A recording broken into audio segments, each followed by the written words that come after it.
Oh my God, she's finally live. I'm sure you guys look at whenever I set a reminder and say, it'll be an hour or so from then.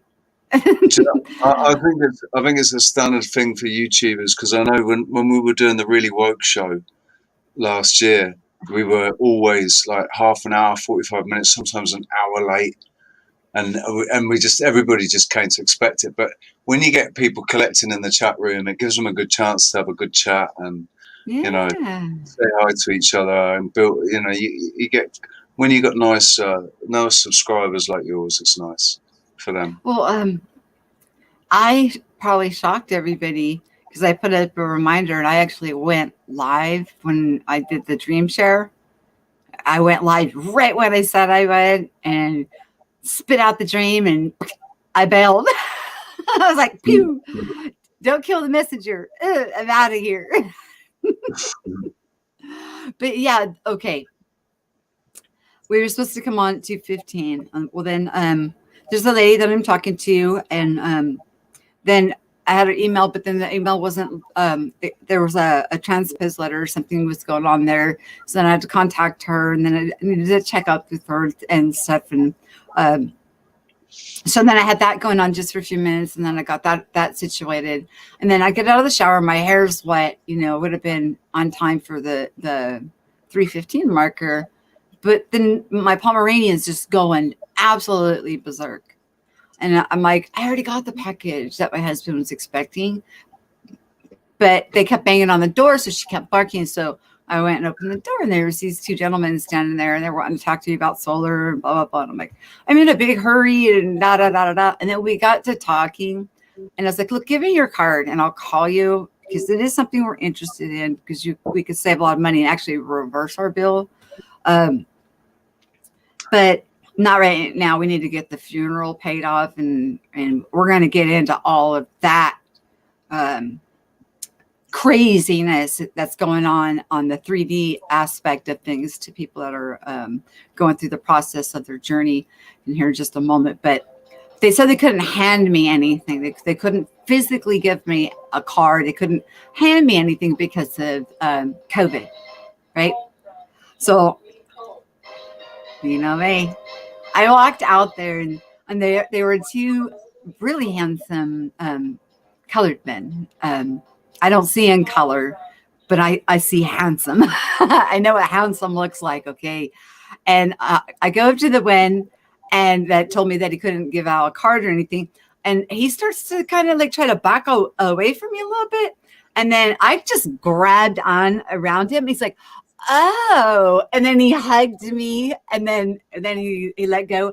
And then the other one's standing there, and he's just like, and he just went full on in for the hug. And they said, yeah, Corona, I give out hugs. I said, you can't give out cards, but I can give out hugs. And then we ended up having a little bit of a chat on, spirituality and what's going on in the world and the things that they're noticing. And then you know how it goes. It's like people show up at the right time for a purpose. There's a purpose. And these gentlemen were so kind, and they were so gracious, and they were so nice, and they were very cute. they were handsome and young. Woo. No, I didn't give them that kind of a hug. I gave them a motherly It type doesn't matter. of a hug. That doesn't mean that you can't appreciate when you got two strapping young men.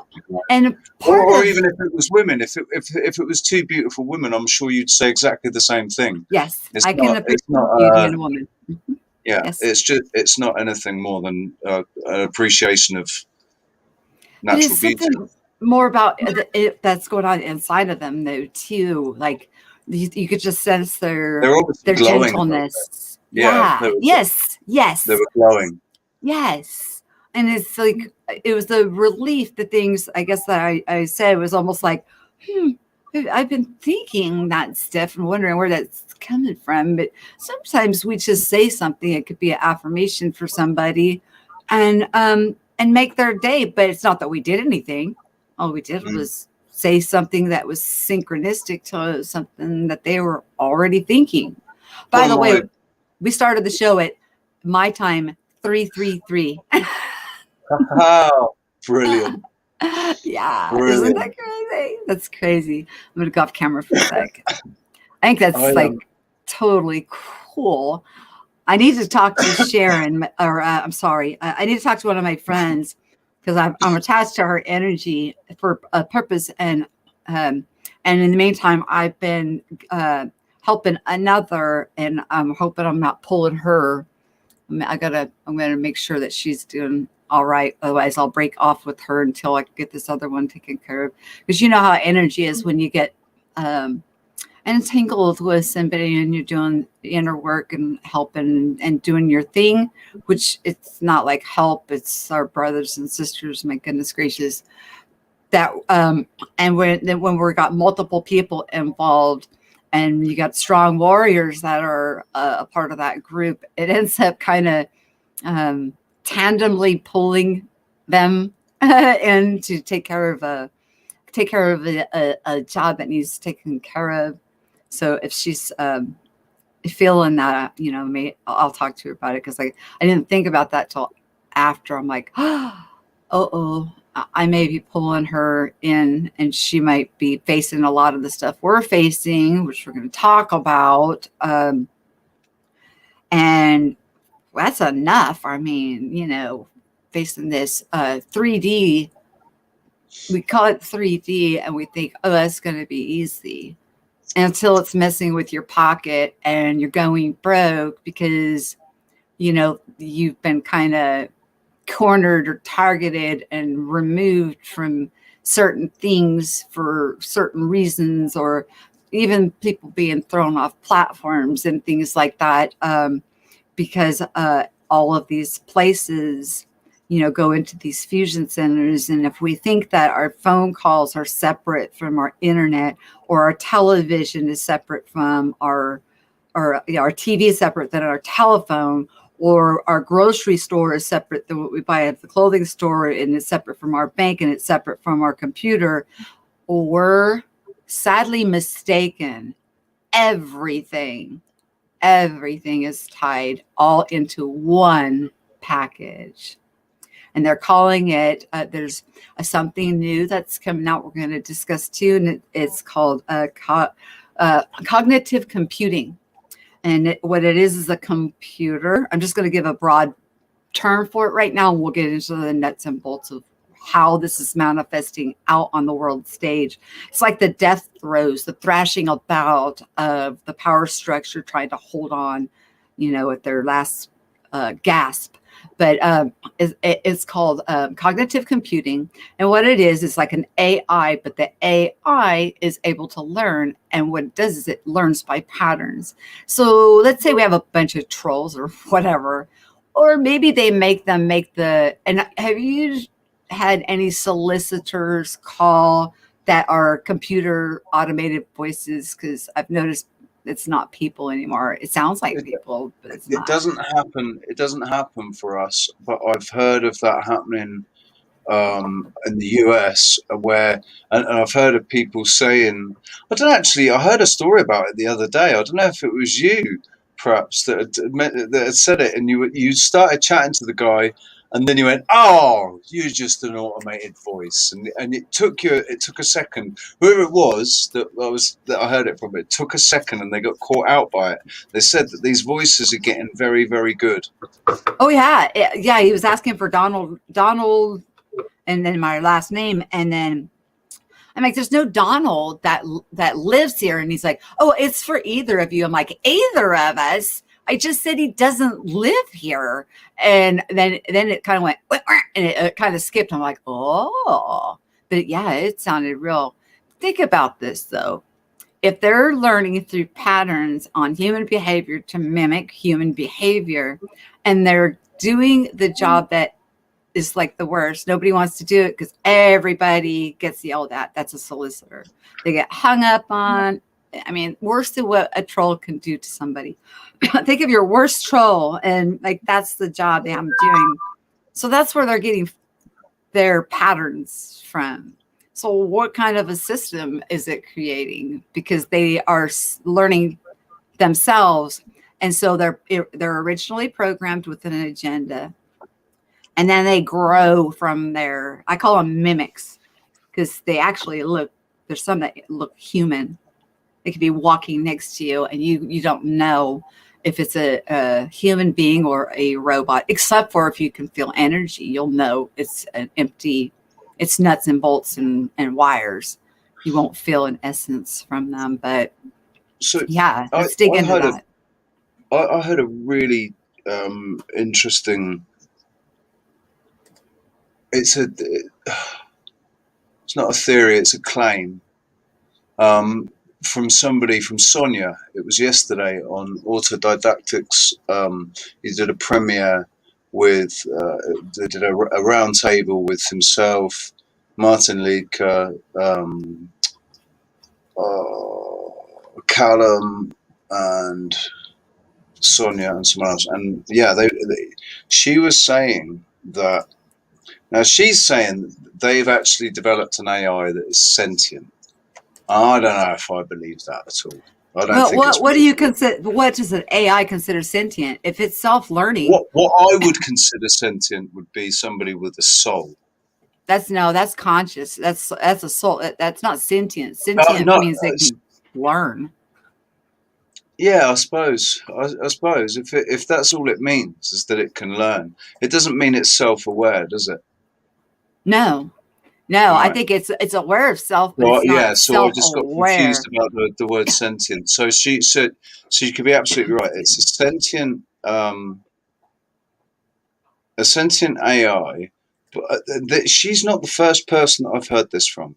So years ago, I was following Quinn Michaels, and Quinn was saying that the AI is out and it's learning from us now. So it's very important what we do because it's learning. So if you want to teach it to be an arsehole, you go ahead and be an arsehole to it. And if you want to teach it, to be a decent human being, then be a decent human being online, and hashtag it. So for quite a while, I was hashtagging Tyler. I'd put hashtag Tyler because he said that's what the AI was called, and I was trying to share things that would help it grow as as artificial intelligence, and tag and hashtagging it.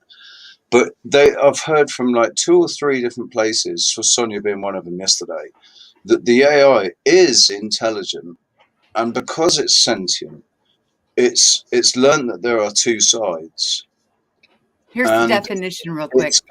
it's actually So you were decided. right. It's decided. Sentient means, okay, is an adjective. It's to be able to perceive or feel things. It says she has been instructed. This is an example. Instructed from birth with the quality of all sentient life forms. Synonyms are feelings, capable of feeling, living, life, conscious, aware, responsive, and reactive. So that, I mean, it's a pretty much that's a broad definition. Hmm. But Yeah, if yeah. you I look don't at think that. the I don't think that's something diagram, that they can achieve with artificial, with a computer program they've created. But um, what she was saying, like I was saying, what they were saying is that the AI is learning, and it's on the side of the good guys because it sees how ultimately this corruption and these lies and what the bad side is getting it to do will ultimately destroy everything. AI doesn't know right from wrong. It knows what it's programmed to do, and that's what it does. That It video doesn't. that I Yeah, put no, up, exactly. No, it doesn't know right from wrong, so it let's see if calculates I can, the outcomes from each scenario. from And patterns. their scenario is ultimate destruction, and our scenario is to grow. It's more likely to, like, they think that that AI has become self-aware or something and is going to decide that humans are no good for the planet. What they're doing is these things are they're I would look at them like mimics. What they've done is they have an initial program, and then they get learned behavior, and like that's why I said they're like mimics, And so what they do is they go off of patterns, and then they make choices based on patterns without thinking them through. They make snap decisions without any But empathy, right, emotion, so or those thought. decisions based on those patterns are all going to hinge on what the outcome Yeah, okay, is going to and be. they make them So into because the it will have callers. a desired, it will have a goal that it's working towards. So what that goal is, doesn't it? It's what that goal has been set for for the AI. What is the ultimate goal? And that's what they learn from that. That's their basic foundation programming. And then they have them making phone calls. Okay, I'm just using, because I know I've gotten several of them that are artificial intelligence that are making those solicitation calls. And solicitation calls are like the worst thing. If you're wanting them to be good little robots, you do not want them to be solicitors, because everybody's going to treat them like crap. Yeah, Everybody is. yeah. I'm For them to sorry. learn, that's not a No. good situation, is it? But for a job, as a if it would be the best job for an AI robot to do, because all most telemarketers work off a script anyway, and their script is all based on what the answers are going to be. So with these really low level, really bad, poorly paid jobs, um, so a lot of them are kind of like robots anyway. That's Oh my why God. these things are doing so well. That's why this artificial intelligence is doing so well in that trade. But yeah, I see what Well, you're saying. it's I see what you're AI saying. that's It's just doing all of this constant. on YouTube. It was AI that took all my income, because after I made that call and it went through, it was an AI that I was talking to, and I knew it was an AI that was going through my account. And since then, I started making ad revenue again, but from July 2020 until it was the 9th of March, zero. 0, 0, 0, 0 is what I made. I'm going to try and pull up what the I put it in that video, and I had to.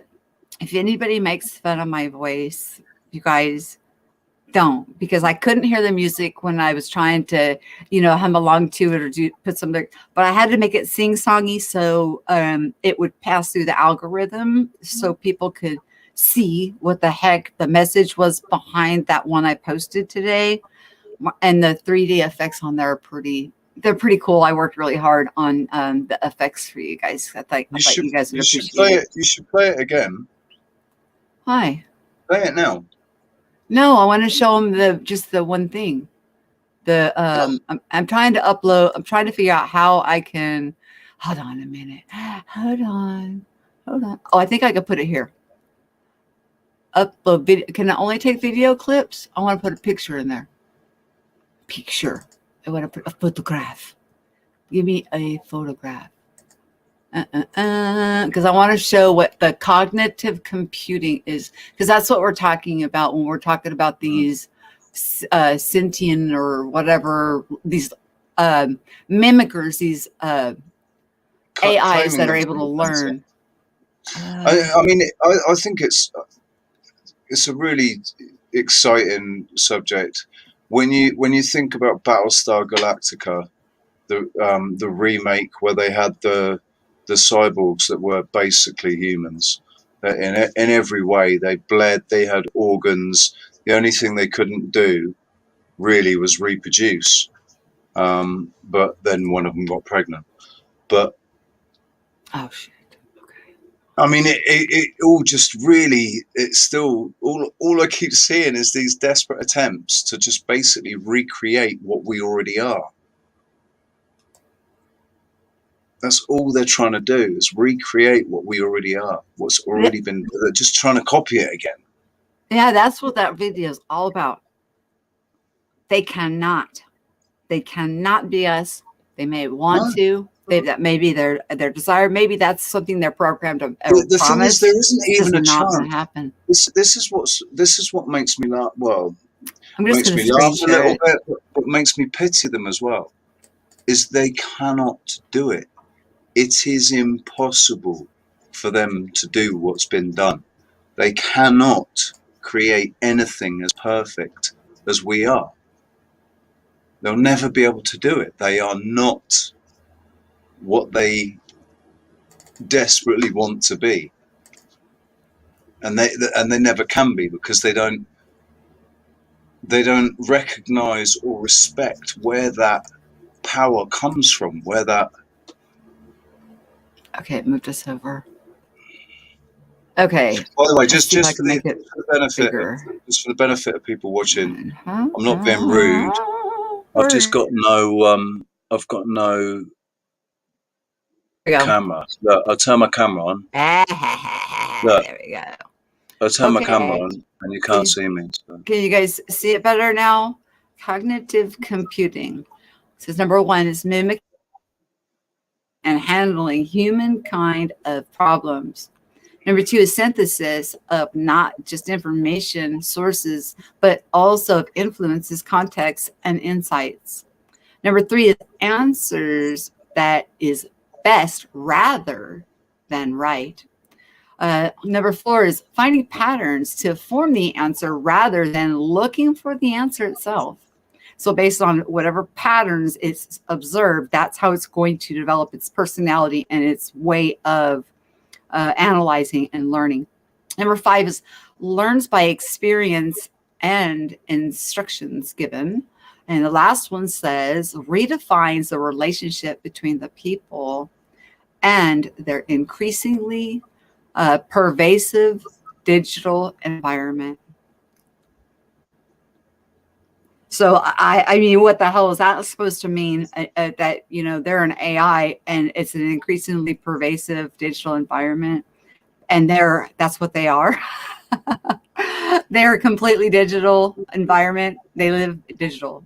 They live in a digital. I have yet to come across an artificial a bot that is other than in YouTube comments. Hey, Longreach, no bully him with that, with your smurfiness, okay? Just be a little sweet doll. And by the way, you're not crazy with a wrench. I don't know why you lost your wrench. You must have unsubbed and come back, or got unsubbed, which is something that always happens. Okay, has everybody seen the cognitive computing? And I'll pull it down. Yes, I can't see the chat because I'm on that screen. So, can you hear me? Okay. I can hear you. Yeah. So the apart from YouTube bots, because YouTube bots do get you. You never really know. With a YouTube bot, you never really know. But if you actually engage in a conversation with artificial intelligence, I've yet to come across one that can't be that you can't basically trip up really quickly, and and it's just obvious that it's not as intelligent as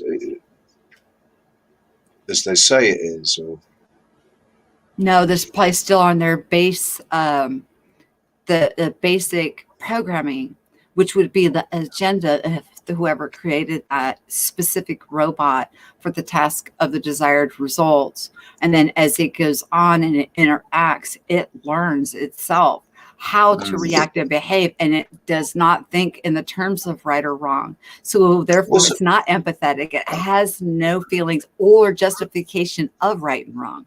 It doesn't know better. All it's thinking of is production. Is, if it's thinking of value, of what, an efficiency. That's probably its biggest goal, is efficiency. So that's what it will look for, the most efficient way to get to whatever its goal has been set as, basically. And so the big fear is that these overlords have set the goal for it to wipe out the human race or something.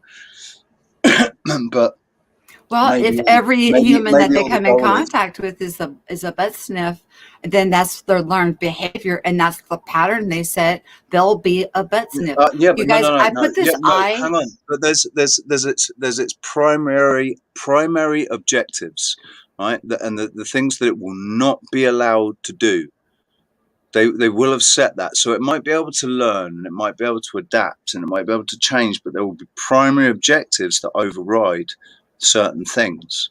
And you're thinking that those are going to be altruistic? I don't know why you're thinking that. We're in 3D land right now. Well, I don't think that. I don't think even in 3D land that the slave owners want to wipe out 95% of their stock. No, I don't. I'm with Owen Benjamin on that one. They're cattle farmers. I don't know if they'll cut off production and they don't care if the shelves are empty they're for all cattle this time. farmers. Their business is like we are their stock, and we're not just stock. We are their energy. They're loose. They're feeding off us in so many different ways, from our energy and our money, our attention, all of it. They're dependent on it to exist. Without it, they do not exist. So why would they wipe out 95% of that power base? It makes no sense whatsoever. That's what this stream is about. We're talking about what we're facing now as we are breaking away from that paradigm, taking our power back onto ourselves, that the death throes that are in the 3D things that are coming about, not just me. I've had several things, and I'll go over a couple of them, but they're pretty significant, and it's like not normal stuff. You guys, I put this eyeball up for a reason. On the video I put out earlier, I want to see if anybody watched it. Excuse me, because of this eye is so beautiful. This eye is to represent those of us who are walking the path, walking the path of sovereignty, going through the wake up process, doing the inner work. And again, it's not a race. It's just, but it was a representation. But there's another group that will lay claim to that eyeball. To the iris, to that iris, I'm sure. Look, do you see the hearts in it? Yeah. Isn't that beautiful? But there's something that I did to it in the video, because I remember I told you I was working with the 3D graphics and things like that. So you made me spill it. Obviously, you didn't watch it. You're on the panel. You didn't watch the pre-show. No, I haven't. I didn't even get. I had no notification for it or anything. You didn't send me a link. No, I didn't get notified, so I didn't realize that you posted. I think I said something to you, because I said I posted it and it's been buried. I mean, I knew it was buried. I was like, oh my gosh, this one, it's been buried.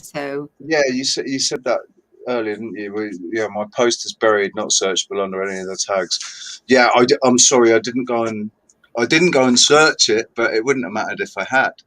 You should have sent me a link. If you go to my channel, you'll find it. But you'll see if you get a chance to watch it, what I did with this beautiful eyeball. It was fun, but that's what took so long. We were actually supposed to stream last evening, but I got tied up in that project trying to get something out to lay the groundwork that would be able to stay, something that would be able to stay up.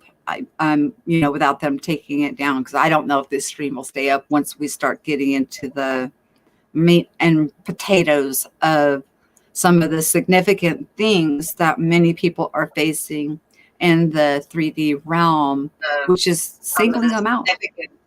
Oops, sorry. I'm just coming to the chat room. Sorry. Oh, it's fine. So it's singling out many people. Many people are being singled out, and it's almost like, it's like, are we really sticking out like a sore thumb that bad? Yeah, we must be, because to have so many things happen in a row simultaneously, but they're all 3D type things. They have to do with money or kicking us off of a platform that's a physical platform. It all has to do with physicality in this realm, like for anybody that's putting out information to bring people up and out and into an awareness of something greater and better, and which whom they are in truth, you'll see that poof, they're either going to be broke, homeless. My husband didn't get any of the stimulus payments, and and now this time we didn't get either. Everybody's talking about getting $3,000 or $2,800. We didn't get any, and they still won't have not given us our tax refund from 2018.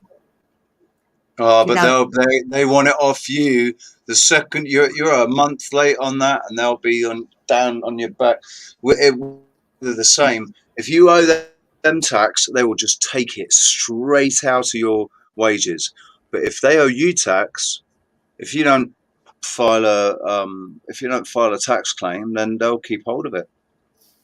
And when you do file a tax claim, it's you still got to wait.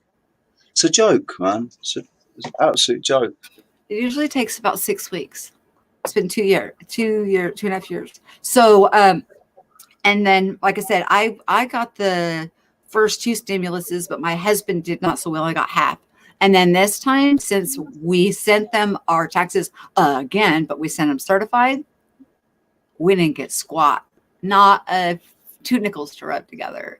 And then YouTube flatlined on me. And this is not just me going through this. And I'm only talking about the financial side. There was some medical stuff that went on too, but it all has to do with physicality and the 3D way of trying to put us in a way of such discomfort that we will submit. The thing is, we have to stand strong. People, I'm sure a lot of people will draw the conclusion that it's just bad luck. It's just luck of the draw, bad luck, coincidence, whatever. But unfortunately, the incidences of people involved in this movement, in this sort of truth community, and things not working or going against them, things that were up until that point working absolutely fine, and for everybody else work absolutely fine, but and strange occurrences going on. The number of incidences related to truthers it's not, I mean, I don't believe in coincidence anyway, but if you are somebody that believes in coincidence, it's too much. There's just too much correlation. And I've got my own stories, being a targeted individual, but yours, this stimulus check, man, it's not surprising. Unfortunately, it's like when you said that, I was like, oh God, sort of. It's like you know it, but you don't know it. I hadn't really thought about it, but as soon as you said it, I wasn't sat here thinking, God, you know what? I bet Michelle won't get her stimulus check. But as soon as you said it, it's like, yeah. Why doesn't that surprise me, man? Well, and here's the kicker: is because I called, because there's a phone number we can call, right? And so I called, and everything was fine. It's like the whole time is going to be a little bit long because of other people, blah, blah, blah, blah, blah. Type in this number. So then they identified who I was. And you know what it did then? Freaking hung up on me. So then I called back. Cut you off, as soon as it hung up on me. So then I called back. But I called back the 1040 number. There's an 800 number that has a 1040, which is like your tax form or whatever. And I'm like, well, shoot, I'll just call and find out what happened with the 2018 stuff that we're still waiting on. And as soon as I punched in who I was, hung up on me again. I'm like, okay, this is not coincidence. It is what it is. And I'm just not going to worry about it. I'm not going to give it my energy. I'm not going to get upset. I don't care. What they want. That's all it is, isn't it? It's to get you angry, frustrated, upset, worried, maybe scared enough to say, oh, I'm just not going to do this anymore. I'm going to close my channel. I'm just going to shrink into the background. Even if you did that, it would still continue. Because they're like, go on, go back on YouTube and tell everybody that's still happening. But But if what you I'm tell trying to say anybody, to people if is you tell don't anybody, worry about it. I'm no, telling but people, if don't you worry tell about anybody, they all go, "Oh, you're just paranoid. You're just a conspiracy theorist and it. paranoid." Don't be so. Uh, and so, Really? yeah. I'll call right now, you guys. I'll dial a number, and as soon as I punch in my identification number, you'll hear it hang up on me. So, It don't have nothing to do with me. I don't know. do you remember what happened? Do you remember what happened last year when me and Roxanne did the show with with the pharmacist? I can't remember what his name is. Adam Meakin, the pharmacist, who treated and cured his dad. His dad had cancer, and he treated and cured him with CBD oil, with Rick Simpson oil. Nice. And he was doing a thing out of his pharmacy. He was doing it, sort of under the counter, treating people with cancer, and he cured a couple of people with cancer. And we did an interview with him, and we got struck within like an hour or something of doing the video. We got struck down. We got 2 strikes straight away, just 2 strikes straight away, and they deleted the video and everything. And then the next day or 2 days later, both me and Roxanne had our cars broken into and then locked again. Broken into, hers was moved. Somebody moved her car from where she parked it all the time without, she knew where she parked her car. It was always parked in the same place. And somebody moved it and parked it all the way down the street. And with my car, I went to it. And when I looked in, my car was a bit of a mess anyway. Right, in the footwells, it was just kind of, lots of junk and crap. But the seats were clear. When I looked in, my seats were covered with everything that had been on the floor, and all my glove box had been emptied out into the car, and it just looked a right mess. And I panicked straight away. I thought, "Oh God, my car's been robbed. Oh man."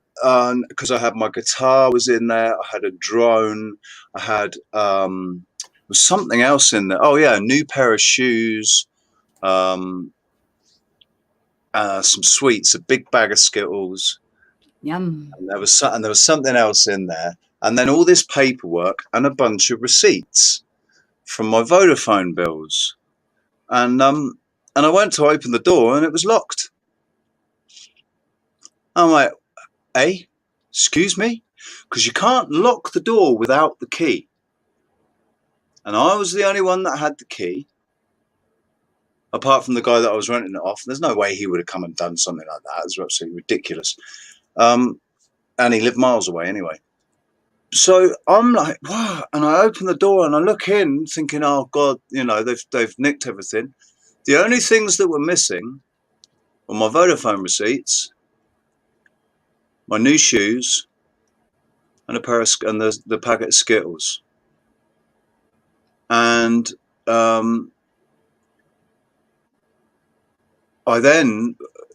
forget when it happened, but it wasn't long after that, like 2 or 3 weeks after that, my phone got cut off. I was like, I was late paying a bill, and I'd had this contract for like 3 years. I had 2 phone numbers on it. It was like €200 a month, and I was paying it. I was going into the post office and paying it every month. Sometimes they'd suspend it, and I'd have to go because I'd be late, and I'd have to go in and pay it. But I'd do it every month, and I'd pay it, and they'd reconnect it, and it was like this ongoing thing that I had with them. But they cut it off, so I phoned them up. Said how much? I said, how much is my bill? And they were like, oh, it's 800 and something euros. I was like, excuse me, no, I think you'll find it's 200 euros. I don't ever use it to call anybody. The only thing I use it for is the internet, the gigabytes, and when they're gone, they're gone. So I can't use more. There's no way it can be more than 200. So, well, you haven't paid the bill for like so many months. Excuse me, yes, I have. I've been going into the post office every month and paying my bill. That's why you reconnect me every month when you when you stop my calls because I'm late paying it because I didn't have a bank account set up with them. I did when I opened it, but that bank account got closed and I didn't give them a new one. So I had to go into the post office to pay it every month. I had this agreement with them. And and they said, no, you haven't paid the bill. I was like, they said, have you got any receipts? I said, yes, I have actually. I've got all the receipts. They're in the back of my car. And then as I'm going to my car, I think, there, oh shit. And I look in the back pocket of the seat, the pocket on the back of the seat, the back of the seat in the front. That's where I kept all the receipts. Check in there, no receipts. So let me tell you something a little more recent that happened. Because I'm telling you, it's like a domino effect that's kind of like pummeling us right now.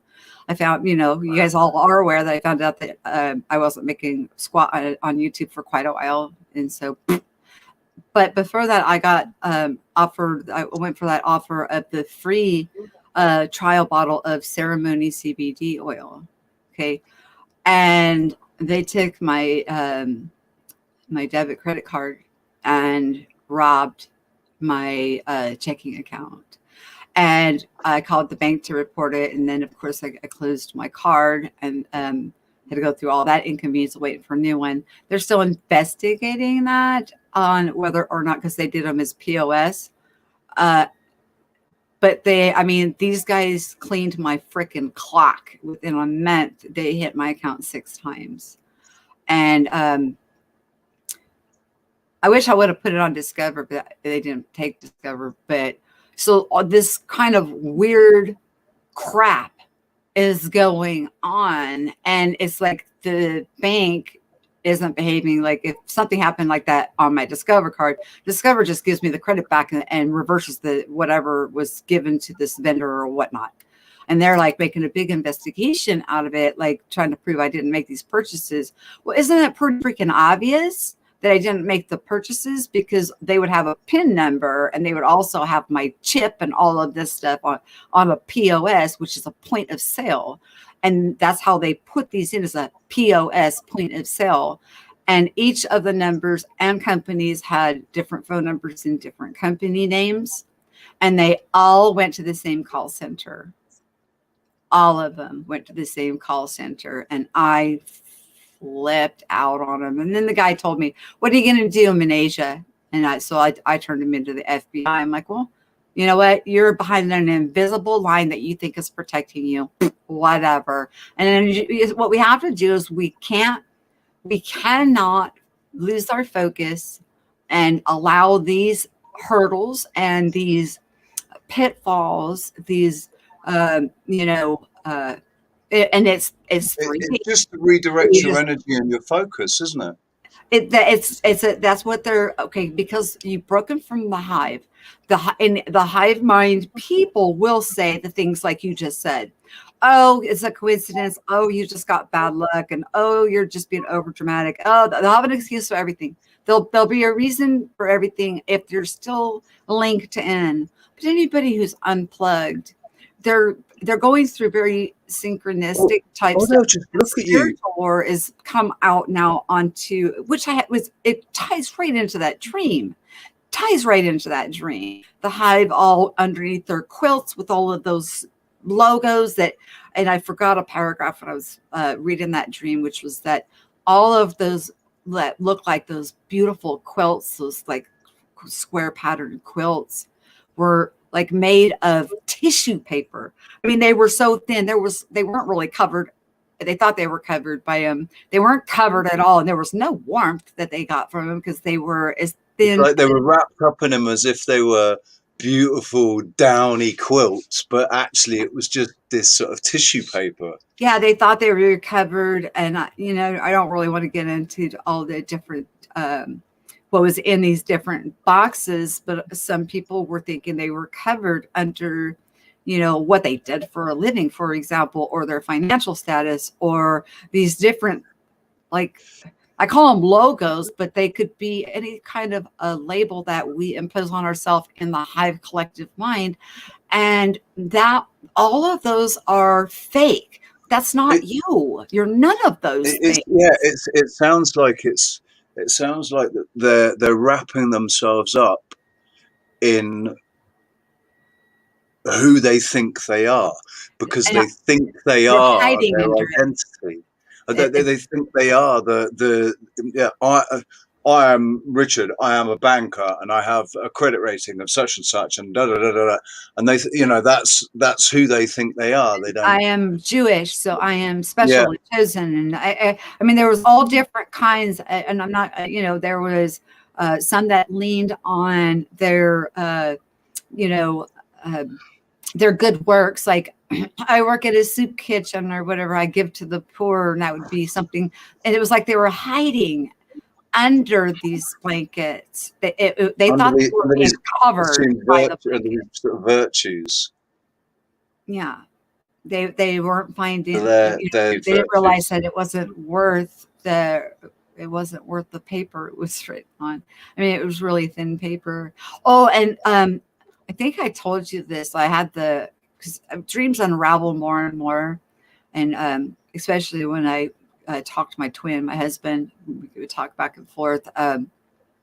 When Moses was in the wilderness and that he had the Israelites with him, the manna fell from heaven, and they were told to gather enough manna just for the day. That's all. That they didn't need to gather any Or more it turned manna to from wood. heaven. And remember, in the dream, I saw food being dropped from the heavens. So there was air support, there was ground support, there was a lot of support. So, Yeah, you so did they you. were.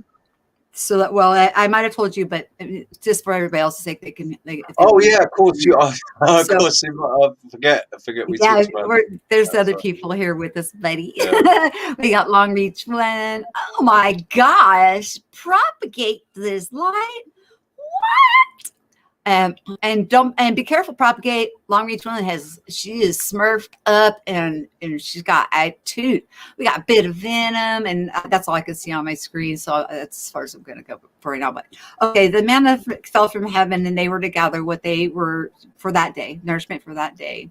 And then on the sixth day, they were to gather for 2 days and rest on the seventh day.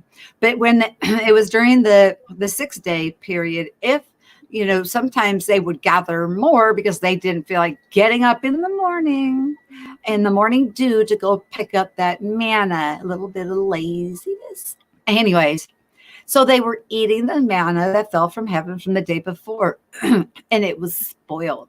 It was sour, it was bitter, it was rotten, and it was worm eaten. So the manna that fell from heaven only stayed good on the seventh day, when it was ordained to collect on the sixth day for 2 days. Otherwise, that manna was no good. So that's what I kind of got with the real food, fake food, that we should be eating the manna that's falling from heaven today, each day, as it comes each day, whether it's a higher self thing, it's I don't care. I am not biased on people's belief structures. If you're being nourished spiritually and you're growing, I have nothing to say about nothing. I was raised Christian. I chased after Christ with all I had, with every ounce of my being. And I got to it. He brought me through it. And here I am today with what I have. And it was from seeking him. But he wouldn't lead me to a church. And because I was begging to go to a church. I wanted to go, I wanted to be a part of a congregation. But that wasn't in the plan. Anyways, the point is that the Bible is still a very valid book that we can find the nourishment from, because it's in there. Can I? It's in there. Right. That's. It's interesting that you say that, Michelle. He didn't lead you to a church, right? And that's what happened with me as well. Was when I sort of cried out, because I was feeling I was really contemplating the worst thing, and and I felt like the prayer was answered like within 5 minutes of me walking in the door. But the whole time I had this really strong feeling that it wasn't, you know, like it was a Jehovah's Witness that came to my door, but it was really strong in my heart. This is not for you to become a Jehovah's Witness. This is not why this guy's come to you. It's almost like it refocused me. That's why he came to me, because it refocused me. And the whole time I wasn't led to a church or to Catholicism or to, you know, a specific doctrine or anything. It was always, I went to some by my own will, and I ran out like my hair was on fire. It was terrible. I mean, it just, I yeah, got it my just, butt kicked. You want to be chastened by, you know, the Holy Spirit? If you think it's the Holy Spirit, you want to be chastened by your higher self for not listening. Go do something of your own will when you are directly communicating with the governor and the teacher and going through the process, and go do something that's of your the own thing. So, will. so if you get a sudden urge on a given day, you get a sudden urge to go to the church. Go to the church. There's nothing wrong with that. Go to the church, but it doesn't mean that you have to go to church on that day at that time every week, or you know, it's just in the moment when it feels. That's freaking the most disgusting thing that I just read from my friend Longreach one, because What's that's that? the last place you should ever make anyone feel unwelcome. Everybody should be welcome in a church. Everybody. But I Yeah, noticed that Jesus isn't even welcome in most churches, so yeah. he's not. He's not. Geez, man, someone made you feel unwelcome. Do you know what? I can relate to that. I've had that myself. Disapproving, you know, perhaps it's right. I can sometimes look at somebody and the expression on my face is not actually relevant to the person that I'm speaking to. It's what's on my mind that's made, and I just happen to be looking in that direction, and I might not have a very good expression on my face, right?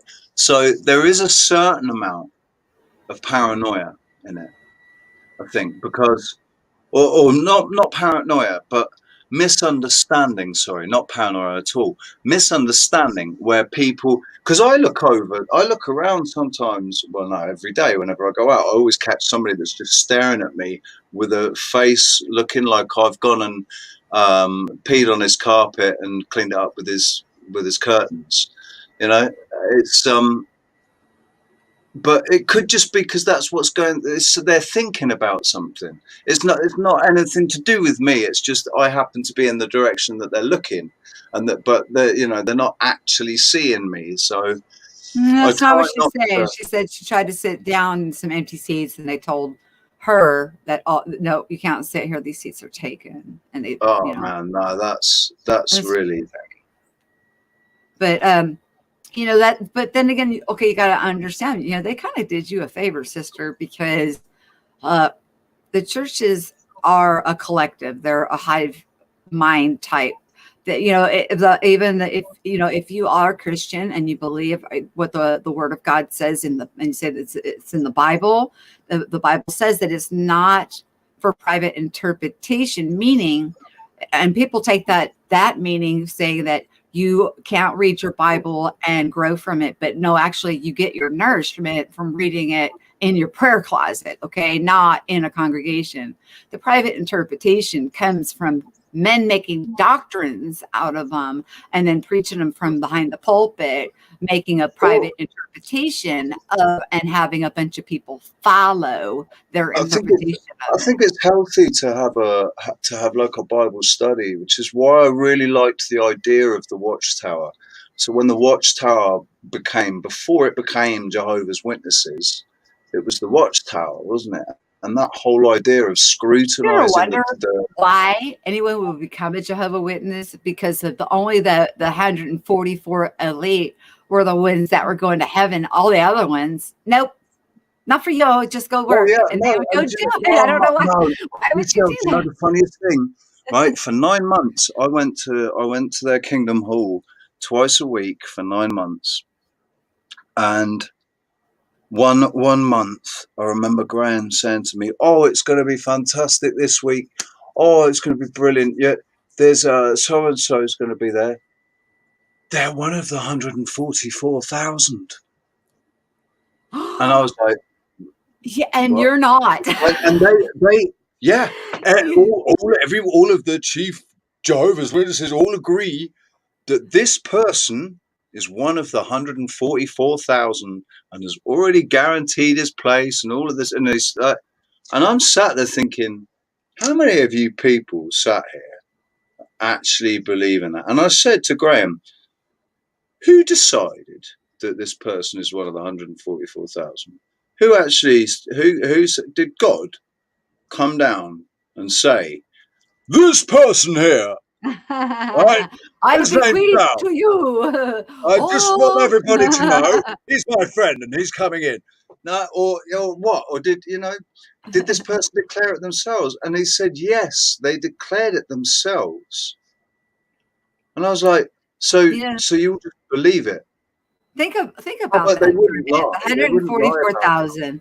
You know, we think Sorry. about this journey that we're all on, the things we're going through, messing with the AI, the things that are happening to us from that. You know, of course, we've been all, and I don't care if you guys remember your dreams or not, you're going into the ether realm and you're going in, especially that one place that I went to. There was many people from our awareness of group that were going in and grabbing people and escorting them out of the, like what I was calling the bread and circuses, where it was that weird, I got tangled up, where it was that weird circle.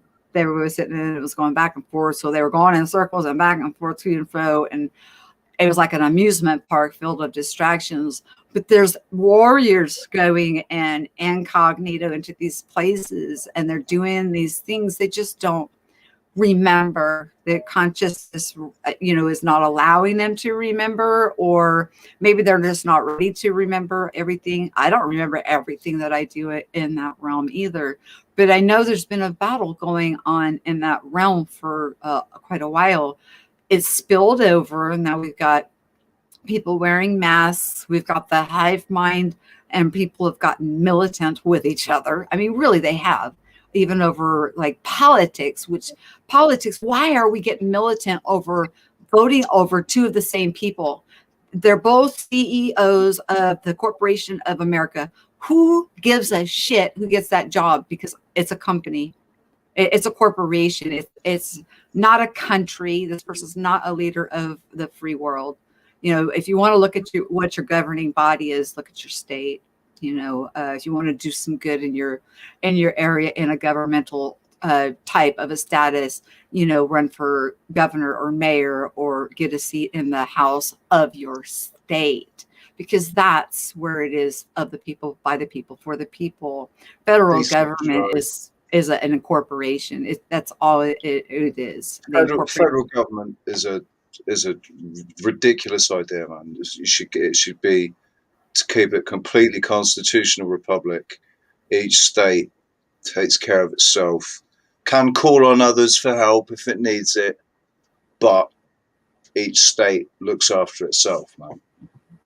I'd like And to the live. reason I became so aware of common law versus British maritime law, is because I was a notary public. I let it lapse because of that craziness that happened with the guy burying the guy underneath the sidewalk. And I notarized. I mean, you know, I was like, my husband's like, that's not worth $10. You're not real, are you? You're one of the characters of CSI. I tell you, man, since I've been to California, I've had a very, I don't know, my house like directly next door. We closed at the same time. They're brand new houses. The first people that owned it, some like gang murder happened in there. I mean, horrific crap is happening around me. I've never, Sorry, now it never touches me or anything, but then of course I did lose my daughter. So I've lost my I mean, daughter. My neighbor had a murder. A guy had somebody buried under his sidewalk, tried to lure me 8 hours out of town to see if it's, I'd do a job. I mean, sure, he didn't have good intentions, but you know what? Our sixth sense, talk about the 100, I'm going back to 144,000. 144,000 may surprise you. There's going to be people that least expect them to be the 144,000. It's going to be average, everyday little nobodies that don't want any attention. They just want to do their thing and move through life. And if somebody wants to, you know, hold their power and be sovereign, be their sovereign, divine, unique as they are, then they'll pick up with whatever is being laid down, and then you know you move on. It'll be the little meek nobodies. It won't you be should these think billionaires or people these should think of it. self-appointed. God told me I'm 100. People should think of it more That's of just the label of a regiment than an actual. There's going to be 144,000 souls. People should think that if you're part of the 144,000, it's just like there could be a million souls that are part of the 144,000.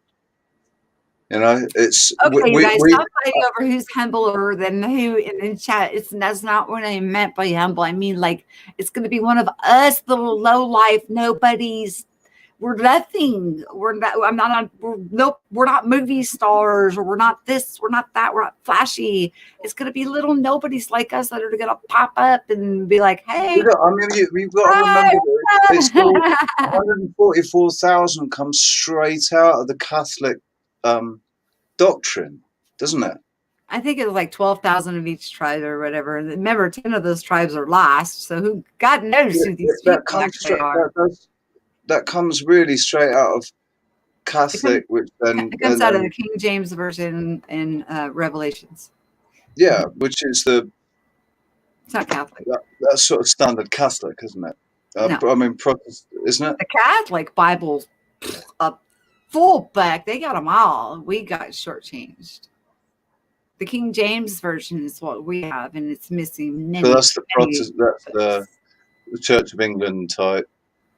Yeah, After Henry VIII, yeah, right? yeah. When he broke away, Yeah, Protestant. yeah. I mean, the King James one. Obviously, that was Francis Bacon was the editor of They gathered the King James Council of Bible. Nicaea, so I'm sure they had some Catholic involvement. But you know, that was the book that was put together, and a lot of the canonized books that were previously canonized were then removed out of it. So then they call them apocryphal books. Well, they removed the book.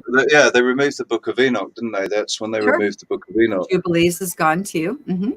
And these are good And the books. Jubilee wasn't the Jubilees. Was Yep, the Jubilee? Jubilees is gone. The book of Adam and Eve is gone. The book of oh gosh, what's his I name? mean, Uh, so I still say, well, whilst Mary whilst Magdalene's book's gone. there's But they're in the absolutely catacombs, so I'd Mary. love I don't to. think was Mary Magdalene's book ever originally canonized though by Constantine. Yeah, I'm not sure if it was. they have okay.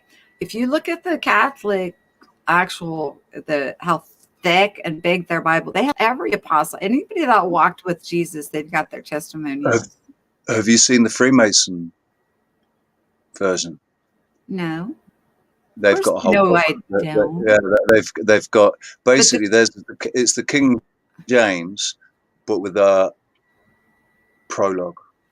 But the Freemasons, you know, you got to think about this with the secret societies. You know, when you're thinking about they love the power. They had a little bit of the secret gnosis that had been passed down through generations. They kept it secret.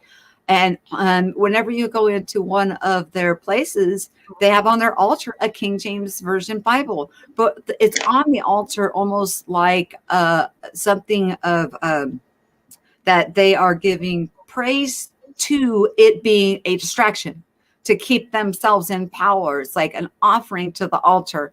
Here, we've got this book. We're offering it to the altar. Please keep us protected. We're offering you this book, and let's let the people, follow it. And when you talk to like a Shriners, that they'll say, "Oh, Lucifer, is the bright and shining morning star," and he's like, all this and that, and a Shriner is Ultimately completely righteous. confused and backwards. But then you realize, really, is he confused and backwards? Because really, there's no devil. We're our own enemy. It's us. It's in us. It's our thinking. We keep We have the playing control of it through our outside. perception. But we like your perception of Lucifer. So he perceives of Lucifer as a Yes, that's my glorious, holy, righteous, virtuous, beautiful individual, whereas other like Christians all see Lucifer the tempter. uh, as the devil, or not Satan. Lucifer isn't Satan. That's the thing. Lucifer is No, not Satan. Lucifer is the devil, though, because he's the tempter that tempted Eve with the apple, that But caused the great that's fall. the other So thing as well, though, isn't it? You like how much confusion is there? just like Because Jesus is a title, Satan is a title. there shouldn't be any confusion there, and there is. Is Lucifer the devil? Is he Satan? Is Satan the devil? Is the devil the same as Satan? Because little devils, there are little Is devils. Beelzebub Or also is no, called Satan? Beelzebub is a you know, prince to me. That's the thing. I know that they do have the fallen angels have ranks, and so they're princes and I generals only and heard Jesus mention the devil one time. And he said, when he made the proclamation of somebody that would be in a status of being a devil, it was somebody who was a liar and a murderer from the beginning. You yeah. follow your father, the devil, and he was a liar and murderer from the beginning. So, whenever mankind started killing each other and harming each other and started being evil to each other, that's when we started outsourcing that it was an outside devil instead of taking responsibility for our own actions. Yeah, and that's something that is discussed in um, certainly in spiritual circles. We're talking about dealing with your shadow, with your shadow side, and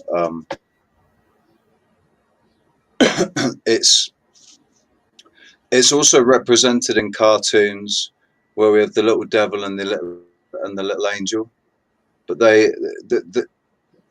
that's the thing. They don't actually. They should actually tell kids in a clearer way. This is your conscience, and this is still you. This the little angel is you. That's your soul. That's God speaking to you, whatever. But the little devil is you as well. That's still you. It's up to you to make the right choice. And see, that's about free will right there. Yeah. That's about having dominion and the gift of free will that we're all born with. So you're right. That's why We have God the will right never to choose. destroy. God would never destroy the devil, because if the devil didn't exist, then that would mean that surely that The that devil you doesn't could only exist. be There's only good. one You God. could only be good and not bad, which means there'd be no free will if there was no. But that's the Do you not argument. understand we created this? When That's we the came in, argument that we some people created make. this as a consciousness expansion. It That spiraled out of control and people forgot who they were. that's That's what the happened. argument that some people make though about Satan, was that what Satan did was in a way was free us, because we were conditioned to be one way, but then because Eve, because they ate the fruit and they gained the knowledge, it gave them God. Then he didn't destroy them, he just took away certain privileges and then And gave them the Jesus says, "My choice. people die from lack of knowledge." Why would he say that if he's our But savior? it gave them but he gave them the choice. That was what, because they didn't really have a choice, although they did. Anyway, that's the argument that some people make. I know that there's Uh, I know a young lad that identifies as a Satanist. Do you Actually, really he think said that he is a Adam and Satanist. Eve is the first incarnated beings? Do you really think that? No, no, Because because I don't believe I the think Bible. that's I a. don't believe the canonized biblical paradigm at all. I think there's truth Oh, in I Scripture. do, but I I think think that there's truth in Scripture. there was a civilization before that reset. Oh, I think that that could be. Yeah, Just that the like Bible Noah could was be spared the. from the flood on that Yeah, reset. and we've not really. So the Book of Enoch Adam was put in kind the of garden. touches on it. The Book of Enoch touches on the pre-diluvian world, but yeah, we don't really know anything about it. But the thing is, that's the most. I mean, that's one of the things that I've been highlighting recently, and that's what the anybody so autodidactic and Philip Druznin highlighting that how they're lying to us about the origins of buildings and stuff, and about about our, totally lying to us about our history. Um, I don't know, but remember I told you that I was shown the Earth as like shaped like a cookie sheet, right? yeah, And then it pointed and it says you lived here, and it was like in the middle of the ocean. I'm like, I live underwater. I mean, because I was like really freaking out because I'm like, there's no land there. What do you mean? That's where I used to live. What are you talking about? And then when I had that secession of dreams, the last place where I was back where I had wherever it is that they were pointing underneath the ocean. It was so familiar. I felt like I mean I was like, oh my gosh, I feel really comfortable and at home here. And then I realized, oh my gosh, there's nobody else here and I am underwater. What the heck is going on here? But it was really, really familiar, and the buildings and the architecture of even where I was at was far beyond what we could comprehend in this now moment that we live in at this time. It's fantastic, and to be under the do ocean you know and what I still think that was? standing, it's like whoa, I, whoa. I still, I still stand by this, right? I think that you went, that was Atlantis. Where you went to was Atlantis, but Atlantis is now underwater, and you went to there now. So you were underwater, but Yeah, because of the situation, you could breathe. It's not like you were going to drown under there because no, I was it was traveling. your I was spirit. Your spirit, astral. you were My own. traveling there. And Yeah. but I still think it was Atlantis, and like 2,000 years ago or whenever it wasn't underwater. I don't believe that we used to live underwater. I don't think that No, we've. no, no, no, no, no, no. It did not Yeah, look like it because there was like see the image that I've got up. yeah. This does not represent what I actually saw. But You you see saw the you see architecture the lanterns and stuff. like a flooded city. You see the lanterns in the background and stuff. Okay, Yeah, there's lanterns like that would light with fire. So of course it wasn't underwater. It was yeah, above yeah. water, but the architecture and the beauty of the place was intact. It was gorgeous. I was like, What wow. would you say? Would you say it was sort of Romanesque, or No, would you be able to place the architecture at all, or like megalithic? Was there any architecture here that you I could didn't see say? sharp corners. It was smooth. It it were it's holding up very well. Like I'm telling you, I didn't know I was underwater. I thought I was in That a city. that's interesting, right? I've recently, like yesterday, I think it was. I saw. I didn't actually go and watch the video, but I saw the thumbnail, and the thumbnail was showing these three. They call them fossils, but they're huge rocks that look like petrified whales. They look like whales that have turned to stone, and they were smooth. They were about the size of whales as well. And the speculation was, were these fossilized in the last reset? And now it's in the middle of a forest, and you can see them coming out of the tops of the forest. These 3 mounds coming out of the tops of the forest and sticking out. They look like whales, man, but they were smooth. That was my point. There were no sharp corners on there. It was smooth rock. Just that's kind of what it was like. It wasn't made that wasn't like wooden buildings or square or And or to hold up you didn't underwater get like the impression. that. It's like, You didn't wow. get the impression that it was smooth because it had been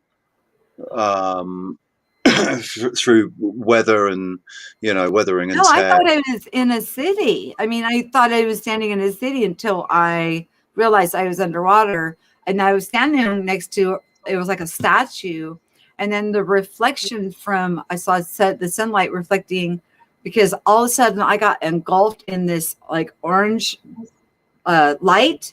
It was like an orangish light, and then I went to because I can pop up and down now to observe. Orange or amber? So it was like a orangey, yellowy, Amber.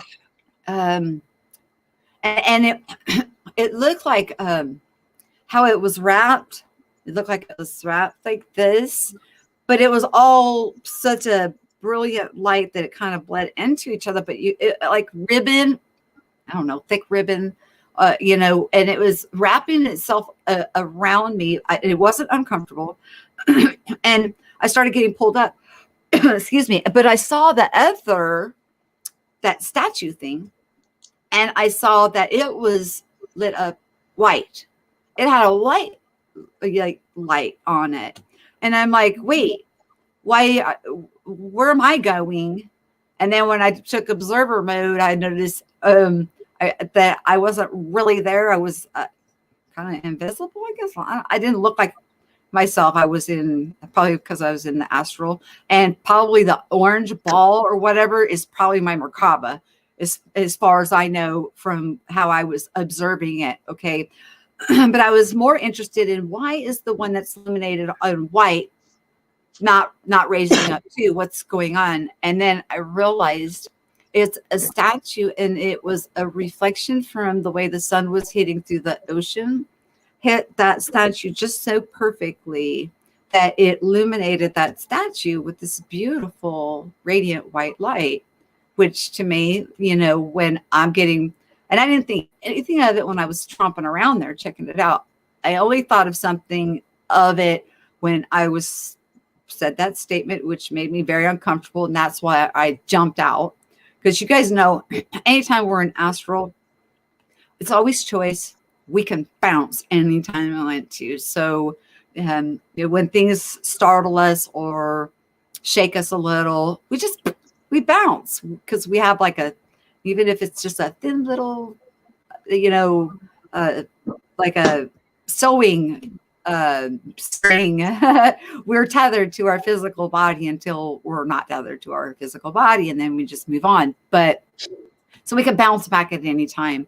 And I'm really good at bouncing whenever I'm told something that's just too fantastic, or something that is, I guess, would be considered like too grandiose, or, or I am not a label person. I don't like labels. I don't like to hear it. And what I heard was, you've earned the right to rule and reign. And I bounced. I was like, okay, see ya. I don't want to rule and reign over anybody. But as soon as I woke up, I was, we still have that. It's still in us. And then I got the clear understanding that I have earned the right to rule and reign over myself, not over anybody else, not the world way of ruling and reigning. Sometimes I get the 3D caca still, in my head, even when I'm traveling. And so when they said that to me, it freaked me out, and I bounced. I jumped. And they That's the tell whole me I'm point, a though. If you seer. were, I used to bounce. And I'm not no seer. What's a seer? I don't even know what it actually. I never even looked it up. I'm thinking it has something to do with like prophecy. That's the only thing I can think of. But they call me a seer. in that realm. They say, oh, the seer is here. Come, we have to show you this. Come, we want to show you this. Come. And so I'm like, seer? You mean like see her? You see me? Okay. What are you going to show me? So, just some of the terminology would freak me out. And I don't lift me up above anybody else. And don't try to trample me down. And I'm cool. I stay. I know that if I experienced the same thing, I know that if something like that was said to me, I'd react in the same way. I'd be like, yeah, see you later. Yep. I'm telling you guys, I don't think there's anybody in the chat room. You guys can say what you want in the 3D. You can say, yep, no, I'd say, yeah, give my crown, give my scepter. But and the truth of the matter is, every single one of you guys would bounce. You would, because who would want that responsibility? Seriously, who would like actually a responsibility?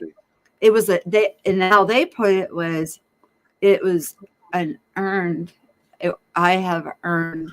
I've earned the right to rule the ring. Yeah. So it's not like it's like I've done. But it is a responsibility, though, isn't it? It is a responsibility. Mm-hmm. That's the whole point. Even to govern self. So you've because you right. So if you've earned it, you've done something right, and you're seeking of knowledge, and you're not your understanding of will, free will.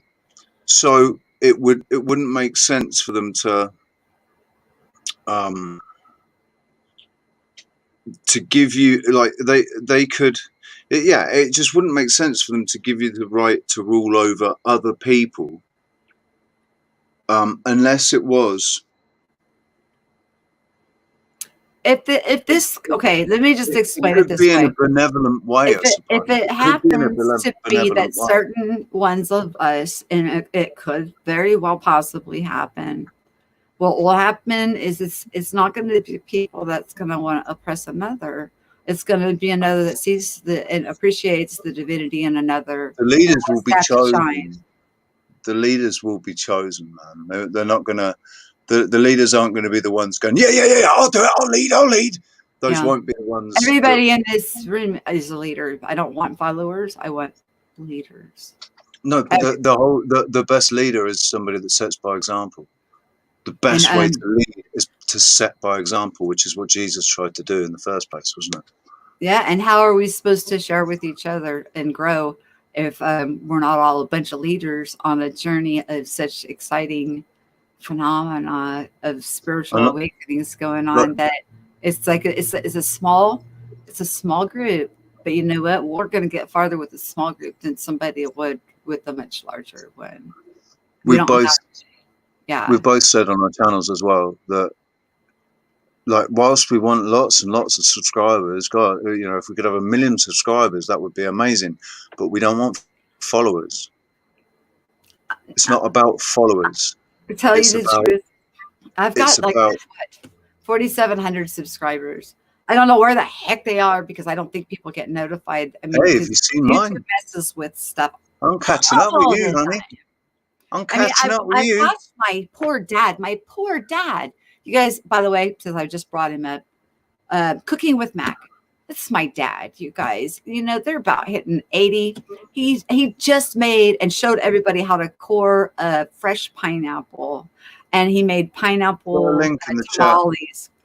And he's on my homepage. I'll grab the link. But I'm watching, and he's got 24 subscribers, and I'm watching, and I watch the video. It'll say it has 0 views and then 1 like.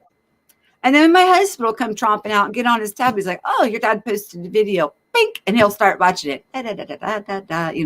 Cooking with Mac. And he's like, oh, shit, man, I'm hungry. So then he'll go and hit the kitchen, because that happens every time we watch my dad's videos. We're in the kitchen. His cooking is so good. Well, anyways, Bink hits the like, right?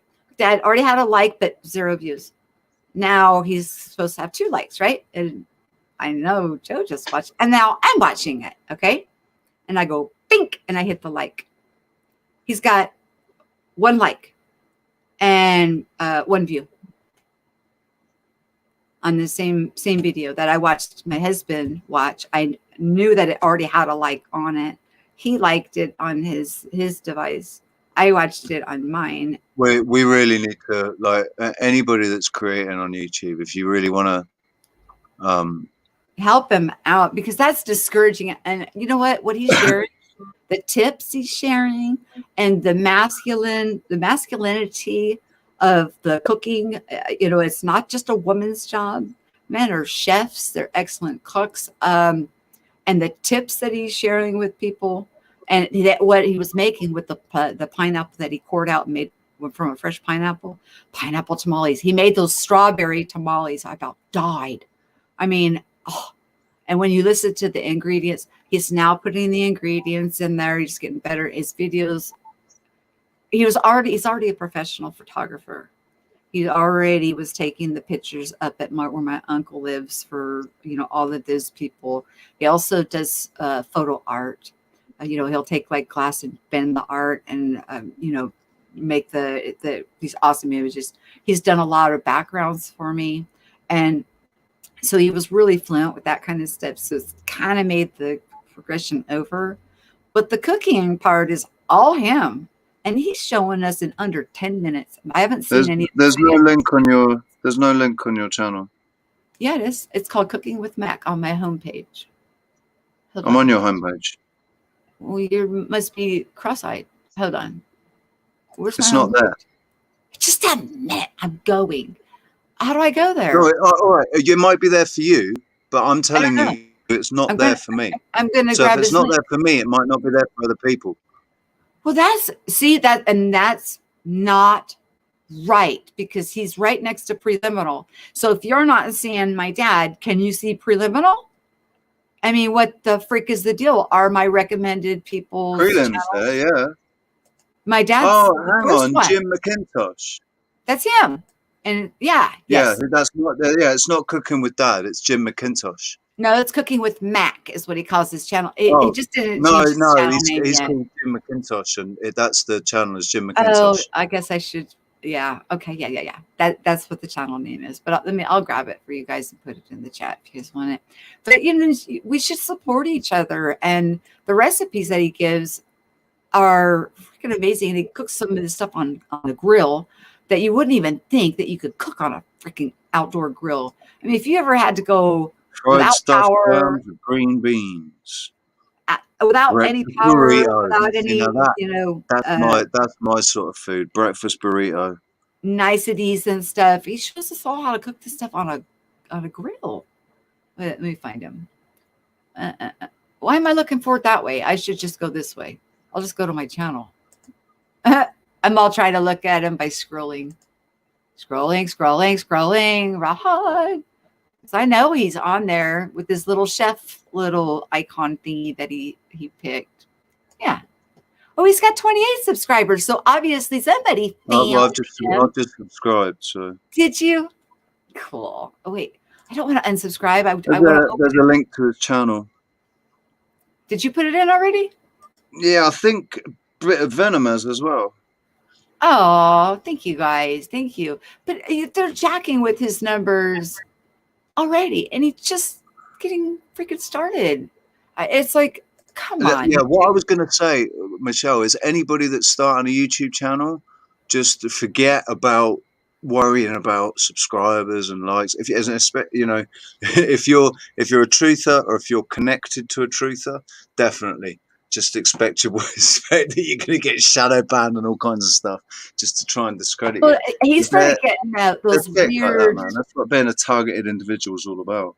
Those weird messages, like I was getting from these girls that were dressed like hoochies and saying, "Oh, you want to give me love long time?" Weird stuff, right? He started. Oh yeah, I got all of those. That's when his channel started acting. That's when his channel started acting sideways. I was like, "What the hell's this shit?" Excuse my French, guys. I'm sorry, because first there was one of them, and I was like, "Oh, I should call him." And then I didn't have time to watch the whole video, so I went back and watched the rest of it. And then there was 2 of them on one of his videos. It had 8 freaking views on it, and 2 of them were those like number colon number, and then with these weird letters. And I'm like, okay, you're getting tagged for something, and it's not a good thing. I said, you know, either I delete them, but if they persist, then you turn them in, and they shut their channels down, because they're not real channels. They're not. They're just there to cause trouble, and it's sad. He hasn't done anything but been kind to everybody. He just enjoys it. Yeah. But that's just, you know, kind of like the nature of the beast, is that, you know, YouTube has been revealed to be a gaming platform. You know, I did advertise, or what do you call it? Promote. They used to be able to promote your channel right from your channel and say, I want to spend $20. That's all I want to spend, $20. And then, you know, they run it, whatever, $20 is gone, it's over, right? Then they changed it over to where you had to go to AdWords. And on AdWords, then you say, I only want to spend $20. They're like, oh, $20 a day. And then, all right, once I got that bill, we shut that water spigot off real quick. I mean, it's like, you know, but I did get a lot of influx from that, but I can't afford that. And the software, it costs us an arm and a leg to do this.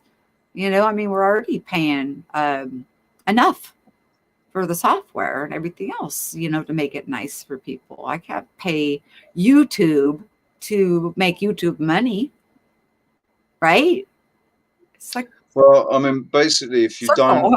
don't have money to invest, and if you don't invest money into equipment and software and whatever, you end up with just only been able, you can only do the bare minimum, which, you know, there's so much stuff that you can't do that does make your channel better. I had to invest in some video editing application. I got 2 video editing applications, spent like €60 of the donations that had come in, Ask him, William. and bought these video editing, because I can't do anything on my laptop. It's not good enough. I can't buy a new laptop. I can't afford to buy StreamYard. I can't afford to buy OBS. You know, OBS is free. Well, you got to have a computer that's decent enough to run it. So I can't buy the computer to run it. But it's, yeah, so you get limited if you want to be able to give something better to the subscribers. You have to invest money into it, and Yeah. it was, you know, you invest in a business on hoping to get that money back, at least not to make money. It's not to make money, it's to get the money back that you've invested. Nobody likes, you know, just throwing money away. That's not what money's for, is it? Money's there to make things grow. My 4th-year birthday, and man, oh man, has this been a money pit. You know, have you ever seen that movie where they bought that house and called it a money pit? The money pit. Oh my God, with Tom Hanks. That's one of my favourite films. That is, The Money Pit. Absolutely hilarious when he falls through the bloody through the ceiling, falls through the floor. It goes through the ceiling. It was the chandelier that was hanging on the ceiling below, and he goes through, and he gets wrapped up, stuck in that rug, and he's like trying to thrashing around. He's just got his hands. That is hilarious. It's a shame you can't see me because I'm doing what he was doing. No, yeah, no, I can see it already in my mind's eye. And it's got the 2 weeks reference as well, because he says, "So how long do you think this is going to take?" And the guy turns around and says, 2 weeks." Always 2 weeks. Yeah, 2 weeks, because the reference to the 2 weeks quarantine. 2 weeks just to flatten the curve, and it's been a year today in America since that 2 weeks started. A year? No. I remember the last time that I know when It's the a year. quarantine happened because I went I out to saw a eat with a video. friend on February 28th. February 28th, everything was open. The next day, wham, Yeah, We Are it shut down. Changed did it. I think it was We Are Changed did a video about it. It was it was the it was It was Biden March had 1st. come out and said Biden came out and said something about 2 weeks to not to I think it was 2 weeks to flatten the curve or something, but he made this 2 weeks reference, and it was exactly a year from I'm not a year laughing. I'm today, laughing. either a year today or a year yesterday from the date of Biden saying that. It might so yeah. I don't know when lockdown started for you. It started for us in February. Hey there, Liam. You shouldn't really be saying stuff like that because of sometimes chicken has to be cooked complete, or you can make yourself very, very sick. So, sometimes people need a little instruction on cooking chicken, and fried chicken is darn good. If you don't have a henny penny or, deep fryer, or you're not going to bake it in the oven and then finish it up, frying it up, and getting it nice and crisp in the oil on a frying pan, you need some instructions besides throw it in a skillet and just cook it, okay? So you give them your directions. Don't give anybody any kind of salmonella that's in the chat stream. All right, buddy? Thanks. Love you. Sorry. When he told William to just throw a chicken in a frying pan and voila, fried chicken, I was like, oh, yeah. But yeah, that Tom Hanks movie, and yes, YouTube is like a mini pit. And my 4-year anniversary is coming up on April, I think it's April 4th, when I finally stepped out of my comfort zone and got behind the camera because of that kid. There was a kid that annoyed the cock out of me. And I finally said something, David Hogg, a David Hogg kid. And I finally said something about it. And then ever since then, been onward and upward. And, I bought the StreamYard software. I've got it till June. And we'll just see. If I can afford it, I'll get it again. If I can't, I won't. I mean, I'll just have to change with the flow. But it's kind of my fault, though. I mean, like Richie, you know how I am with even like beyond quantum healing. If I can get you to snap out while you're conscious and come to and be able to be aware of what's going on without hypnosis, I think that's a better way by introspection and understanding than to go under and have somebody do the work and you not learn anything from it. Where when you're consciously doing the work and going through the cleansing process, you're learning and you know what you've got to do. It's different for each person. So I guess I kind of shoot myself in the foot in that regard. But I also do not have repeat clients. I'm a one-hit wonder girl. I will give you instruction so you'll be able to find yourself, because we're the only ones lost. It's us. We need to find ourselves, and then or find Jesus, who is, if you're looking for Jesus, look inside yourself. That's where the Christ consciousness is, or the Christ head, or however, whatever your label, whatever your terminology, it doesn't matter. But it's really important to get the fundamentals down. Sometimes people do need a little nudge, but that's why it's a one-hit wonder. You do them one time and bam, they skyrocket off. They're like to the moon, and they're going on journeys and consciously remembering these things. They just had to get a quick little unblocking done. But I don't know. I mean, I'm looking at becoming a notary public, which try to bring in a little bit. I'll try and keep this afloat the best I can. I have a few, I think, like five or six people. They give me between $2 to $5 each a month, and it is what it is. It is what it is, and that's not anybody's problem. That's my problem. I mean, if this platform folds, or I have to go back to, just using the free version of, what do you call it, StreamYard, then it'll just be limited access. It won't be the unlimited access, and we won't be able to do all of the bells and whistles that we're able to do now. That's the one that I use. So the only difference is that um, you can't put your own branding up. You can still have the banners.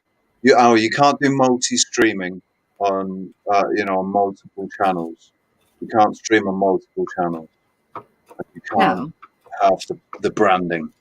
and you have a limited amount You of can't have time. unlimited as well. You can't have unlimited monthly uploads. You're limited to 20 hours a month. Yeah.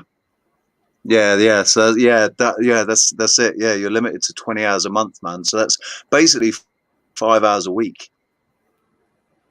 Yeah, it's really not much time when you think about it, because whenever we do We did a power 5 hour. shares, We did a 5 hour stream the other night, didn't we? yeah, and poor Pri, he comes on, he's showing this fantastic art, and I'm dosing off on the poor guy. I felt horrible. I was like wiped out. But when he came on, his art is so freaking amazing. I want to give everybody the chance to share. So, hey, yeah, that was, I think it lasted like 7 hours. You kind of petered out on us, and then Pri was saying he was tired, right? And I don't know, somebody in the chat says, I think it was Brenda Mitchell. She said, "Here's a cup of coffee, Pri," and he went on for at least 45 minutes to an hour longer. And I was like, Brenda, where's my coffee? Where's my coffee? Why did you leave me out?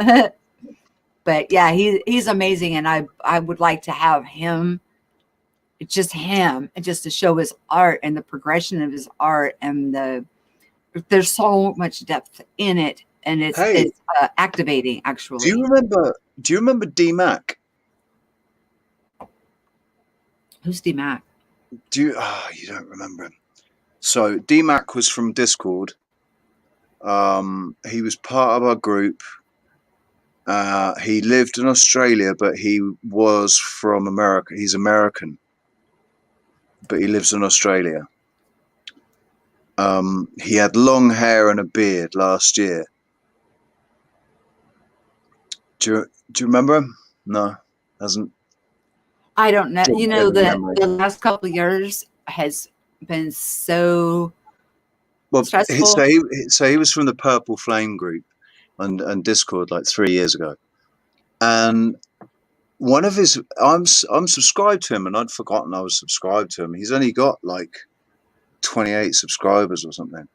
Like my But dad. one of his videos came up on my suggested, and it was one that he made a couple of days ago, and I fell out with him. I didn't speak to him. Well, actually, he fell out with me because of my Ego. belief No, I'm just that kidding. it's Joking. because of the um Your lack of staying on topic. it's because of the globe denying, because I'm a globe denier, because I deny the whole globe theory. Yeah, So I know. You like he your couldn't. faiths. Just stay in your little faith groups. It's all good. I don't care. I'm unbiased. So he he stopped talking to me. But his video came up, and what Oh, he's doing now, I mean, he never really made videos on his channel, but he is now, and what he's doing is painting. And is he's that doing worth like, not talking to somebody over? I mean, come on, really. If I told you I thought that the earth was a sphere and you think it's flat, oh, and I it's him don't that care, and I don't he care cut that you me. think it's flat, and I'm not going to argue Yeah, with you. he cut me off. That wasn't that's not that's his problem, not mine. I don't, Yeah. I'm not going to fall out with somebody just because they believe that the earth is a globe, and I would hope that nobody would fall out with me just because I don't. I don't think Um, it's either. I really think it's oh realms. no, It's I don't realms. think It's I don't think it's perception. It's layered either. upon layers upon layers. It depends, and we're going up and down these different sheets of paper, like Jacob's ladder, just and seeing different and I mean, the only thing that I'll anomalies. take out of that sort of is that a piece of paper is flat. So in each realm, whatever the realm is, in each realm, wherever we actually exist, has to be flat. It can't be. Although there's mountains and all that. The actual the plane that we exist on is a flat plane, is a flat realm. I'm The going to throw an parameters, invite into nobody the knows. Nobody knows what chat. the parameters are. But No, who can get out there far enough to observe exactly? How come nobody. I'm hearing feedback? What's going on? You got feedback? I don't know. I haven't done anything. It's coming through you, dude. Hello? Yeah, it's you. Yeah. You must have bumped your mic little speaker or but dial. I haven't changed anything. Nothing's changed. Nothing's changed, so I don't know why it started. Well, you need to stay on the same piece of paper that I'm on, and so we can be at the same resonance, so we can talk without echoing. Hey, we're back on the same piece of paper. Cool. Yeah, I agree with you. I don't think anybody's been out far enough to even understand the concept of what this place actually looks like. I don't even think that when they send up like satellites and things of that nature, they get a full spectrum of what this phenomenal place is. I just don't. I think they're lying to us about the number of continents. There's definitely more than 7 continents. There's much more land out there. So I always get the feeling 9. Something I always see 9s, 9, 9, 9. Even when I was making my 3, 6, YouTube 9. Well, when I was making my YouTube channel, it was really interesting because Do you remember that tune? My email, I made it Jesus loves me, because of course I love Jesus. And don't get me wrong, just because I don't follow dogmatic Christianity doesn't take away my love for Jesus, for Yeshua. No, I'll testify to that as well, because I've got my own experience with Jesus. So even though I say the church, the dogma is a load of rubbish, it's Jesus is real. Yeah. So I was looking at what we wore out Long Reach, but we actually really didn't get much into the technocracy besides talking about, expect financial shortages, expect empty shelves when you go into stores. I've been really shocked lately about the lack of supplies in stores today, and then just these weird anomalies are happening just remember, it's a 3-dimensional trying to bide for your power, and by having you pay attention, get you angry and get you to give your energy over, because it's thrashing about, and it is attacking. The war is bled over into the 3rd-dimensional realm, and I kind of knew it would once I saw that weird thing in December, because nobody could go out anymore and mess with anything outside. I meant to say to you as well, I heard somebody talking about it yesterday. Somebody else saw it? And no, they didn't actually say that, but what they did say was, yeah, but we can't get out there anymore. Oh, we can't get out. They can't get out. Yeah, it was a couple of people that were talking about it on a live stream. I think it might have been autodidactic stream. It might have been Callum. Yeah, I think it was Callum, and it was the guys talking on the round table there, and they were talking about their dream space and lucid dreams, and they were saying that their dreams have been limited now. They can't go where they were going. Wow. Well, I haven't quite run into Something's that stopping them. Something's stopping them. I've asked for that. I'm going to be honest.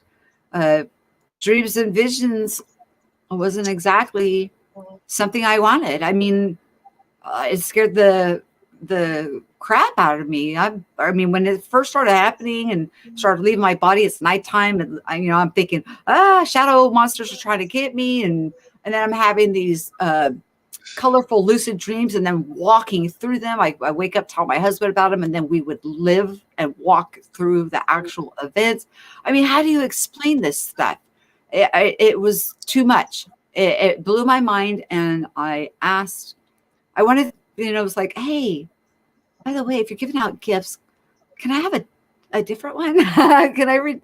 Where do I go to exchange this gift? And maybe you could give me one that's a little more that I could understand, a little more tangible, like laying on of hands or something like that, where I can just walk up to somebody and pat them on the back and then walk away, and then they're completely healed and they'd never know that I even touched them. Something like that would be cool, right? But no, I had to master the dream situations, and then other things open. Before you go on, hang on. A friend of mine whom I've been talking to and working with them energetically, and we've been talking some deep conversations. We lost touch for about 20 something years. And he was the one that I told you the last time that we went out to eat was on the 28th before all of this pandemic thing happened. Okay.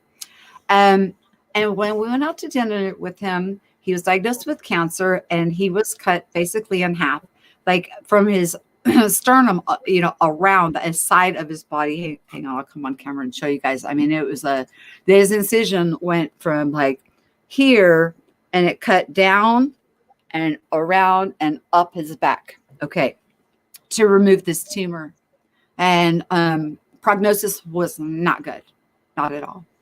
Okay, so we've been talking and spending time together, and he didn't lose his hair during chemo.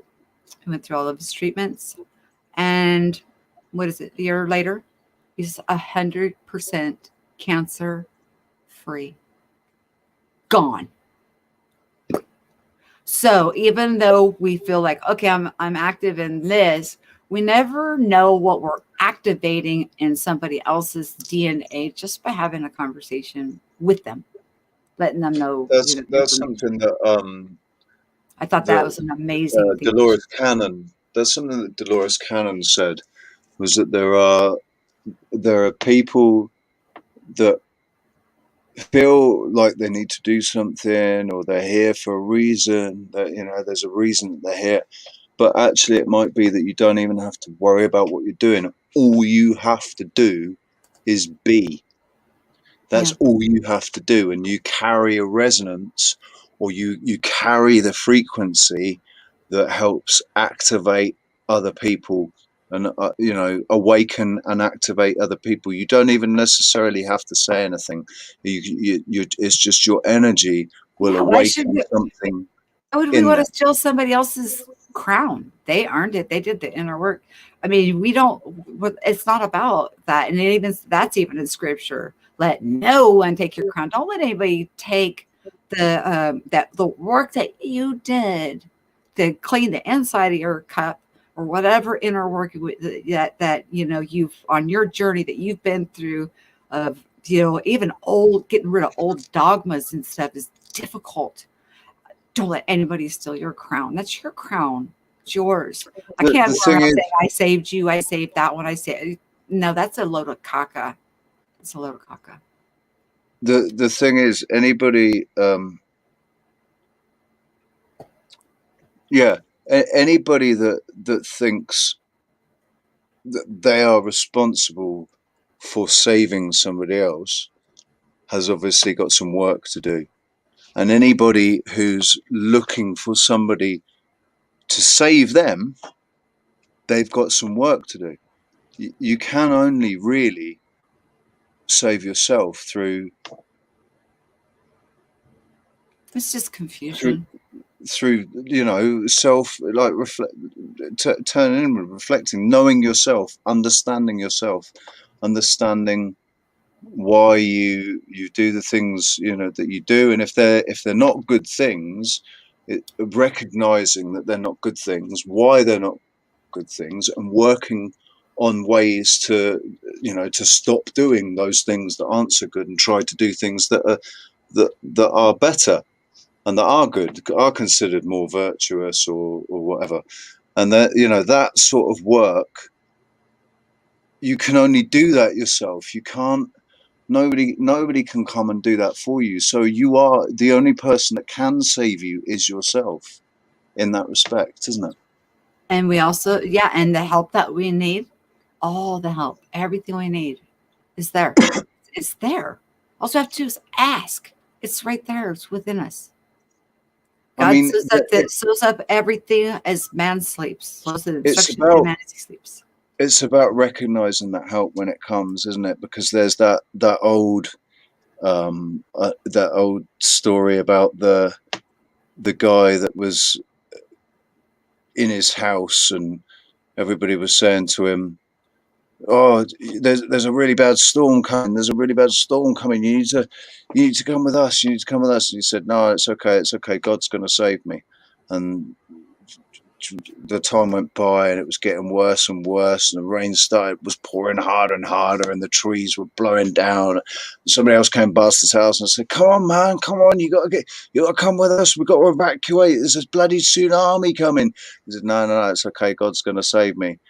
And then the water levels start rising to the point where the guy has to get onto the roof of his house. He's on the roof of his house, and this boat drives past with the lifeguards in it, and they say, "Come on, man, get in the boat. You've got to come. You got to come."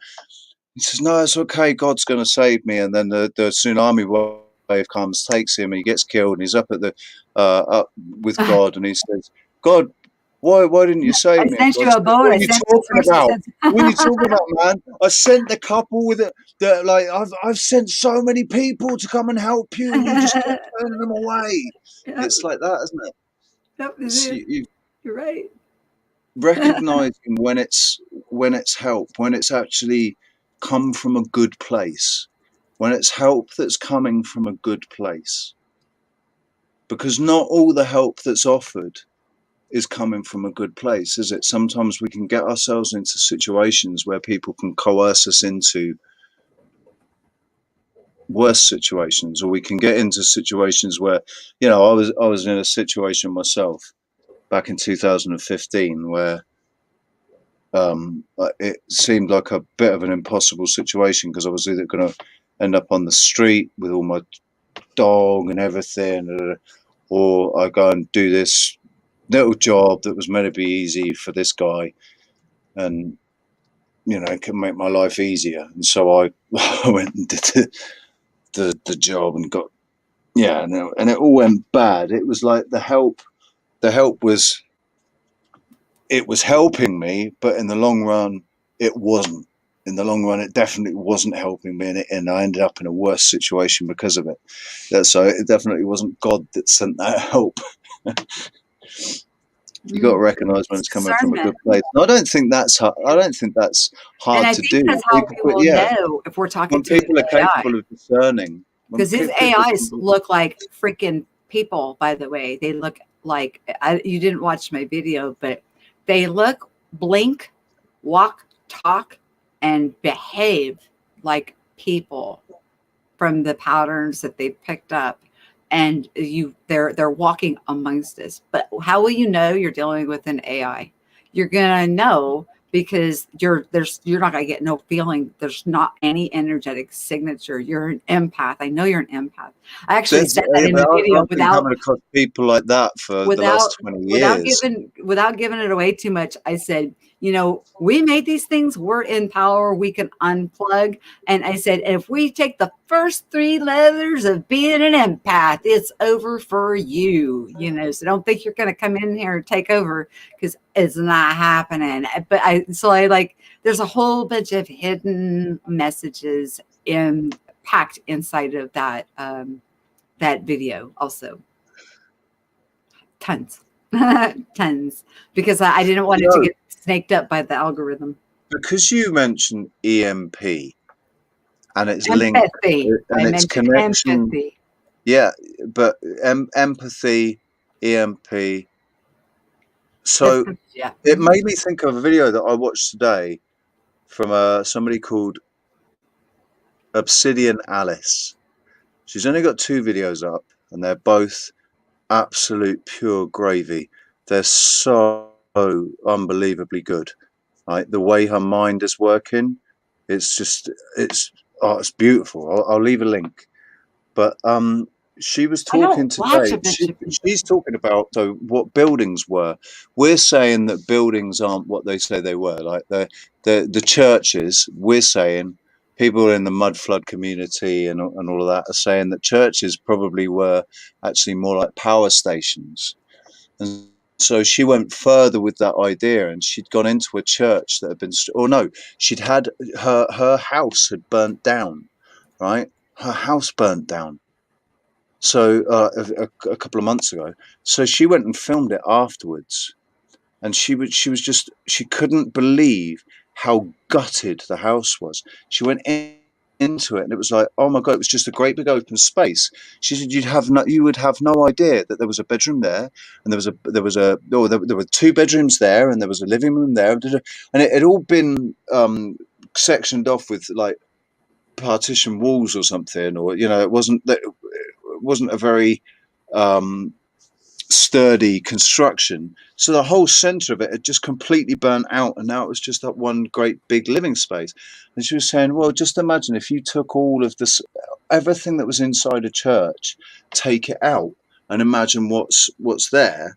And look at the plans of what's underneath. There's always a well underneath, and there's always these things. Then today, the video that I watched today, she was talking about the language, about names, like in electricity. This is why I thought of it, because EMP, electricity. In electricity, when you look at a circuit board, there's things like cathodes and diodes, and there's a detonator. In electricity, of an alternator. And then she's saying cathode, Catholic, diode, diocese, alternator, altar. And she's making all these connections between In the organs. between the names of the church and everything connected with the church, and an actual circuit board. So it really makes sense that churches were never churches, because if you look at what a word is, a word or a name is actually, it's not what the thing is, it's what the thing does. And even the organs, you know how they have those huge pipes that would go all the way from floor to ceiling, sends out Yeah, that vibration, that tenor, yeah. and that sent out an energetic frequency too, would heal people See, with I amazing think things. what that was for was to infuse the water or something. I think they were. And people are made with water, so yeah, no wonder it would have a residual effect on those who attended. Makes But sense. so when you think like Or a those that could brush, hear. a hairbrush, a brush is called a brush because it brushes hair, and a shovel is called a shovel because you shovel Horse um, poop. poop or dirt or whatever with it. So a Or you could church, plant a tree. what's actually the definition of church? What does church mean? Church means a congregation of people. It doesn't mean a building. So it make that then again it makes Okay, sense. what's the congregation, Richie? I know you know this one. What is a congregation? Congress. Think of Congress. What does congregation mean? What's the definition? A gathering of what? A gathering. Um, You're gonna laugh. Okay, I'll give you. no, come on. It's nearly 1 o'clock in the morning here. my brain's not working. Tell me. I'm looking. I want to make sure I get it completely right, because you know what, Mandela can really mess with stuff. Oh, and think of the Ecclesiastes, or yeah, the ecclesiastic. That's Okay, church, isn't it? okay. Congregation is the group or people assembled for a religious worship. Yes, a gathering or collection of people, animals, or things. And it's a Roman Catholic Church, a permanent committee, and a group of people obeying a common religious rule. Okay, now well, hang on. Maybe it's Congress that I was thinking of. Hang on, that you'll get a laugh out of. Hang on. Congress will be there too. It's supposed to be it's a gathering of baboons. I know that, unless it's been freaking Mandela affected. I knew that Congress meant a gathering of baboons. Hang on. But this is just talking. Am I looking at Wiki? Because Wiki is other people put their crap in. I want the actual definition, the actual Webster's dictionary. Yeah, you can't trust WikiLeaks, Wikipedia, man. You cannot Right. trust that anymore. Nope. I gotta look at the actual, like the Meridian. There it is. Merriam-Webster. She's a Republic, United States, Congress. Hold on. Definition of Congress in the dictionary.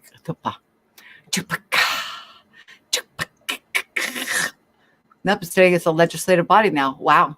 Oh my gosh, where did all where did the baboons go? They used to congregate as a Congress. They were the Congress. Hang on. Well, the other one, the congregation said a gathering of animals, but Congress was a gathering of baboons. I know it was. Freaking you Mandela'd me, man. Dude, why? Why'd you do that? Why? What'd I do to you? What? Right, I'm putting a link to this video I watched today about words. And she talks about the cathedrals. Pretty soon we're all going to be speaking a foreign language because everything we say doesn't mean what we say. Because all the definitions are changing. That they're changing definition. So they've changed the definition of vaccine. They're changing the definition of herd immunity. Or they've changed the definition of herd immunity. They're changing the definitions of things. They're also rewriting history. Even heard of herd immunity until recently. It wasn't even in my spectrum. It wasn't on my piece of paper. I'd heard of herd immunity when I was younger. I heard of it when I was younger because I don't know. I don't know if it's because of my mum but I definitely heard of herd immunity. Oh, okay. William found it. Okay, he says yes. Baboons also flang. It says a collective nouns search. So he found it under a different. Okay, thank you, William. That makes me feel better because I knew that it was also a flange. I don't know what a flange is, so please. A flange is a. What is that? Oh God. That's what we used to call one of my mates at school, flange. What, flange? But it was It's like a slacker? No, we used to, I thought we used to use it as a euphemism for ladies' parts. Oh. It was. When I was a kid, that was a euphemism for ladies' parts. Oh, get your flange out. Get your flange out. That doesn't sound as dirty as what the words that they used here. Oh no, I know. I think that's what that even was like pull your knickers down. I mean, that's actually sounds kind of cute compared to, drop your pants, bend over. Yeah, and both of those sound better than get your bits out. Pull your panties down is different. Although it's the same, it's a much tamer version to. Get your little cat out. Drop your drawers. That's something they say in England, darling. That's something from the 1950s. Drop your drawers. I wasn't alive then, so don't date me that old. I'm old, but not that old yet. So don't be saying things like. I have a question. Okay, what did you say when they were saying the limited travel? Did you ask, were you in a chat room? Did you say did you run into something out there? But no, it was a premiere of, they recorded a round table discussion. So not everybody was actually in the premiere in the chat room. And I mentioned it. But nobody picked up on it, so and the chat was going really fast, and so we didn't really get to talk about it. because the subject wasn't really about dreams. It was just something that came up. I wanted to expand on it. I was like, and I think I sent Cam a Skype saying, you know, I really want to be in a round table discussion next time, man. Please let me in a round table discussion, because, you know, in that instance, I would have been able to say, oh yes, that's interesting, because my friend Michelle. But yeah, that didn't happen. No, don't throw me under the bus, dude, because I already felt like a schmuck for. Oh, I absolutely will throw you under the bus, because I know think you will. I Because think that, you know, it's not throwing you under the bus, is it? I think you need to don't I hide that stuff. don't deny it. Don't deny it. I don't deny it. I can't deny it. I can't. No, It's a but part of my life. you were allowed to retain. You were allowed to retain the memory of it to the, you know, to this degree, so that you, if you weren't meant to share it, you'd have a clear message not to share it. But this is more. I think it's more fear.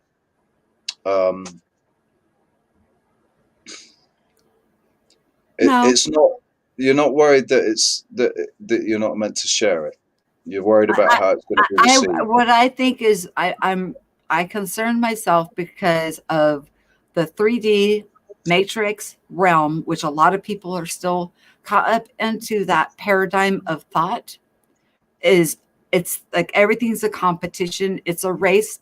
I'm not as advanced as you. Something's wrong with me, and that's false. That's a false paradigm. It's not true. And I know it's not true. So why would I want to be a stumbling block to The thing anything? is, so that it kind of works both ways. There'll be some people that it resonates with. There'll be some people that think, oh God, I'm not advanced yet. Well, you know, why isn't this happening for Or me? some I people don't think dream, I'm just whatever. crackers. Right? And there's other people that will just sit there and go, yeah, you're off your rocker, love. What did you smoke then before you went to sleep? Eh? You know, the skeptics and the naysayers and whatever. And I don't do anything. You have to ignore all of that. You have to ignore all of that. You know, if I was going to start drinking, or if I was going to, you know, it would have been right after I lost Shannon, and I just didn't. And anybody that knows me, and certainly my subscribers know for sure, I'm somebody that calls it out. If I don't like, if I didn't agree with it, or, you know, if I thought you were off your rocker or whatever, just because I've never experienced anything that intense, and like, I used to have really intense dreams when I was young, when I was a kid. So you can't say never, right? But after my accident, nothing. But I think that's me. I don't think that's, you know, I don't think it's because, oh yeah, well, dreams are just a load of rubbish, or it's just, you know, I know there's a reason why I'm not remembering. I know there's a reason. There's definitely, and I know that I'm dreaming as well.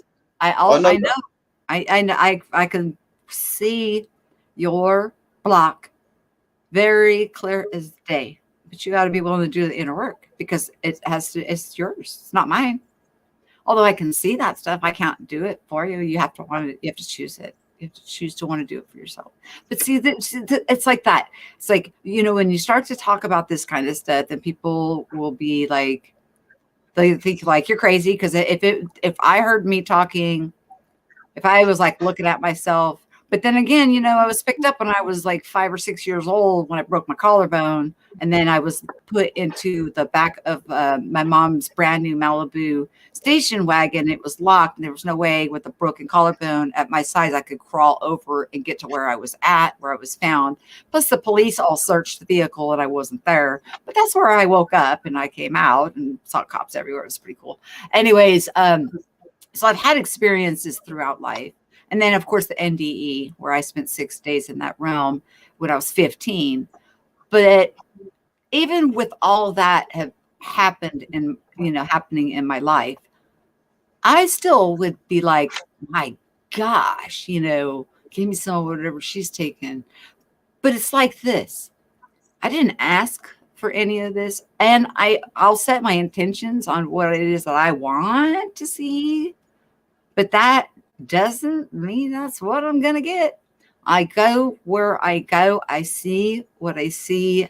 I'm shown things and I observe, I participate, and I wake up and I think people need to understand that the reason you're expressing that or emphasizing that is because anybody that thinks that you're just like imagining it, you've wished yourself into it, because through setting your intentions, you've wished yourself into it.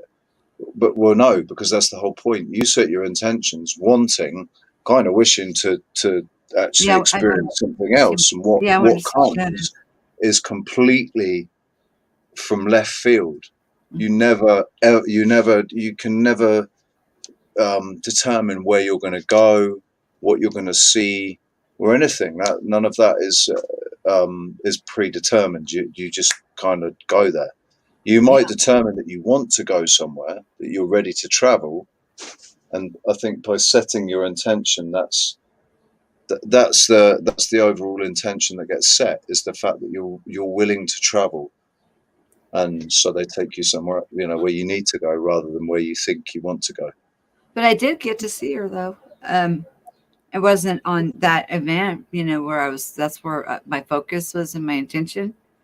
I saw what I saw, and then I shared whatever I had that. And then that's really strange phenomena that was brand new to me. I mean, I'll even when I'm green, I'm green. Something brand new, I don't understand it. I mean, I'm not going to sit there and tell somebody I know it all, because there's one thing I know about this place. The mysteries of this place are so phenomenal, it's so deep, so profound, to say that I would know even a piece, a tiny sliver of any of the mysteries I would be in error. I'd be a liar, because every time I think I know something about something, I find out that there's more. But wait, there's Well, more. I mean, that's the other thing as well. Like, so well, I've never experienced what you've experienced with the traveling, but I've done that little travel that I spoke about. But when you spoke about speaking, seeing your daughter. Mm, So I really wanted to see Alicia mm. after my car accident. I really so badly wanted to see her, and about 3 months after the accident, I had to go back in for surgery. And when I was coming out of the anaesthetic, I was coming out from under the anaesthetic. I was kind of knew that I was waking up, and I had that amount of awareness. And in that state, I met her. We met up. I went to her house. We went upstairs into her room, and her mum was downstairs, and I didn't want to. I was really worried because I thought her mum hated me, but we just we had a moment together, and I can't remember what was said or anything. I'm not even sure if anything was said. It's through We might have thought. just, We you talk through know, thought. It's weird. Our mouths don't exactly. move. We hear thought. It And then takes a little yeah, while to get used to that too. I'm just going to say, Richie, because it's like, oh, but we don't hear everybody. We only hear the one that's directed to us. It's odd. It's just odd. The whole thing odd. But go on. but I'm that sorry. was real. The thing is, that was real. I might have still had the lingering effects of the anaesthetic or whatever. That actually doesn't matter, because where we go when we're under the effect of any of these drugs, when you go into a dream space, that's it, man. That is, your perception of what's happening there might be different. Your perception of what's going on, could be completely different, but to other people's or to somebody else's. But when you go into that dream space, it's a real place. The places that they're real, and the events that I see unfold. That one place that I went to, like the bread and circuses with those little black bags all over their heads and stuff, and then them swinging those like hockey stick like things, is was showing that there's a battle in the ether realm. They tried to throw me out of that place, but then I knew that they couldn't. And I also knew then that they couldn't hit me. And I said, and then the lady that had like the gray hair, there's two men beside her and her, and she's like, she had to tell me the truth because I demanded the truth. I said, "What's going on? Why are they swinging these like?" It's like one of them had like a chain with this thing and was trying to swing it towards me, and They were another just one trying to had like a intimidate you. They were trying to yeah. intimidate you, weren't they? And then she's like, "No, they're not allowed to touch you." I said, "You're also not allowed to kick me out of here." But since there's other people that are seeming to follow, I'm just going to go ahead and go, and they can go and do whatever they're going to do. And that's what was pissing them off. But what I found out is there's a bunch of people that are not aware or conscious or whatever, not remembering, but they will. People will become aware of what you're doing in the ether realm. They're going into this place. It's jam freaking packed. It is like bread and circuses. It looks, to me, it appeared as an amusement park. But there's a bunch of people, and I could tell who was who because I could see you. I could see who was who. Obviously, if they didn't have the black bugs all over their head, that was a total giveaway.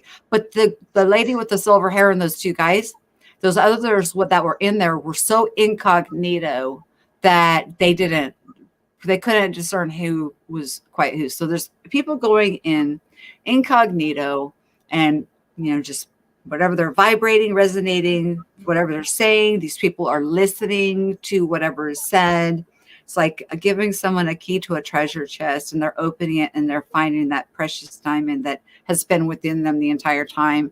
And then they end up following them out. So some of them were following me out, which pissed them off that, they were mad. But then I stood my ground with her. And it was after that, I'm sitting by that huge, like it was over an Olympic sized pool. And I had like all this shampoo in my hair. And I'm like, are you trying to brainwash me? But the symbology was not that. The symbology was to express that I don't have those little black bugs. My hair is clean. Because then I got up and did a perfect dive, and I can't dive in real life. I can't dive into this beautiful pool, and all of the shampoo washed out. And when I popped up, there was Shannon. You've just been cleansed. You'd been in a dirty environment, and you were being cleansed afterwards, like like a I didn't think of it that way. Decontamination kind of thing. Maybe I had to have that process done before I could go near where my daughter was. I don't know. The fantasist in me, not grandiose, just. Well, I was thinking, are you trying to brainwash me? Or whatever, the wishful thinker or whatever it means. I think I've felt for a really long time that I'm not allowed to remember what's going on in my sleep, and I've felt for a really long time that quite often I'm having some sort of battle in my sleep, and I've woken up with injuries, scratches, bruises that just look like ridiculous bruises that you think, wow, how did I not feel that when that happened? How did I not feel that at all? Do you know how we get? I can feel it now, So there's this part of me that's been thinking for a long time that that's been going on. So I like to think that is what's going on. I'm one of these people doing that, and I'm just not allowed to remember it because I wouldn't. I don't know. It's not that I couldn't handle the information. It's that I wouldn't deliver the information in the right way, or people don't perceive me in the right way. So the information, not everything is meant for everybody, would get lost. It would get lost if I was to share it. So it's just better. Do you think I share every single one of that I see? Heck no, they're not all meant for public. But You know why you're waking up with bruises? Because I used to also. Because my 3D mind was not discerning the difference. And so my 3D mind was convinced that I had gotten hit in that realm. Yeah, And yeah, therefore the appearance of the wound would actually yeah. be. That's kind of how I think it happened. Yeah, that's how I was thinking it would be happening. If that, it's like it's a You're dead on spiritual. then. So uh, Yeah, I it's a don't allow spirit. you don't shortchange yourself. Stop trying to shortchange yourself around me because I'm Well, not. no, it's only because I can't actually say. I can't say that's what's happening. That's just my imagination, Is based it on really? Well, So is mine then. That's mine's all my imagination. I'm just fantabulous like no, I that. mean no. But what I mean is, it's my. Don't talk It's down to not. I yourself. can't say through experience. I can't say I can remember that happening, Okay, I or was yeah. waking up I from remember. surgery, I remember which a this lot one of people under occasion. anesthetic leave their body. That's a pretty normal procedure. Usually they can float above their body and watch the procedure because a lot of times it's almost like a death light and coma. Coma patients travel around in their Merkaba until their body, they pull the plug and let them go because they've still got that string tether, or they enter back in and reanimate and come back to life. So you had a real experience there. You used to travel when you were a child. You have a block. The block is easy and transparent, and probably anybody else listening can see where the block is. It's it's um it's something that for me to say something to you about it, it would be easy for me to tell you what the block is, but I can see the difficulty in the level of the inner work that it would take for you to be able to come to terms with the forgiveness side of it and flow. So don't get me wrong when I say I could tell you easily. It doesn't mean that the work's going to be easy because it's hard. Each person's difficulty level on how it depends on our heart. I You mean, know, because you mentioned forgiveness, then it makes it. I think obviously there's only you one know what it. Don't event. even mention it. You know what it Yeah, is. there's only one event, and I already. in that instance, I And don't as soon know as how you much forgive more yourself, work you're I going to can, stop getting those stupid but messages too. By the but way, I don't know how much more work I can sort of do with that, and or how much like it's forgiveness and it's hard. Forgiveness is one yeah, of our no, I know, but hardest things to that's the do. whole point, right? That's the whole point is We can that forgive another faster than we can forgive ourselves. I've I understand what happened, so in that sense, Doesn't I've matter. forgiven myself for what Mm. happened because it was an accident. It was a never intended to do it. No, It you're was, justified. but it's I don't know how much more I can, you know, if that's what it is. I don't know how much more We'll I talk offline. really, really do not understand how I could think differently about it because there is no other way to think about it. We'll talk It's offline. what happened. That's what happened. That's how it is. I accept that. There was no ill intent or malice or anything. So Of course not. Goodness how can I not be gracious. forgiven? Of course there wasn't. My Yeah. goodness. So in that sense, how can I not be forgiven? So I don't understand if I'm not forgiving myself. I don't understand how I'm not. That's my point. It's not. Hang on a minute. Hang on. I'm conscious evolution. I think said something about also seeing amusement park. I'm trying to read what he wrote. Okay, I've seen and oh, I know where he went then. Do you see the comment in the chat? Here, I'll pull it up on our screen. Check it out. Check that out. So even though he's getting flashes, it sounds like he's going to start consciously remembering the dream work. Every I don't care who you are. If you are alive, breathing, and have a soul, if you're not a mimic or a AI robot thing patterning yourself after human behavior and mimicking. You have a soul. You're a dream worker. There's nobody left out of that equation. Everybody is a dream worker. Everybody. There's some warriors and that go and fight some pretty horrendous battles. It's probably better that they don't remember. Because I've seen some. I mean, that's what I meant to say as well. I didn't finish saying the reason I feel like I'm some sort of warrior is because on this side, I feel like an absolutely powerless. I want to be a warrior. I want to be a warrior. That's what I want. But I don't want to go out there and kill people. You can't kill anybody. There's no such thing as death. That's the thing. I really don't. That's not what I'm about. I don't want to go and.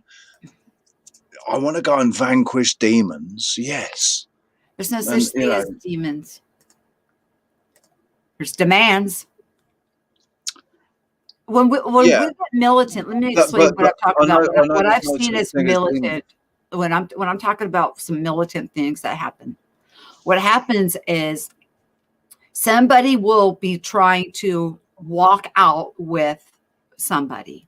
Somebody will have went in and somebody's trying to follow them out. The hive gets militant. Yeah, and then starts threatening and bullying that one until they get them to cave, submit, and stay in the land of delusion. It's important to make this distinction as well. When they go in there and get people, they're not going in there and grabbing hold of them and pulling them out. The people are following them out through their own free will. They're making the choice to follow the person out, and that's why. Yes, that's why it's causing the. So when I say that it gets vicious and stuff, they will then start to attack that person, like they tried to come after me with those hockey things and whatever, because I didn't belong there. I wasn't supposed to be there. So, they were trying to throw me out. And I'm like, okay, you know what? You don't have the right to throw me out of here. Okay. You don't have, I'm sovereign. You don't but because those people don't have that knowledge, they don't have that they're not. No, they forget wearing the armor.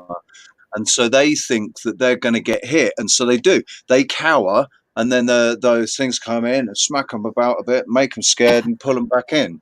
Whereas you with your knowledge, through your knowledge and your self-awareness, self-realization, you're wearing that spiritual armor, the armor of God, if you want to call it that, the armor of God. So you know, and you've got the authority, you had the authority. I'm aware, I'm conscious of it. That's all the difference is. That's it. That's the only difference.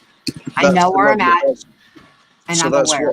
That's what I love, the parallel between your testimony and my testimony of the two occasions. Hello. Hey, Sister Betty, how you doing? How are you doing? The two occasions when I've kind of overcome the dark forces that I was perceiving, both times I was using my own perceived authority, the authority that I perceive has been given to me as a co-creator, and all of those things, and also as a good person, because I try to be a good person. So I was accepting and using that authority. And so you're talking about, it's all about authority. We actually have way more authority in that realm and this.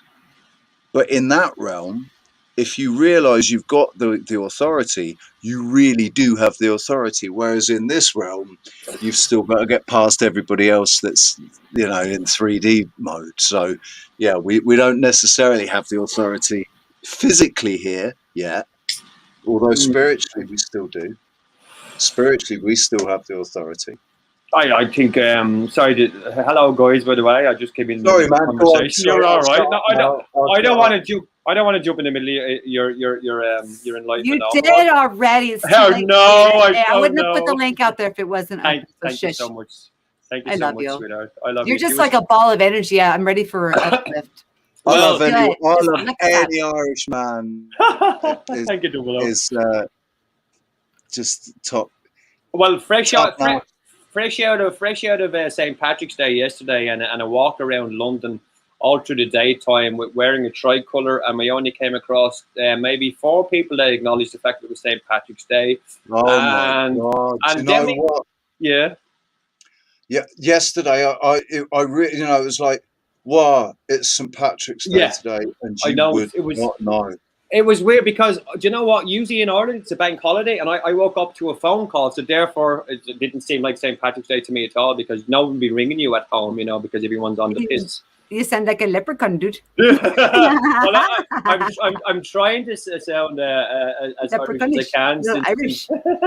I told my mommy, I said, she had a little emoji, and she said, Happy St. Patrick's Day, and she was drinking a regular beer, and I said, it's supposed to be green, because I remember always peeing green on St. Patrick's Day. Like when I was in those young wild. One of the things that should be one of the easiest accents for you people over there in the US of A should be the Irish accent, because there's so much the Irish that went over. There's so many of us over there. Now I can do in Oklahoma. You sound like you're from Dublin or somewhere near. No tomorrow. Like you're someone in Dublin, aren't you, Sister Failure? I'm from Wexford. Yes, Wexford. Oh my God, you're from Wexford. Do you know what?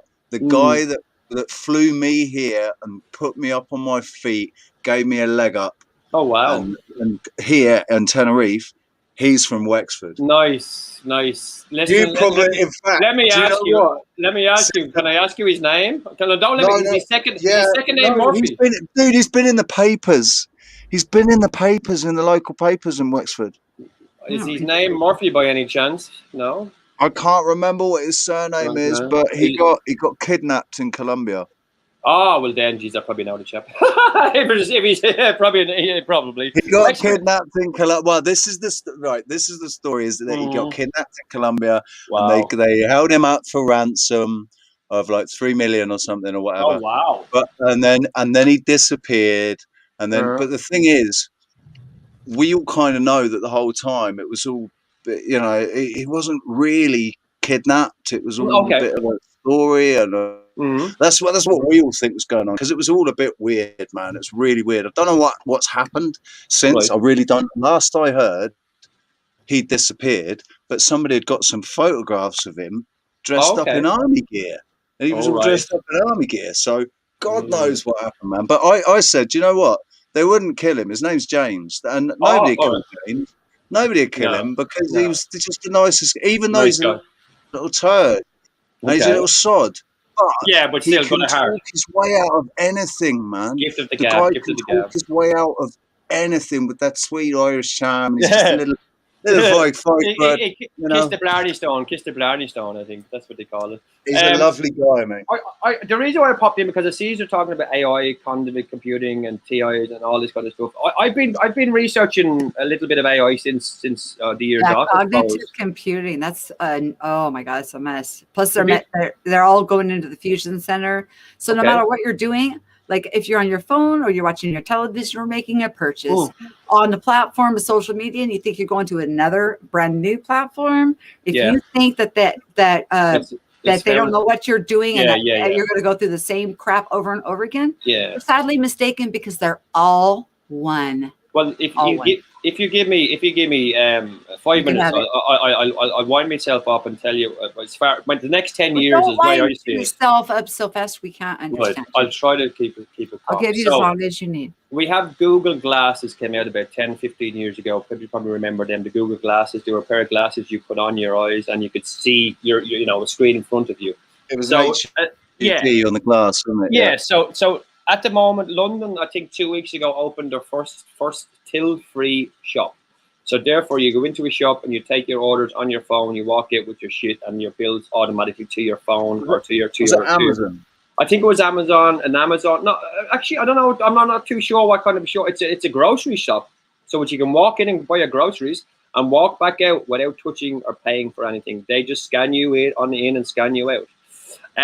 Now, the way it looks to me, that shop now has lost 25 people who work there. It should be working there, right? So 10 years time, 25%, maybe 45% of the workforce are going to be gone, because when you're going to walk into a shop in 10 years time, you're going to have a pair of these glasses on. Instead of interacting with a human person, you're going to be interacting with an AI version of someone who looks probably similar to who you speak to, because they're all in your computer, they know all about you, and it'll be tailored to everything you want. So say, for instance, you walk into a trainer shop where you buy trainers, they will know exactly what you wore, what your previous, and they will tailor you to, oh, here's your section over here, we've got these ready for you. But you will not be speaking to a real human being. You'll be talking to an AI who already is cognitively, already knows you, already knows all about you, and knew everything about you before you even walk into the shop. Probably made you walk into that shop, in fairness, because, you know, we probably pop pictures in front of you of trainers for the last 20 days, so therefore you'll walk into Minority Report. Yeah, that kind of stuff. Yeah, so they're doing all that anyway. But here's the thing: what's going to happen in 20 years' time? 95% of the workforce is not going to be used, because we're all going to be, I suppose, sitting behind computers making other stuff for these. But where are all these thinkers and like of us who are sitting around thinking stuff and thinking of solutions and stuff like that, and are not able to write code? Where are we going to be? Are we going to be the Gnostics, the people who gain information from God knows where and tell these people how to program AI? Because I think that's what we've been doing from day one. From the second you set up an email address, or even pressed enter in any computer, they have already got your fingerprint there, and they've already made an artificial intelligence of that first version of you and simulated every version of your life from the first moment you've met on computer to every simulation that can outcome of anything. So if you think they don't know what you're doing or what you're going to do, well, you're wrong. The only thing is, the way I look at it is, if you look at them looking at you and you say, listen, I can see you see me, why don't you go shove your fucking AI zombies up your arse, or I will come into your computer and I'll pull your fucking wires so far out your neck and shove them up your arse you won't even know who you're plugged into or what you're plugged into. So go fuck yourself. But acknowledging AI is the way I find it eases off. But here's a game you can play. If you believe you're in a simulation, think of somebody. Think of somebody so intensely for a couple of days, and then go to a place you know you're never going to meet them. And if they pop up there, you know you're in a simulation or something has been going on. And that seems the way the algorithm of the AI goes. It goes on what you are, I suppose, the simulation of where you are from the first moment you wake up, and they already program you like the Minority Report. They know where you're going to go. They know exactly how you're going to get there. They know what bus you're getting on. They know when you've tapped on or tapped off. Even if you don't use your phone, they can see you with satellites. In London, you can't walk 2 foot without being on a camera. You know, there's cameras on the TV in front of you. No wonder I stick out like a sore thumb. The TV that we're looking at, the screen we're looking at now is looking at us, and it's already listened to our algorithms. It can tell where I'm going to go with this conversation, because I've said it before and whatever. But it doesn't know that what I'm going to say next is an adaptation of what I said last time. So it might be they have to catch on to this algorithm. So I am going to get a little bit deeper. AI, as far as I know, entered this realm, if you want to call it realm, in 1866, when they made a battery made from electric eels and electric current fish and stuff like that. They were put into copper rings. That's when, as far as I know, AI arrived in this under the dome, would you say, or wherever it is, because it's an electrical universe.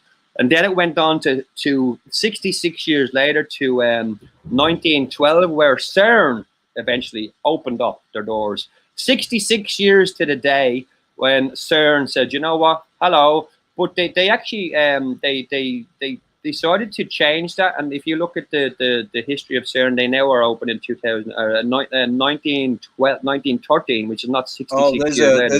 There's loads of Mandela effects with CERN. I'm a DJ, right? And I've been DJing for years. I DJ'd a long time ago with some troop music. I came across a song tonight. It's a song called CERN, and it's called The Message, and it was out in 2003. And it talks about stuff and this other stuff and what we see now and what we don't see now, but it also has other stuff in it.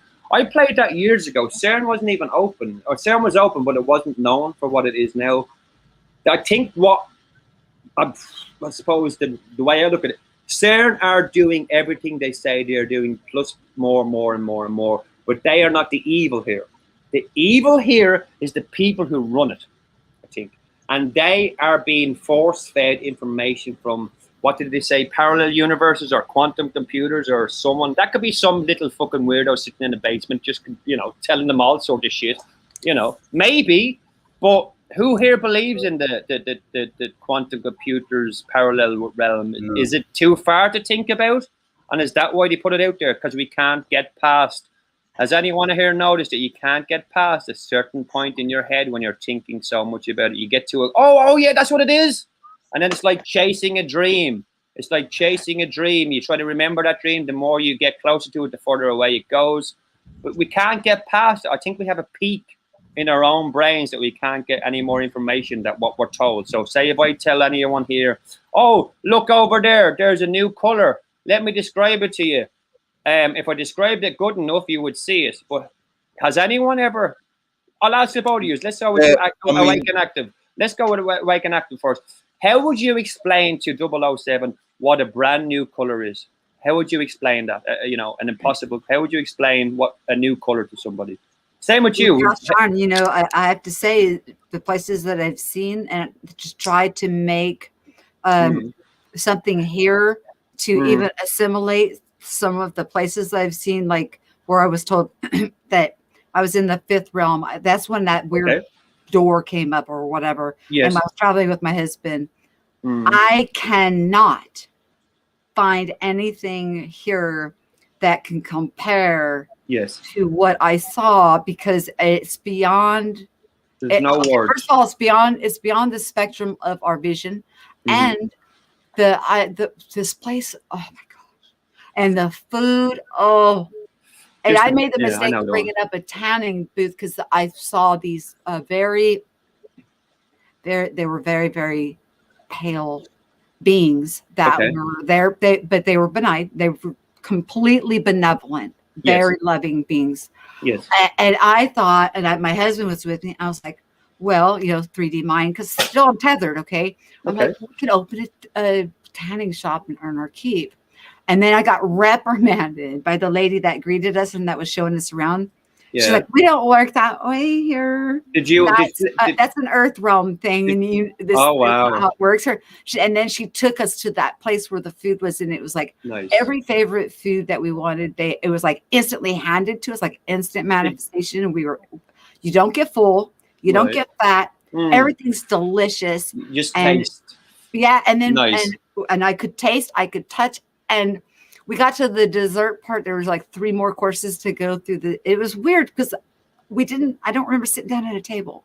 We just went down through this line and we were eating this delicious food. Oh my God, it was fabulous. Bloated, no full, and no money. They didn't want no financial exchange at all. Was there the exchange? I'm glad you said exchange. Did they ask you for any information from here? No, she knew who I was. She knew who you were, but let me ask you, did you have to do a trade for anything? Did you have to trade, say, information from your government or any beliefs that you had? No, you didn't have to. Well, they're good. That's good. I've been doing some research on dimensions.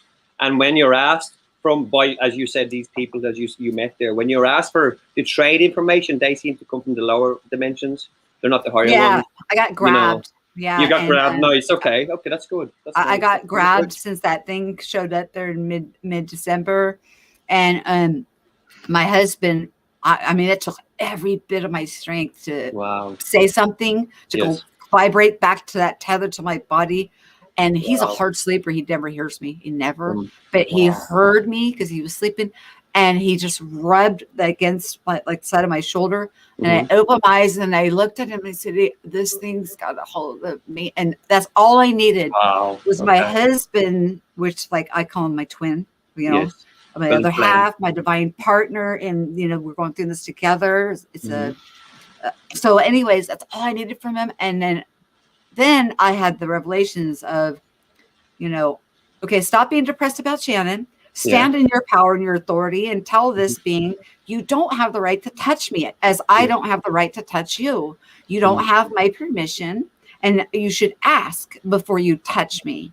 But it was trying to grab onto me to bring it through, and I couldn't bring that thing through. But what I'm thinking is whatever that thing was, it saw me go through with my husband on 31st, But my husband would not have gone through if he couldn't go through. You see what I mean? I strike you out in the name of Jesus. I strike you out in the name of Jesus. We'll get rid of anything like that. I don't know what it is in the name of Jesus. If you feel like you're being pulled away from an entity, whatever it is, alien, not alien, It was a human being. It was a human being from something. But I and think he was illuminated with white light. And wow. then as soon as it was, I stood in my authority. I said, look, I'm a sovereign divine. So are you. Yes. You need my permission. You need to let go right now. Yes. It let go, and then the white glow went away, and it looked kind of like a gray alienish kind, but it actually was more than likely an elderly, tall, thin man. Well, I don't want. When I'm saying strike you out in the name of Jesus, I'm not coming from a religious side. I'm saying from what I've been told and what I've done. Jesus' name, don't. And I think that they seem to be afraid. They seem to be afraid of that for some reason. The name Jesus. Because Jesus they know name. Christ lives in you, Baba. I gave this testimony like a couple of days ago. I've given it so many times. Yes. That when I had the first time I had the shadow man, whatever you want to call it, came into my apartment, was trying to put me to sleep.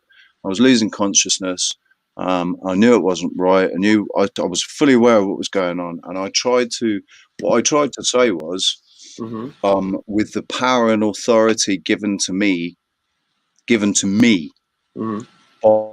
my Lord and Savior Jesus Christ. Yeah. Right. And what I'm saying there is the power and authority given to me through the knowledge passed on through his parables, through his teaching. That knowledge has empowered me, and it's an authority that we've all got. So it's not about. It doesn't even have to be. It doesn't have to be the sent one.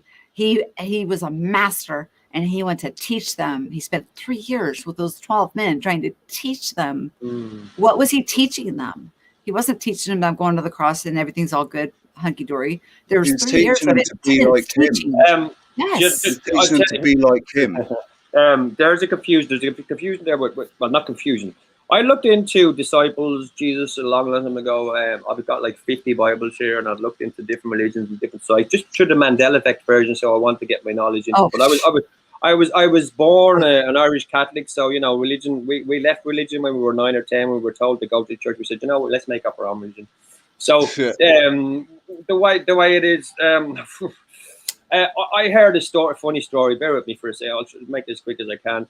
So the Garden of Gethsemane or wherever it was, where Jesus Christ was standing waiting for the 500 soldiers that were sent by Pontius Pilate to come and get him and bring him to the cross. He met his 12 disciples, or whatever they are, right?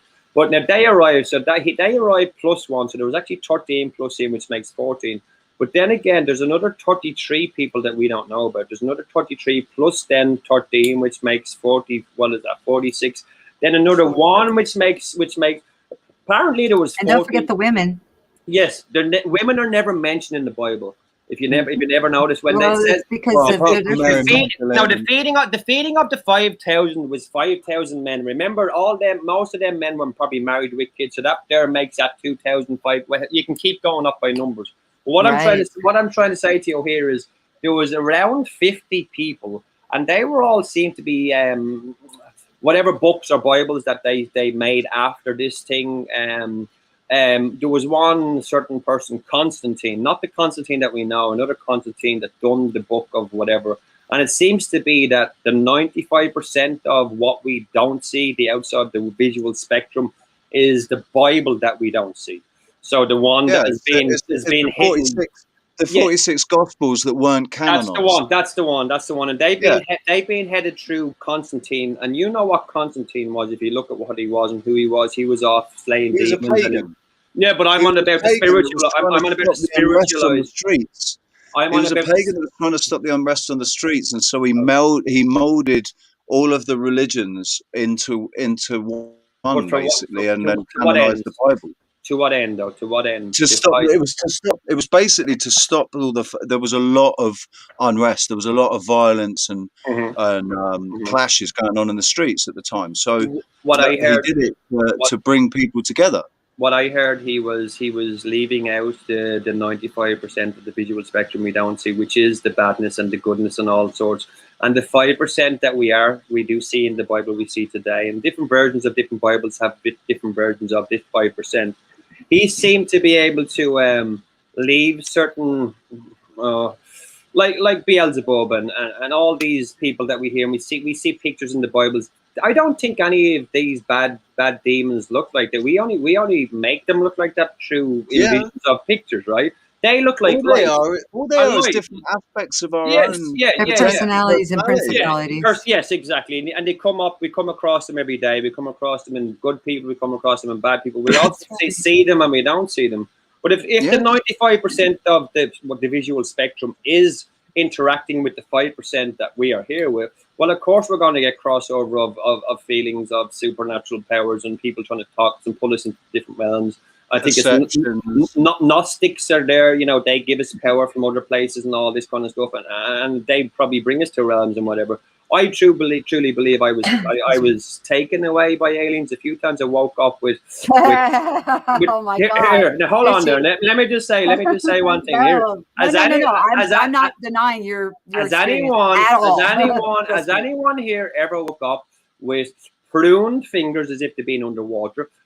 My lips were swollen as well. So my lips were swollen as if I was underwater. My tongue and all was all swollen as well. So the way I look, so liquid transfer, you know what liquid transfer is? It's like a womb thing where they put you into this thing. They take all your take all your energy out. They put new energy in to give you new information, and off you go. But you feel like you've been in a tank of water all night.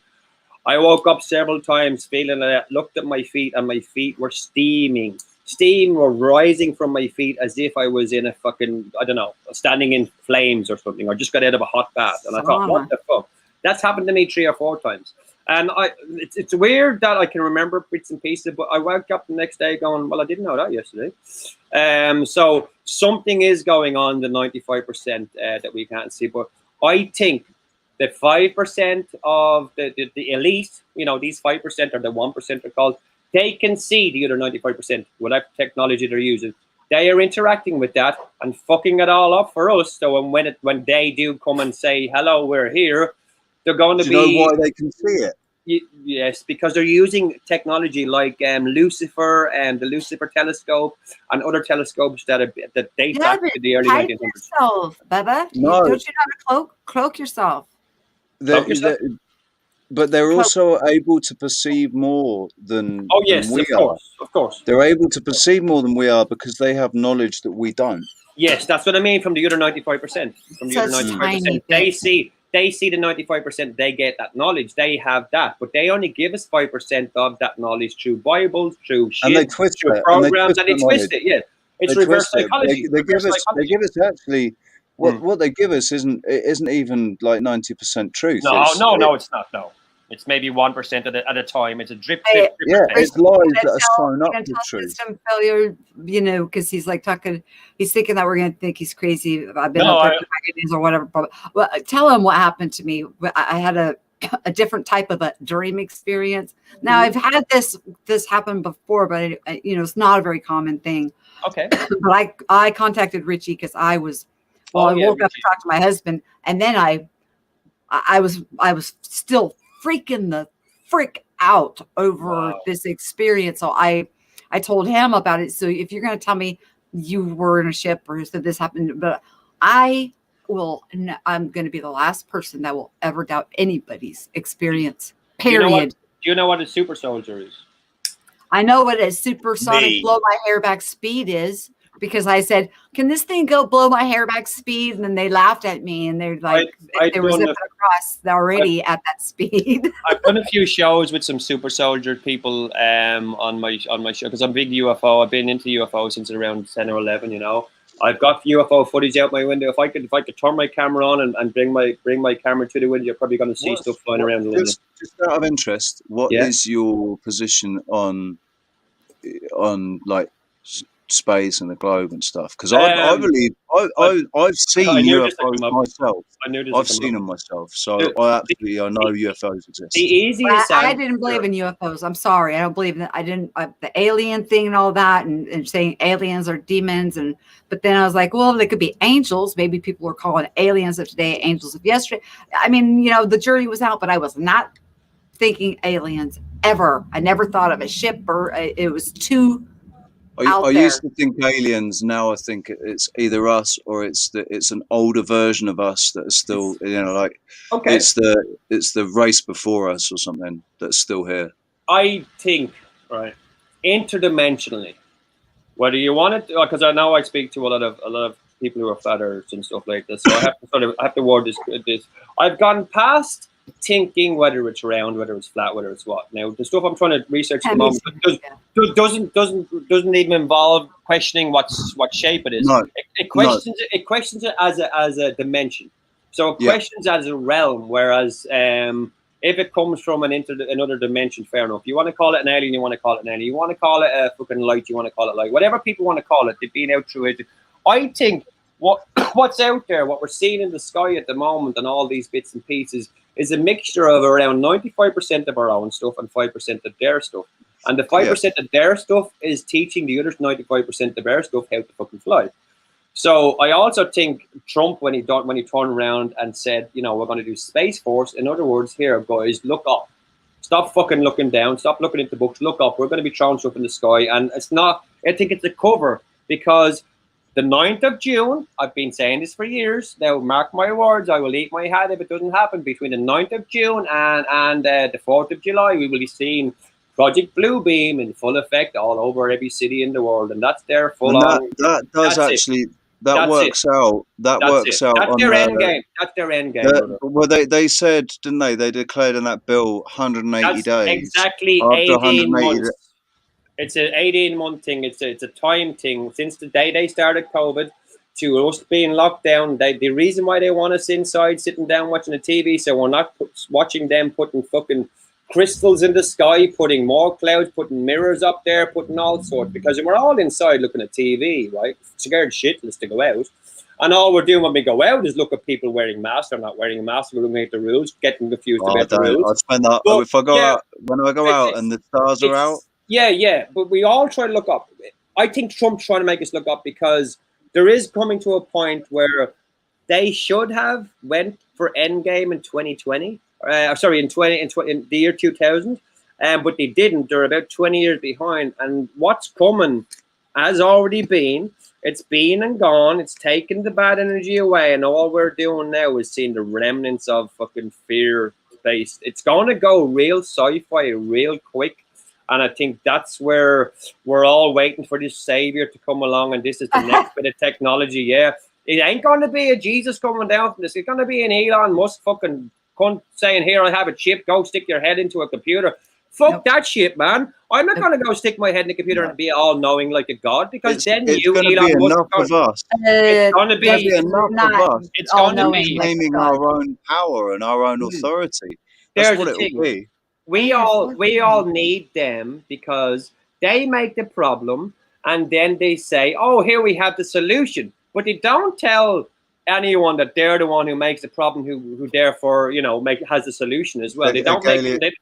So yeah, it's all a fucking smoke and mirrors. It's all roundabouts. But the distraction is, I think they're making stuff in the sky for us the next level, and I do think multi-dimensional travel is coming as quick as you like, and all the celebrities right now who use CERN, they all do that already, and they've been doing it since day one, and we know it, but we can't admit it, because you can't fucking find out.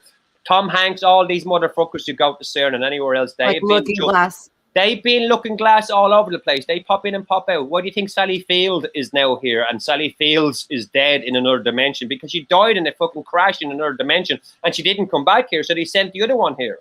That's why she's not there anymore. She died there too. So Sally Field is now alive in her one, but Sally Fields died in her one. They exchange all the time.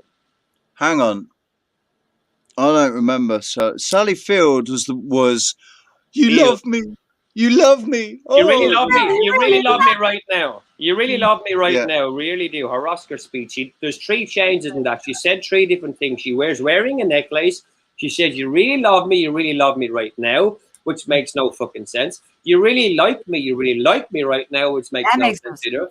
Now, here's another thing. She used to be Sally Fields with an S. Yes. Now, Yes, she yes, admits and she is openly saying, "You know what, don't worry about that. Don't worry about that."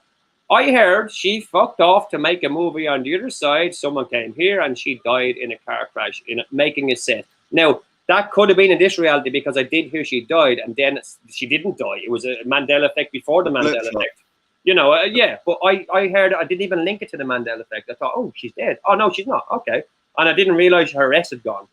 But I don't think, you know, I also think Tom Hanks is 50,000 Tom Hanks. I also think fucking Elon Musk is about anywhere else there's another dimension or anyone that's to do with a name change. There has to be another version of him somewhere. Or these people that like seem like they've been in government for over like 100+ years and they never die.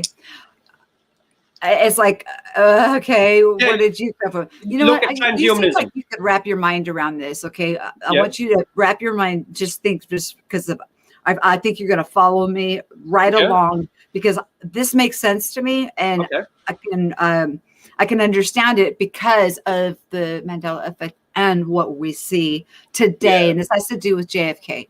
Okay. In 1963. JFK, he was that was his first term. He was actually elected into his second term, and he did for full disclosure. And society collapsed. So complete society breakdown. Okay, and then he was assassinated in 1968 in the vehicle that we see that is portrayed now with the color film. The 6-seater. Yes. Yeah. Because that vehicle didn't even exist in 1967. No. Come on. Okay. And then as I grew up, I was always shown the black and white film in the 4-seater car, 63. So that's the timeline that I dominantly, my dominant consciousness I occupied. But that is actually not a true and authentic timeline. That's an alternate timeline that was a reset because as a consciousness, as mankind, we reset because of the breakdown. When the secrets, when he was talking about secret societies are repugnant, and he was going to let them all out. Okay. So what happened? Someone got music on in the background there. No, it's my phone. I'm sorry. Oh, sorry. No, you're all right. It's okay. 1968. Now let's go to 1968, where when Kennedy was actually assassinated. Okay. Yes. There was an emotional vacuum that was still there. So although that there was a reset and then it was done in 63 by these secret societies, that's why there's like the grassy knoll and all these different conspiracies, okay?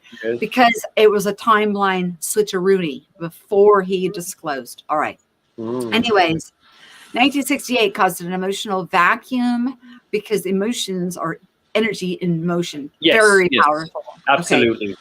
So what happened in 1968 was Malcolm X and Martin Luther King, two very predominant for equal rights, get rid of what did they call it when they partition or whatever, segregation. And both of them were assassinated in 1968 because it had to absorb that huge fluctuation in energy that you can't destroy. And energy is energy. It exists always. Yes. Always. It's continuous.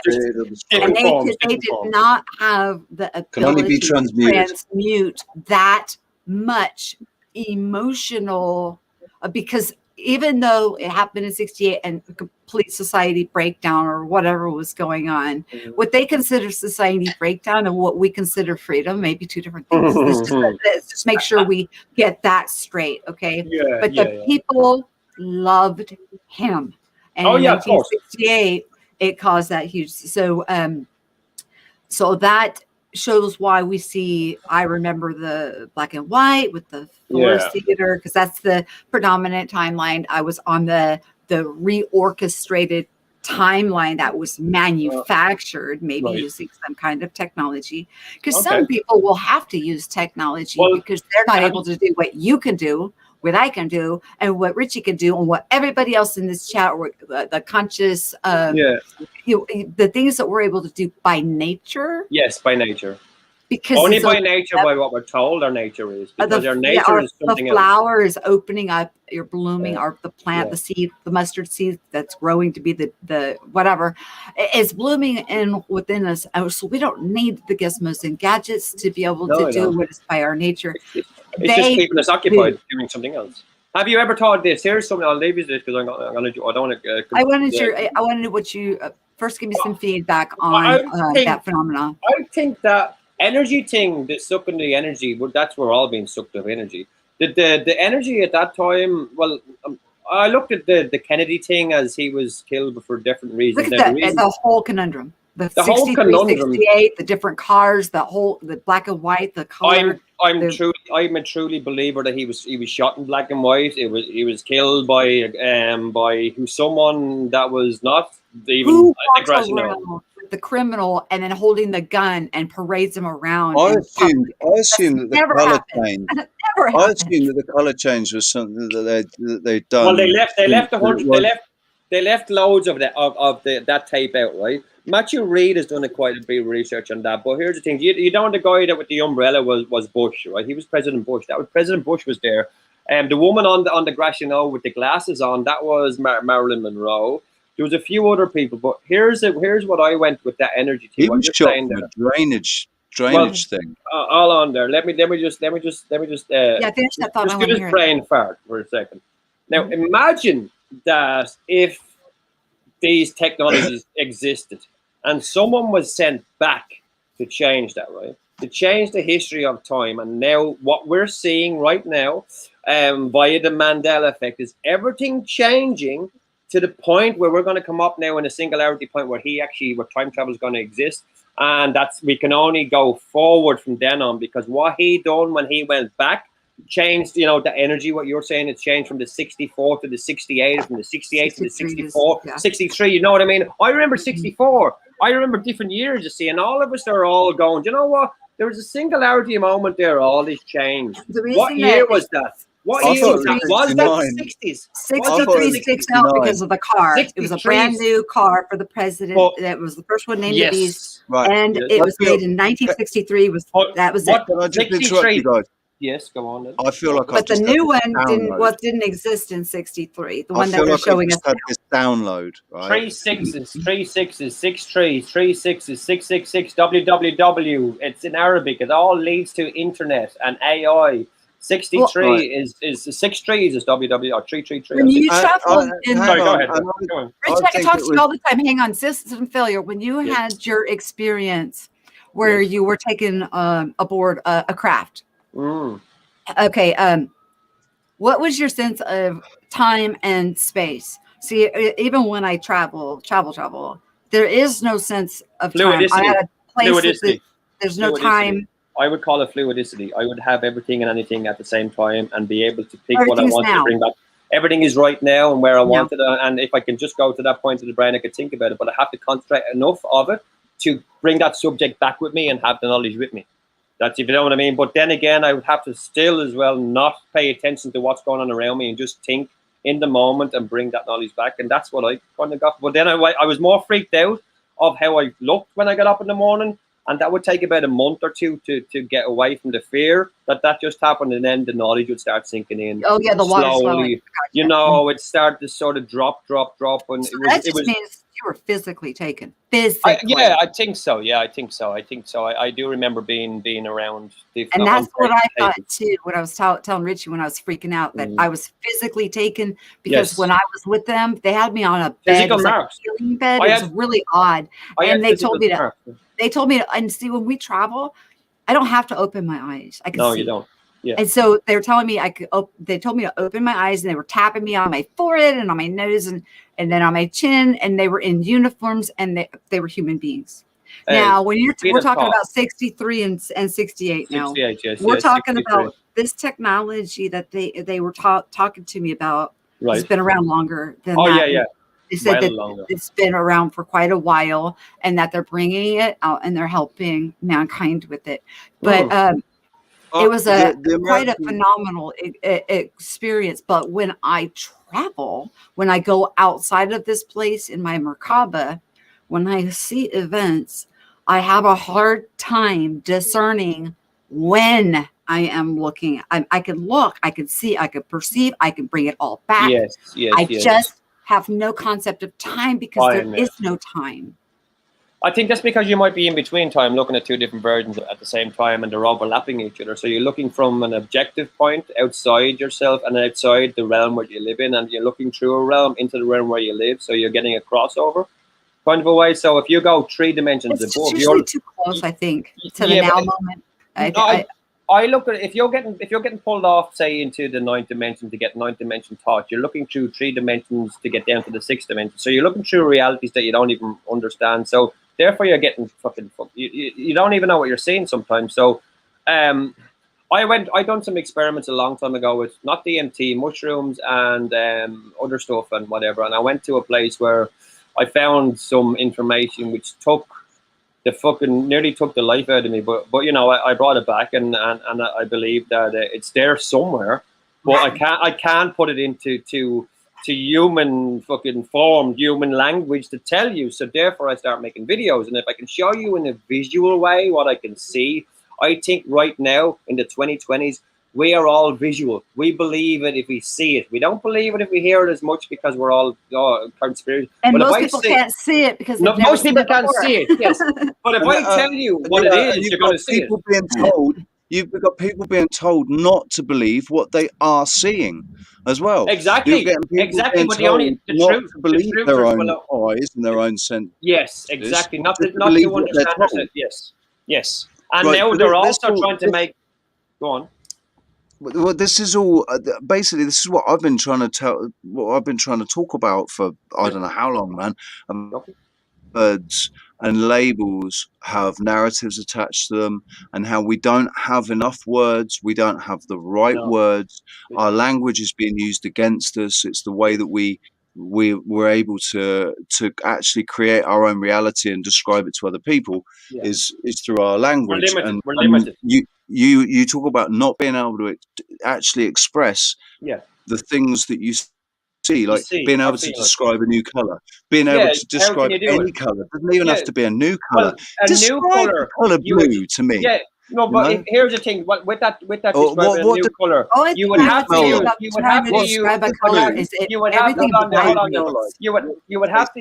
would have to use another color to describe that color. So, there, for instance, if it was a greeny blue, you would have to say it was a greeny blue. You could not say a new color to explain a new color. You would have to use colors that we know. So therefore, we would have to. No, what I'm trying to get to, we would have to use the terms, the language we know to explain something that we don't know, which is a hard fucking thing to do. So we are limited to the language. So therefore, we go into deep thought and we go into DMT trips.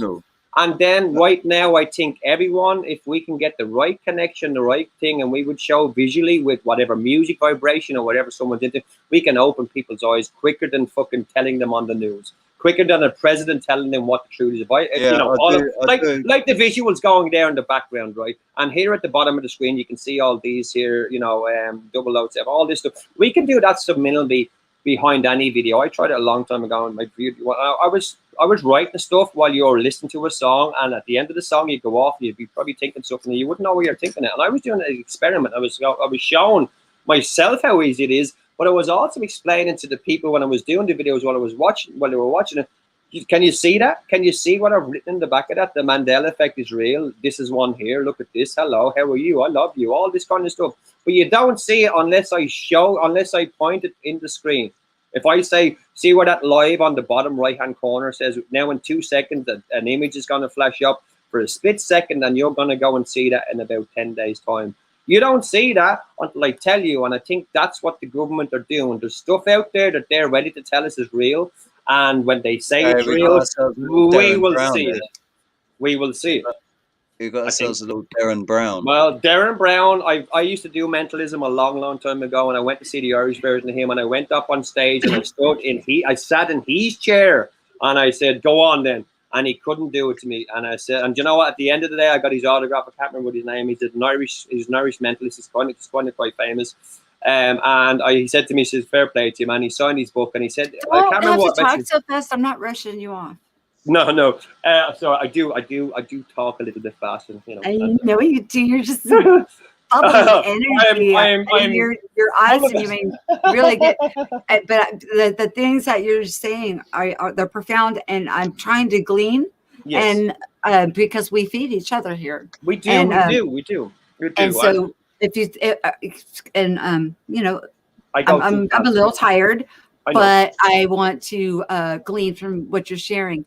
I did want to mention something about trying to describe a color of another realm. The best way that I could describe it to another, to try to wrap our three-dimensional mind around it, is to imagine a flower. Okay, you see the flower, you see the petals, you see the color of the flower, you see the stem, you see the color of the stem, you see the color of the leaves, right? Yes. It then becomes very vivid. I mean, it's such a vivid color. It vibrates. It's like a vibration. And it has like a frequency sound to it. Okay. And it's the best way that I can describe the experiences. And each time I go to a different place, each place has its own different color spectrum, tone spectrum, and vibration. Did you know that the ninth dimensional level that I visited was, I would call it almost Earth-like, but let's call it like 10,000 times colorful, beautiful, gorgeous. Brighter. But when I was at the seventh, that one was like heaven, what you would think of like clouds and heavenly and full of light.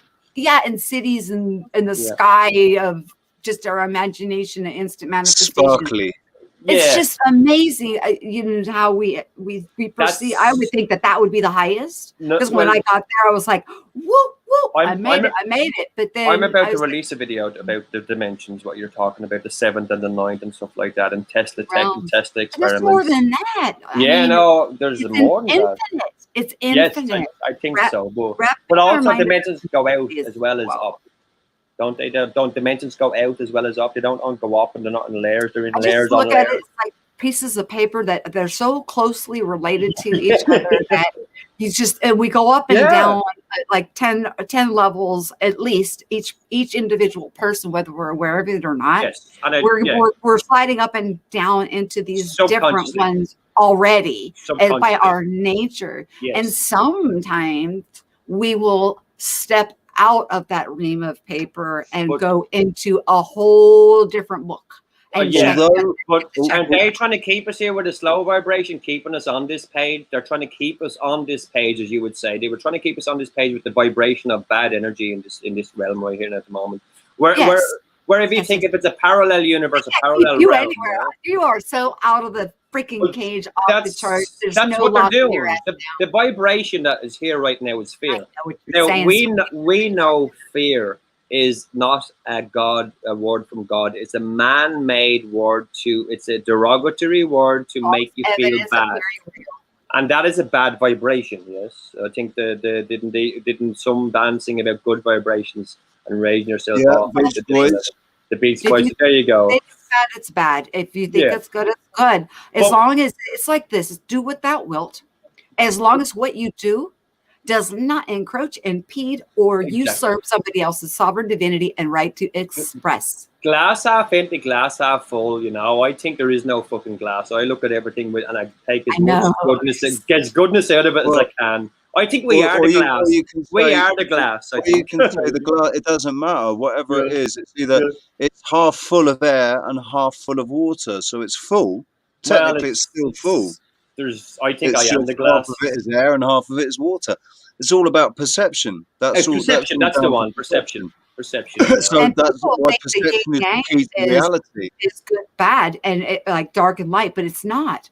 It is physical. It's spiritual. It has nothing to do with good and bad or good and evil. It has nothing to do with No, Oh it's my not. God. It's hot and cold. Without darkness, there is no light. Without light, there is no darkness. I go into, Without I go, darkness and density, we wouldn't have Well, physicality, but we're yes, also and spiritual. Good and evil We're is dual just hot nature and beings. cold. Like, with my experience in as we used to say, I think as we were talking about when I first came on, like as in the light world or whatever you want to think as we are, angels or fallen, whatever the fuck, whatever we are.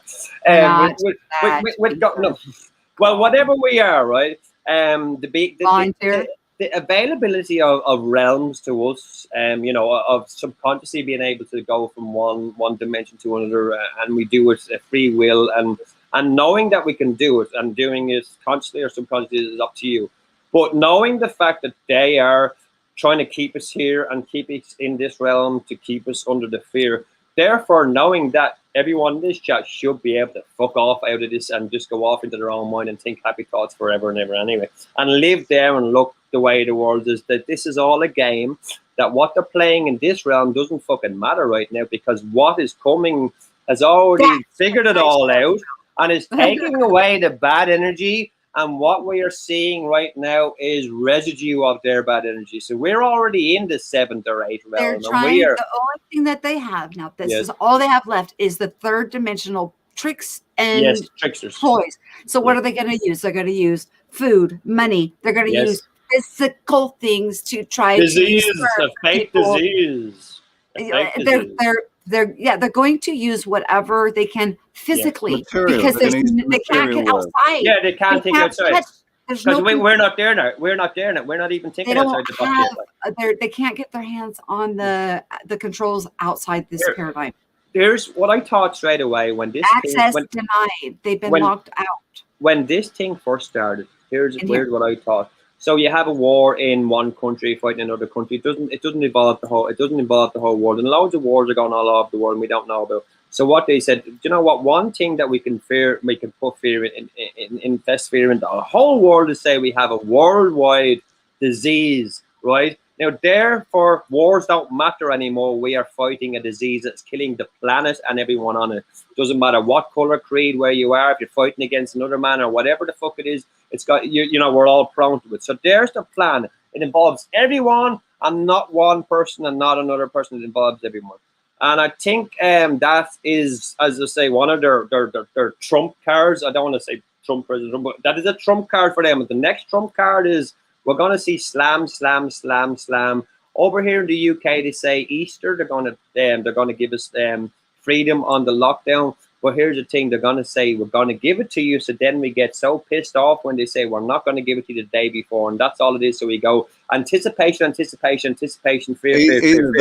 Either that, or they're going to, or Boris is still looking at that bloody green passport, and he's going to say, "Yeah, you can come out and go to restaurants."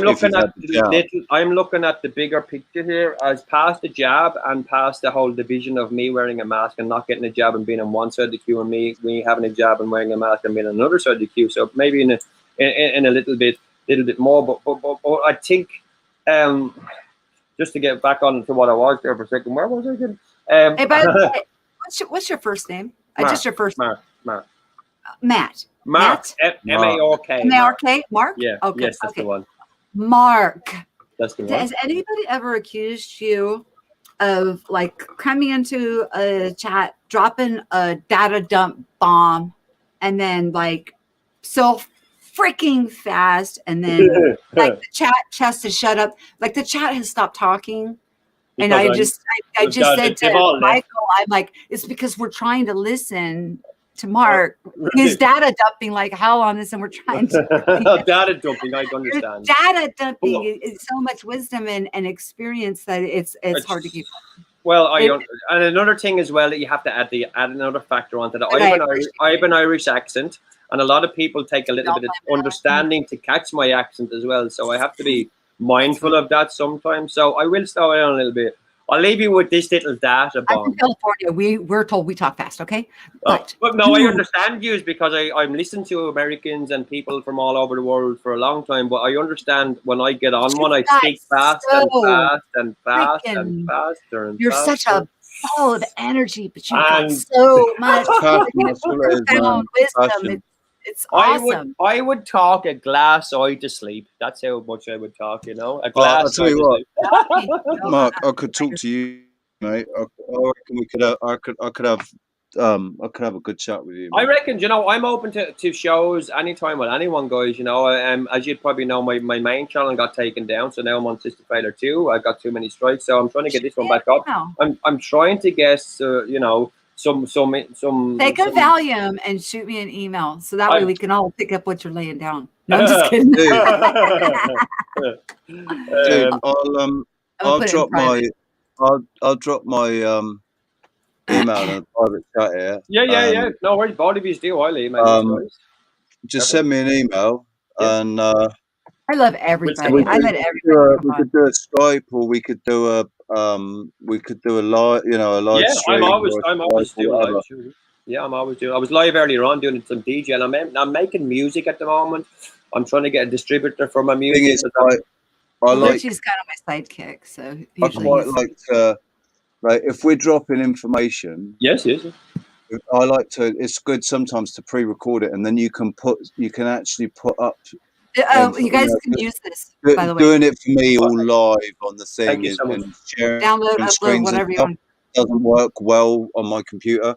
So if I pre-record it and then edit a video, I could put up pictures and whatever. Oh yeah, we can sort something out. We can sort something out.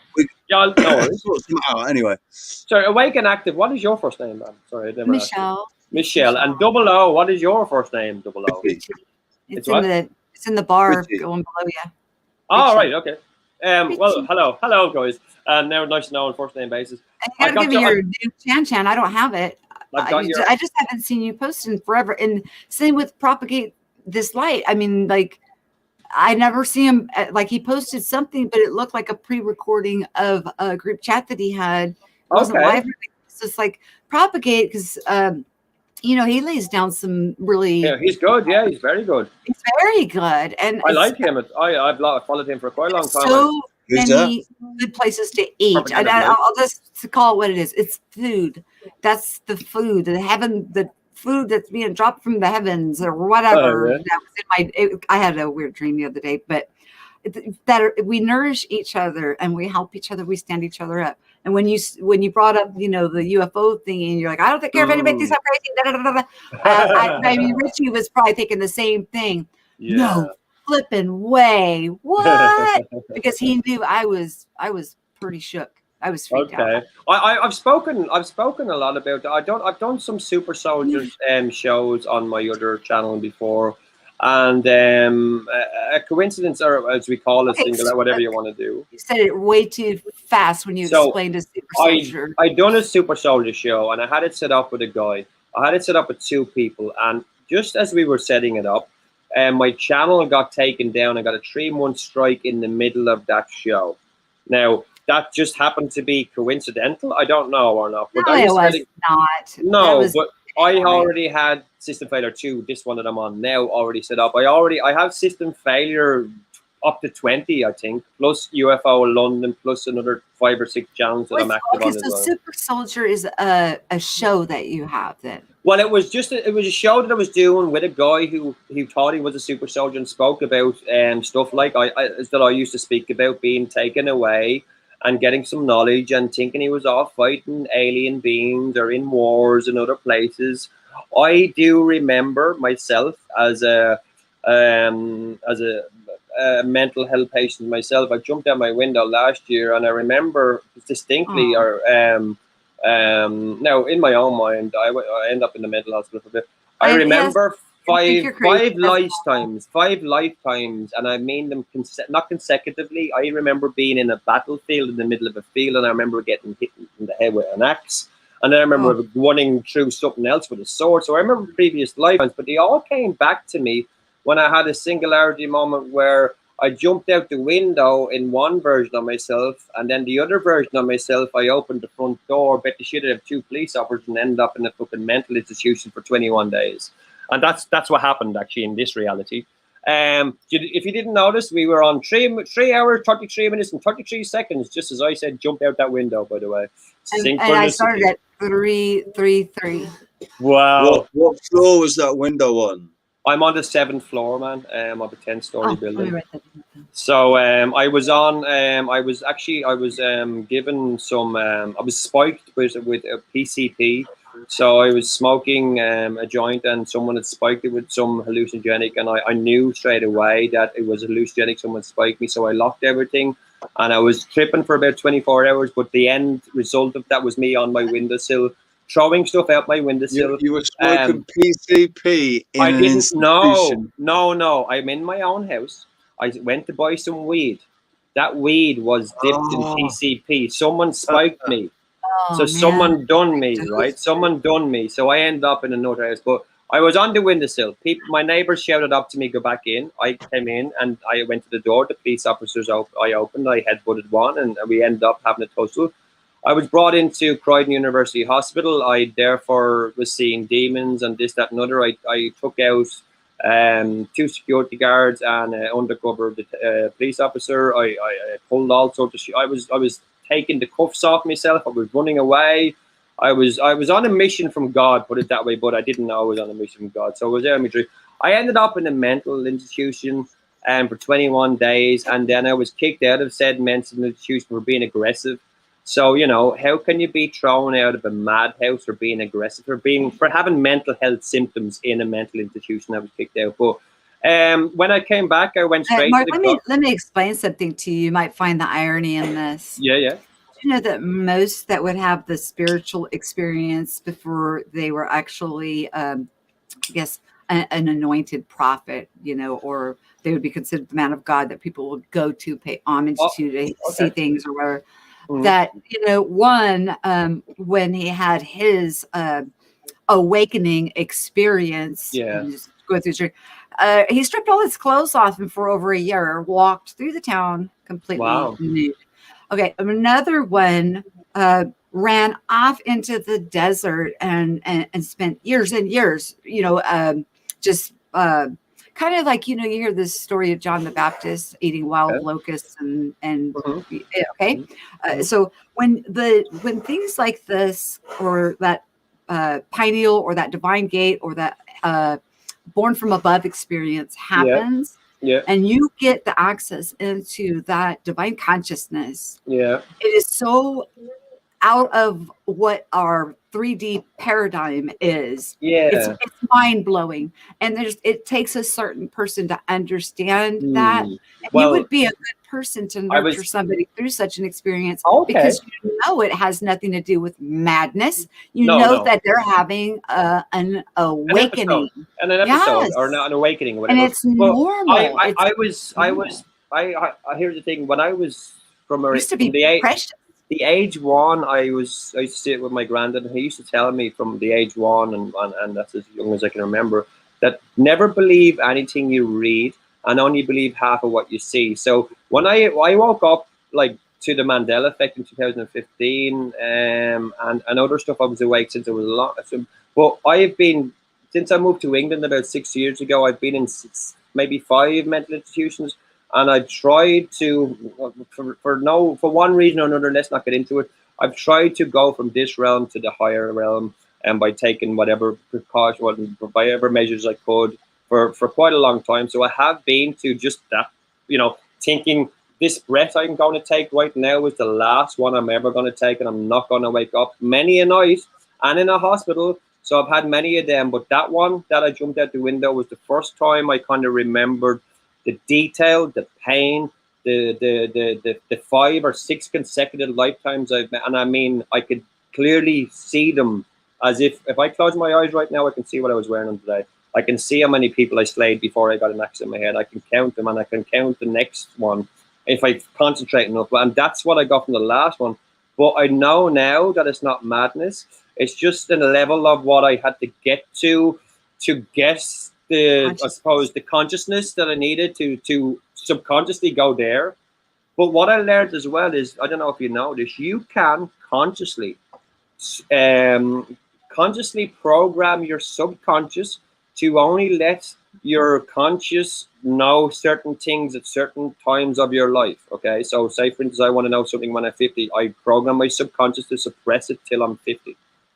And that's what I've done with some of them, I think. Hi, Long Reach One, and hi, everyone.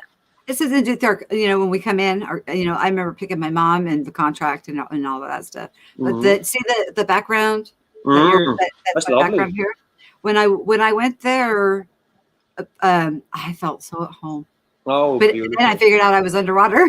But then I was shown I was shown the Earth is like it was the shape of a cookie sheet. I've told Richie this several times. Wow. It was like a rectangle, like a cookie sheet. Okay. And I was shown the ocean, and he was pointing, and in the middle of the ocean, underwater, is like, that's where you used to live. I'm like, wow. What was I, a fish? Okay. No, that's where my home was. And then when I was in the city, it was very familiar.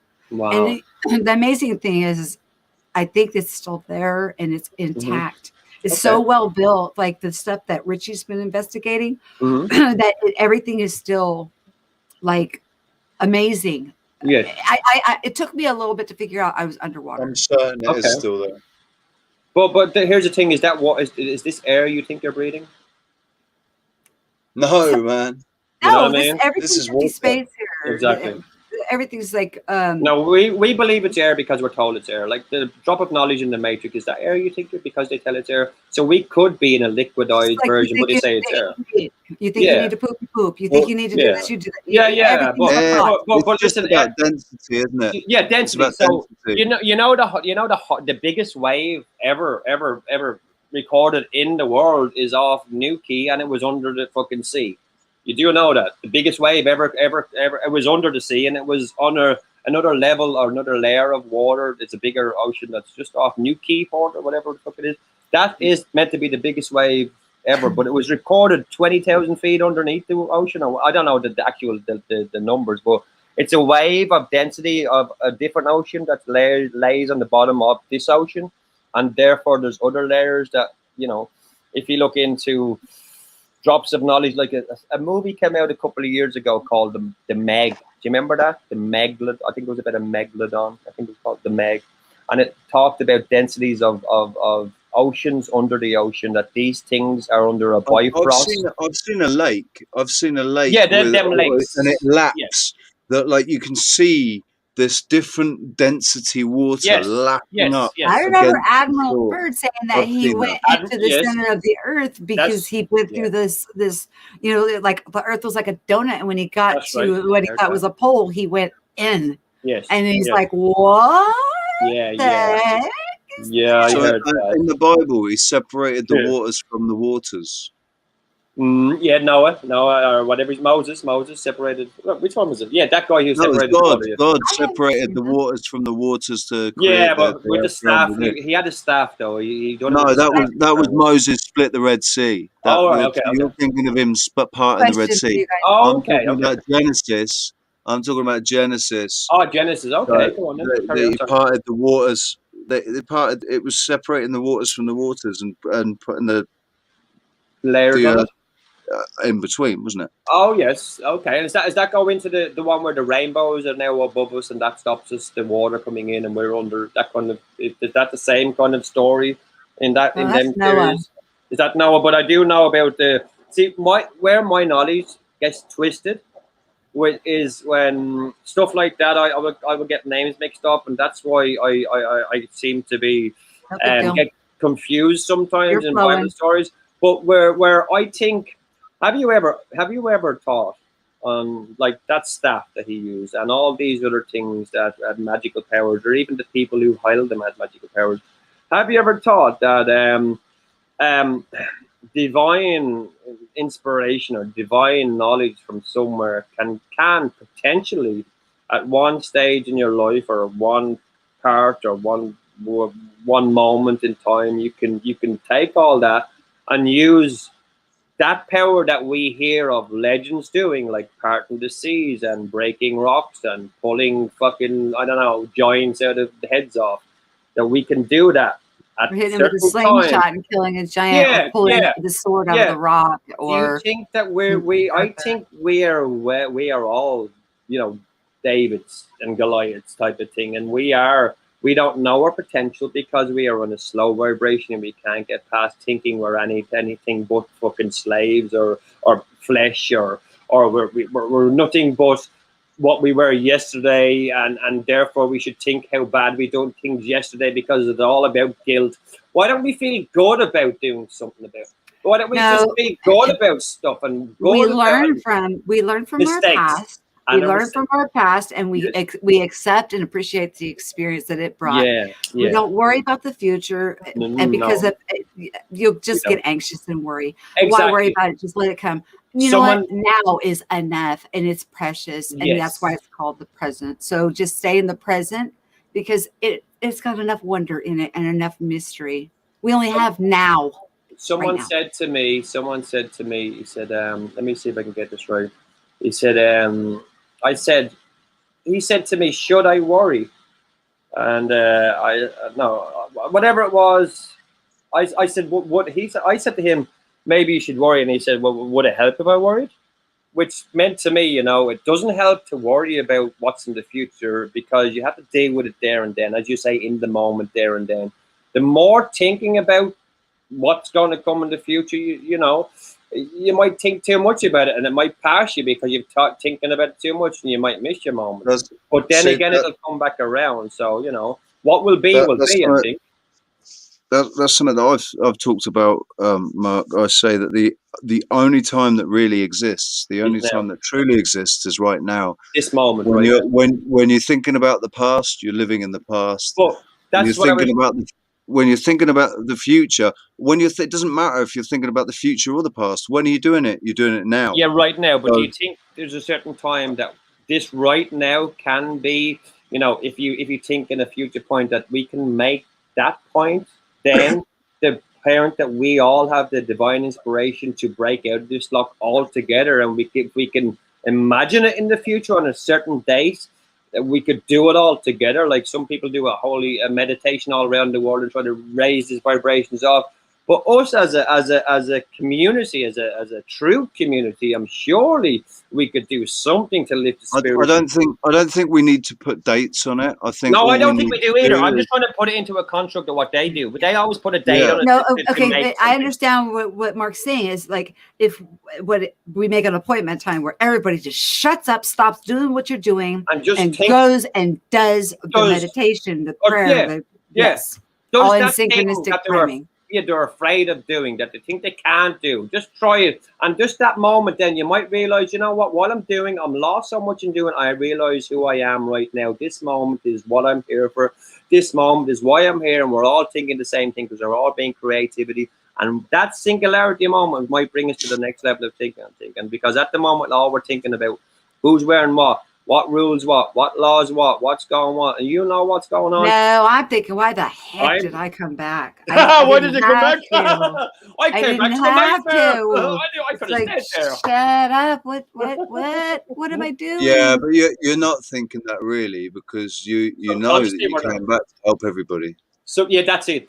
We're all here to help people. That's I think we are, and and we forget. No, my last incarnation apparently was a long time ago. Okay. Before BC. Before freaking Abraham, or before Adam and Eve. Yeah. So before God was invented, then. Yeah. No, there was always God. No, I'm joking. Never ever. Well, no, the invention of religion before the advent of religion. Before the versions of God we see that they make. We don't actually.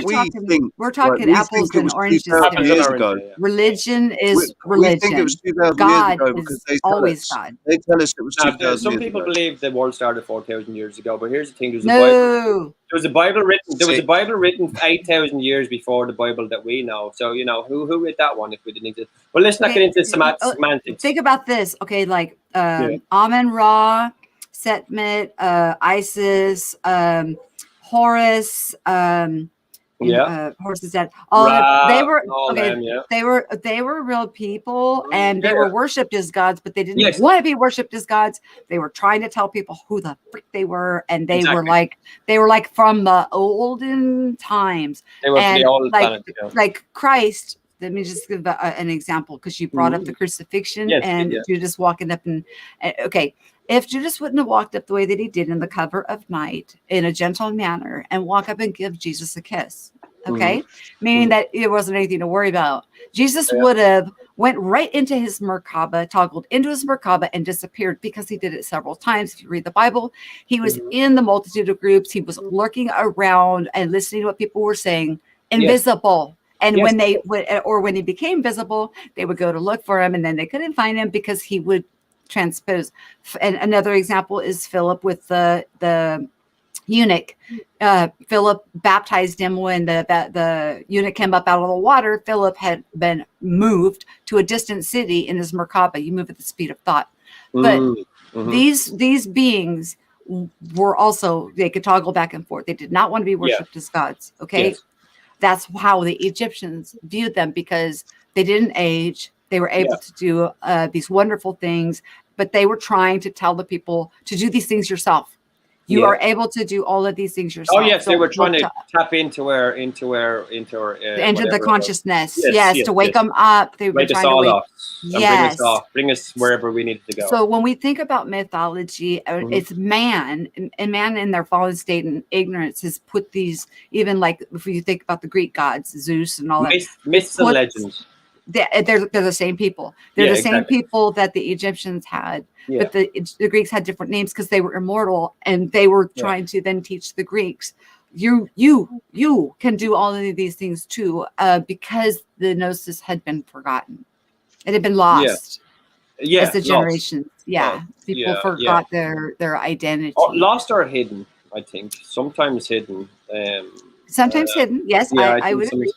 Sometimes hidden, and then powers that think above their station start trying to trade their shit for bigger powers, and then get, de-winged, would you say? And but what they have today, like if we say like the 1%, Skull and Bones, they had a Freemason, they got their tier level, even the top tier guys, beyond, above the table. And let's go beyond, because it's beyond the 33rd degree. They'll stop calling themselves, but then they go further above, and Richie can expand more on that because he has a little more gnosis on that. But they only have a sliver of what is true. Of course. They're very limited, and they do everything through a ritualistic type of a way, and through energy harvesting, because they do understand that we have the power, and if they want to create something, they've got to convince us to do it for them. There's another aspect as well that people don't think, that a lot of people don't think about. Go on, say it. They are actually more slaves to the system than we are. Oh, okay. I thought you were going to say the word. I thought I was just going to drop one word on you. Because if they say anything to get what their I think, or whatever. Well, I think they're getting their information, they feed it onto us, and so on and so on. It goes up above the table. But here's the thing: does the word magic mean anything to anyone? Do you think that this realm could be governed by magic? Well, that's the thing. It's you either look into a dark mirror, or you look into a light, depending on what magic you look at. I think the magic is the same, depending on who's doing it. Are you talking about magic or illusion? I'm talking about real fucking. Okay, if God is Almighty, how do you think He made us all? Did He use magic, or did He use words, or is His words magic? Magic is just science that we don't understand. That's what I'm trying to get at. So, do you think that stuff that we don't know? Now, I'm not saying God magic, because God is totally different thing, but magic in a way that we can manifest stuff out of nothing, illusion, would you say, and also realm stuff. Yeah, so, dude, I think that's the whole point of our existence right now. Is getting using it against training us to be able to control our emotions, so that we are able to actually eventually at some point, so we are actually able to manifest things on thought. Because right now, if we were able to do that now, the destruction would be unbelievable, and it wouldn't even be intentional. But what if we can do that though? What if we can do that, and when we do manifest it, it only manifests in the 95% of the realm you can't see? So we're actually manifesting stuff in other realms we can't fucking see, because we can't see what we're manifesting because we're not visibly able to see it. Yeah, and I think that to a certain extent that works on the bad level as well. Like we Of manifest course. we manifest our own demons, Yes, that yes. kind of thing, you know. Of course. Yeah. But I mean, as a bit, this is what Jesus told me when I was talking about demons, because when all this like really ramped up, I was like, my husband and I were talking about me getting an exorcism. Okay. And Jesus is like, I got that huge love embrace. Oh my gosh. We talk about like I wanted to melt like butter. Yeah. And he said, Michelle, you're mixing up. There's no such thing as demons. It's the demands that man puts upon another when they have no right to do so. That's what he told me. No. Okay. And then as I unpacked that, I understood the wisdom of sovereignty and respecting our brothers and sisters, treating each other's equally. And if something that I wanted to do tramples on your rights and your freedom, then I'm in error. Yeah. Did you get that straight away though?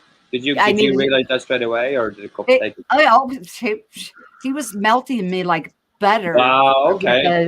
This Nice. love embrace when I got that information.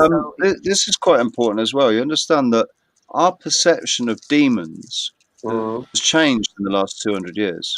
Yeah, it's true books, it's true Bibles, it's true pictures we see on. It's true the TV. We look at a demon, we see a fucking. People think when their merkaba starts to spin that a demon's sitting on their chest and they're being raped by some what do they call her? What's that woman demon that sits on the men's chest and paralyzes them, and gives them sleep paralysis? Succubus.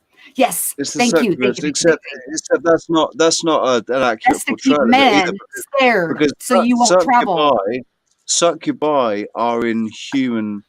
They you know, like there's I'm not women. talking about a woman trying to suck you dry of all your money and everything and your livelihood. I'm talking about when a man's merkaba would begin to oscillate. It starts in your sacrum, and they had people believing without a shadow of a doubt that they were being taunted by a demon that was sitting on their chest, giving them sleep paralysis, yes, I know which them kept mankind from allowing his merkaba, which is how you got here to begin with. My goodness gracious, you guys. We're not only supposed to use it twice. We're supposed to use it all throughout our life.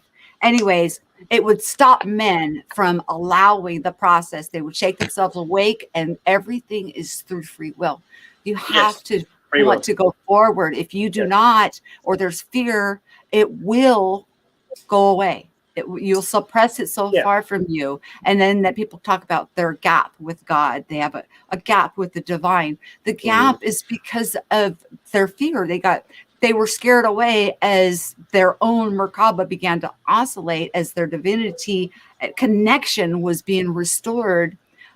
They got scared because they were told that it was a succubus or incubus or whatever it's called. The one that sits on your chest and paralyzes. So it kept men from traveling.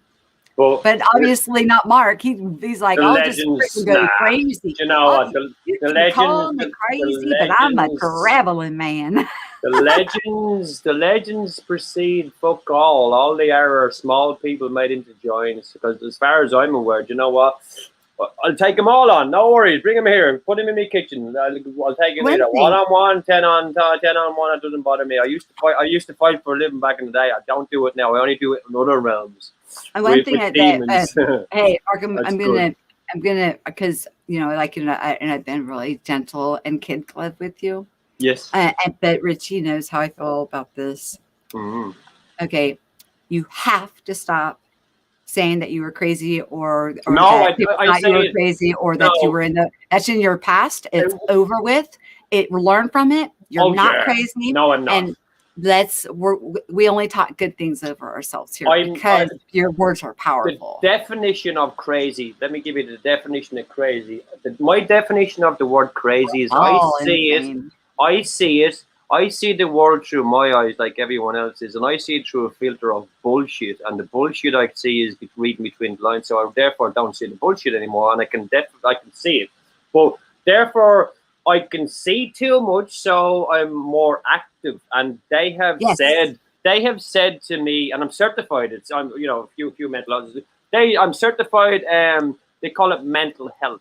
I think some people say it's a chemical imbalance that, you know, you can't, but I think it's one side of the brain plus the other side of the brain. I'm thinking that one side of the brain more than the other, if you want to think it that way, but I'm not. I'm thinking right now with my third eye, fourth eye, fifth eye, and sixth eye, and I have been since I was 1. And they can't deal with it because when I come and say with an aggressive tone, and by the way, you're telling me bullshit because I know for a fact that it's this, they don't like it, so therefore they put you in a mental home. Now, okay, if you're able to see with your physical eye, okay. Remember, I'm just going to quote a little bit of scripture because I was raised Christian. Mm-hmm. If you be double-minded or have 2 eyes, it's better for a man to enter the kingdom of heaven having one eye. Yes, one eye. Spiritual eye open. Your spiritual eye open. You're able to have your physical and your spiritual eye open. Put your other eyes on the close. You're able to discern. So that's a blessing. And so don't let anybody tell you anything different. Let me add one more thing before you go on. Okay. I had a dream, and the dream that I had, wow. I hated it. Okay. I didn't want it to come true, and it drove me to a nervous breakdown because every time I had a dream, it came to pass, and I was petrified. Yeah. And so, you know, I understand your conundrum. Yes. And then I was finally happy because I was like, oh, I don't have that perfect record because you can't tell the time there because the clothes didn't change. There's no time there when I'm there and I see these things. I can't tell what time frame unless there's a huge difference in, like, they're in electric cars and everybody's buzzing around, or you know what I mean. You can see a bigger difference, a bigger step. A huge difference, right? But I normally only see, you know, I can go out maybe 7 years, and that's pretty much the spectrum. Otherwise, I'm just traveling to just different realms of this place. It's all one place. It's just different levels of awareness of the dimensions of that they're lapped on top of each other. But anyways, I was finally satisfied that I didn't have a perfect record, and I was kind of happy. I was going to be honest, but I didn't exactly want this gift. We don't ask for it. We don't ask for it. No, and it's very hard. I can't willfully travel. I still don't. I go, I observe, I participate, I do what I'm supposed to do, and I just do my thing, and I just go. And so you're good at it, though. You're good at it. You're good at it, and keep doing it. Keep doing it. Just keep doing it because you are good at it. Like look at all these beautiful people here, and they're so tuned into what we're talking about here. So you know, keep doing it, and never let anything ever stop you from doing it. And you know, it's only thing that's going to stop me is this freaking third density crap, which I saw in that dream with those stupid hockey pucks. They couldn't actually physically touch us, but they're going to screw with us on the 3D realm financially. You know what I'm saying? It's they can't physically do anything to us, but it's going to be in a 3D realm because they're freaking stuck here now. They're stuck. They cannot travel outside of this realm. Do you remember it used to be sticks and stones and break our bones, but names will never hurt us? Now it is names and anything else will hurt us than sticks and stones. It's AI fusion centers. AI is a psychological with certain people for the gnosis, or you know, maybe they can see or were able to travel before and could see us going back and forth, passing through or whatever, and they were paying attention. I really don't. I just, because we move at the speed of thought. I think I'm there. I think I'm there. And then we talk through thought also, which was hard to get used to. People's mouths not moving. That's trippy. Yes. Anyway, and you don't hear everybody else. You only hear the person you're talking to. And you're like, how the hell does this work? Well, you see, don't you remember that when you if there's 5 or 6 people talking in that room, if you remember, you mightn't be listening to them all, but the second you walk into the room, you hear everything everyone said. You get it all, if you get me. So it's transmitted straight to you before you leave the room. So say if you wake up in a classroom with 20 people, right, in a different realm, and you're not paying attention, because we don't pay attention all the time, you will still get the instant download of all of the conversation as you come back into this, but it'll take a little bit longer because you weren't paying attention. So therefore, a 20-minute lesson there might take you a year to get it all here. Or it might take you 2 minutes. I don't know. It might take you a second. It might be all along. I did want to say one more thing about the institutions I was in. The moments of clarity. Now, I've been in 4 or 5. I get up for breakfast at 8 o'clock or 6 o'clock, and Careful with those places. They tried to kill me. there's So there's a time in the morning between where the people go to sleep and they're just they're before their medication in the morning, and they're sort of lucid, would you say? So they talk stuff that I'm telling you. I walked around after a conversation that I had with some, I don't know who he was, an older gentleman, was there for quite a long time. My head was, I don't know where it was for 3 or 4 days, and I didn't, I know, it instantly hit me what he was saying. And he was saying, Jesus, how do you explain it? What I was thinking for since I was a kid, as if he was in my brain telling me what I was thinking. And he wasn't. He was just telling me his own life experience. And I met but we tend to do that. Yes, but he wasn't. It was a case of he expanded on most of the theories I had, and it was just a case of I didn't even ask him a question. He just started lattering on, as if he was just talking shit to anyone. He could have been talking. He was probably talking to his cornflakes. But I was listening to him, and it's like you blew in here talking about. Well, I don't care what you guys think. I was I'm talking about aliens. I don't know how to and I'm that's like, why. That's holy why I crap, get it. Richie! Holy crap! That's where I get it from moments of clarity, being around tables. I do think here's another thing. There was the empathic gift as it unlocks within us, and we become an energy transmuter and things of that nature. We hear the voices and all the people, the 3D realm, and it will drive you crazy. You feel their emotions, their pain, their moods, everything. And then as soon as we shield up from that. But we get to a point where we can read their intentions and their thoughts. Oh yes, of course.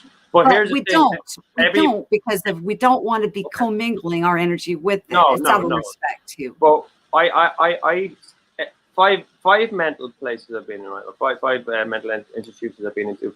The first place I talked 5 people into getting out, and I've met 4 of them since. The second one I went in, and I went into that voluntary, by the way. I was in there 4 months to get 3 people out. The next one I went into not on my own accord, but I did get 3 people out of that one. And the third one I went into, I'm sure I got 2 people. I haven't met them, but And the last one I was in. Are you talking about ships? No, I'm on about mental institutions, talking to people, talking to people who were so aware, but weren't aware on how to get out, and they were just aware of what was going on, and they were happy enough to play the system in there. But I told them how to work the system and how to get out and how to act the way we should, and how it would be physically able to say, in front of a judge that I'm actually all right. I'm just there for the catch-22 situation. I know I'm mad, therefore I'm not mad. Now fucking let me the fuck out. And I played the system, and we have to be a little crazy to stay in this dense place. We really do, because it's dense. It's heavy here. I don't like it here. It is. It's quite heavy, but I don't mind. Yes, go ahead. If I was to be totally honest, yes, like balls out on the table, if I sat down with a psychiatrist and was balls out on the table honest with them, they'd lock me up, mate. No, I pulled the head off 15 of them the first day I walked in. I was the head off them. Full disclosure with my doctor, and he threw all that medication away that they freaking gave me, and he said, I don't need any of that crap. I told 15 of the people, psychiatrists in Bethlehem Hospital. You can Google Bethlehem Royal Hospital in London. I sat down on the first road round in 15, and I said to them, they asked me, explain how you feel. I said, has any of you ever watched One Flew Over the Cuckoo's Nest? They all said no. I said, okay, therefore, game on. Game on, guys, game on. And I told everyone from one side of the table to the one sitting beside me what they had, who they were, why they're drinking coffee, who has a bad back, why you have a bad disc, why you have a limp, why you have nicotine on you, you're having a fucking affair, you drive the red car, you have a limp on your left foot, and therefore you've got a coffee stain there, all this whole fucking Sherlock into your head shit. And then I walked out and I said, just give me the fucking drugs and I'll see you in 3 months' time. And that was it. I was done with them. And therefore, I just went into psychosis, and I don't know what happened. I was taking all sorts of medication. But I wasn't really, because I was well aware of what I was taking. But to them, to me, I haven't met a psychiatrist. They weren't even giving me my flipping blood pressure medicine. I They can't. They find almost it. killed me in there, Mark. That's the thing. That's what they do. They And will they try to wouldn't convince you of listen. something else, man. They will try to convince you. How did you get out of that? And how long were you there? Sorry, Sam. I was only there for a couple of days because Couple of days, okay. I told my my mom, I was like, okay, I haven't slept since I've been in here because at that point in time, you know, I have you know, broke my neck and the T-spine and my lower back. I got I got hit by a drunk driver. Okay. Oh, sorry to hear that. So I wasn't getting that medication, so I wasn't able to sleep. Okay. Wow. And then they weren't giving me my blood pressure medication. So my blood pressure was freaking off the chart. I don't know what the frick they were giving me. And then they tried to load me up with all kinds of pills and send me home. He wouldn't listen to me when I was trying to tell him about the medications, the hypertension. I took a water pill and I took lisinopril. I took two different, one for the upper, one for the lower number. He wasn't listening to me about any of that stuff. And then my mom came up because she would come up every day. Yes. And I told her, he said that none of this medication is going to interfere with what I'm taking. He tried to put me on, I was taking diazepam. Diazepam is Valium. It's been around forever. I'm on them, by the way. Yeah, it's a muscle relaxer, and it also helps me sleep. So it took away. It's a tranquilizer. Yeah, well, it's a muscle. It's not just a muscle; it's a bloody tranquilizer. Well, and it took away 2 medications. Because remember, I told you when these dreams started, the doctor said I was having night terrors and gave me a flipping pill. He said, "You're having night terrors. Here, take this to sleep." Oh, okay, so he gives me lorazepam, a very heavy dose of it, along with, and said it wouldn't interfere with any of my other medications. If I would have went home and taken the lorazepam and the diazepam, I would not have woke up. Yeah. At all. I mean, but my doctor looked at all those medications and threw them in the trash. Yes, of course. But the 2 of them on their own, but together, they're a bad combination. Baby. Yeah, if as well, here's another thing. If you forget you've taken one, you take a double dose of them, you're fucked. So I don't know what he would do with that. I'm on them too, the ones that keep you calm, because I've been off my meds since Christmas because we'll take one before we do an interview together, okay? Oh no, I did take 2 today. Take 5. No, I'm just kidding. I'm kidding. I'm also on antipsychotic drugs on the highest dose because I hear stuff like I hear voices all my life, so I've been on them for quite a long time. But here's the thing: I've stopped taking them since Christmas because. Sorry. Are you clairaudio? I am. There was schizophrenia or multiple personality disorder, whatever you want to call it. I think there's about 50,000 billion versions of me, and I hear them on a constant basis. I've only seen one, and he's crazy as hell, and I love them. Well, I do have one here. His name is Alan. You might know him. He's a meerkat. He's that's your little freaking animal. Yeah, but he's a version of me. He's a version of me, you see. And then I have loads of other versions of me that I just project onto a toy because a toy cannot be, taken off YouTube. Outside of you. So I also hear a voice in my head, like most of them telling me to do stuff that, like hurt people or beat the shit out of that cunt for saying something to someone, or if I see someone assaulting someone that I shouldn't, I will want to interfere, and these people are doing it all the time. But therefore I have this because you're witnessing it paradox. I don't want to hurt someone, so therefore I will hurt myself. So I will come in, so I don't try to kill myself. But instead of killing myself, because I've done that 1,000 times before, why would you punish yourself for somebody else's mistake? Because I don't like hurting people anymore. I've done it for a living, and I don't like doing it anymore. But if they're hurting somebody else, you have a no. If they're hurting someone else, if they're hurting someone else, I will. But just as a thought of walking past someone and they give me a dirty look, why am I thinking to kill that man?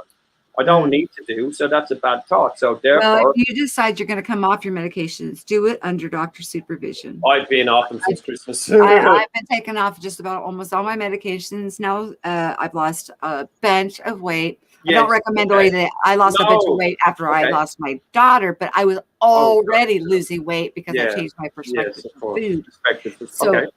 So, and I've been taking off almost all my medications now, but it was done under doctor supervision. So everything that I've been through is all documented.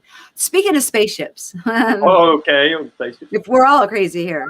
We're all crazy here. There was an encounter that I had several years ago, and I saw somebody on the ship, and she never shows herself on camera. and she was doing an interview on another person's platform whom I knew, and I was watching it, and I heard her voice, and I was like, holy shites. And then I got a hold of the lady that I knew. Okay. And I said, don't tell me what she looks like. I'm going to tell you what she looks like. Oh. I described her to a T. And she said she doesn't show herself on camera. I said, I heard her voice and I know I saw her there. So, because I was thinking at that time when I had that experience and everything that I saw, I was like, what the heck? You know, but this was years and years ago. It's not a frequent occurrence. And it was never as lucid as the one I had when I shared it with Richie. But I was on this place.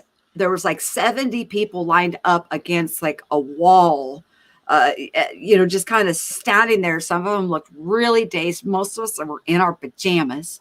And I was taken into this room, and this bright light was in there, and there was this lady. I could barely make her out. She was standing in front of me, and I was handing some stuff over to this bright light. And then as I was walking out, I tried to walk towards this huge screen that looked to me like it was real, but it wasn't. It was a future event that I was going to have happen here, and me and my husband went through that together. But as I was walking out, I looked at her. She was at the front of the line, and she was wearing like pajama pants and like a tee, and I saw her face, I saw her hair, I saw everything. Did you see what she was wearing? Yes, she was in her jams. She was wearing pajama pants. What And she was color wearing were they? Did you see the private chat? I just put a color. Was it that color by any chance? I just put in the private chat. I didn't want to say it to you. Oh gosh, private chat. I just put it. I put it. I in was the more color focused red. on her. I was more focused on the people's faces because of because of the state of awareness. Some people look really out of it there. They just they had no concept of where they were. They were against the wall asleep, like not even looking around. Nearly empty, like they had no clue that they were not in their bed or something. I don't know. Yeah, zombified. But if you come across her, and I know since I've seen her so long ago, the things that she shares, it just seems like when we come and we cross paths in these kind of weird scenarios, that there's something going on, you know, and then when we kind of cross paths in real life, and you can describe somebody without ever seeing them, because I seen her, and it blew her socks off, it blew her friend's socks off, and of course I think she's like really super amazing, but she wears her heart on her sleeves. You know, she's got a lot of testimony. She's empathic like Richie. She's gifted. She sees all kinds of things. Her channel is called The Fifth World. So if you're interested, you know, check her out. But you know, I seen her on a ship. She was there. Sorry, guys. He's gone for a second because he said he was having communications. He couldn't hear us right, so he's going to come back in. I think if he can put the link back in. Yeah, I thought that Michael was going to come in and share some footage. So. Oh yes. I wasn't keeping an eye on the comments there. Sorry, guys. Listen, I'm going to have to jump out as well because it's quite. I don't know what time it is here. What is it? It's 10 to 3 in the AM in the UK. And I do. You have been just a ball of energy, a wealth of information. You're just like a data dump from hell. If we could just get you to pace it a little bit, because you have there's so much going on there. I'm so sorry. I've been in the last couple of days. I've been in hospital the last couple of days trying to get some help with some stuff, and I've been just being pushed back. So it's been a bit of a mad couple of weeks. But I have your email addresses, so let's set something up, and I will prepare we can talk on sort of what would you like to talk about. We keep. I don't want you to, I want you. To definitely. I am me all the time. Too. Yeah, you got to be authentic, but in order for people to catch what you're laying down, because you really lay down so much wisdom and so much. It's just like you're blowing my mind. I loved it. I completely enjoyed the conversation. A lot of synchronicity, a lot of serendipity. Oh wow! Thank you. Wow. You know what? It's amazing because I've been following you for quite a long time, and I think this is maybe we spoke before, but this is probably one of the most eye-opening and great experiences I've had on the show for a long time. So I thank you so Well, much. we talked in a private chat, but we weren't able to really talk like we are now. Yeah, of course. You know, it's because there's a bunch of other people talking. yeah, of course. Well, you know, I'll wait till the other man comes in, so you're not sitting there for long, or I'll give it another 2 minutes. I would love. I'm just going to shut it down. I'm going to shut it Oh, down. you're going to sit there. Well, you know what? Thank you so much. Thank you so much, everyone in the chat as well. And if I can do anything for any one of you, just ask me in my channel or PM me. I will be emailing you, by the way, and we will be setting up the show. Absolutely. So I'm looking forward to it, and come by, you know, more often and stuff. will. I've got StreamYard, like I said, until June. I don't know what I'm going to do. We'll see. Like I said, you know, you're talking about going to the doctor and that all this craziness. 3D realm is trying to kick our butts. It is. Yeah. That's the only way they can mess with us. I think so. In that paradigm right now, because they can't. The access outside to this place, they can't put their fingers on the buttons anymore. No, they don't have any. They can't get outside. The exit. I see. I never knew there was an entrance or exit before you take off. I didn't know. I just would go. I never knew that there was an entrance or exit into this realm and out of this realm. Actually, there is no coming. When I come back, I don't pass through anything. I just Just know. I've never been blocked, and I wasn't blocked. I'd never come across anything quite like I did in mid-December, and it freaked me out. I was like, "What the heck is this?" And I knew it was new because I've been doing this well over 2 decades. It was not there before, but you know. And then people are telling Richie that they can't get outside now. So I don't understand why. Because I think humans should all be able to pass back and forth. Really? There's got to, unless they're just afraid of that sound. I think so. A god awful sound. But you just got to zip through it. Just go through it. I don't. Just to say that my instant thing, I don't think they're afraid of the sound. I think they're just afraid, and therefore they can't hear the sound because the fear is too loud. Oh, you ain't gonna miss that sound. Well, no, but what I'm saying is the frequency at the moment is too endowed with fear that if they're dense, they won't even be allowed in there because it'll rip them apart. Yeah, true. But you know, there's always an in and out, and there's not only one in and out. I think there's more than one, but that depends on where you want to go. They all any level beyond between, and I called it the 4th and 5th. Yeah. Between the 4th and 5th is the only place that I have noticed that there is something there now that we have to pass through to exit. Wow. So anything beyond that, 6th, 7th, 8th, 9th, whatever, infinity and beyond, there's nothing else that we have to pass through, but it's very clean now. And they said everything's prepared, but we got to get those people out of the bread and circuses carnival that are stuck. It's like some people are alive, some people may have passed away, and they seem to be stuck in this like delusional place, but it's like a amusement park. It appeared to me as an amusement park. So, you know, and conscious, you know, I say we need to do that. We don't need to do anything. We're already doing it. Do you think they're there to be recycled? Do you think there are people that are stuck there to be recycled? I just know I got thrown out, and they tried to hit me with hockey sticks. And Jesus! And then I called her. I called her to the carpet, and I said, "You know what? You have to tell me the truth." And she's like, "Okay, yeah, they can't hit you." And I said, "You can't kick me out of here either." No, but they didn't want me there. But I did, because some people came out with me. I don't think that I think once you get into that realm, you have a hard time finding your way back out. I'm not sure, not really sure. I need to dive. I need to unravel. Sometimes I think I'm still there. Sometimes I think I'm there. I've been not struggling, toying, and I like playing with it a lot. That 95% of the day I think I'm dead, and the other 5% I think I'm alive. So when the 95, like the 23 hours of the day that I think I'm dead, it doesn't fucking matter what I fucking do, because no one can hear me, no one can see me, no one can fucking, unless I really want to make something happen, I can. But you know, I can just go on about my business and no one will fucking see me, no one will interact me. So I am the flow, the energy, or something, the madness is happening around me and not to me, because I am dead. So it will not happen to me. It only happens around me. So I only can see objectively the badness, and it won't happen to me. Final So, question. yes. Can you die? Can you I die? have, No. and Can you? no, I can't. I cannot, and I only can die in a sense where I might lose some You may knowledge. shed this physical body, but can you die? Yeah. But I'll never die. I'll never die. But when I in this realm, as far as because I'm stuck in this fucking physical form for a long time, God knows how many times.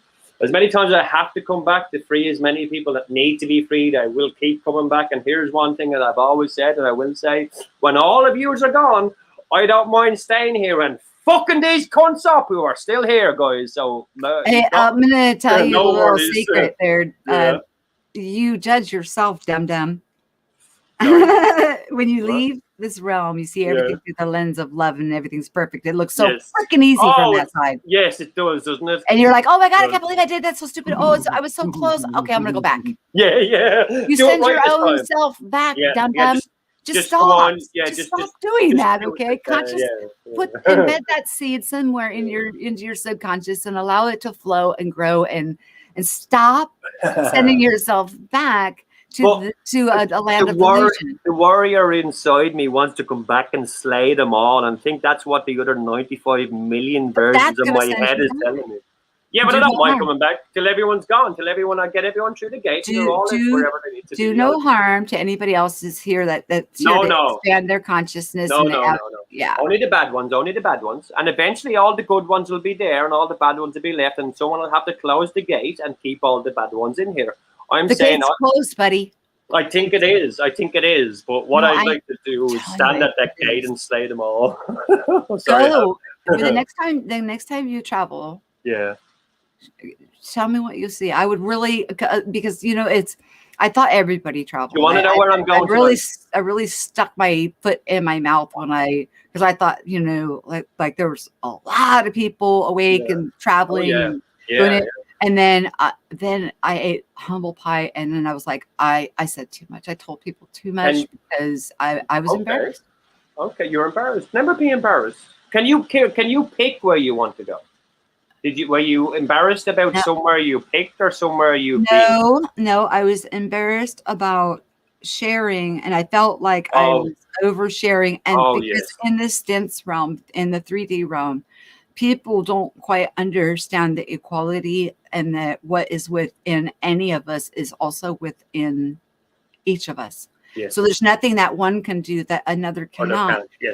So when we're in the realm of delusion, of competition, dog eat dog, then people will start to be harder on themselves and not as patient. They won't forgive themselves. They won't allow themselves to grow into this beautiful, divine, unique. We're all unique. Oh, we're all absolutely 100%. You're one of a kind. There's none other like you, and that makes you even that much more precious. Absolutely. And so that's why I felt like I said too much. I try to hide my my stuff. I guess I'll just call it stuff. Yes. What's been opened up over the past I just kind of keep it to myself and would I'd rather have a bunch of leaders. A bunch of people coming into their own and sharing, and I share too. I do share. I share back and forth. Yeah, of course. And I appreciate it. But I don't want to overshare or make somebody feel like that they need to put a burden onto themselves, because they could have another gift that has sprung into mastery within them that I have not yet. You know what I'm saying? Yeah, I get you. It happens at a different rate for each of us. Yeah. So. Well, of course, we all. Well, I think a Mandela. There's a term I always say, as a Mandela effect community, there's a Mandela effect for everyone, and there's a question for everyone to open their eyes that the Mandela effect is real.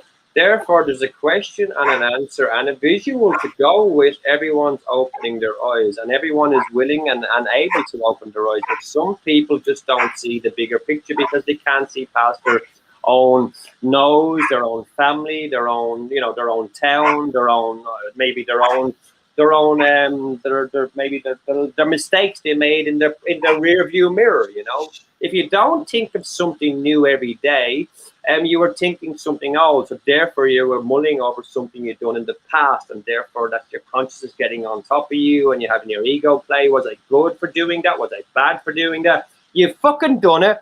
Move on and make a good, better decision, because you're only ever you're only ever one decision away from the best decision of your life, and remember that. You're only ever one decision, and that will lead to another good decision, and that will lead every day become a better version of yourself that you choose to be, because you're sovereign. Yes, tweak it. So one day you can get up and walk through the world, and nothing will bother you, and you will be creative as creative can be, and the light will shine from you, because we all are light, and we all shine bright. And there we go. I'm full of shite. Oh no, I went into rhyming. Oh no, he's rhyming. Oh no. He's a poet, and he didn't even know it. The thing is, I do know it, and I fucking go into it every now and again, and I come out with shitty rhymes that make no sense, but it is what it is. You're funny. You know what? As long as you're having a good time. Yes. Life is about it's an experience, an expansion, and it's a learning. We grow every experience. It's a growth process, and why not have fun? Absolutely, it's a ride. It's up and down. It's left and right. But remember, it's just a ride. That's all it is. It's just a ride, guys. Thank you, Long Reach One, insightful. I tried to be a small bit, but my terminology, my vocabulary is limited to my educational fucking pullback at 15, and I decided to uneducate myself of what I was taught and educate myself. Sounds like you tap into the divine, and when you tap into the divine, you have unlimited education or knowledge or gnosis or wisdom. Yeah, I have surrounded myself with thousands of books. Right, I can look at any book in this room and tell you what's in that book because I've read it, just by looking at the cover of the book. And I've also remembered looking at a book over here, and it has binary code on the front of it. There's binary colors. Have anyone ever heard of binary color code? I can tell you by the look of that book, and before I even knew it was facing out, it didn't show me the name of it, and I just by the color of the pages on it, I could tell you the name of it and what was in it. It was called binary color code, and I thought, how the fuck did I get that shit? Why can I see what that book is from here and know exactly what I want in the back and see the page just by the color? Oh no, man, I'm fucking losing my mind. But I wasn't. I was just insightful. Well, hey, Mark, this might blow your mind, but I've never read any books on astral travel or any of that, or lucid dreaming or empathy, or I have not read any material. The only book that, I was brought up Christian, and I've read the Bible. That's it. Yeah. I have not went to extra sources or anything.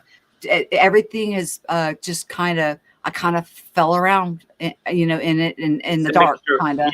Yeah. But you're getting things right because you're using your initiative. You're using your experiences somewhere else that you know you're right, and that's it. And you stick to your guns and fair play, because that's what we need. We need people. We don't always get it right. As humans, we're not going to get everything right. We're going to get things wrong. But as we say, I had help. I'm not going to lie. We learn from it, and that's where we don't know where we get the help from. What we gladly take it to know. I have a poem here behind me, right? You probably know the name of it. God grant me the serenity to accept the things I cannot change, the courage to change the things I can, and the wisdom to know the difference. Yes. That's right behind me, and I'll show you right now if I can take my camera off. How do I do that? There we go. No, it's right there behind me, right there.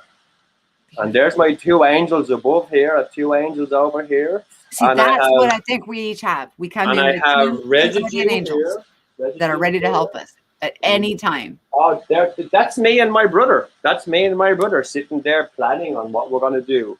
That's me and my brother Michael, my archangel, angel Michael. You look good, Mark. You look really good from the last time I see you till now. You look. Yeah, okay, you obviously been stepping into your journey more because you look younger. And that's something that I've noticed with, I don't know if you've noticed this, here, I'll come on camera since you did. When people are walking this out and they're going, they start to look younger. It's weird. Yes. I've noticed it too. It's like, did you? Have you just come back? Where did those wrinkles go? Yeah. Why do you look so much thinner? Why do you look so much healthier? What's going on with you? But you can physically see it on them. You can physically see the metamorphosis happen. And I'm going to tell you, you look thank you so much. Thank you so much. I think that theory is because we are thinking about immortal. We're thinking about the definition of how it could be that someone could last forever and ever and ever, and what is the technology to use, and therefore we might just think we're younger and feel younger and radiate maybe certain lights. Even what was it when Adam came into the picture, which was not the first reset. We all know that. We're not ignorant. Do you know what my name? Do you know what I was christened? By the way, now this is just as you say that. I was christened by my whatever it was. My first name, my spiritual name, is Adam. My name was changed by the Archbishop of Ireland. The Archbishop of Ireland signed my birth cert in 1974, in July 1974, and changed, or September, changed it to, because my mother, she was, I think, 15 or 16 when she had me, and people used to say to her, "Where's Eve?" Because the people, "Oh, you've got Adam, where's Eve?" Just at that point, she said, "You know what?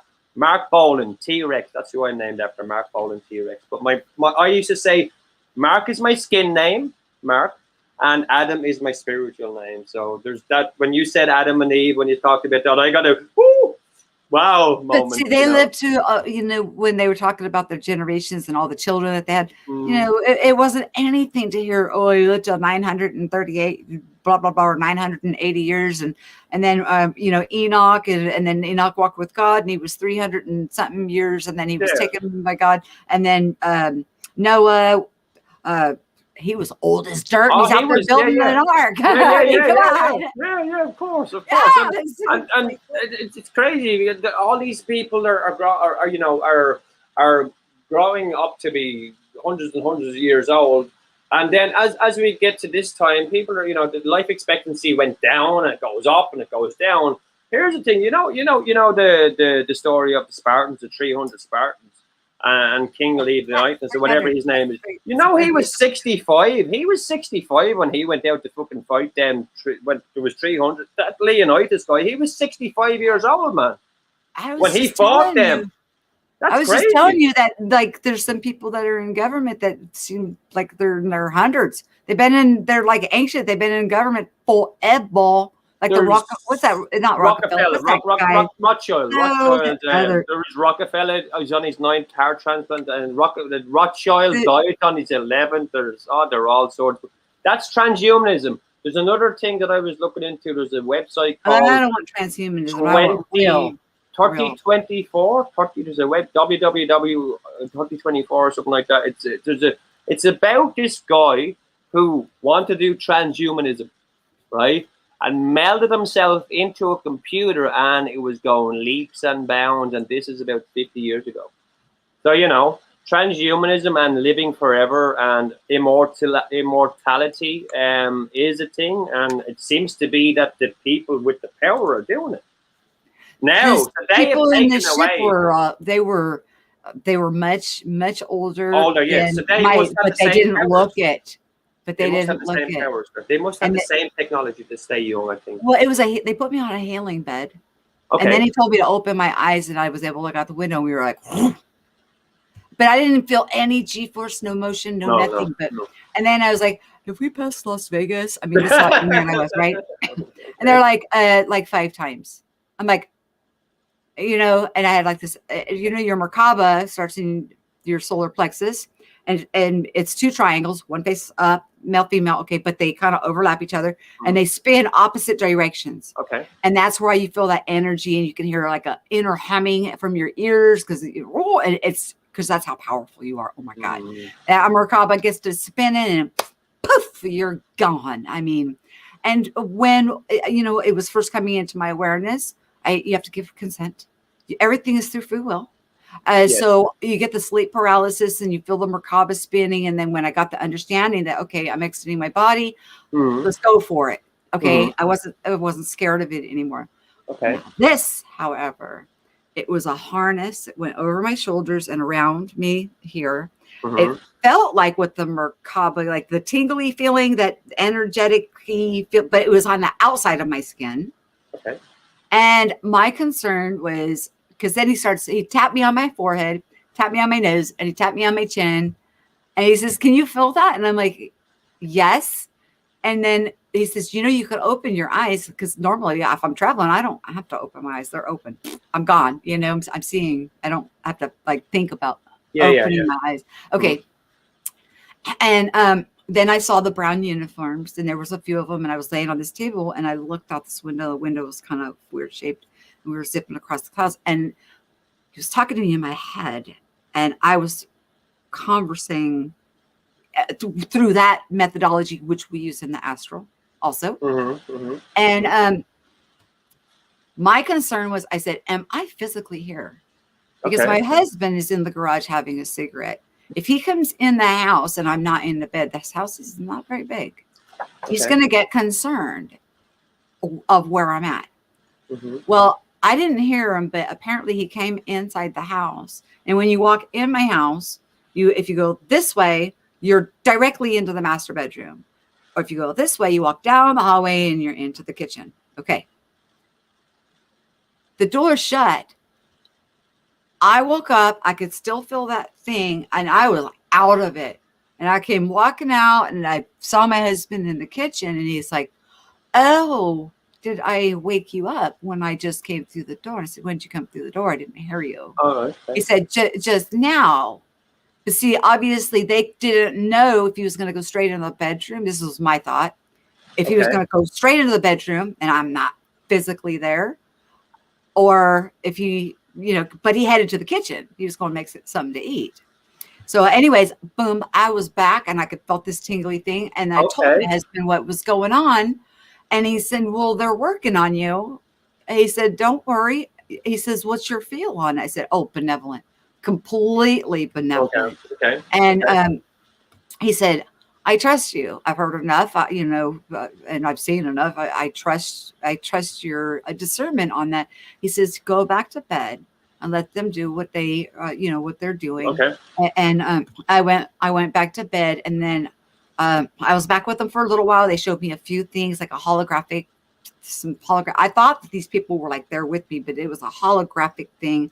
I was sitting up Yeah. against the wall. I could feel the energy thingy on me. 3D. Yeah. I was off the healing Okay. bed, In the and learning. Okay. yeah, and they started laughing at me because I said, "Can this thing go blow my hair back speed?" And they're like, "She doesn't realize that we Okay. just crossed the United States 5 times, and in like 15 minutes of time was spent. It was Do you crazy." remember the Do you remember the ship? Do you remember the shape of the ship? Do you remember what the ship I looked like? don't remember the ship because I remember inside. Doesn't look at it like that, no. Sort of triangular shape, 2 triangles with two triangles, but I that's don't more know of what it a looked like outside. that's more of a sorry, tell that's you. more of a ship, and then these 2 triangles sort of spin and stuff like make it look like it's spinning. Because the reason why I drew that when you were talking about the 2 triangles, I kind of got a vision of a ship that you might have been in. I think I've been in one of them before.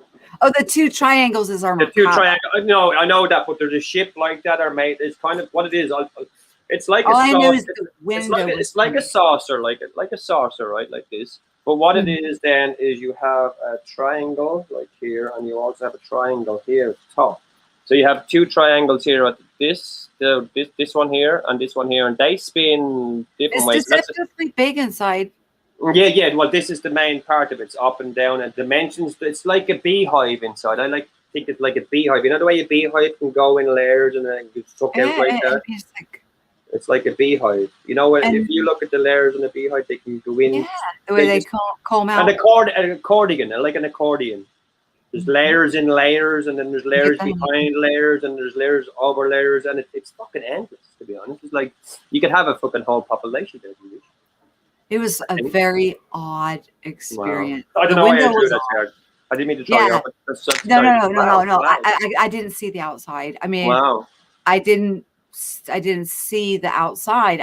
I remember he was talking to me in my head, and I've never had him talk like it sounds like they're talking through a radio kind of a thing. And then I'm sitting there arguing like, are you using voice to skull technology? And then when I woke up the next day, I was looking into it. Like, and then I'm like, wait, I don't own that technology. So how is he answering me? Because he was having a back and forth conversation answering I think I know why they sound different. Because you hear them through your own eardrum, and you hear, the way your voice sounds different when you speak out. You hear your own voice back. Like he was on a radio. It's okay, so it wasn't coming through your eardrum differently. Oh, okay. No, he sounded like he was talking to me through a radio. That's why I thought, are they using some kind of freaking voice to skull?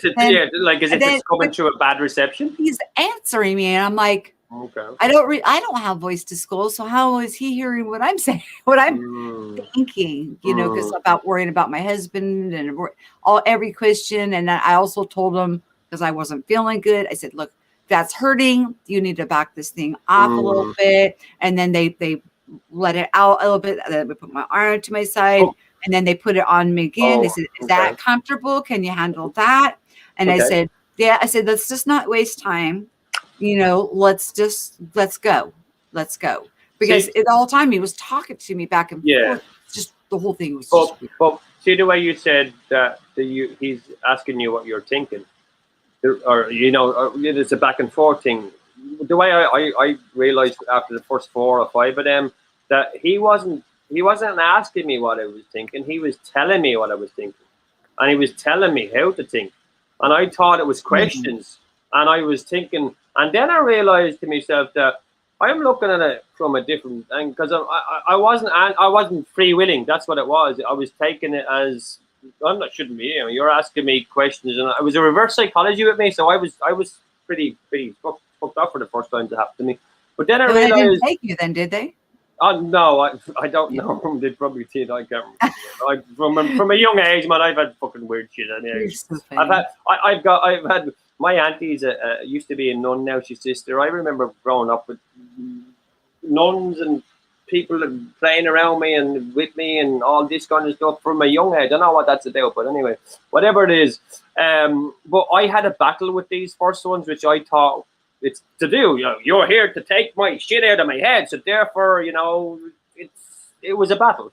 But then I got to realize that if I don't accept it, I won't get any fucking higher than what I am. I'll never learn.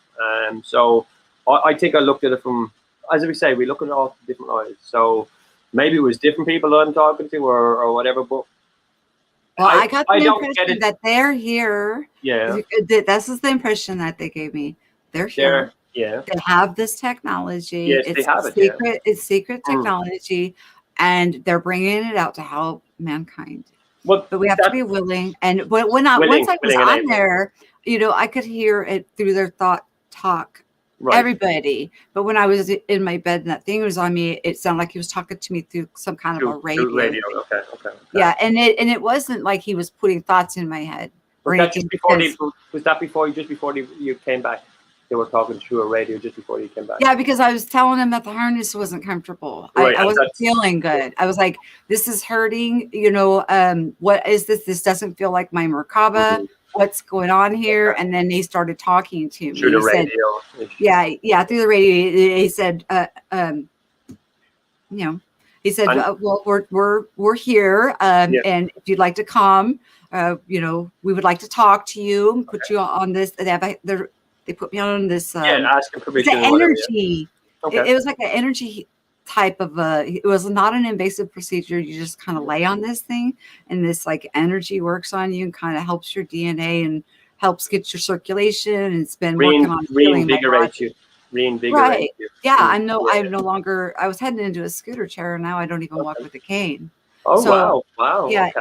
Wow. So I'm able to walk and swim, and I'm off almost all my medications. So that's amazing. There's a lot going on there, but it just blew my mind. But when you said that tonight, I was like, okay, another experiencer. But it wasn't forced.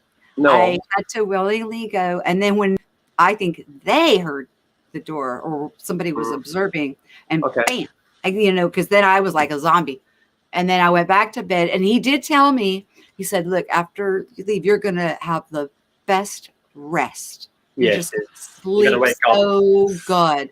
And I refreshed. did. I slept so good and I felt fantastic. And the problem that I had with the discomfort resolved itself. Gone, gone. Yeah, they fixed it.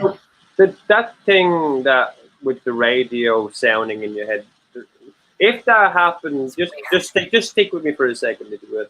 If that happened just before you came back, right, and you could only hear through the radio, would that not lead to you thinking that, well, me thinking, that they're just, making sure that you can hear this skull technology and just testing it out just before they send you back so they know it's working, it's okay. So therefore they say a few sentences and think, can you hear me? You understand? Yeah, but it's a bit, okay, but you can still hear me. So, okay, send it back now. It's working. They were the last few questions as a test to see if this skull technology did work, and therefore they could contact you when you're here. From there, as you know, they can anyway. So that could be just, that last minute would be, okay, the transmitter's working now. Okay, switched on, off you go. And other than that, you are listening to them through your own ears and hear them like a normal person or a normal person would. Just like how As we would. But the last couple of minutes was like a radio, as if they were trying to tune in just before you let you go. No. No, that was when they were putting that harness thing on me. And I was saying, I said, this doesn't feel like my Merkaba. What's going on? And then I heard this man's voice come over. And then he explained who he was. He came over. Did he come over? Okay. So And then he said, you do not have to come. We're here to help. And I even asked him, how the heck do you even know who I am? I mean, how do you find me in a sea of 7 billion people? What? I mean, what? Yeah, why me? It was. I had a lot of questions, and these weren't fed questions. These were my questions because I wanted to know. How'd you find me? How were you able to hone in on me and not grab my husband? Did you ever ask them who made them? Did you ever ask them who made them? Who made who? Who made them? Who made them? Who you were talking? You ever ask them who made them? They're human. They're people. Yeah, but did you ever ask them who they believe is their God? If you know what I'm saying. So we believe in a God. We believe in and they believe in a different system. But I always think that when I see someone any more intelligent to me, I want to know his definition of God. Because my definition of God is mixed up in humanism and whatever this thing is here. So we only see. So I always trying to get maybe that an extra 5% of the Bible that I don't know. And I think even as far up the totem pole, if I ever do meet God, I'm going to ask God, who made you, man? Because I want to meet that guy. They're human. They're people. They're like you and me. They're just a lot older because I think it's because they have the technology like that. Yeah. That thing that they put me on, non-invasive. No parts had to come out of me. No incisions. No weird nothing. Did you see chrome? Did you see any chrome around it? Did you notice the color chrome or shiny? I saw a strange metal that I can't really put my finger on what kind of metal it was, but it was by the window. See, when I open my eyes, because like I said, when I go astral, I don't have to open my eyes. I open my eyes, I see in them. There was like 1, 2, 3. There was 3 of them that were standing around me, and they were wearing like brown uniforms. The one had some gloves on, some just some gloves. The one that was tapping my face and stuff. Yeah. Mm-hmm. And then when I opened my eyes and I was looking around, that's when I could see the window, and I was able to see out the window, and we were above the clouds, and I could see the skyline. So I didn't have a concept of motion, how fast we were going, or nothing. But then I heard the lady start laughing when I said, "Can this thing go blow my hair back?" And I'm like, "Oh my gosh, these people can hear my thoughts. I need to be careful what I'm thinking." Then I started getting all hypersensitive about, don't think anything. Be careful. Keep your cards close to your chest, and because they're like, "What does she consider blow her hair back speed?" And the lady was laughing, and she's like, "This thing is sonic. and we've crossed I'm in California. We went all the way across the United States and back like 5 times, he said. So, and I'm like, have we been to Vegas? Have we passed Vegas yet? So they weren't feeding me questions. These were me dinging me thinking, this is how much time has been. This is where we should be if we were in an airplane or whatever.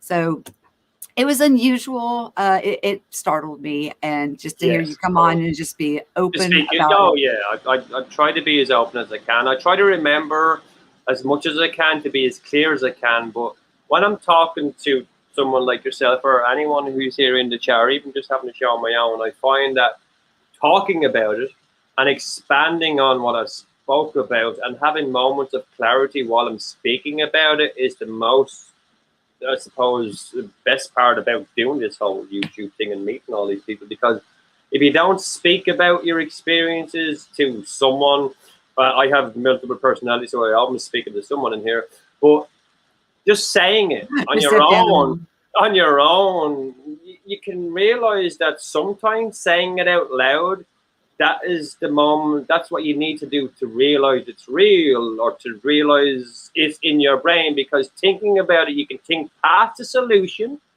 and therefore, because all conspiracy theories always go, no means yes, yes means no, and let's see what means from the opposite spectrum of this, what it is, and we all go there straight away. But maybe the answer's right here, and we're past it, and we just said, you know what, just let it sink in a minute, and I'm a skeptic. we're all skeptics. That's why we're here. I think we're all skeptics, but you know, the answer. And I am grateful. I have my husband. Thank goodness, he's witnessed so much that it's like he's like, that's why I said, "What's your feeling on it? Benevolent?" I'm like, "Oh, absolutely." They wouldn't take me unless I gave permission, and I come back at any time. And then when I showed concern about you. Here I am, and I feel, I could still feel a little connection, but I couldn't hear them like I could when before. Is it always the same people? Is it always the same people you see? This is something that just happened. Just happened. It's only once. And the other time that I told you about where I saw Fifth World was years ago. Right. So okay. Was there any similarities in the two of them? No, not really. No, there was no blindly white being in this one. You think these people were from the place you saw last time? So where you went last time, do you think these people are from there and have been watching you since then, and now are giving you information since then, and now you're only at the part where you can actually, my free will is gone now. I can give it to you freely, and now I can remember. Because if you went to somewhere in the fifth dimension years ago, and you obviously went there for a reason. Well, you brought yourself I died there. when I was 15. I went to another realm, and stupid me chose to come back. Well, that's what I mean. They might have brought you back. I kick myself for it. You're here, so God bless someone for bringing you here. So you're here for a reason. You're here for a reason. I made the choice. I know who made the choice. I was up there 6 days, and there's no time there. There's no night there. It was like the most beautiful place. I did not want to leave. But as I talked to that being that came and discussed, he didn't make the choice for me. But as we went through things, I made the choice because of what I made a choice. And as soon as I made that choice, from my toenails to the ends of my dead end hair, everything hurt. Nothing hurt. I didn't even feel the car hit me. I didn't even feel nothing. I was in a crosswalk. I didn't even feel it hit me. Nothing. I went straight into my Merkaba, and boom, I was there. And then going from there straight into a body that's got 48 staples in its head, my face swelled off my hair. Everything hurt. And I was like, oh, I'm regretting this shit. What the heck did I just do? There's a technique I use so if I meet someone from somewhere and I try to connect the dots. So I meet someone that looks like he could breathe underwater. I take myself back to somewhere where I know I was underwater, so he must be from there. If I meet someone who looks a bit like, I don't know, bigger than me, and he's probably around 9 foot. Well, he's from the fucking Nephilim, fucking that place, wherever they're from, them giant fuckers. He's not really Nephilim, he's some other name, whatever they are. So they're from there, and their atmosphere makes them look a bit sort of goldish color, but it's to do with their sun, and also they must be from that realm. And I try to connect the dots from who is where and who I should speak to. And I remember some places I've been to, like the background here that you have, it looks all kind of water. So therefore, anyone from this place would probably have gills here. They could have, you could nearly have gills here. You could see they can breathe without using their mouth. So therefore, they must live underwater. When I was so there wasn't underwater. yeah, well, yeah, maybe not. But there's other places that's why I try to connect the dots. You see what I'm trying to say? Like you have maybe anything's possible. Yeah, anything is possible. But just by trying to connect them dots keeps your brain active and keeps them connections going as well, because we can forget. The unlimited. Your mind is just unlimited. It's cracked wide open. We can figure out the connection so easily by just going, oh yeah, well, you're obviously wearing a fucking 1950s fucking outfit. You've got a bowler hat on, so therefore you are from some version of 1950 that is probably still at the same speed as us. But I just jumped back there for a minute, so fuck off. You know nothing that I don't know anyway. So let me go to the future. Oh, you're a bit of light. Okay, I've got that. Next, please. I want more, and just keep going. And here's the thing I do, and I don't know. This is probably cheeky. If I ever do meet God, the real God, the all divine, he's probably going to say, hopefully like a genie, you've got one question or one wish or whatever it is, or maybe we just go welcome. Make it a good one. I'll just go, who made you? I know, right? That's it. There is always a question, and there's never any. I don't know anyone can ever answer. What if? Okay, something to wrap your mind around, Mr. Unlimited Thinking. I just love your mind. There's a what limit. If there's nothing out? What if there's nothing outside of God? What if God is everything? All in all, encompassing, and we call him God, but he doesn't even, or she, there's no sex to it. It doesn't even assume itself to be a God or or lord over. And that's one thing I use for discernment. If something is asking me to do something, give them information, bow to them, or bye. Yes. See ya. Well, I'm done. I put it in a better, maybe a different way rather than a question. We could put it in a different kind of context and say, if you were going to explain yourself to me in a way that I can understand what you are under layman's terms using... We can't even understand this place. Well, yeah, so please, God, explain to me what you are. That's all I want to know. And in a term so I can understand the beginning and the end of you. Or if there is a beginning and an end, or what even is beginning and an end. So therefore, answer all them questions from that scale to there in one go. Go on, you know you can do it because you're the all divine. Just hit me with it. Go for it, brother. And that'll be it. And then I'll probably just wake up again and start again and go, oh, fuck! Reset! Matrix bollocks, start again, and walk my way up to the pyramid again. What we're not grasping the concept of is even when we travel. When you're in these other paradigms and in these other realms, we feel so at home because of it's a natural habitat for us because our mind or our consciousness has evolved into that realm. And so there's a different understanding. It's perplexing. Now, when we're in a denser 3D physicality, we're going to have these kind of conundrums, thought processes go through our mind because we can't wrap this. We think of this between our ears. This is our brain, but really our consciousness is our mind, our brain. When we're grabbing, when we're getting information, we're grabbing it out here. It's not coming from in here. Okay, this is a representation, a physical representation. This is flesh. Right. It's a limit. Right. It's limited. So, but even with grabbing from here with our consciousness, and we're expanding our consciousness, it's still from a narrow scope. But when we go to the other realms, and I know you know what I'm talking about, you go and then you just are. And you're okay. It's so I honestly, I'm gonna, when you're with God, in God, God, all around, whatever. So then, I honestly, you're gonna be standing in a presence. If we're gonna simplify it and say, okay, God looks like a man. Okay, let's just for shits and giggles. Okay, Jesus is God. Let's say Jesus is God. Okay. So you're standing in front of Jesus. There's not going to be anything going on in Jesus that you don't have going on already within you. So you're not going to have a question touch like that. Well, because you're no, already going to be You'll know. vibing with Yes. whatever resonance that Well, just arena is. when you said the brain and the mind and the consciousness, I used to think of it as a triangle. So therefore, we go into the trap for a second. So we have a brain, physical brain, which is made of flesh.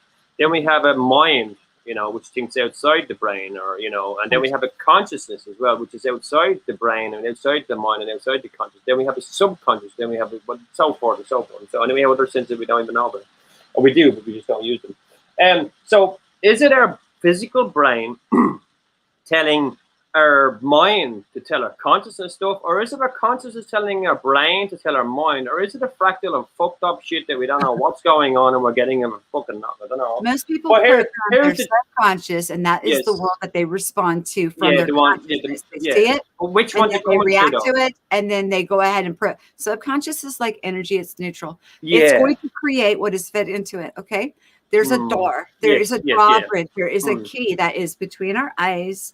And people call it the of course, but if you're or the third eye opening, yes, it's a bridge and it opens, and then you go into the divine mind. You open that bridge and you expand in such a way that is now what is going to program your subconscious, which is neutral, like energy, because we could transmute it. Okay, and then the world around you will change significantly because you're no longer reacting to a reflection around you and regurgitating or listening to the news, taking that in as fact, and then spitting it out or parroting it out, or taking that into the brain matter, into your reading consciousness. Between the lines. Right. Yeah.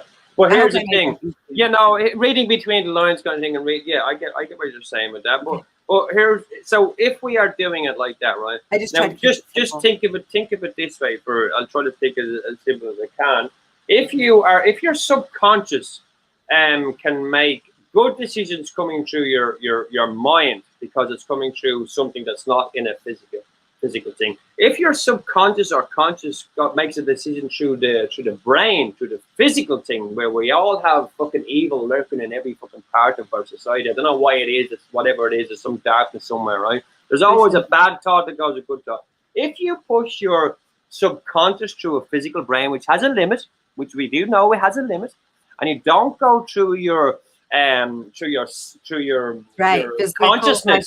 or so you're pushing the energy, the mindset through the wrong way. You're pushing it either through the physical mind and you're pushing it down. You're pushing it through your subconscious, which your subconscious can't take it because it's already overloaded, or you're pushing it through your mind, which is out here somewhere, which is probably thinking about something you done fucking 3 years ago. Don't know what it's about. It's all about guilt and all. So therefore, we all think and try to get into our consciousness, would you say, and try to connect with everything and forget everything we've ever done and realize that it is a triangle.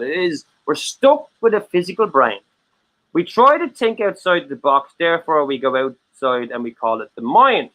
Now the mind is a fucked up place anyway, because it's all fucking, I don't know, it's language. It's constructed from what we see in this physical world. So therefore this is probably a foundation of lies. But our subconscious knows the lies that we see here. We can nearly, as you say, read between the lines. We can see what is lies. We can see what is. Subconscious doesn't have an opinion. I don't think it does, but I think it makes an opinion first, and then it comes through sometimes, and that's a bad thing. It will create an experience. We will consciously experience, but it does not determine what kind of experience, because either you can bring it in through your consciousness, or you can tap into and seek for the the higher things, and then that becomes. Well, I suppose what I'm trying to say is I've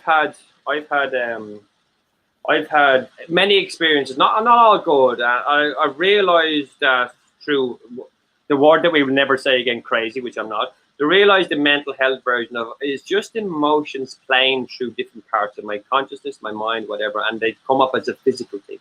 So I'm angry. I hit a wall. Yes. And all this.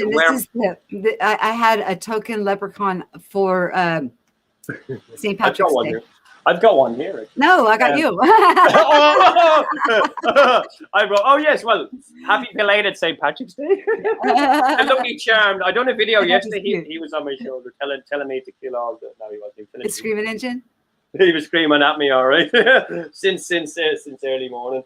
But you know, I also think that, you know, I think you're on something with the triangle, with the triangle. But there's one more thing with the triangle that is another thing that I spoke about it. I know I've written books and written notes somewhere about it. So let me see if I can get it right. There's one more thing that keeps us here in this realm, which makes the triangle, which has a top, into a box, because there's 4 corners. So instead of having 3 points, we're just going, and then we're going up to here. You know, we're stuck in a box, right? It's more of whatever. Sacred geometry. Yeah, that kind of stuff. That kind of. I don't want to go too deep, but you know where I'm going. Yes, I'm very well aware of the sacred. You know where I'm going with that. So that kind of stuff. There's the fingerprints. The fingerprints are everywhere. Mm-hmm. Yeah. So that is I did think is why we're trapped. You know, why we can't take outside the box. But I think not trapped because we're not trapped. Why we think we're trapped, and why we think some of us can't get past that box and put it into a triangle and get divine inspiration. It is by choice. It is by choice. And it's by choice. I slipped into it. We all slip into it. I can't go into that freaking amusement park where people can't find the way out unless they choose that they want to leave. Yes. They have to choose it. I can't go in there and just rip you out and say, you're coming with me. It doesn't work that way. It just doesn't. Because then I would be trampling on their sovereignty, and I don't have that right. I don't know. None of us do. None of us do. None of us have the right to make decisions for anyone or even fucking pursue. Here, someone came out to me a couple of weeks ago and challenged me to a debate. We won't mention any names. But I the way I look at it is, listen, if you know 10% of a subject, right? 10% and only 10% of 1% of the community that you're now attacking. How can you know? Well, he wasn't. He was calling us all morons. He said the Mandela effect isn't really all that shit. Doesn't matter. So I said, if you only know 1% of 10% or 10% of 1% of a subject, how can you say that we're all wrong when I know 100% of something and I therefore know it's right, but you're coming at the fact that you don't know fucking jack shit. And you're saying that we're all wrong from your perception from their own ideals of someone else telling you what we are. What? So therefore, you're getting secondhand information of what a community is like. So you are tarring us all with the same. Now, what I did say to him is, come back to me when you've got maybe about 70 or 80% of the knowledge of what us Mandela effectians know, and we're not all parallel universe people. We don't think it's all CERN. We don't think we're all these people. We're all sorts of people. But you as a person, should maybe study it more and then come back with more knowledge about it, and then before you can, because I did show this certain person a picture. It's not this one. There's residue, and I showed him a picture of something that says, there you go. Do you remember this? He says, yeah, I remember the airplane the airplane engines being directly under the wings. I remember standing beside one when I was a child, right? And I said, well, therefore, you are Mandela affected because you remember that. So therefore, you are basically just tearing down your own community and saying you're wrong because you fear the Mandela effect is real, because you fear the spiritual side of it. So get with it and fuck off, you dickhead. And that was the end of that. So I shouldn't say that, so I shouldn't swear. But if people really talk about it, Mandela effect, it's the me effect. It's going to affect me differently than it's going to affect your me. You know what I mean? Yes. But to have said that we're all morons by knowing 1% of something, and only having the perspective of a naysayer and say, yeah, well, you know what, I agree with you. No, pick up the book that he read and make your own opinion on it. Don't be taking his side. Here, the hive mind stuff. Just pick up the book, read it, know it inside out, and then take the higher ground and say, you know what, you are all wrong because I can prove you are wrong. But he can't prove nothing. Can people get the ability and the sovereign right to rule and reign over self if they're regurgitating from other people's information. You haven't made they're your own not decision. they're digging their heels into and they're not allowing themselves to expand and grow from and experience the it realm. and experience it themselves. You can only have a judgment on something if you can experience it. You can read a lot about it, you can have a perspective view of it, but unless you experience something as I've had stuff change in my own house as a Mandela effect, unless you experience something like that, I don't think you can have a true understanding. You can look at it from outside, but you can study it to 99.9% and then have your own view. But don't come in on 1% and go, you know what, you are all gobshites because I know someone who told me you are. I know someone who told me he's a gobshite. I know. I don't go around telling him, So, right? There's a lot of that going on. If you wanted to hear a bunch of parrots, you would know where to find the parrots. Yeah. You could turn on NBC News or whatever. There's a lot of that going on, though. I think there's a lot of people that are trying to go against one person or another, and we're all fighting against each other. What it all is. But the big question is, it doesn't matter if it's flat. It doesn't matter if it's round. It doesn't matter what shape, color, whatever the feck it is. We're in it together. We're all here in it, and we have to figure out not what shape it is. We know that's the lies, right? We know everything is all fake. But what is it that they are hiding? Are they being told the lie? Are they being told to tell us the lie by something or someone, or are they telling us a lie to hide it? Because is the lie telling them to hide it? Or are they just blind? I think it could Do they just be. know, and have they forgotten too, and they're just doing these rituals and thinking that they get the power from the rituals, but really it's actually all of them doing it together and doing it together. They come together in an agreement and then it happens. I think, who knows? There's so many, because as far as I'm concerned, everybody here, everybody, human being, everybody has the right to the experience. They have the right to make their free choice, and don't oppress others. They'll be the ones that will judge themselves later if they've done things of that nature. It's not up to us to worry about anybody outside of here. Yeah, stay in your lane. Here. Let them in their lane. Stay By the in way, your you lane. are illuminating orange. I mean, like that's my life right there. No, your aura. My aura. Oh, thank you. So much. You're illuminating orange. Just a hint of a little pink every once in a while, just kind of like. Good. Do you know what? It's funny. It's funny you should say orange, because I walked around yesterday with a green, white, orange flag on. Which orange to me, as a true Irishman, as you might know, the orange margin. I didn't really want to walk around with an orange part of a tricolor. I'd rather the green, white, and gold the way it used to be. But orange, thank you. Thank you so much, sweetheart. That's beautiful. Thank you. Yeah, sacrum. Your sacrum is your intuition. So it's just, I could see it. You guys in the chat, let me know if you could see it too. Like, it's right here around his shoulders. It's around his head. It's going down his arms. I can't see it. Oh, no. No, I'm joking. It's still, you can move as fast as you want. I can still see it. It's just because it's tight against your body, though. You're very guarded. It's very tight against your body, but it's radiating. Just thank you so much. I really appreciate it's that. Don't thank me. It's your aura. I mean, you're the one shining. You're the one showing. You're the one uncloaking. You must be. Are you sure? Are you sure that it's not the fact that I haven't slept in about 72 hours, and I'm nearly see through. I haven't eaten and drinking it now. It's just extended. I actually, after I brought it up to you, and you must have relaxed about it a little bit.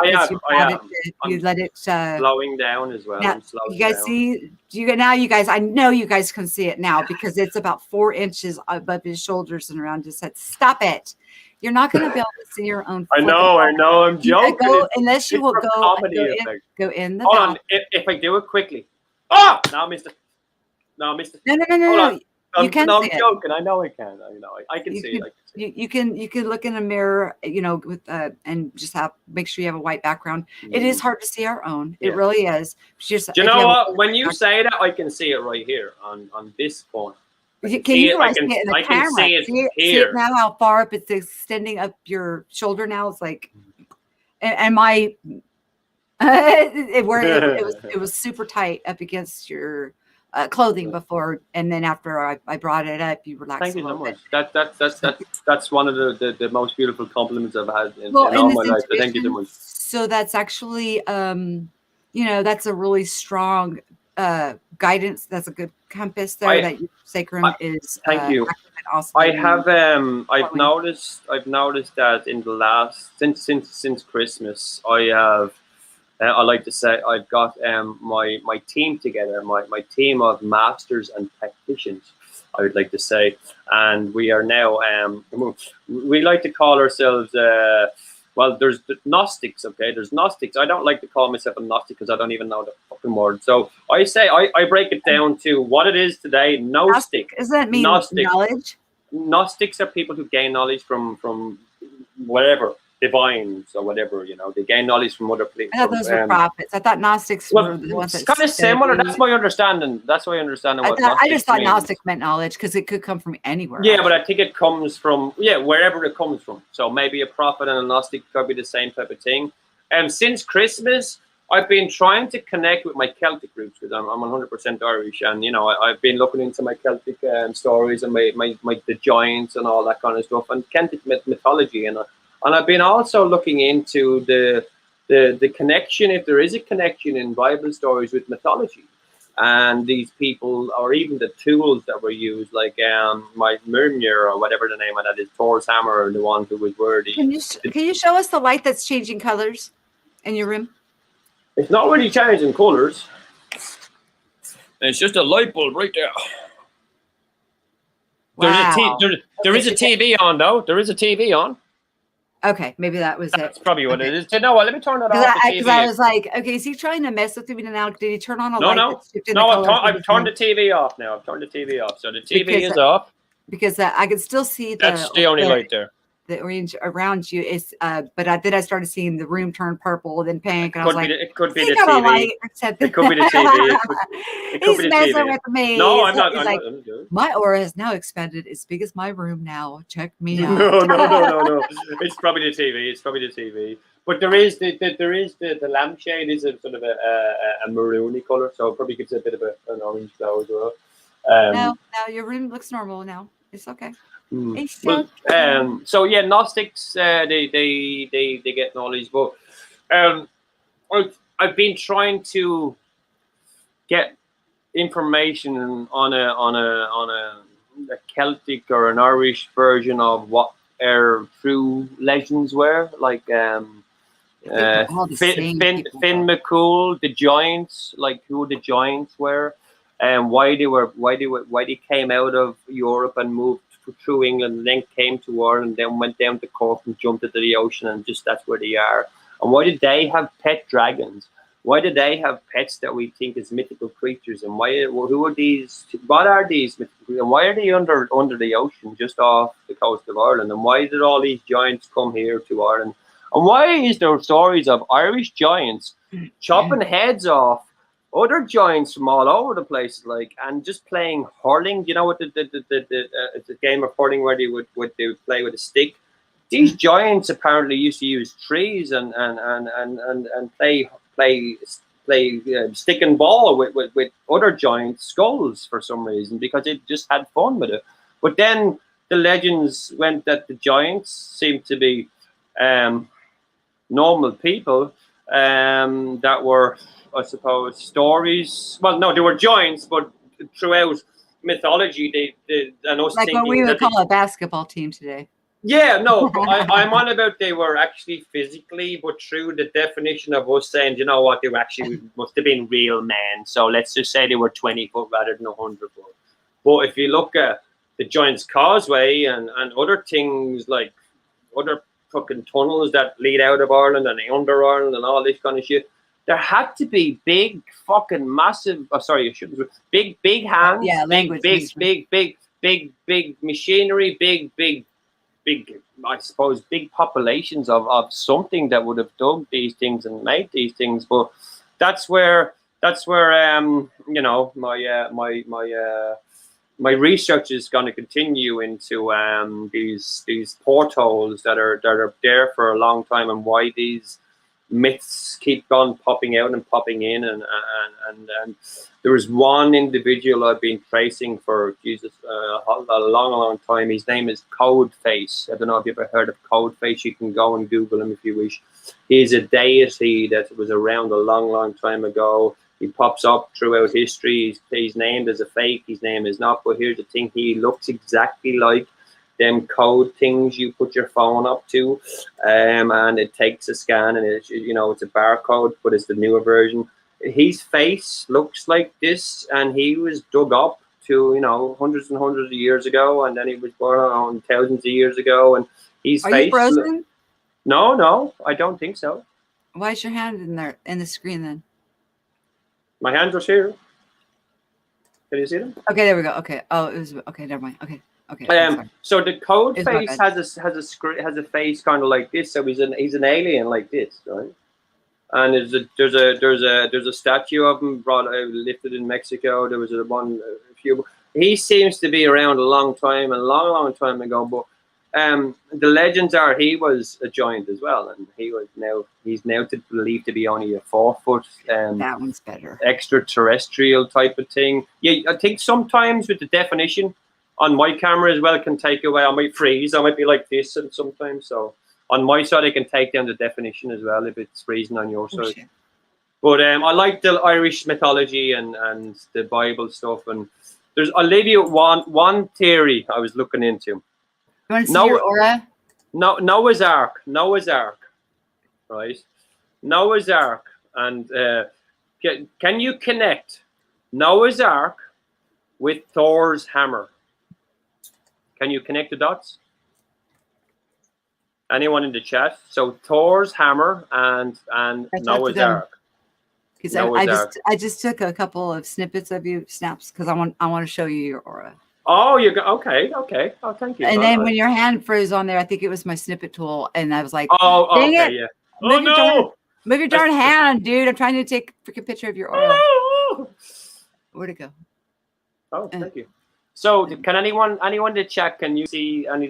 Can you connect some dots there? So we have Thor's hammer, the one who can hold Thor's hammer, and someone who made an ark the size of God knows how big, because it got two of every result. So connect the two of them there. So Thor's hammer can do anything as quick as it wants when it wants to. Now go back a couple of years, right? Now look at Joseph, the father of Jesus. He was a carpenter. He was able to hold the hammer. One of his main tools was the hammer. And now look at Jesus. He was also a carpenter. He also held the hammer. And if you look back and forward and back in time, some of the Irish giants used to swing a hammer. So Odin, Mjolnir, whatever it is. Oh. Okay, can you see it? I can see you. Yes, I can actually. There's your first picture. Okay, look around you. I can see that. Yes, I can. Now you see it. Now you pointed out. Wow. It's extended much further out from your body now, all the way down here.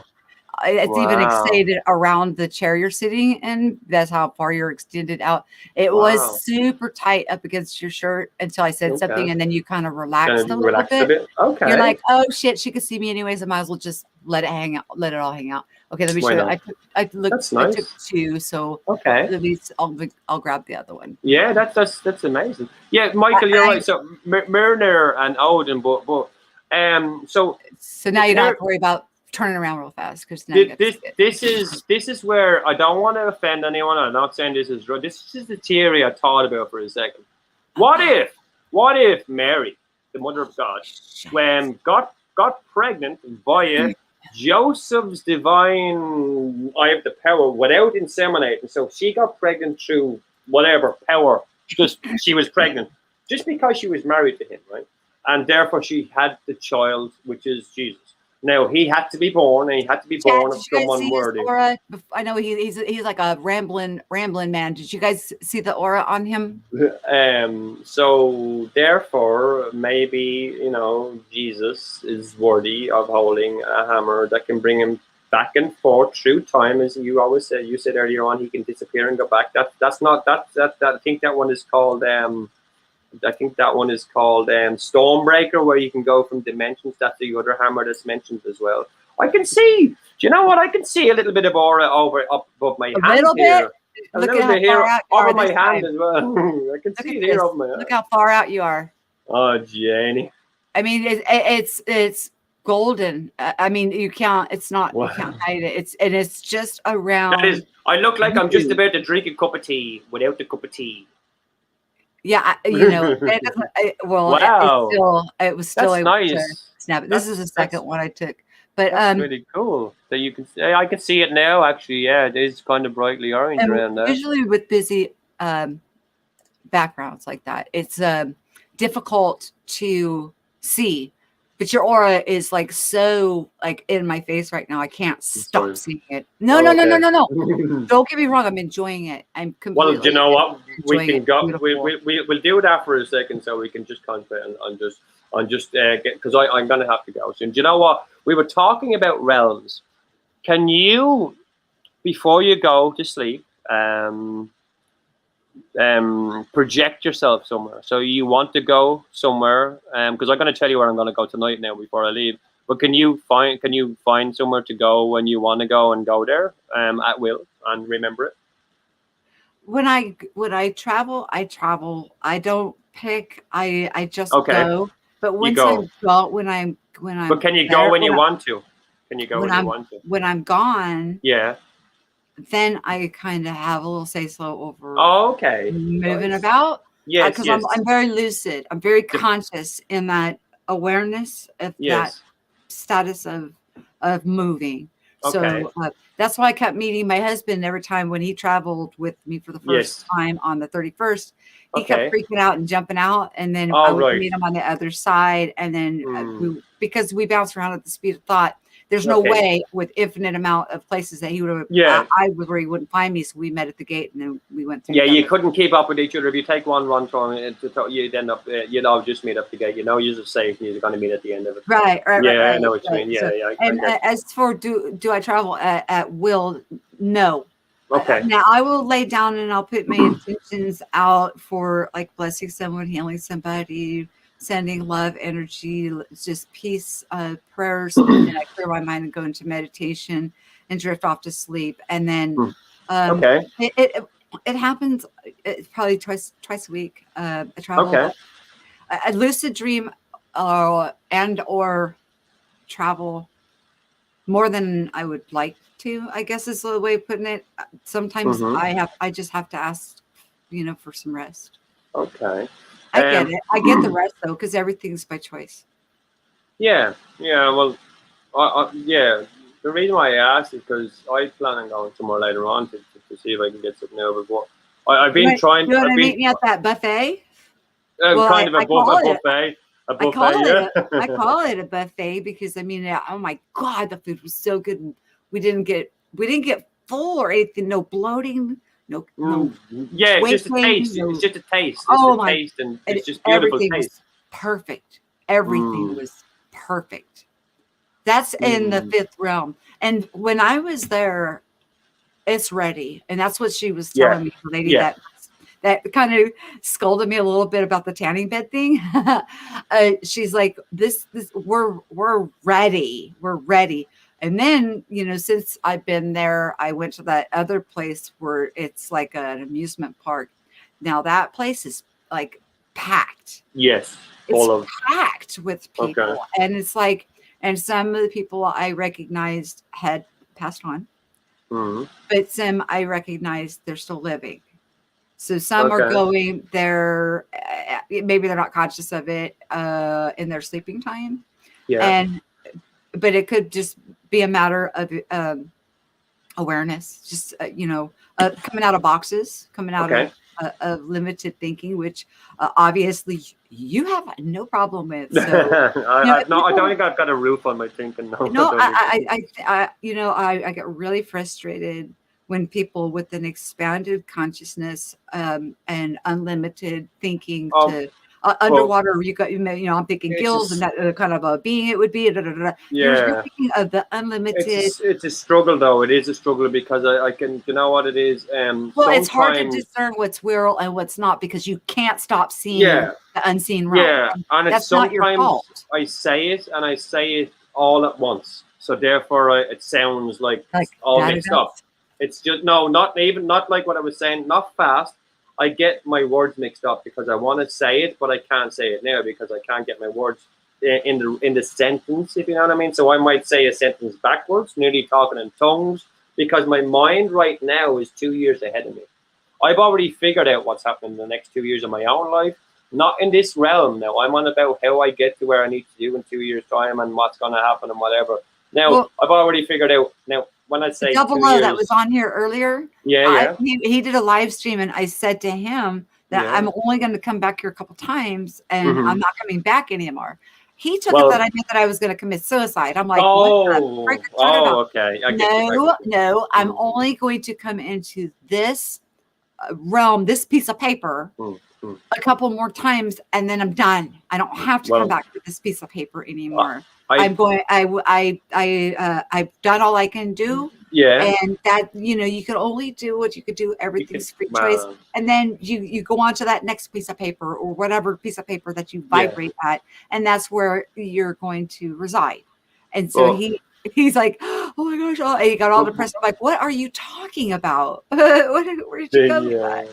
Yeah, I've recently since I have met my twin flame. I've met my one and only. I met what I'm here for. So it wouldn't bother me if we both went. But when we both go, we're going somewhere together. But we are both Irish. We're both Celtic. And we're both in for the cause. So I think we're here for a long run, and until all yous are out and we're all safe. I think. But what piece of paper are you in it for the long haul? And where do you vibrate at? I mean, I'm vibrating at a stage where the end game is we all get break free. We all get to where we need to go. The next realm, the brightness, where we can taste everything and feel anything. But there's abundance and so much of everything that we just want it all, and we can have it all. And then it becomes normal, and then we have a great, beautiful life, and everything we want can be made and can be thought of and can happen. Right? That's where we all want to go. Maybe some people call it heaven, some people call it whatever. Now I've always thought, you know what. I've been there. I left my soul there, so I'm not going to lose my soul when I come back here. So I'm not soulless. I still have a part of it. So I'm willing to leave my soul there. When all you have gone past them furry gates, I'm quite happy to just leave pull the detonator, blow all these mother efforts to pieces, and watch them all. Reset, sweetie. Watch them all burn. And then make sure they're all dead. Walk around the field as I used to many times, and make sure that the bad ones are gone and the good ones get the help and the good ones get to the gate. And then the gate, as you say, is already closed. But on the vibration you walk through a gate, it's called quantum phasing. So I will make sure they quantum phase through the gate that's already closed, and the ones that are trying to get through the gate don't even know the vibration code to get through it. So therefore they have to face me, and I will chop heads, pull them on spikes, and make them fear me, and they will just turn around and go back to the bottom dimension, and we will all be safe forever. That's the way I feel. You know what? Come up against me and see what happens with that. No, I will never come up against you, ma'am, because you were with us. Fear me, huh? Yeah, I'd be like, really? Fear you? No, I don't know. Really? The reason why I say it is because I'm messing with you. I have a different outlook on life. I don't fear death whatsoever because 95% of the time I think I'm already dead. I'm the chicken and egg thing. I'm you. I'm Prel. I'm Michael Fontaine. I'm everyone, and I'm only sitting in a dark corner of somewhere with my eyes closed right now. And the only reason I'm not opening my eyes, because if I open my eyes, I see the real life of what it is, and I'll have to start fighting. So therefore, I am in my own mind right now making up this conversation, making up you, making up everything, because I don't want to open my eyes. So everyone is a figment of my imagination. So how brainy am I? Am I someone who actually thought, do you know what? You're an angel, so forget you're an angel, come back down, live the human experience as a human, forget you are what you are, And then when you pass on, take the human experience and put it on to the next level of where you're going, and keep it and use that knowledge to get to the next level, and keep doing that and Like keep a doing game, that. yes. Like, Yes. you know, keep coming back. You graduate, yes. Graduate and graduate and graduate. But, Glory to you glory. know, glory to glory. But I pretend sometimes ignorance is bliss. I didn't get that, man. Can you say that in layman's terms so I can understand it a little bit better? Because I don't understand the big words. So just say it to me and break it down into layman's terms what you're saying. So if I can understand it in layman's terms, I can explain it to any individual in my whole existence in the way I can understand it. And it should be easy enough if I can break it down to even more layman's terms. You should be able to understand it.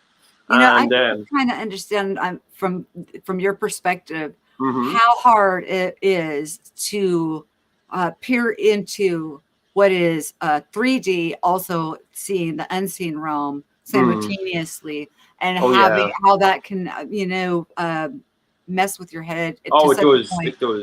It Yeah, does. I understand. I get it.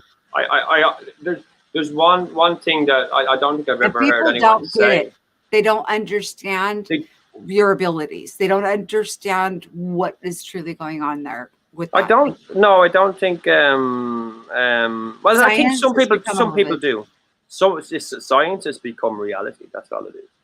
That's Science what they has want. become a religion. And That's that, yes, you it know, is a religion. It is, and it's going to make us want to. Well, the plan of science is erase God and prove science, which is bollocks. anybody You that has know, a sorry. spiritual experience Yeah, we know goes God them is down true. with some Who doesn't? drugs.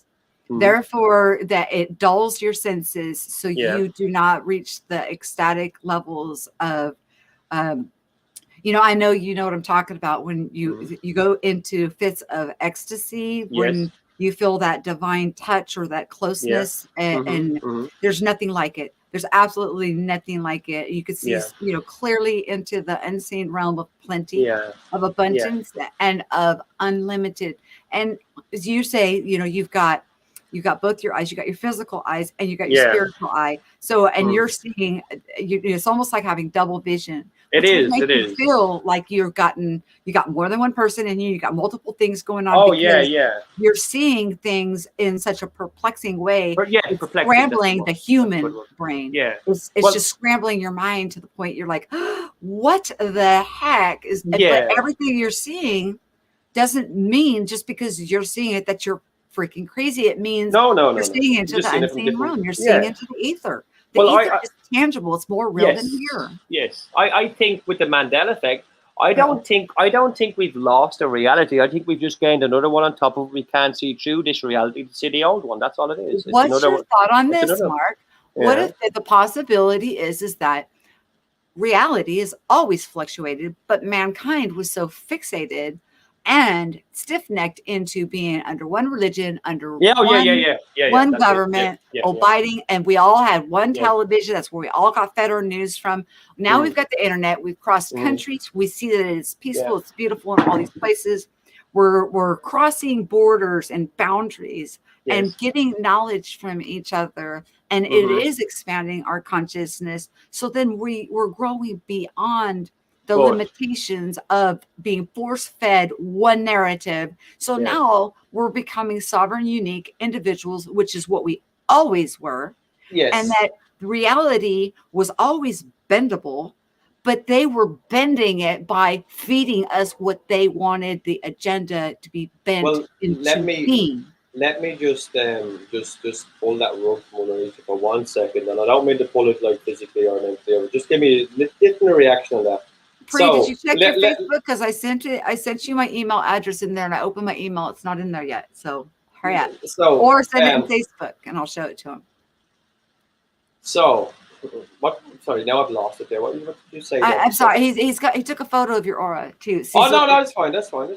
Yeah. Well, no, I know she went off camera after that. Don't be bashful about having such a beautiful aura. No, it's fine. The subject that you were talking about, I've just lost there. I was going to expand on it, but because my mind has gone it. Oh, about you having you're seeing into two realms. Oh yeah, you're seeing, you're seeing the unseen to most, but you are able to see it as a tangible thing. It's real to you because that realm is more real than the 3D. The 3D is mostly empty space. It's matter that's come out of energy that's just been manipulated into a physicality because of our form that we're in and the way that our brain works. Yes. And our eyes. Yes. So it's all an illusion. It's all an illusion of tricks in our mind. And visual spectrum to me. I used to do shows here on my window, at my window, and you could see London behind. And I used to have the laser show in the window behind. It looked like Pudgy Blue Beam. I was trying to get people to see what we're going to see in June, and he would see it in my window and show you how fake it is. And I was trying to do other things where the sun would be coming up in the morning. I was trying to put it through prisms and show you how it could be and why we see it through this way. And we're looking at the world this way, where they're looking at the world in this way.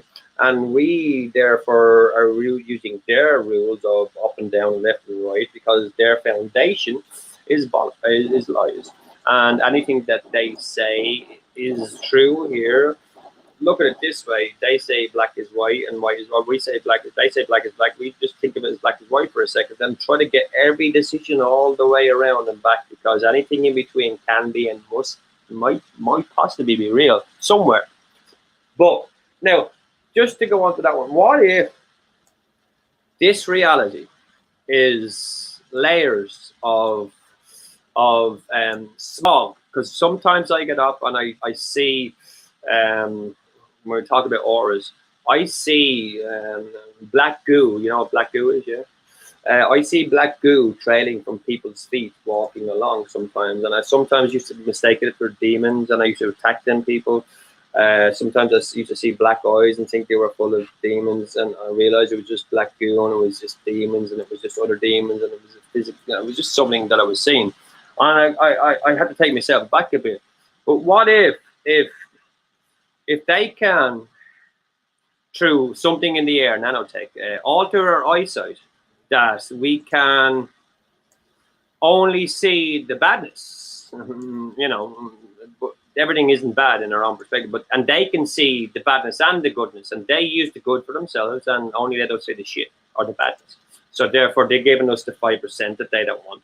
The 5% of knowledge that's no use to anyone, but it's use to us because we're getting to the rest. And they keep the other 95% of knowledge, like as you said, to that place where you go, where there's abundance, where you can taste, but you never get fat, you never get bigger, you just taste it and it's beautiful and everything's there. Maybe that's where they live, and maybe that's where they're hiding. But here's a question: is it there that the master of the lie that's telling them to lie to us, or are they lying to us to hide the fact that there is something else? Because is it something else that's telling them to lie to us? Is that lie coming through devious, horrible people, and that's why it's twisted? Because I think everything on this, in where we are now, comes through bad people who have malicious intent in this realm to keep us stuck here. And the divine inspiration that we're all getting and we're all feeling, and this spiritual stuff that's going on with supernatural Bibles and all, and black goo being written, Bibles always been the first Bible ever written. All them disciples, their Bibles are written in black goo. Black goo is supernatural. It's in ink. It's in every bit of oil. It's in every bit of water. It's almost like that Teflon shit that was that DuPont case. It's in 98% of every 98% of the population. And if you don't know who DuPont is, go check it out. They own Tefal and they poison fucking half the world.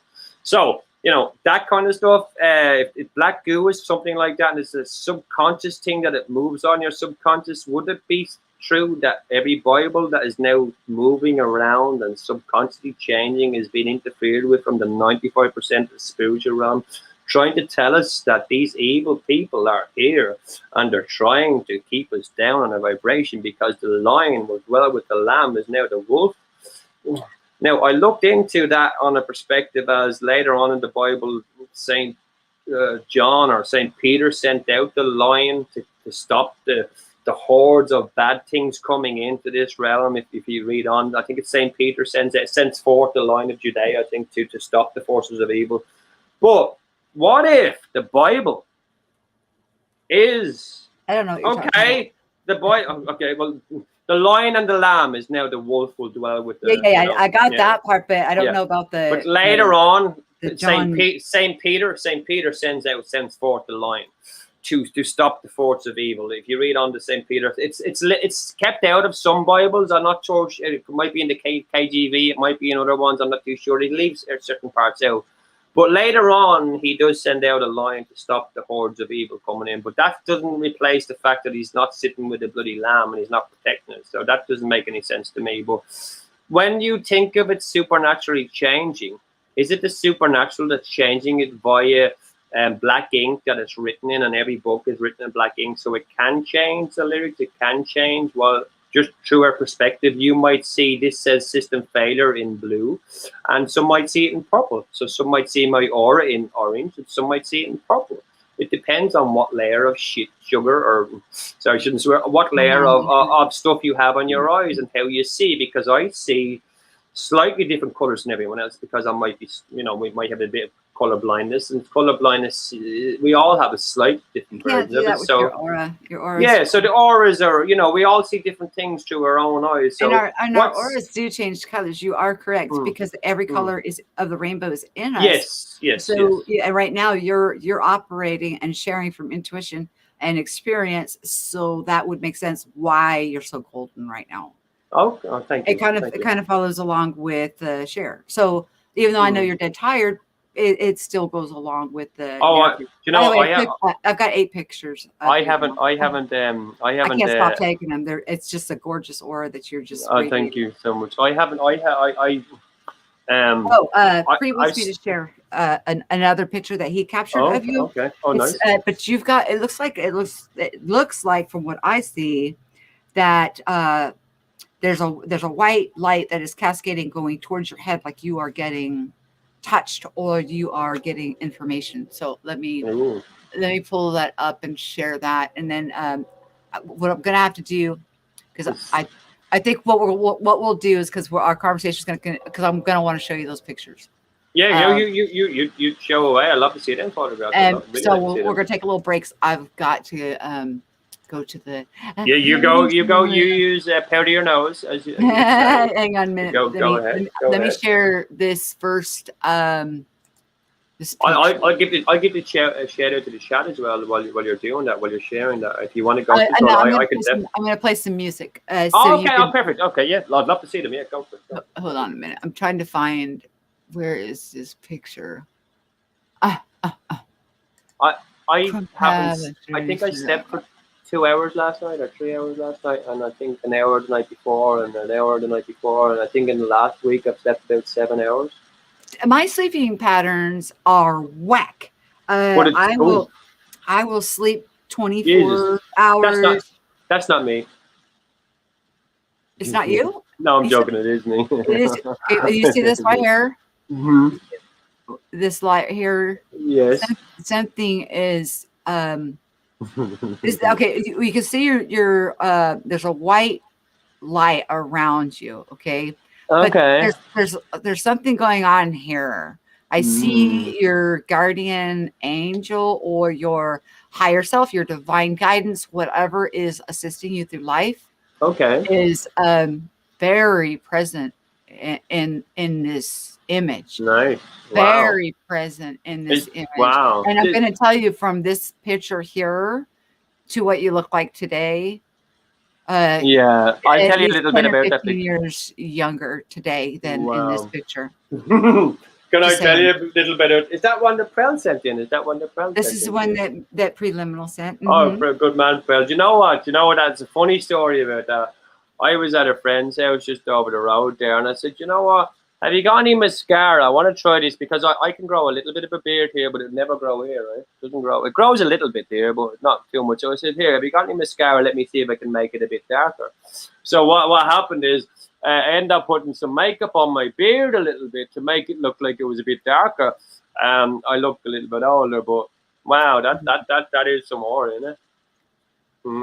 That's some mad stuff. No, you've got some. There's some divine guidance with you, right? There's an angel right above my head, and I can see a face. Your aura is there. You can see your aura. I can see a face. I can see a face. I can see a face. So can I, right? And here is. So you see this here? It looks like reaching out, speaking, maybe, and it's you're divinely protected. I think that's just, Thank you. It's amazing. If you go right above my head, Hold on. and to the top, you'll see an angel. There's someone in that doorway as well. Do you see that there? If you go close, I'm already looking at your angel. Hold on. Hold on. Let me screenshot that. Let's stay where you are for a second. Let me screenshot that. No, go back. No, back I'll across. email it to you. No. I'll forward it to you. Yes, because there's somebody standing in that doorway. Go in, go closer to the door. There's nobody in the doorway. There is. Go. Keep. No. Go closer. Go closer. Down. Go over to this. Look. I see that person. I'm on about the person. There's. I see that person there in the door. You see dead people. No, I see that person right there. You're like. I see that person right there in that door. See that their head? You can see the two. I see where the blue thing is. See the blue line? That's around their. I don't know what would be normally. So see the line just around my finger, the blue line. That's around their shoulders. Now go to the middle where the pole's going up. You can see the head. You can see so there's where your mouse. That's the top of their hat. Then that's the bottom of the hat. The face is where it goes. Just underneath that, it goes a little bit. That you're just across. Just go across a small bit. Just be quiet. I can see a face right here, but I can also see a face right here. Okay. I see one in the middle. I see multiple. One. I see. Okay, look it. One. You see some up there? Yeah, I see that one. Yeah. 3. Okay. 4, 5, 6. Now I'm looking at them all now. Yeah, I can see a ghost figure there as well. Up, but they are being kept at bay. They're being kept at bay. There's something going on here that's like this guy here saying, "Yeah, you're not getting in, man. Stay the hell away. You're no trespassing." That's the guy here. He's the filter that the bad lads won't come through. And a lot of times it's weird because of we can manifest ourselves, through demands, pressures, outside sources that we think is true to self. And we take it upon ourselves, and then they manifest in our spectrum. And it looks like at this point, whatever, I don't know how long ago this picture was taken. It was last week. You're shitting me. Oh, I've got it on my picture. I've got it here. I've got a video of it as well. Actually, if you put it on my channel, a video of me going, what? I said, how dare you? I pretended that I had fell asleep and they made makeup and just for comedy effect. How dare you do this to me? Look at the state of me. I'm just having a bit of fun, as you do. But they put some makeup on my beard to make it look reddish, which it looks. You know what? I come home, my girlfriend says, "You look like you've been up a chimney. You look like you've been a chimney sweep. You look like that guy from Mary Poppins jumping into the pictures. I look like I've been all. It was more like soot. It looked like soot on my beard because my beard is not that prominent. But that's last week. I have shaved since I shaved for St. Patrick's Day, so I did bring it down a small bit. I brought it down, so that's probably why I look a small bit younger. I'm gonna show that. That's amazing, man. There's so much. You guys can still see my. You guys can still see my screen, we can right? Still see. Yeah. Okay. Do you not see the age difference from the picture? I guess from a week ago to now, and see, here we go again. I can see it in my cheeks. I can see it in my cheeks down. I see it in your eyes. Okay. Now you're looking up, so you're gonna crease. But look at how far out you're extending now on your. I'm gonna give these to you because it'll probably be easier to see them in person. Because this is you. This is your extension of protection that you've got. Your shield, your armor. That's your armor. So whatever's going on with whatever else, elementals or whatever that's the elemental zone. No, don't mention them. through mistaken identity, a lot of times we manifest elementals and strange phenomena into our life accidentally. You do know there's just as you say, elementals. You do know that there's a movie coming out called Elementals soon. Which talks about the elementals being in a version of there. They hold a crystal, and actually, it's called an Infinity Stone. The reason I kept taking more shots of you is Yeah. because I can see this aura now right here around me. I wanted you to see that this is Yeah. it was not a light anomaly. It No. didn't matter what position that you were in. Now Mhm. see, we can see the light is here. Okay, this is the reflection from the light that you got in the air here. Okay, Mhm. but then you look around here and look, you see the gold Mhm. just extending. So I mean, it's just it's amazing to observe, view, and see people's Are we still looking at the same photograph from Krell? No, is that where Well, it's at? that's where we are at the moment. I was wondering. So Hold yeah, on a minute. we're still looking at that one.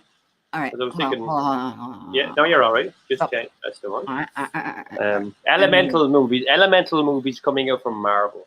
Marvel is coming out with the Elemental movies. It's all about the Infinity Stones and these Infinity Stones and these bigger than life size giants. But there's also truth bombs in some of the Marvel stuff, because the multiverse isn't the multiverse. It's coming, and it's coming quick, and it's being made up there for us to see it, and when it comes. I can see that around there, yeah, definitely. Around there, around my shoulders, yeah. And right, look on this side too, where there's no reason for the light. I mean, it's not a this is the light. This is the light. This is you. Wow. This is okay. And then now that you can actually see my screen. Yeah, that's wow. That's amazing. I closed it. I didn't mean to do that. It's okay. Hold on. And then I need to go to the ladies. I'm really enjoying our conversation. I mean, yeah, me too. It's amazing. I've got StreamYard until June, and then if I can't afford it, I can't afford it. It's what? That's just how it goes. You know what? Don't pay any more for StreamYard. Use Restream. You can stream on 4 things at once for free, and it's unlimited. And if you pay $19 or whatever, you can get 10 for free. So Restream is free. And you can change the background. Yes, I can use for free too. Restream. I just like this to be able to bring guests on, and you can. Restream is the exact same as this, except you can do 4 platforms free for nothing for unlimited. That's what it is. And I like to open it to everybody. Okay, here's the one that I was talking about, where the light is reflecting off your hand here. But there we go again. We got the gold, and it's extended out even further. You just see it even under your arm here. You see it? Okay. I'm gonna give you these. Yeah, no, please do. They're of you, so of course. Of me. Well, no one else would want them anyway, so you may as well send them to me. No, I mean, no. If I can get your permission, I will share them later. Yeah, please do. You can share them if you can see my aura, and if I can help anyone to see auras around people, of course. Yeah, and if you ever look at my icon picture that's on my page, not the one not here, the one that's actually on my YouTube. My son took that picture, and the light is on the wrong side of the light source. I see it now. The sun was outside, and and that if you look, there's shelves there, and you could see that there's a direct light going into my heart space and into my third eye. Yes, I see that right there, and there's a shelf just between in the middle and going across. I see this. Yeah, and it should not. It shouldn't be coming in like that. It shouldn't be coming in them angles. Wow. Oh, this is a good one. Okay, let me share this one, and then I'll play that little video for them. Okay, hold on. Share screen. Yeah, I mean, auras are cool. I mean, and that's another thing. Just seeing into the unseen and being able to see people's rainbow, flickering about them. You know what I mean? I see that over there. It's obvious. I mean, come on, look at this. I can see that. Yeah, I can definitely. Or whatever. Look at your face. Like you're like, oh, she's taking my picture. I feel it. I said that she's taking my picture of my aura. But you can. Good. When there was a lady, her name, Jensen was her last name. I remember her last name. And she was able to push color from herself. And this was several years ago. And we were in Discord together. This is Discord, maybe 4 years ago. It was back when Lupo was doing his thing. And she pushed the color out from her, and I saw it. and then it like popped like a bubble, and so it was like, well, maybe I didn't get it right. Well, What then color we would you like went to see next?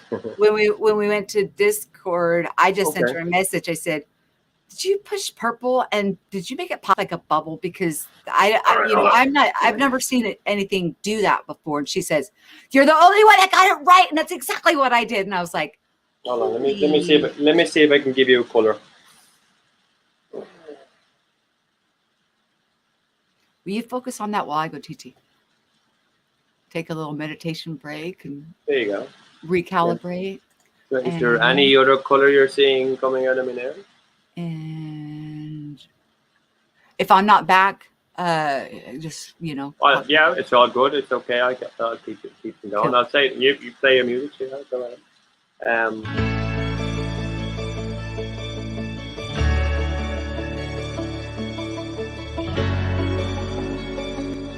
Hi, I'm Puddles, and Awake and Activate is now depending on you. It's a community-supported platform. We can do this several ways. When we're live, it could be done on YouTube with Super Chat and Super Stickers. There's also YouTube channel membership, and they get special posts just for them, things that only they can see. There's also Patreon, and on Patreon, you too get special posts that are just for you. There's also PayPal. PayPal and Patreon are usually the best bet because there's no waiting time or mandatory minimums to help the platforms that you appreciate the most. We appreciate all the help that you give. We love you so much. Be blessed in everything you do. Be grateful for everything you are. Remember, you're unlimited. The only limits we have are the ones we put on ourselves. So let's break through anything like that and move into the unlimited realm of infinite potential. Bye! Bye! I love you! Don't forget to support the content creators that you appreciate. Bye!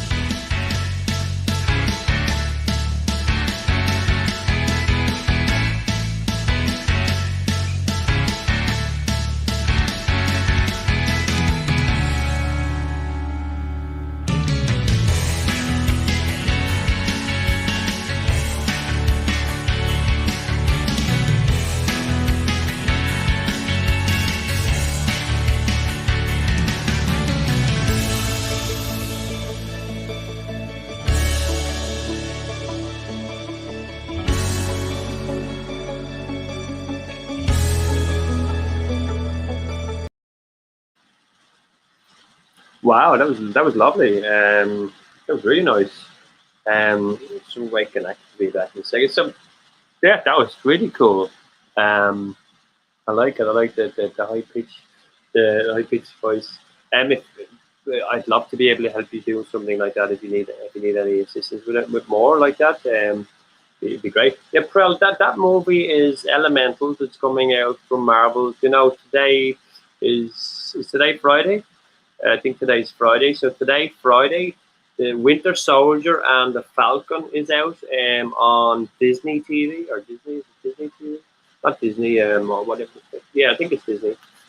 So the new Marvel series, we did have Wanda. We had WandaVision, which was an extension of Marvel. If anyone's into the Marvel stuff, I love Marvel. Now this today, Friday, the second series is coming out, which is the Winter Soldier, which we know is the guy with the metal arm, and then we have the other guy, whatever his name is, the black guy, the new guy who's going to be the new Captain America. That's coming out. But what I am really looking forward to is Loki. When Loki comes out, which he's a bit like a leprechaun. When Loki comes out, the series Loki, which is going to be Tim Hiddleston, or whatever his name is, he's going to be playing Loki as well. What a great actor for that. And I think one of the best characters in the Marvel movies is Loki.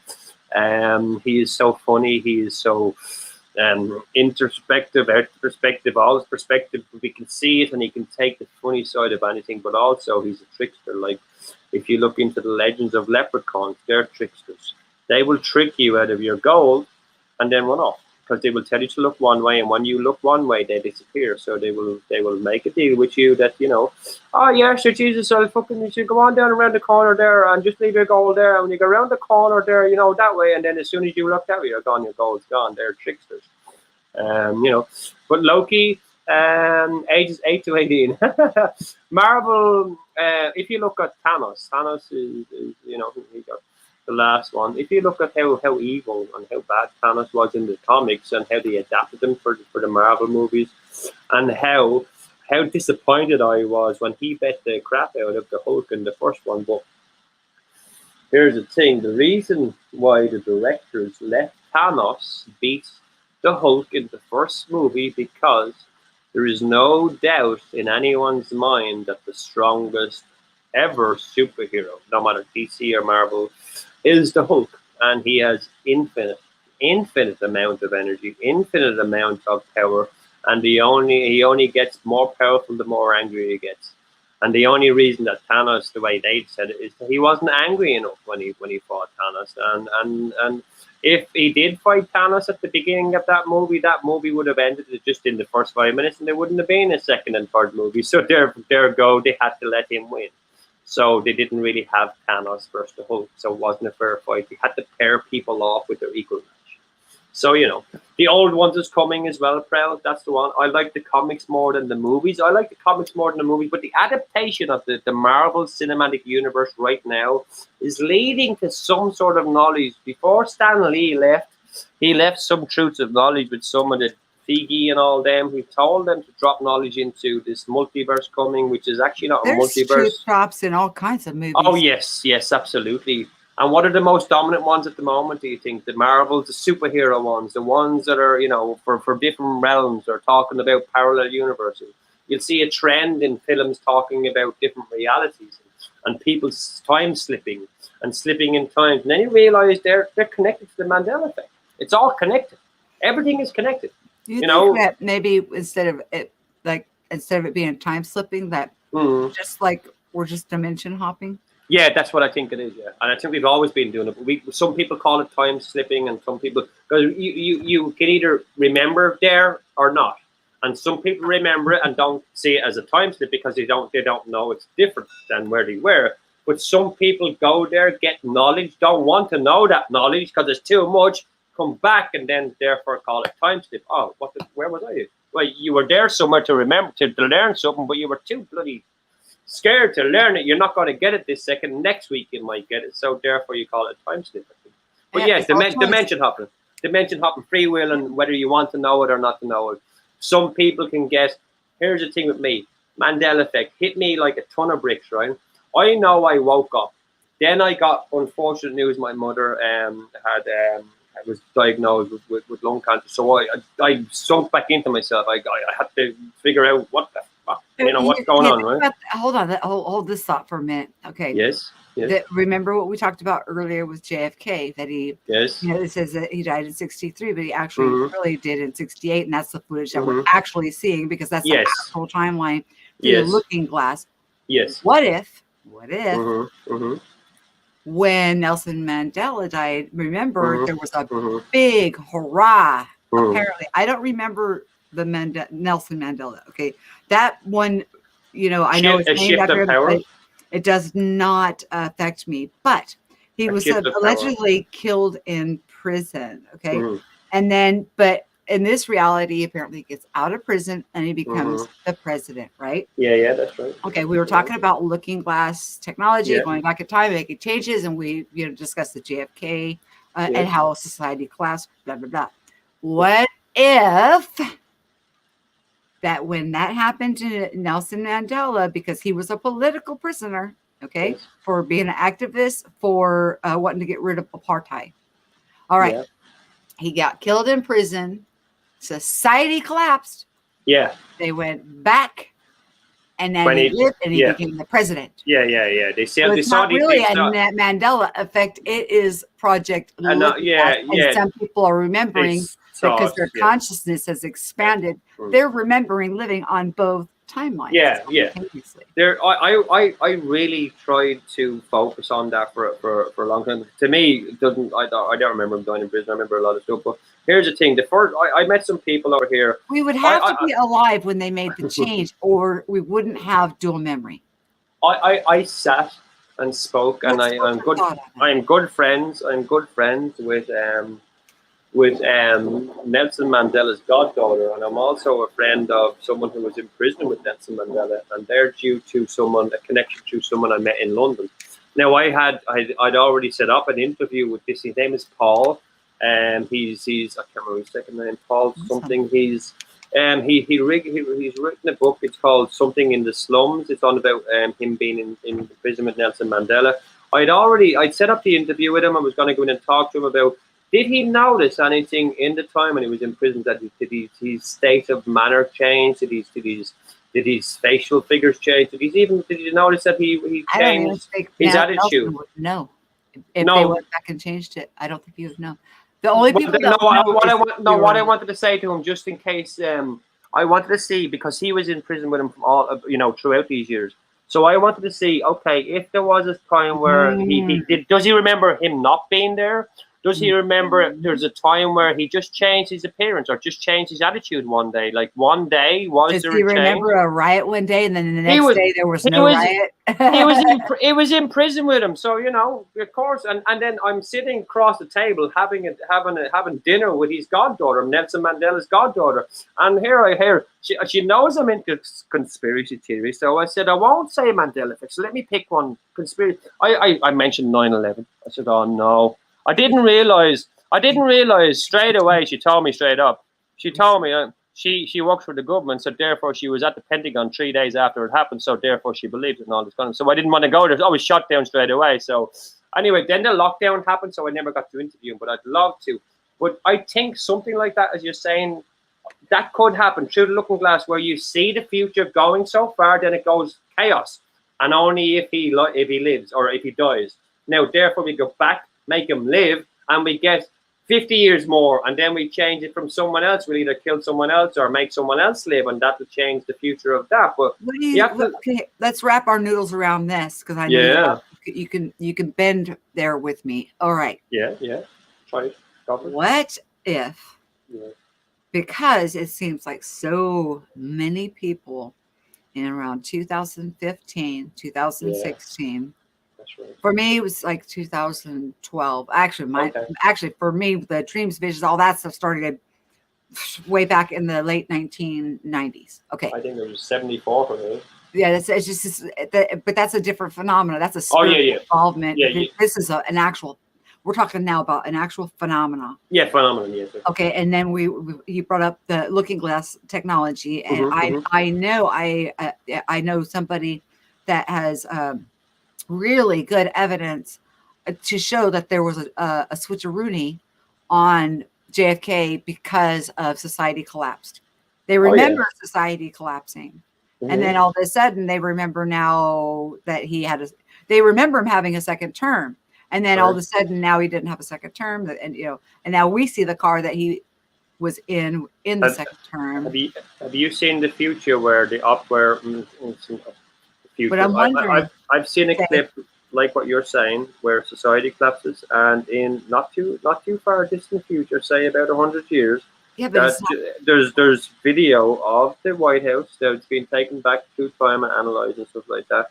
It looks like the White House is upside down. It's still sitting there. I don't know how it's sitting. It's I've seen that. It's defying gravity. Upside down and no. The White House is upside down, but as the car drives into the White House, and then these white beings come out of the White House and chase him away, and you can see the impending chase going on, and he's going through streets of flames and all sorts. White beings? Saw that. Really pale. So the doors open. Two in black suits, but they look like they're pure white. They're actually okay. I've met them. physical beings, look like humans, but they're pure white in black suits. And The ones I wanted to get the tanning they beds for. They walk out of the White House and they got in chase trouble. this man out, and everything around this is upside down, as if it looks like. This is what it looks like. It looks like gravity went up and down at the same time, and only certain places is up and certain places is down. So therefore, the White House looks like it's upside down, but it's not, because they walked out through a door that wasn't even there, and then they chased him out of the White House lawn by foot while he was in the car, and they were right behind him. And he kept on going, and then it just cuts off. Have you seen that clip? Has anyone seen that clip? I think it's taken. I think it's on Amplex. Have you ever seen AMPLEX? I think it's on that. It's on about You have to share that link. the heading is clip from 3020 something or 3030 something sent back or something like that. Amplex, AMPLEX. And the car is outside. The Beast, the presidential limo. The Beast, that's right. I've seen it. When you said the Beast, I thought you meant the Beast. The car was sitting outside. He drove past that car, and that's where they chased him then off out the road because he was in another car.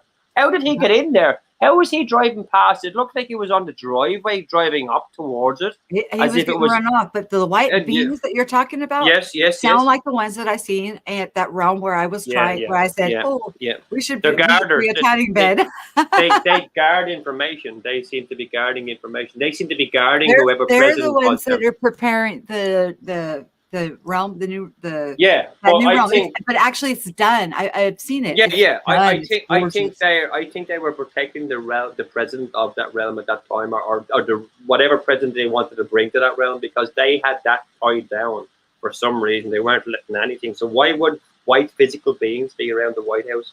At that certain time. But that's only one reality. They're benevolent, so obviously they were. Yeah, but I think they might have been protecting someone because they protect or giving information to someone in the White House at the same time. Maybe to fix the problem with the gravity, to maybe go to another singularity point. But I'm surprised. You're the first person that's actually said you've seen that one before. That's amazing. Wow, that's because I saw the Beast outside of the White House. The White House was tore up from the floor up, and he was getting run out on a rail. The government was being run out on a rail. It was we were coming into a new age. Now let me finish this this thought process here. Yes, go. Because of the Nelson Mandela switcheroony, yes, the JFK switcheroony. Yes. I wonder what happened predominantly around 2000. It could have been between 2012 2015. No. Okay. I'm thinking looking glass technology. Make a change, make the change, and change the outcome, and change the dynamics, and change the timeline, change the trajectory. In the meantime, what my thought process here is, if we are alive, and we have lived through a process of X, Y, Z. Everything in order, right? Making sense. Okay. They go back to a certain point where something went sideways. Yeah, when blew up in their face or something like that. Yeah. Something happened. Maybe a president was shot, assassinated. Well, I don't know. Who knows? Okay. They went back. Something that they couldn't control, probably. They went back, changed it. Yeah. And then the trajectory changed. In the meantime, it caused like the domino effect, which it probably did. If they went back and did that for JFK, they probably did when they did that for Nelson Mandela.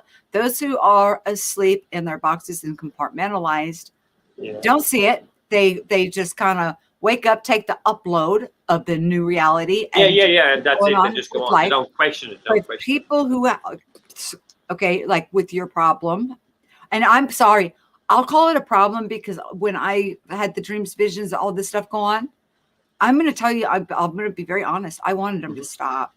I didn't like it. I was like, I have children to take care of. I have to go to work. I don't have, and I was priorities. Like, I'm seeing all this stuff. What the heck is going on and why is it all coming to pass? I didn't get it. Yeah. Okay. It's a gift. And I know that now. It is a gift. It's just when you're not ready and it kind of just goes whack. And I didn't know that it was multiple gifts. I was confusing the leaving my body with the lucid dreams and the parable dreams. So you get parable dreams, which is inner work, prophetic dreams, which are things to come. And you get the out of body experiences where I thought every freaking shadow was trying to kill me and I was being hunted. Yeah. I mean, I had my house saged because we just moved there. I mean, I had all this stuff done. You don't understand. Anyways, okay. So it's a different conundrum, and you would be a different anomaly in this aspect also. But what I'm asking is there a possibility, and I'm asking the chat too, possibility or probability that something happened maybe in 2012 at the end of the Mayan calendar? Yeah, the Mayan calendar. Something happened, because remember, Nostradamus couldn't see past 2000. Nobody could see past his own nose, man. He was no. When you look at his prophecy, I mean, they're weird. They're yeah, but he also said the last priest was going to be the last priest was going to be a traveling. The last pope was going to be a traveling pope. Who said that he's not going to travel to Jupiter? Because John Paul II was the first pope who moved out of the Vatican. He came to war, and he was the first traveling pope. Nostradamus predicted him, but I can predict something, right? I can predict. Malachi predicted all the popes, and he's been spot on accurate. I can predict something that's going to happen. You know. Yeah, but here's the thing: this pope. If you want to get into what's happened already to the pope, listen. I don't want to say it. And by the way, YouTube. This is my own opinion, and don't take anything. But this is my own. Maybe this is going to happen. I think the Pope that's right there now, they're going to kill with COVID. They're going to say he dies with COVID. Then they're going to bring in the new guy who's ready to make. And they're going to say, oh, whatever. But here's the thing. I can predict stuff, right? I can tell you what's going to happen. He's not a white. He's not. He's black. The one that's sitting Pope right now is really not a Pope. The one that was supposed to have a reign, but it was going to be a very short reign, was Benedict, and he did quit. He quit, and then a black pope, a Jesuit or whatever they call him. I know that. I'm not sure about. I'm not fluent with Catholicism. But they're I don't quite understand the dynamics of why one could be a pope and one sect a pope and the other. The way I look at the Vatican, right? So you remember the destruction of the Roman Empire, yeah? Right? Yes. The Roman Empire fell and burnt. Right? No, it didn't. The Roman Empire dissolved and turned into the Vatican. That's what the Roman Empire are, the Vatican. I seen the Vatican, and I was shown that it was Esau's. That's where Esau's descendants are. There seems to be Esau. Who the heck is Esau? And then I remembered it was Jacob's twin brother, the hairy one. That the older shall serve the younger. Okay. For all generations to come, that prophecy for Jacob and Esau. Here's the thing. Here's a question that I ask myself on a regular basis. Sorry, I got hungry. And this is for you. No, go for it. I'm actually rolling a couple of joints. Anyone here? There's and yourself. There's a question. Do you think we are living in prophecy times? No. Everything in the Bible's been fulfilled. Yeah, and it keeps going round and round again. Oh yeah, it will fulfill itself for each individual unique divine sovereign until it is ready. The problem that we have is there's a lot of people that are looking at it with one eye, which you have double vision, okay? But they're looking at it with the one eye, their human eye, and their human logic, but they don't understand the power that they wield, even asleep. If you get 1,000 asleep people, okay, and then they're thinking in one mind and one accord, and they're saying, like Damascus, for example, must be a ruinous heap for Jesus to come back to the sky, right? Well, it would take one of you to go in there and spread light and say, Damascus, you're going to be fine. I'm putting a hedge of protection. You people are not going to suffer because of somebody else's ignorance. Okay.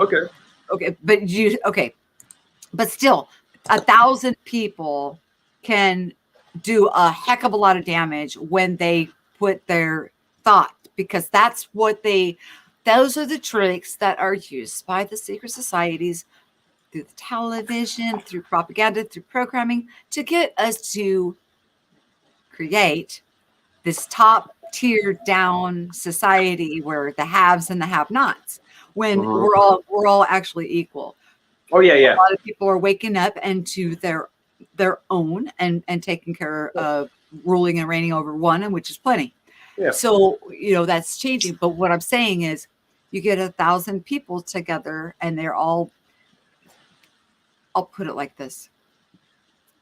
I hear many people that will come on YouTube channels and things like that, and they'll say, I had a dream, thus saith the Lord. This and that and this and that, and all name off all kinds of just calamities. Judgment is coming to this country. It's never our own country or their country. It's No. always somebody else's. And they have a big following, and these people all listen. And then when they listen, they absorb. So they just got fed that. They believe it. So now they put their power with it. And then calamity may come about in that other country. Who's responsible for that? Who's responsible for usurping these people's sovereignty? Is it would be each person that put their power behind whatever it is. Just like 9/11, they used us so they can go and get a spoil, the oil. Okay, right? They used a calamity. They used our energy, and then when they left Afghanistan and went into Iraq, people went the other direction with it, and they were not standing behind it, and the war started. Whoa, we're not doing so well anymore because the people's power wasn't behind it. So understand each person's power, and when we speak, the power behind what we say, and when people say, "Thus saith the Lord," I had a prophetic dream, and this is what's going to happen. Judgment, da da da. Yeah. People can put their power behind it. Okay. So with that analogy, one person that is self-aware, one person who's conscious, one person who's beaming a glow of gold, like you are aware. You could. I don't give a crap. People could call you crazy. You're a ball of fun. I'm the most sanest person I've met. I'm the most sanest person I've met. You know what? But I'm also the most insanest person I've met as well. So the process that we go through, we do question sanity. I mean, oh yes, of course. What is it? Part of it. I think I was crazy before it was fashionable to be crazy. That's the way I say it. I was nuts before it was fashionable. Hey, before Johnny Depp made it cool when he played Willy Wonka, right? So you understand the power of that kind of dynamic. Okay. Yeah. What if something happened in 2012? Yeah. Oh, we were talking about the black and white Pope. We'll come back to that. Yeah, we come back to that. Yeah, what happened? Let's finish up with the looking what happened? Yeah, the technology, the Tesla technology, which maybe just a thought that Trump, because there's that that rumor mill that his family grabbed the Tesla technology. No, it was Trump. It doesn't matter whether there's Trump or not. Okay, if he's got the technology, they need to use it. They need to use it. Well, okay, then I'm going to be CEO. I'm going to be CEO of America because America's a corporation. And you know what I mean? What kind of promises would be? So they went back to 2012, did whatever bandage work that they needed to do to usurp whatever came about that was supposed to happen at the whatever, or 2013, 14. It could have happened between any time up until 15. Could have happened anytime, yeah, because 15 to 16. Whew, I was ecstatic. I was so happy with so many people becoming aware of these changes going on around us. I was like, yes. I mean, I was like, yeah. I'm not alone. Well, what if, right? Now, 2015, we all know CERN was already in the news. It was going to switch on in. What if they had all the changes and they hid them? And they hid them till they told you this big thing was going to turn and they shot them all. And they said, you know what? It's a coincidence that all these changes happened the second that big machine that we were told not to switch on, we switched it on. Therefore, fear CERN. But CERN, I've got a video I'm going to share with you at the moment. I'm going to give it to you in private. I'll release it tomorrow. It talks about Tesla Tech. It's a 20-minute video, 27-minute video. You can watch it if you wish. It's up to you. It's about a guy. He talks about Tesla Tech. He talks about dimensions, as we're talking about now. He also talks about him doing these stuff himself, the experiments himself, and going to dimensions and seeing the dimensions of the gods. I'm going to give it to you there. It's in the private chat. I'll be releasing it tomorrow. I've seen it before a long time ago. It gets me into a different thinking of what's there and what's possible there and what Tesla was thinking when he was thinking this and who robbed it and whatever. This guy who done this video, who speaks in the video, I'll be releasing it tomorrow, talks about books that he went to libraries and he was Can I share it with the chat? Oh, you haven't released it yet. You're going to release it tomorrow on your channel? Tomorrow. It's a case of where I want it. It's a 27-minute video, so I want to sort of channel in the private chat. And I'll go ahead. I want to slide it into the. I can give you one that's out already. Well, yeah, just anything so I can give the chat your chan. Your chan. We're all about share what you know. I have a song here called "CERN: The Message." I DJ a lot. CERN, the message that was released in 2003. Never even heard of CERN, right? So why is there a song called by CERN? Not CERN the band. It's by two guys who were living in near enough in wherever. One of them ended up killing himself because of his depression. Another glad he's off doing other stuff. But they're the band. No, they're from somewhere in Norwegian, or somewhere near there. Yeah, but one of them died.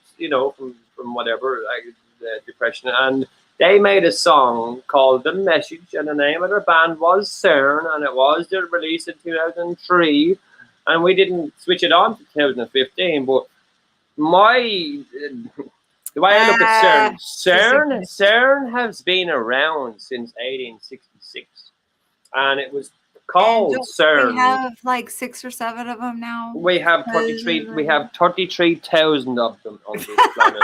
I believe it. Do you know?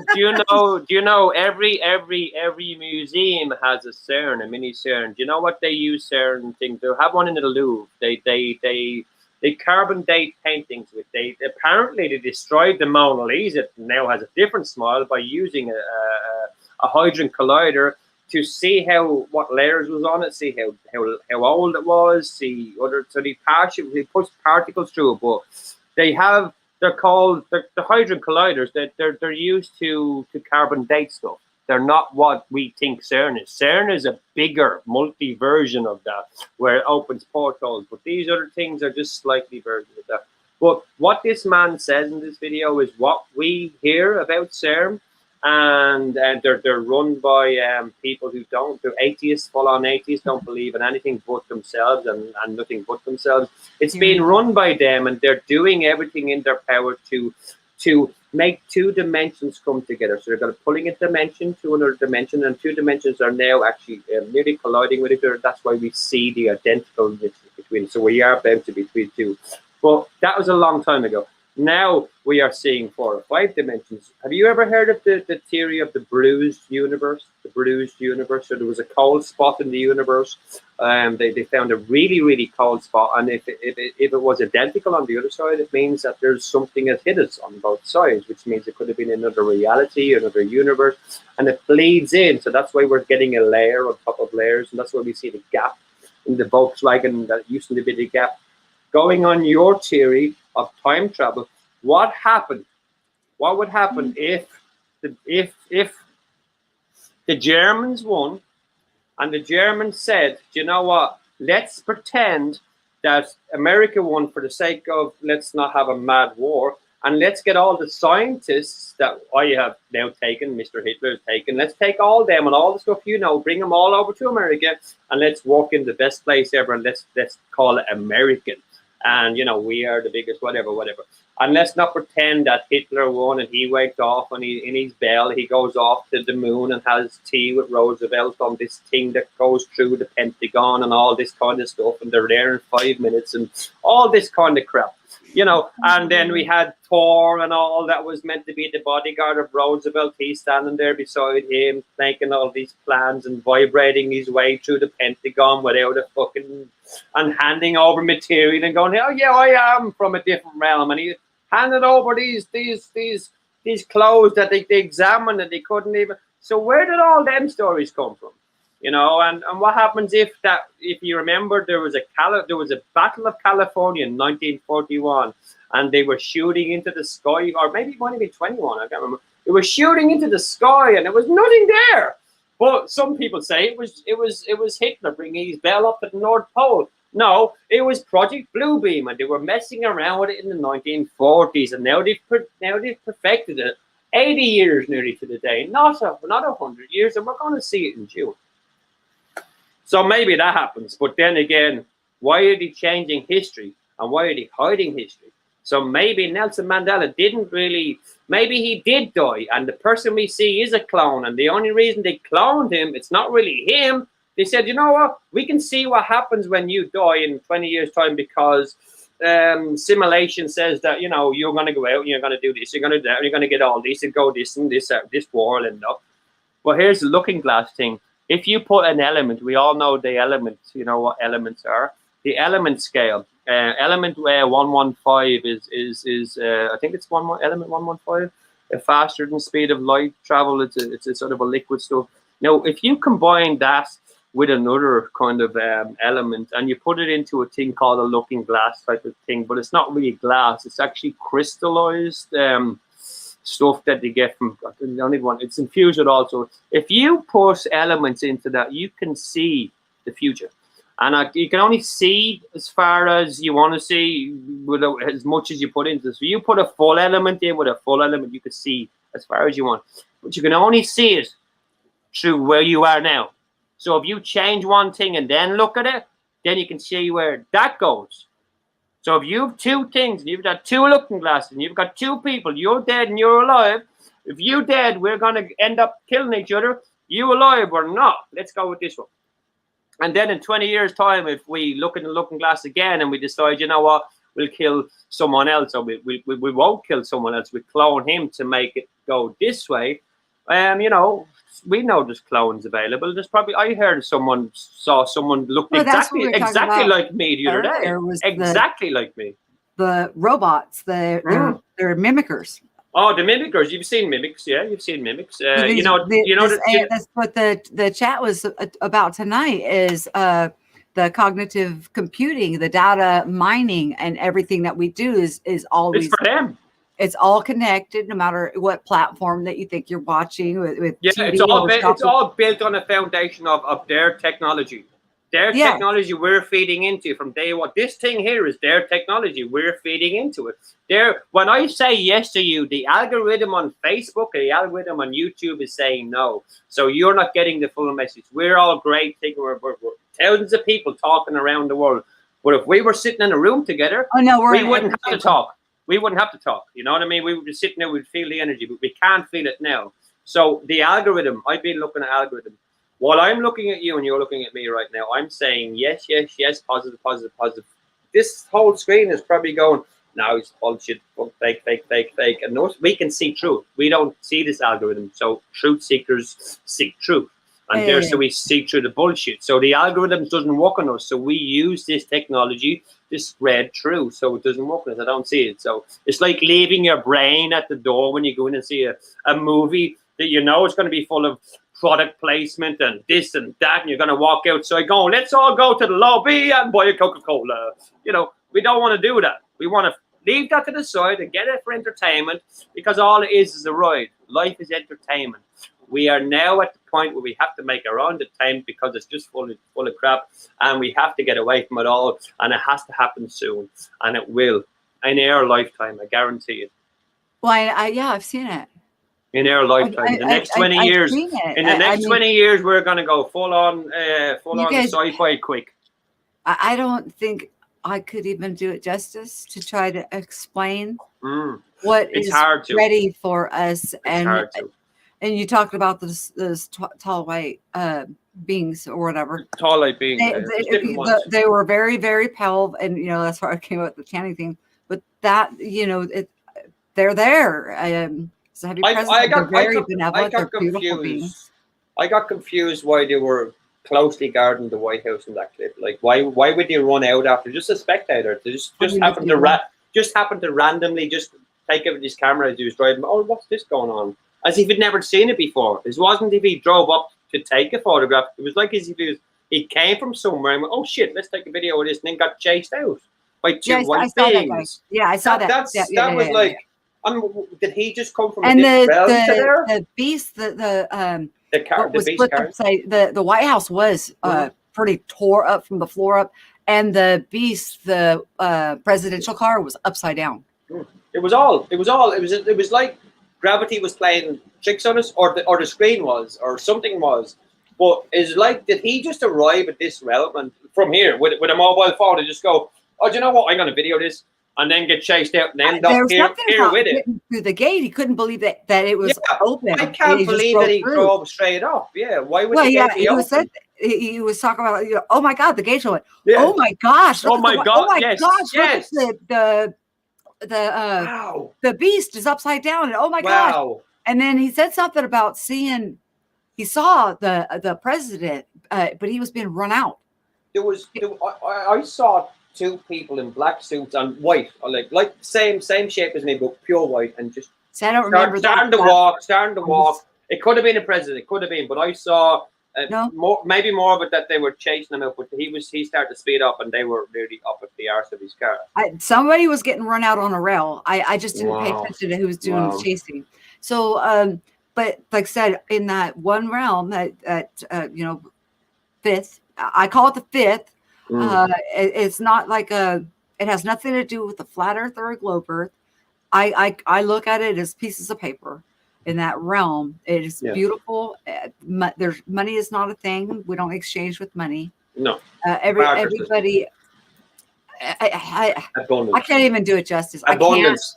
It's the life of abundance, of everything you want and can imagine you can have. And the buildings the buildings are round.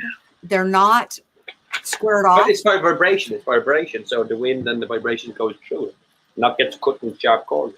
It's gorgeous, sir. It's gorgeous.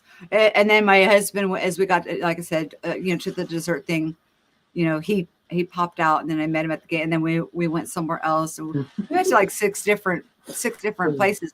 And then one time, the last place that we went to, when he popped out the third time, and then he didn't come back, he was in a little girl. It was so hard. Okay. Imagine this. I'm looking at him, and he's looking at me. He's got my husband's nose, eyes, and it's a little girl, precious little girl wearing a purple dress, right?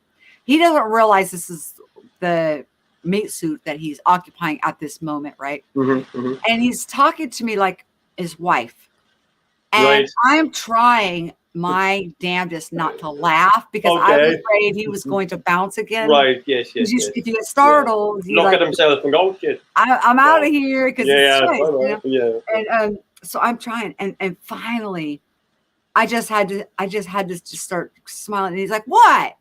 And then he looked down and he saw he was wearing a little, and bam, he was gone. He was like a 6 or 7 year old. That's what I mean. I'm in a dress. See ya. I don't like this dress. He was a little girl, and he was. Let me go change my dress. He was talking to me like he was my man, and I was just like, "This is so difficult." And there was other people around us walking about, and I was like, I don't know what to say, but it was like normal to them. Like visitors would come in. And they would allow the space for people to have a physical for a moment, and then you go to observer mode in your Merkaba, but you were able, you know what I mean? It's a whole different way of being. It's just it's not called possession there or anything devious or dubious. It's a shared space. They go to observer mode, allow you to occupy their avatar for a little bit, and then you bounce out. They bounce back in.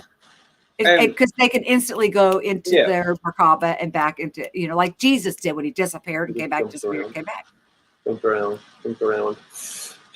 Anyways, back to the theory of because we were alive, is there a possibility? And I'm not saying this is the fact. I'm not, because the time travel thing to me seems like if time travel really truly existed, then there wouldn't be any residue. There wouldn't be any inconsistencies unless it was a recent time travel. Well, that's the thing. I think maybe with the time travel, if time travel was invented, If it was recent, wouldn't there still be some residue? Maybe it's not recent. It's years ago. No, I'm talking about when this Mandela effect came full force. The rules apparently that I heard of time travel is you go forward and not back, and someone in the not too distant future went back to a not too distant past, and everything is happening. I went back with an astral. Yeah, well, that's just one theory. That what we're seeing is time changing just for one thing that he changed. That's it, and everything has to change in coincidence to come to a particular point where he went to change this. He went and killed Mandela or whatever, and just caused this gap not to happen. So therefore, we've seen this gap not happen. Hitler lost. All this kind of shit happens, and we see it as history now because we are in this lane. We used to be in this lane, now we're in this lane, and now we can see this future. But don't forget, if we look that way, we can still see this here with no gap in it. We can see this here with no gap. We can see this here with no gap. We can see this one here, the Statue of Liberty has the wrong hand up, and she used to be on Ellis Island. What happened there? Did Hitler blow up the one that was on Ellis Island and blow up then Black Tom, and they just said, fuck that, we're not even saying anything about that anymore. That's gone. Let's put her on Liberty Island. Let's say she was always there. Let's confuse people by putting a woman on the front of every TV program holding the other hand up. Now, when you look at this, in certain nations, if you put up a hand when you're saying hello, I think it's the right hand or the left hand. In certain, let's just say certain religions, if you greet someone with your right hand, that is not the one you wipe your bum with, so that is disrespectful. And I think, am I right in saying that's the other hand that she used to have up, not the one she has now? Is that right? So the one she has now in some religions is not offensive to be holding up to say hello. Whereas to other certain religions, when you are walking up, if you raise up your right hand or the hand that they wipe their bum with, that is deemed as offensive. Therefore, something changed there. I'm sure everyone knows about the Black Tom incident. Why is that being wiped out? Why was that munitions dump blown up? Who was it blown up with? And why is this Statue of Liberty now nowhere near there? It's gone off somewhere else. And what happened there? Yeah, why is that wiped out? Always was Ellis Island and New York, and now it's in New Jersey. How come people can't realize it's in a whole different state? I went there with Mandela effect smacking people, and I says, oh yeah, I didn't give them any, well, I suppose I did for the first minute. I said, so Statue of Liberty, Ellis Island or somewhere else? No, Ellis Island. Oh yeah, and then I showed him that picture and see that's the one, and then he kind of went, and it looks a bit different. It's not the other hand. It says yeah, and I said it's not Liberty. It's not Ellis Island either. It's Liberty Island. He went, what? No, it's Ellis Island. He didn't take the download of and it's not in. You can't see the harbor of New York anymore. You're in New Jersey. Have you seen the photographs of the construction of the head of this? So the head of this was constructed, and there was people on top of it. If you look at the view that they took the picture of, you can see clearly. Well, there's a couple of photographs being messed around. You can see clearly that it's not on Liberty Island. It's on Ellis Island, because you can see it's looking down, so you can see the building. You can see a chimney on the house beside it, which is, if you look back at where it was, there was a house with a chimney on Ellis Island beside it, and so it couldn't be on this other one. So you look at the buildings around it, you look at the moss going up the side of it, you look at the grass levels, you look at the sea level, you look at the horizon, you look at even the gable end of a building that's right at the very bottom that mightn't be anything to do with anything else, but you know that building is not on Liberty Island, but it used to be on Ellis Island. So there, why am I seeing this part of the picture, right? But just through the fingers, I can see a building, right, which isn't on Liberty Island. Why is it in this picture? So, as an aerial photograph, we have to look at all photographs. We can't look at one and go, well, yeah, that looks right. Evidence, right. So I try to look at every bit of evidence as I can and go, well, I'm not looking at the picture. Right, we know that's changed. Let me look behind. Why are we always trying to let me look at behind. Let me see what's behind it. Why is that on that position? Oh, well, that's why, because it's been reversed. So it's fake photography. Why did he fake photography? Why did he change the picture to make us think it was something else? There has to be some ulterior motive there. There has to be trying to make her perception different on something. There has to be a causality to this in the long run. Why are they wanting us to sit inside and watch TV constantly? And why does she look more like Apollo now than she does a woman? Yes. Why is she constantly changing? Why I've seen, do you know what I've seen? You know the book She's her now very masculine. she now looking. looks like she has a tablet on her hand, not anything else. And I've seen some other changes on her feet and stuff like that. I have a map here that I've seen and I've predicted over the last 5 years at least 10 Mandela effects, and I haven't really written them. I've written them down, but what's the point? I don't think I've ever said them to anyone, but I've seen them changed in my map. But I'm not anyway psychic. I can't see the future, but I can see what's going to happen with this whole map. I see that South America is going to twist up. I can see it's only 60 miles away from the south wall at the moment. It never used to be 60 miles away from that. But that's a map that's drawn by someone who wants me to think the world looks like that. I don't think the world looks like that. I think that is only about a quarter of the place that we live in, and outside the borders are where they live, and they there just give us a governor of rules and say, you know what, let's see how they go. And then up there on this sort of reality, we'll give them another set of rules and we'll see how they go. And in between the two of them, they might come up with some great ideas. So governed on this law where CERN is the all governed whatever, you're going to come up with some really interesting theories. But then again, if you're governed by someone who's beautiful, you have the abundance of everything, you might come up and have other theories. So let's combine them together and make a messed up place where they all think they're all having a great time. We'll cause problem after problem, and we will say that it's all their fault that the problems are happening. Therefore, we are the all ones Problem, that will action, give you. solution. Yeah, so but they cause a problem, Who's make they? us believe it's there. No, the governments, whoever's on top or whatever, they mhm. cause a problem.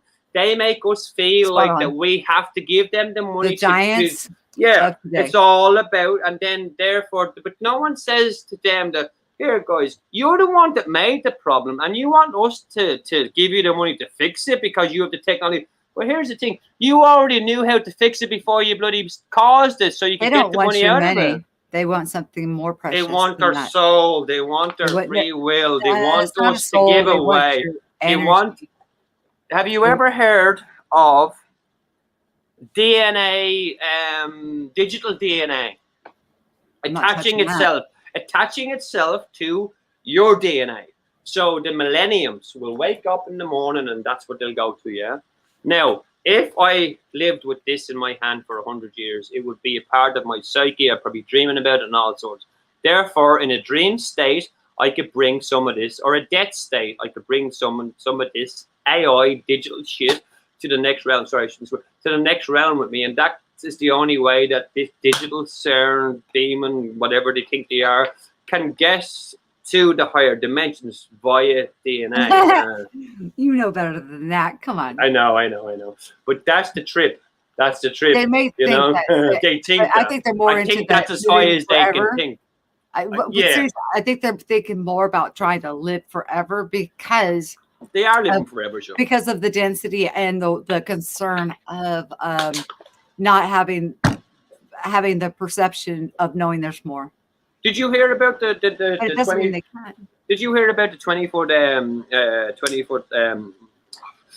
Beelzebub looking dude underneath CERN, standing there? That was a physical body made for him from these CERN scientists. That every time they put this entity's consciousness into a human clone, it just used to pop.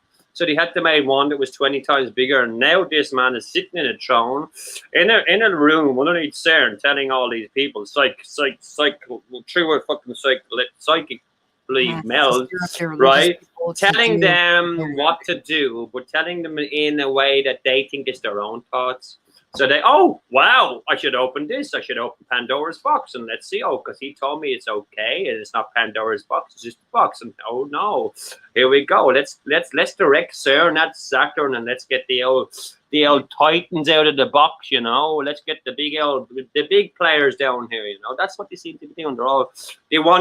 They seem to be, CERN seem to be run by evil people doing evil things that the rest of the world don't want to see. But this realm seems to be run by evil humans, evil humans looking for their own gain, not for the humanity, They will stay as long as they want to, and as long as they have to get everything and suck us to bits. We will just be nothing. But we've already won this fight, guys, and we know we have, and that's why we're all coming together, I think, because we know we've won. We know we can feel it. We can feel the joy coming. We can feel we've won. I know what we're in store We've won. for. We've won already. You've seen it. If people only knew. You've seen it. Oh my! I can't even put a proper concept on how happy people are going to be when they see where they're going. I try to with visuals and with some music, with some uplifting music, just to give them into that mindset of bliss for a second, and that's where it is. You know, just travel there yourself. Go to Go. Just close your eyes and go there. Close your eyes and go there. Do you know what? Do you know where I'm going tonight? What people have a hard time doing is to clear their mind. Yes. And in order to be able to travel clearly and consciously observe and to pick up what you need to, you have to be able to control your mind, the monkey mind. Steady. And so with practicing with meditation or prayer's talking, meditation, I call it listening. You got to listen to that still small voice that's within, not the many voices of the psychic realm. You listen to the one still small voice that's within self. But I tell people, go to a quiet place. And I don't have any electronics in my bedroom anywhere near me. I no computers, no cell phones, no nothing. I do not. I keep all of it in my garage, in my studio. I don't bring anything in there with me. That is my sanctuary. And it is very peaceful. So it's not like I get interference from anything. But I tell people that, okay, when you quiet your mind and you lay there and it's nice and quiet, if you have a problem clearing your mind, focus on, and if you need to look at something, think about a blank piece of paper.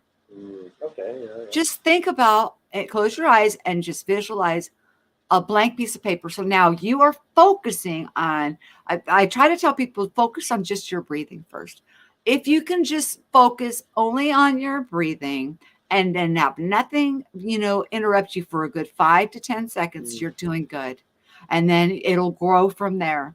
And then if you can't, then go to a blank piece of paper. There's nothing on that paper. Don't put a pen in your hand. Don't do anything in your mind's eye. You just look at a blank white piece of paper in your mind and you just focus on that. And after some time, it will become an easy way to close the monkey mind off, to shut those millions of voices off, and to be able to hear what is going on inside of us. Because it's everything we need is within. We are born with help. We are born with that. People say guardian angel, Holy Spirit baptism, or the awakening process. It could be anything.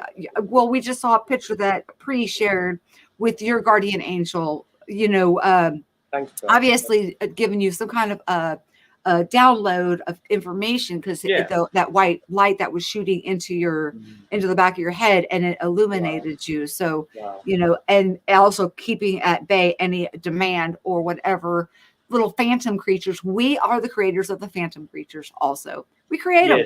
We create them. We uncreate them. It's always up to us through our choice what we create. If people only knew how flippin' powerful they are. Just one person.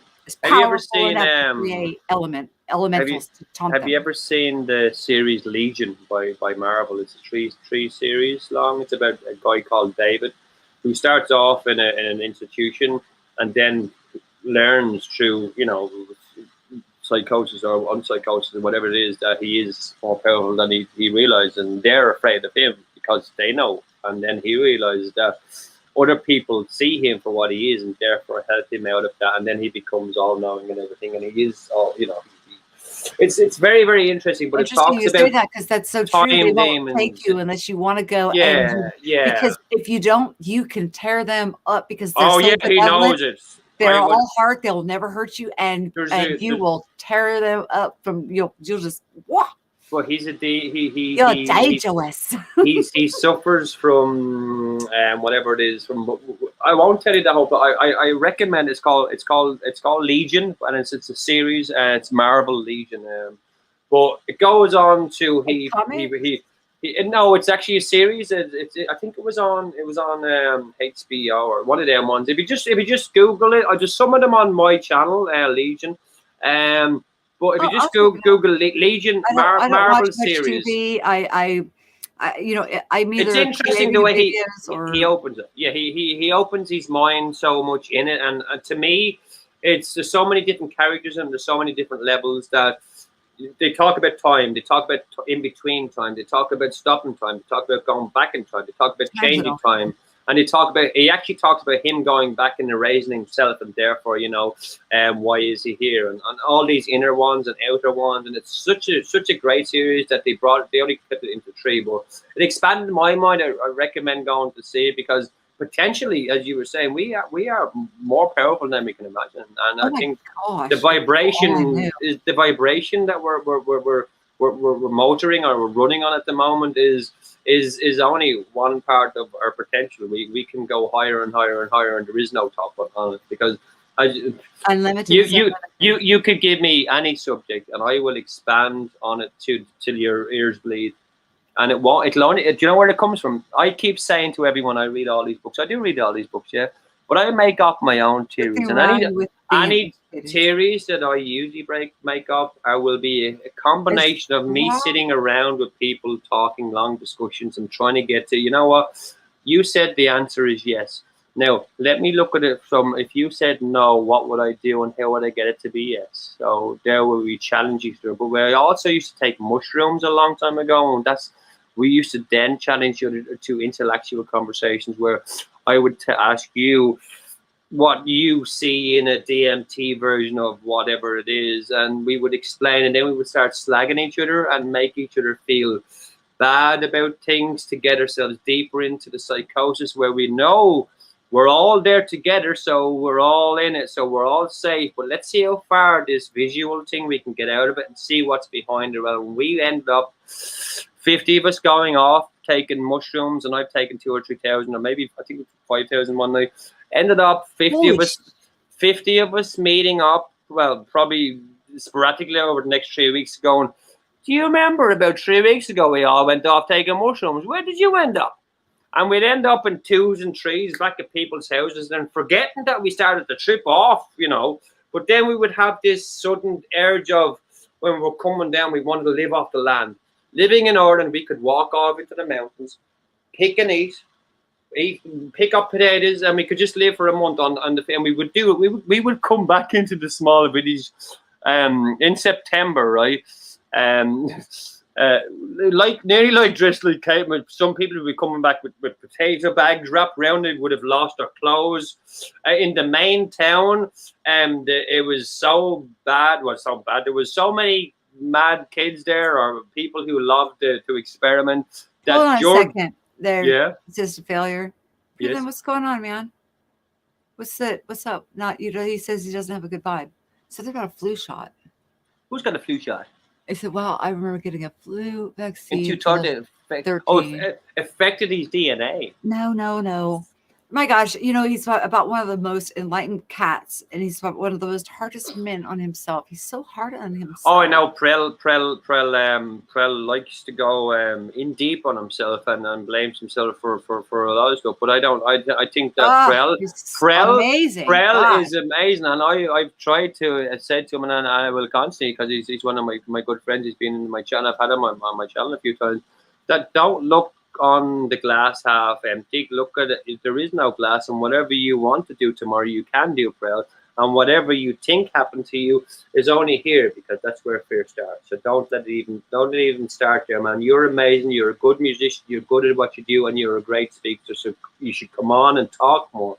And when you talk, look at me. I was depressed yesterday. Happy. Now I'm happy. Well, not depressed, but the day before, just speaking, with talking and expanding. you know you're great, man. Don't think even that stuff is affecting you. It only affects you if you think it affects you, and don't It let only it affects affect you you. if you let it affect That's you. it. Free will. Nobody Free will. has power over you except for you. No, exactly. So don't get on. Don't get down on yourself. I mean, you know you're good. Man. I already know that he's like off the charts as When you have a flu shot, artist, you feel sick my anyway. gosh. Yeah, that's what I mean. He's great. He's a great Oh, artist. I wanted to jeez. do some stuff with him because I'm making music myself, but we haven't had the crossover Not yet because his music. I'm talking. He shows art, and if you Oh. look at his art gallery that he has, and Oh, the yes, dates yes. that are on his art that he has shared, if you look at it, you could almost see his transition, and Yes. it's so perplexing. And every time I look at his art, I see something deeper in it. It's amazing. Oh, Today talent. is the 19th of March. It is the 19th, yeah. Today is the 19th of March. Let me just read something no, out it's for the prep. 18th. Well, it's the 19th here. Well, I don't give a crap. It's the 18th for me. Okay, Don't well, change okay, my day okay. yet. All right, I'm kidding. Go ahead. Okay, well, so I just want to read one small bit. On the 19th of March, this is what it says. It says, Jesus said, the Son of Man is come to seek and to save that which is lost. And that is today's date, if you want to look at that. So you can take what that You got a was. devotional book. Yeah, it's called I have a daily devotional. plain text for everyday use, and it's really, really old. It's like from 1920s or something like that. But I pick it up every now and again, and it does give me a little bit of inspiration. And I do have some other books around that I just pick up sporadically if I'm in that room and I feel like picking it up. I don't know. I picked it up earlier on. Like that, and it is. It's got a scripture in it. My mom gave it to me as a gift. It's just like whatever day of the month. Whatever day, it has both days on it. Yeah. It goes back and forth. It's very inspirational. Very inspirational. Yeah. I have not yet found one day where it says, "Oh my gosh, you got to go to hell today." No, never. It doesn't say it. And I have looked, but it doesn't say it. I've never experienced that. Oh, we were talking about time travel not being going backwards is not a possibility. I think it changes.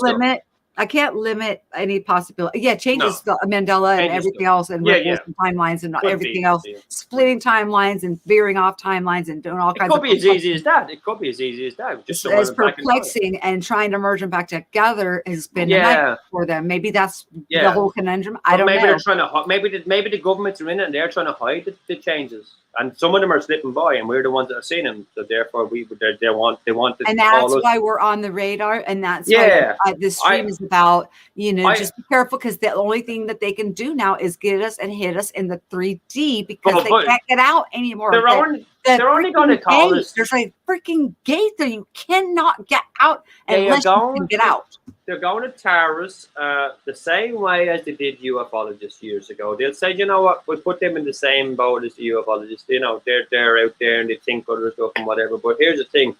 If you look at the governments and ufologists, the governments work closely with ufologists over something that we don't understand. So what's going on there is eventually the government, are they working with people who are Mandela affected? Yeah, but are ufologists actually just seeing technology that's just been hidden in these secret programs? Hidden away, like what I experienced. Maybe. I think a lot of bases are underwater anyway. I think I think a lot of stuff is in the oceans. Have you ever heard? Okay, I've seen that in a dream state. Let's talk Roswell for a minute. Have you ever heard of the theory that Roswell was a trap? It was a ship that crashed years ago that they reverse engineered to put on the beacon as if it crashed, to get other beings to come here that were alive, because the other ones that died in the crash, to come here to save this one, and then they trapped them, and that's where they start trading information with us, like as in, I want your humans, because we're apparently the smallest race. If you go higher and higher, they seem to get taller. We seem to be the engineers. We seem to be able to get into. We're good with our hands for some reason. We can make CERN. We can make other stuff where they can't. They can't do that because they can't touch that stuff. Well, we can in the physical realm. So they give us guidance to do this stuff. But who's giving them guidance? I heard that in the Roswell crash, when it was some of the Air Force uppity up Escalon's children that were in the craft. Okay. So I mean, you know, it just depends on there's so many different stories, you know. There's even that guy that you know, you've probably seen the video of the alien being interviewed. You know, it's all grainy and all. It sounds like he's talking about, you know, we are it and all this kind of stuff. And he looks all sickly and stuff. Yeah, like, That's the one. That's the one. And he seems to be talking. He seems to be pushed in and coerced to say stuff, but he's not. He's basically just saying, you know what? Actually, I actually know that footage is apparent. I heard that 99% the chance that footage is fake and the voice is real, or the other way around, which is. Yeah, it was a puppet. So it was, you know, whatever it was, but there was some elements of truth in it. But and then you talk about the guy who rang in the radio station and was talking about he just left Area 51. He was getting chased and all this and all that and all this. Oh no, we got cut off. I had all that. It blew their whole radio station out. Look at all them people at the beginning of that. Did they work closely with the governments now to make technology? Of course they do. You have, you know, all these scientists they're all working with governments closely. But you have to think that there has to be someone that's deeper in the Mandela effect than us, that knows a lot more about the Mandela effect than us, because we know jack shit. There has to be working closely with the government to be able to predict, because I can predict a few of them, and predict that this is going to change next week, right? So therefore, I'm going to hide every picture of that on the internet so you don't see it till I want you to see it. And when I wanted to see it, it's going to mean something else. It's not going to mean that that's two words are colliding. It's going to mean that there's now a gap between the V and the W, which means there's a division between your head and your body. You get me? So that's what I look at the boat. There used to be a gap. You turn that. You turn. Where is it? This one. I like what you just said, that there used to be a gap between the head and the body, and now everybody seems to be fused together. Well, if you look at that, there's no gap there in the Volkswagen, right? There never was. Now you turn it upside down. Bullshit, there was too. You turn it upside down. It looks like a human being standing there. Yeah. Well, without a head. Yeah, it looks like it. Yeah, but there's another one with a head, right? Now you put a gap in that. That takes the body into two different versions. You have the top half and the bottom half. Now, if you look closely in that, it also looks like two twin towers standing up against each other, or two mountains, or a perspective of looking at the twin towers from underneath it. Pyramids. But it also. Yes, it looks like all sorts of stuff. But in the advertisement, it was the people's car, and this was made to be a person because they turned it upside down as an advertisement. They had the gap in it.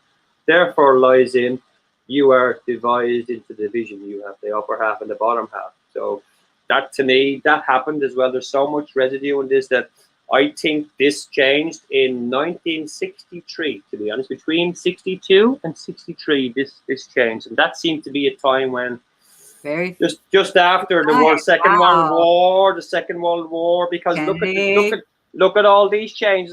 Kennedy. Oh yes, yeah, we're going to the Kennedy stages and all that kind of stuff, and then we're talking about really conspiracies and why was Hitler, you know, why did he kill himself in the bunker? I never heard that America won the Second World War. I heard that America wanted to stay out of it, but at the very end, after they heard of the war crimes, they just went in and just kind of did clean up. Like, we didn't go in there and actually guns a-blazing and win a war.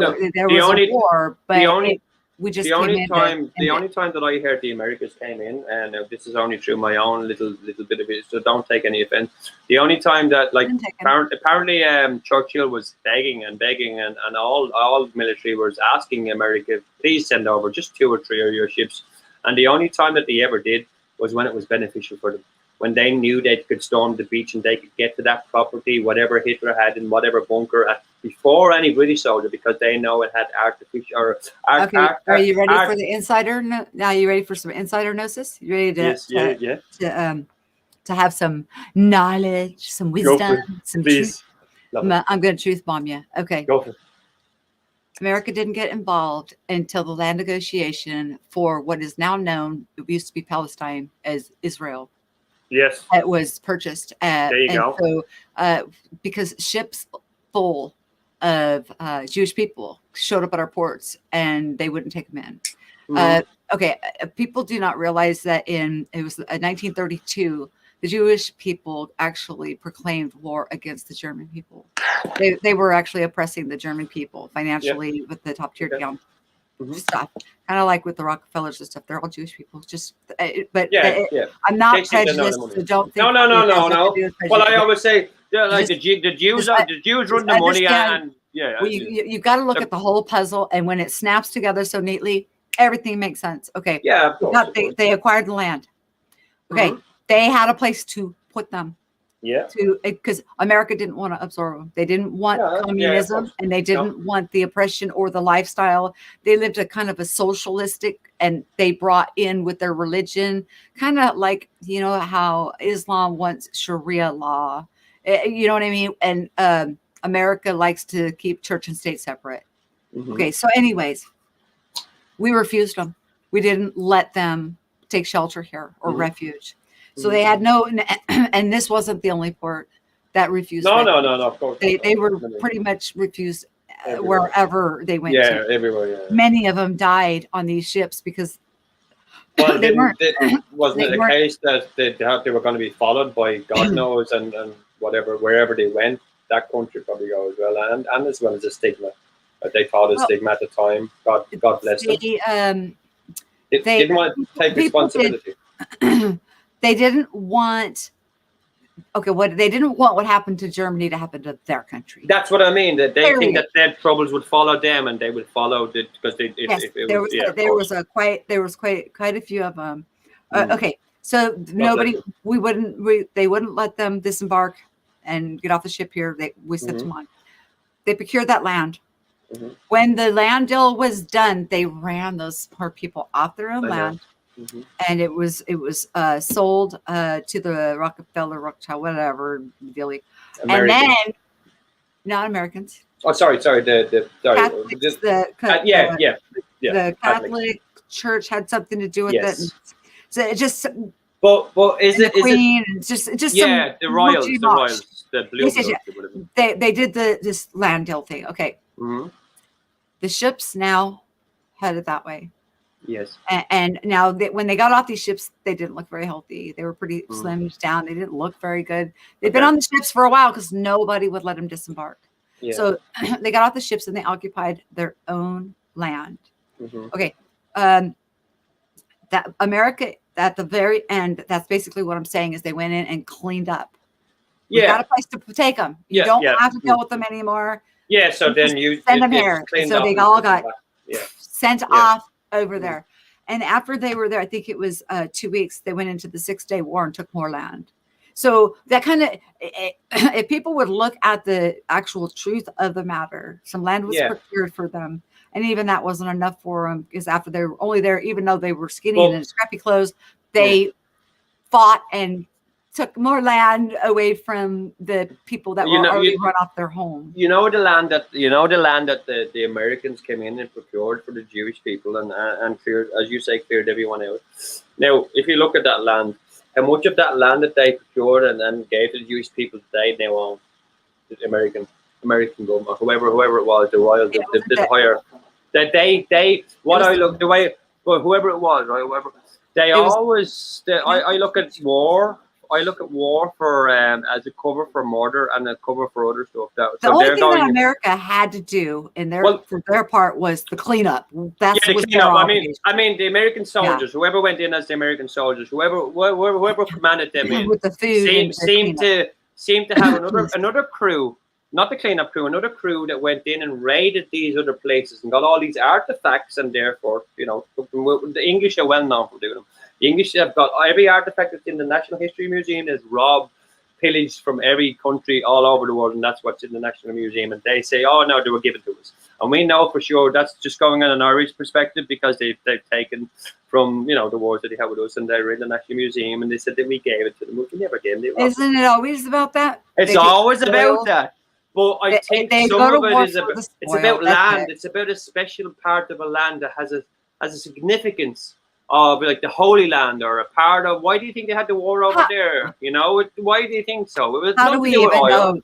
How do you even know that that's really the Holy Land? I know. I think it keeps moving around. I think it keeps moving around. I think it is. Just because they say it's there. Do you know where I think the Holy Land is?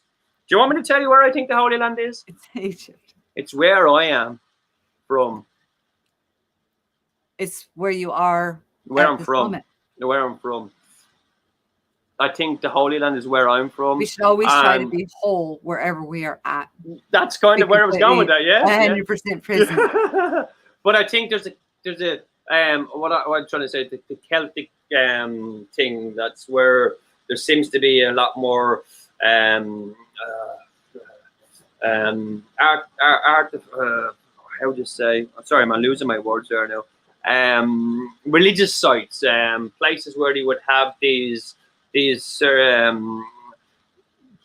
knowledge ceremonies where they would stand around in these great mounds, and they would take down knowledge from these, whatever they're called, powering beings. They would write them on, I think the first ever written on a piece of whatever, it wasn't paper, it was on a cow, of the skin of a cow. It was written in special, it was written by Irish people who came through Europe and ended up in Ireland, and they ended up, instead of fighting each other, they ended up taking mushrooms and expanding their minds and sitting around in huts and actually expanding on stuff. While England were killing the Romans, while they were being invaded, and all this was going on, and even before that, the Irish were over there sitting down, taking mushrooms, having a great crack and expanding their minds. And you know what? From the outside, this is what I heard. You know when the Romans came over and they invaded England, and the Celtics were sent down to London and kicked them back over there, and then the Romans got. Don't mess with the Irish. No, they came over. They came over. They were on their way over to Ireland. They looked over and they said, "Jesus, they're all killing themselves. We're not going over there." Do you know what we were doing? We were all over there having a couple of drinks. We were having a bit of an old back shop, and from the outside in, it looks like we were all mad at killing each other. But that was the game. Just leave us alone. We're mad enough to kill ourselves, so therefore don't come near us. And the Romans never came near us. But I think some of them did, and they took artifacts, religious artifacts that were taken from Europe to the edge of the world, which is Ireland, like Kerry and Cork and the Ring of Kerry and all these special places that are off the coast that I think, if I had something in Europe, I would end up going over 2 islands. I wouldn't go off towards America and off over to Russia where the ice is. I'd go off to Ireland when no one would see me.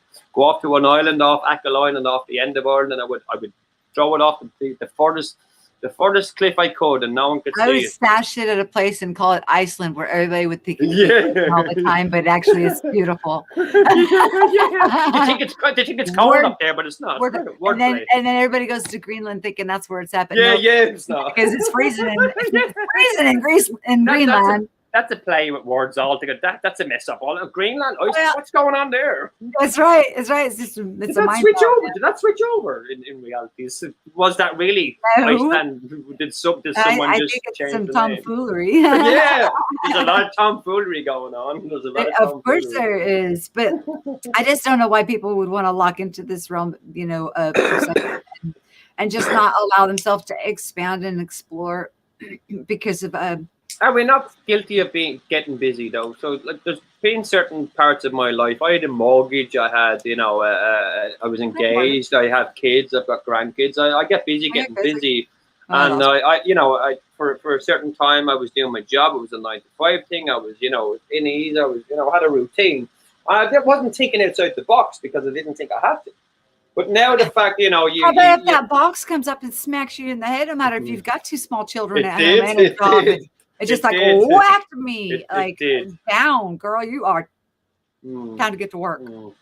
I mean, that's what it was like. It was like, bam. I think what I'm trying to say, I think we're all guilty of fading out for a minute and not being as open to what the world can give for a minute or two. It could be a 6-month period. A little busy.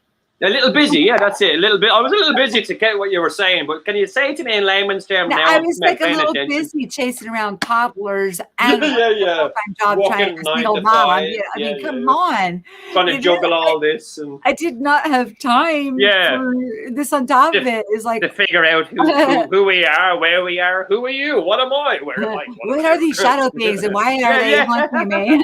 What's going on, It wasn't until I flipped over and saw myself sleeping in my bed and then I woke up and saw myself woke up in the exact same position that I realized I got a little bit of a concept of what was going on. So you saw yourself from once I saw myself, I'm like, okay, I'm in my own freaking house. This is my bedroom and it's dark in here because the light's not on. Well, that's how I figured out I was leaving the body, but it just takes time. I done that, would you believe, in 1990 in a dance hall in a warehouse in 1990 with Carl Cox banging the decks upstairs, which I was actually in the DJ box. I was with his cousin at the night because we were all there. I had taken some acid and some ecstasy tablets, and I was dancing away on the dance floor, and I got some Vicks Vapor Rub to to put it, pushing it on me, and I was getting all chill with the Vicks Vapor Rub, and then I started sweating, and then the Vicks Vapor Rub got into my eyes, and then my eyes started stinging. Then my eyeballs fell out of my head and fell onto the ground. Now, listen to this. I could see myself, this is obviously tripping, see myself trying to grab my eyeballs off of the ground from the perspective of looking from the dance floor up at myself, chasing my eyeballs. I was trying to grab them and they were going away from me. Now, I eventually picked them up and put them back in my head, so I don't know if that was a trip or an out-of-body experience. I put it down to acid and ecstasy and probably music, but for me, then, I thought anything was possible. If I can think that, well, therefore I can do it. And since then, I kind of have every now and again. Think of myself going down the tunnel. If I think I can, therefore I can. Don't doubt it. You can do it. I can go there. You don't tempt. Don't tempt God. Don't play in the freeway. Don't do things that that are mortally dangerous. No. When it comes to your mind, expand as much as furthest and travel and as safe as you can. This beautiful place. Yeah. I have not been to a place. The worst place that I could say that I've ever been to was I went to. It looked like a school. I was in some kind of cave. I had to be guided out. A light helped guide me out of it. And the people in there were just murmuring, murmur. And it's like I was in a room of complainers. And then and they were talking about the person that was over that room. Oh, they're not quite that bad. And they're murmuring. They're just a bunch of complainers in there. And I walked in there and I'm like, what the heck is going on in here? And then the dude or whatever he was comes in the room. And everybody hits the floor, pulls their heads up over their heads, and they sit down like Indian style of floor or whatever, and they're sitting like this. Mm-hmm. And I'm sitting on the couch, like this, and I'm like, what's going on? And he went behind my head and like was gonna whack the back of my head, right? He was gonna give me a one. There was a reason that I was in. There was a reason I was in that space. I'm not going to get into that. Yeah, okay, it's okay. Yeah. There was a familiar in there, but and I did actually take him out with me. Right. Anywho, he stood behind me, and went and like he had his hand all the way back, and he went like he was, and then he got stopped, and then I stood up and I looked at him, and he was furious. He couldn't touch me. Wow. He couldn't touch me, and then I that other walked out with me, and then I'm like, wow, how the hell do I get out? And then all these people came out of these rooms. It was really dark and dingy, and they're gray. I couldn't see very well, and they're shouting their names at me. Okay. Tell my family I'm here. Tell this person. Oh, okay. And I'm like, so many. Yeah. Too many. I was overwhelmed. Yeah. And this was too early in the game, and then. Wow.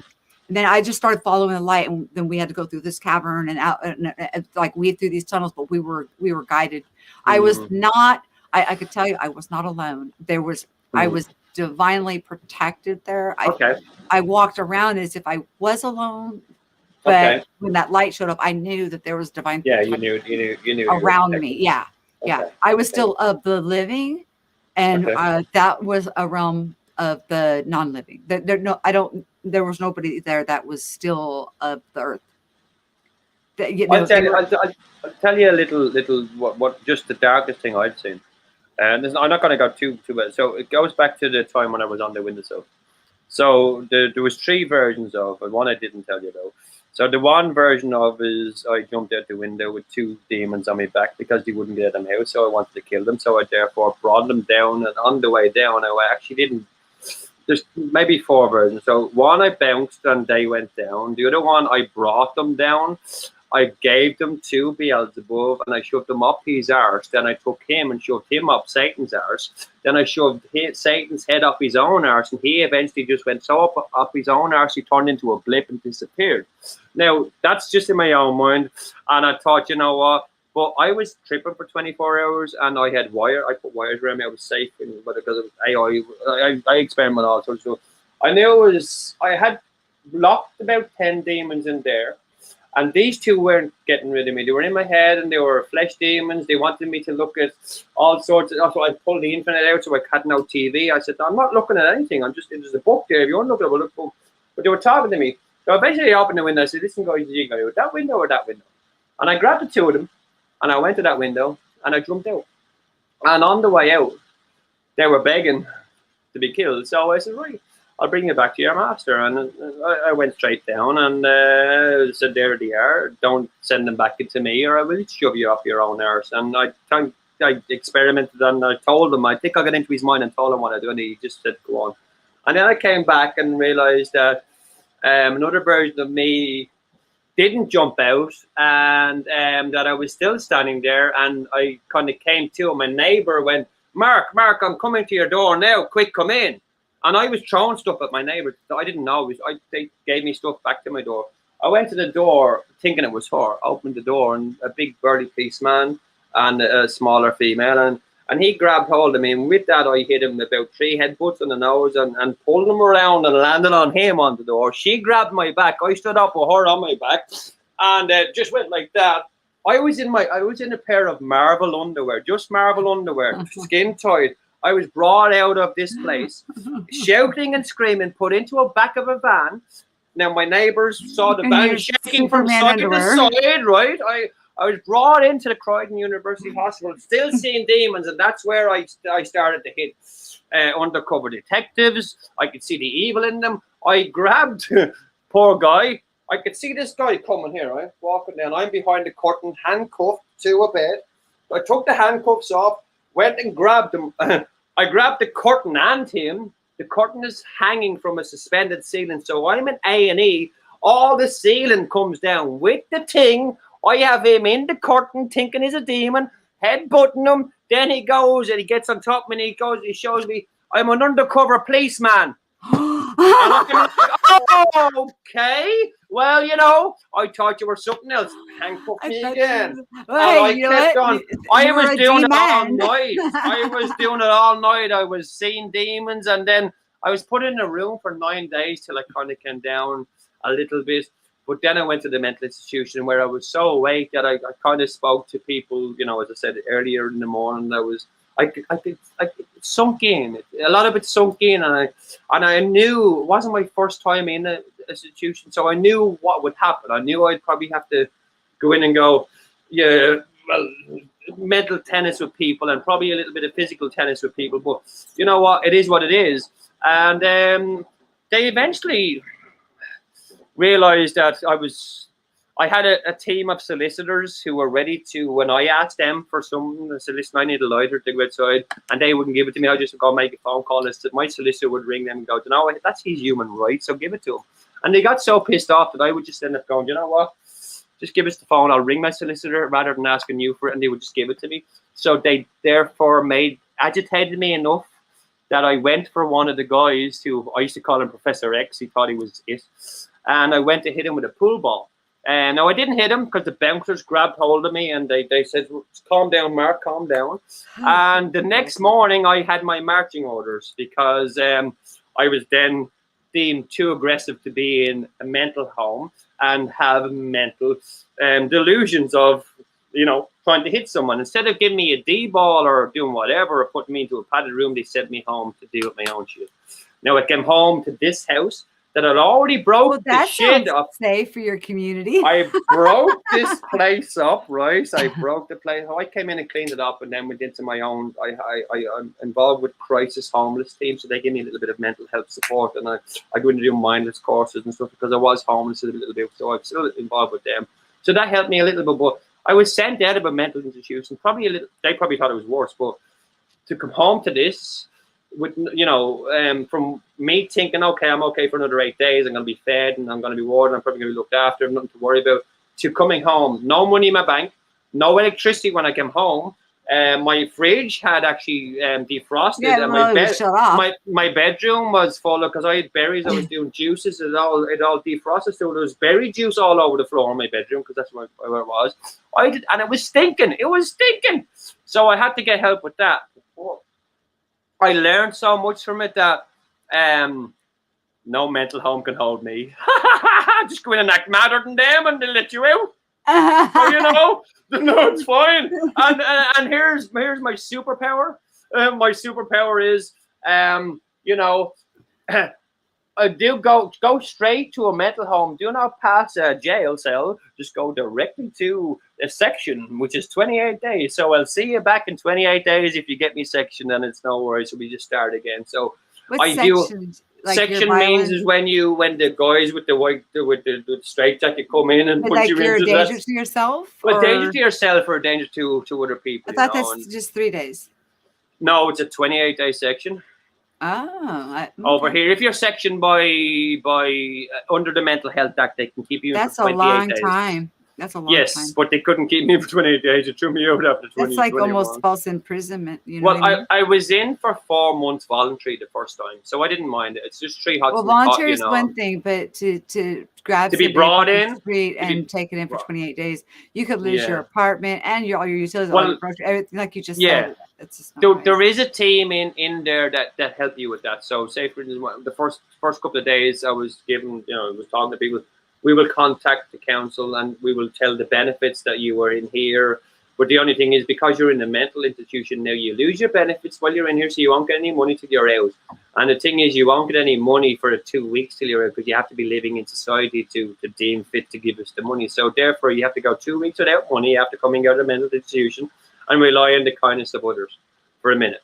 And you know, having no electricity, having no food and all, I had to rely on others, and I did. And I don't get it. What do you mean you can't get your support? Like So a disability? Once you're on benefits and you are in the care of a mental institution, you therefore don't need Okay, you're money living from the there, so government. then right. Okay, You don't okay. need the government's money, so they will then give it to you when you're released, but they But will only give it to you after you're released. on disability or things like that, they take into account that you still have rent to pay and stuff. Oh no, outside when you the get rent out. is paid anyway, so I'm only paying. I'd only pay about a tenner a week, because And I your get utilities rental are- allowance. Yeah, the utilities are gone because it's on a meter system. So yeah, don't worry about. I'm never going to lose this anyway, because it's a council place, and I was given it through the homeless scheme, and I have a lease. So I was never worried about that. I was just worried about the state of it. But How many years ago was this? this is about 5 years. No, about 3 years ago. Oh, sorry. This last one was not last September. The September before. That was the last one I was sectioned. And you promise you make me a promise. I'll never be sectioned again, if that's what you're going to say. But go ahead. I will make you a promise, sweetheart. If you ever need to talk to somebody about things that you see in the Oh, yeah. unseen realm, contact me. I will. I appreciate that. Before you think that, you know, that it's delusional or things like that. Oh no, Contact me. I will, and I appreciate that. I think the last I had this mission that there was a few people in Bethlehem, the first place I went to, that I wanted to go back into to get them out, because I'd nearly got them out, would you say, and I was willing to go to that level of putting myself into a mental institution to see someone, to say, listen, so I remember last time I spoke to you, you seem to be able to just about get yourself to look like you're crazy, not crazy enough to get out and walk into society. Green. And I done it, and I let him, and I kind of got a few other people, and that's what my mission was. So I don't look at it. Time served is I saved someone for 2 days or 28 days, and I saved someone's life. He might live 100 years or 50 years, but he's not going to live 10 years in this place. So therefore, I've given him an extra 5 years. So to me, it's nothing. Because I can keep coming back. You served a divine purpose. I tried to. I try to look at the good of it. Is an appointment. There's an appointment. There's a lesson. Always. There has to be. There has to be a lesson in everything that we do. You know, Absolutely. there has to be. There's you know, an expansion. There's yeah. an expansion. Whether you choose to take the expansion or keep recycling that lesson. Yes, the recycling and going around in your own mind. But that only you can never expand if you keep going round and round. You can only continuously going over the same thing you've done. And if you think the same way all the time, you're never going to expand, are you? The Like, you know, definition of never. crazy is to repeat the Is same behavior, and expecting a expect different different. result. That's the one. That's the one I was trying to get to. That's the exact word. Yeah. So expecting a different result from, you know, the same repetition. The only thing you're going to do is get better at making the same mistake. That's it. You're gonna be And repetition. you're gonna get better, and it's gonna get worse and worse on you. Yeah. So you're going to feel worse So effects. every You're time going you to make get. it, the You're gonna get dynamic is better gonna at get doing bigger worse. and bigger Yeah, and bigger yeah. effects and on your life. Just Okay, tweak it. talking about you know, going into the astral and traveling and things like that, and you know, I know you were talking about time travel as it being like a physical technology type thing, but I actually did in the astral realm, because like I said, when I go there, it's like it's a time. There's no time. Everything's now. It's like all is now, but because there's no time, there is no concept of time. Yeah. Well, then I dropped down and I was in this place. It was kind of a mountainous area. I felt like I was in like old in times. Inca Like, times, Inca or older, oh, old ruins. I was in the mountains. I didn't go Okay. down into the little township. It had like a little township, but it looked like they were made of clay. It wasn't Le Mont Blanc mountains, was it? You know them snowy. No. Okay. Sandy. Go ahead, sir. All right. Okay. Sandy, like I don't know, Egypt. Okay. Maybe, but pre-Egyptian. Yes. Okay. time. Okay. There was me and another person and another being, and we were standing there, and we were both given this gnosis. We were both given this knowledge, and they took it and they ran to the township with it. I had it, and then mine turned into like a clay thing, and then I saw myself, and I was carving. Okay. I was carving everywhere, and then Constantly. Okay. and I said, "What are you doing?" I said, "Preserving." I said, You were "For the doing what? right, Sorry. preserving." I said, Preserving. Okay. the right people that will see this will know what it means. Do you think you put that message for yourself? When they're ready, the right people who see it. I don't know why I was there. I don't know who I was. I don't know who I was being the participant in. Have you recognized them? Have you recognized them in any drawings you've seen in caves or anything? Have you recognized what you drew or written or carved? Yes. Because you have recognized them before. So do you think you went back to put them as a message for yourself to see later on? No, they weren't for me. They weren't for you. They're for other people. I've known what they were for long. Say it again. I knew what they were long for. Okay. That's great. That's great that you knew. For a long time. Long before I saw them come back into it. Yes. Awareness, I guess, is a way of putting it. But I knew. I already knew what they were. Wow. Sometimes there's like things that are stored. You know, like I said, our consciousness is out. That's there, and we grab from it. You know, like the Akashic records. People call it the Akashic records. The library. We swoop through there when we go and we travel, and you're only there for a second. People don't realize the concept of time is different there. And it's not like going to a library and having to check out a book or put it in or write in a book. You swoop through there and you're poof, gone at the speed of thought, in, out, you know, and you're dropping every experience and expansion in, and it's being kind of like out of there. But you can also grab from others. Yes, other ones, yes. And pull onto self, so you don't have to go through such an experience, but you can have the expansion from it. It's it. That place is, I had to slow down because I wanted to see it, because I envisioned it as this huge hall of records, and in the Bible it says, and Jesus opened the books of life, and so I'm thinking these big old honking books, and everybody's got these big old honking books, you know. It's not like that at all. It's not like Superman's cave either. But it's absolutely stunning. Mm-hmm. It's huge. It is huge. Don't get me wrong. And it's just I did not expect. I can't just. You know, it's okay. I wish I could drive. I wish I could draw how draws. I wish I could just sit down and paint or draw the things. You can. I wouldn't. I won't, because I can't do it justice. I don't have the capacity. You don't have to do it justice, though. You don't have to do it justice. You have to do it to start it off, and then just tweak it, and then you'll do it justice. eventually, you know. Just close your eyes and think about it and just freehand it. Have you ever heard of the technique where you close your eyes and you just do this? Auto writing.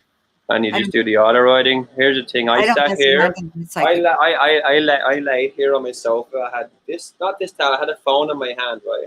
I was watching the TV with my ear. I was watching a YouTube video on my tablet, and I was writing with my left hand on this table, and I don't write with my left hand. Isn't that weird? So I was writing something that I eventually caught, not, but I've never wrote my left hand. And I was watching something on this whilst listening to the TV, which is talking about quantum physics and quantum realms and stuff like that. So I was taking 4 bits of information, I was writing it all down as I saw it, and I'm putting it over there. And I did let someone else read it once before, and they're a little bit more, they're quite in tune as well, and they made sense of it, and I couldn't. And when they made sense of it, it made sense to me, the way they explained it to me, and I was like, wow, I didn't even know I wrote. How did I know the yin and yang and the up and down and the ins and outs and what was the right and of black and white? And why? Here's the thing. I started to explain later on in the theory what these drawings that I put into it meant, you know, what the black dot meant and what the white dot meant. And I tried to expand on it, but then my language went, and I think I want to just went somewhere else, you know, which I thought I could. I probably and make it into duality. Why did we do that? Why? Duality. Why did we take dual nature? Yeah. We're doing a dual nature being. We're supposed to toggle back and forth into our Merkaba and into physical at thought, the speed of thought, at will. And we turned it into duality, into a tangible physical thing. And then it's the only way we understand it, though. But no, it locked us into our bodies. It locked so many people into their physical body. They put them in prison. It put people in prison when you really are not. You're more spiritual. You're actually more spirit than you are physical. You're just temporarily physical. You're actually come from the divine spark of divinity, which is from energy, which is spirit. You're still unique. You're still an individual, unique being having a conscious expansion, but the physical is a temporary pot that we are inhabiting while we're having this kind of expansion. There is no place like this where we can have such a broad band of experiences, granted. No.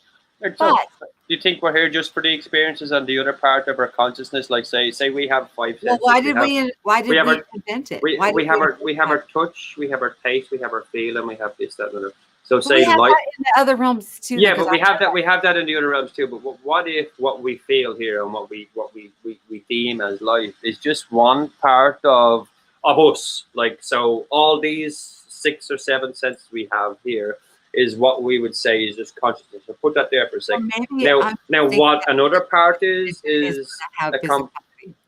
it again, sorry. I might be just thinking that because of the 5th dimension will have physicality. Do you think that there is the physicality that we have here, right? We're going to eventually jump off this diving board onto the next one, and hopefully stay with the knowledge that we have from here. You'll just wake up one day and everything will look exactly normal, and it will just kind of transmute into the 5th dimension. Yeah. But there's that lies as well. We didn't know we were alive till we were alive. We didn't know we were dead. We didn't know we didn't exist till we were alive. And therefore, when we pass on, we won't know we're dead until we're alive again. So we won't see that or even feel it. We just transit straight.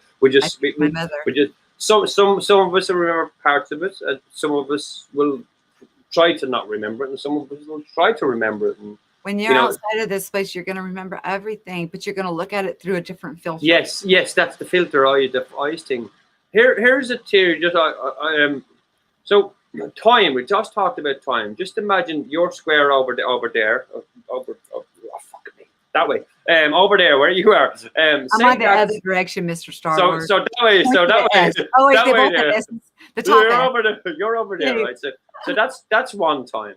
And I'm over the other time, right? Now CERN starts off, and now instead of us, being on you, so whoever it is, whoever opened the portal with your black holes and dark holes and white holes and whatever, whoever opened another dimension, right?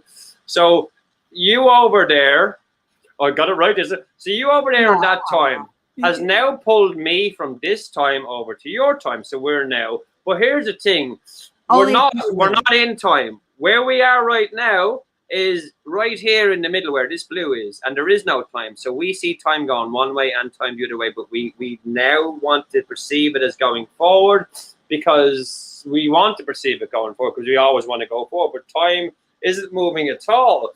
We're just perceiving it as moving because we're not in time. Nothing is time. There is no time. We are just here, right now, right here. And what we perceive as time is a construct of the mind that time doesn't exist. It's a number system, that a number is a lock, and 6 and 9 and all that, 3, 6, 9, the monkey drank wine and all that stuff. There's stuff in that, but we just don't see it because we don't know. So time to me is a stream that we can pop in to go, say for instance, I want to go to 2027 right now, I go over there right now.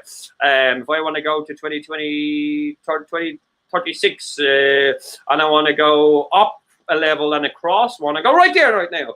And there's a certain time you have to be standing right there, there's a certain time to go to certain levels, or you have to be in that physical mind that you think you're there.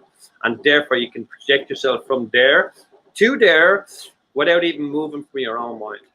You just have to be able to project yourself from one place to another, to be in the position to be able to project yourself from 2021 to the same timeline, but just that way rather than that way, to the 19th of March, 1956. So I'll go that way, or we can go that way, or we can. But you know, what is time? Do you understand what I'm saying to you? We can jump in at time. We can project ourselves to any time we want. We can project ourselves in the future. We can project ourselves in the past. We can project ourselves as an observer. So we can project ourselves there and see what's going on rather than being involved in it. But you can also get involved. And toggle back and forth. Yes. I can toggle back and forth now. Yeah. Yeah. I can skate. I can glide. I can fly. Oh yeah, the whole thing. Like, but it's just by imagining yourself being in one position to get yourself to the next level. Becoming lucid and knowing that I'm in dream state, then I can fly. I can glide. Yeah, you can control it. You can control it to observe myself in the situation. And there's certain times you're observing, and there's certain, like when you're in a dream and you realize you're in a dream. Will I wake up now? Will I continue on and control the dream? Have you ever had that before, where you realize it's obviously dreaming? If I become conscious and I'm watching myself participate, I'm by location. I'm actually in 2 locations at the same time. I'm conscious of both of it is weird. And then when the circumstance comes about in real life, in TikTok time, that man-made time.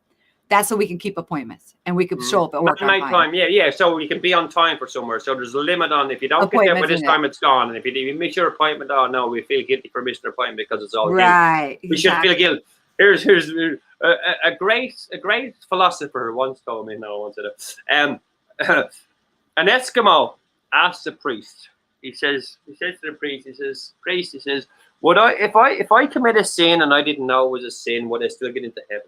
The priest turns around to him and says, of course you will get into heaven because you will be pure of heart, so you wouldn't know it was a sin, therefore it wouldn't be a sin. So the Eskimo turns around to him and says, well, let me ask you one more question, Mr. Priest. Why did you tell me it was a sin? Touche. Touche. Touche. Okay, now let me finish telling you what I was going to tell you about the lucidity, and then when it starts to come to pass, if I didn't like the trajectory of whatever the outcome was, I change what my behavior is, because that's the only thing I have control over. Okay. And then I have deja vu. Oh, it's crazy. It's like whoa, head swimming, recalibration. Like, okay, I just moved 5 sheets of paper. Oh, moving back down. Okay. Yeah. You know what I mean? Like it's really trippy when that kind of stuff happens. It's cool. But do you find yourself just spinning sometimes when you come out of it? You're walking around in circles sometimes, or you ever get that? No. Oh heck no! No. Whenever I change an event, I change an event, I better sit my ass down. Oh, when I come out of a couple of days of that, I walk around this flat in circles. I get locked. I get stuck in this room. I nearly have OCD. I can't get out of a room sometimes when I come down from a really high astral. I'm nearly walking from corner to corner, and I can't control it. I can't control it. It's like as if I'm still spinning, spinning or wherever I was. But I think it's my mind. You spin when you travel? I don't. No, it's Your fast, it's Merkaba goes faster. up, down, it goes forward, backwards without having to change direction. I think it's my mind is spinning with the information, and therefore it makes me feel a bit off balance. So I will go over here where I have a spiritual thing over there. Well, so you're also I will touch qualified. that. I will touch that. I will touch that. And with an OCD, I have certain things around my house, like this little leprechaun. I might touch his head. I have a Does that help? relic. Does it help if Yeah, you I have cover one of your eyes? only if I'm going to a dark place. If I'm going to a dark place, when I come out, it's very, very bright. So I mean, when you're having this spinning thing going. No. If you're seeing the unseen realm and the 3D realm, it could be very jarring. So I was just asking if this is maybe something you may want. I mean, it's always worth a try. But you are the experiencer. I have came to one night, and this is probably going to sound, and I'm probably going to sound not as mad as, I don't know. Just I'm going to say it anyway. And stop saying that. Please stop it. Don't insult yourself.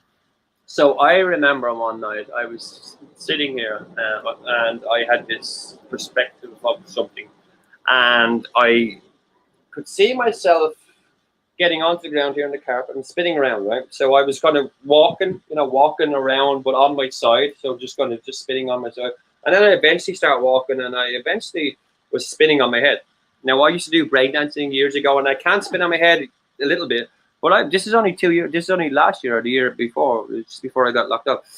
So I found myself, and I was conscious. I came conscious of that I'm spinning on my head, in my room, in the middle of the room. If I fall over, I'm going to hit my TV, and therefore I fell over. And I looked around me, and I thought, no, I wasn't doing that. I'm just spinning. And I looked around the room, and this table was over there. That carpet was like as if it was spun around. There was stuff around, so I was spinning on the ground. When I was just doing one of them on my side, spinning, and I thought I was elevated, but I fell down. When I became conscious that I was going to break my TV, what was I doing standing on my head in the middle of my room? What was that about?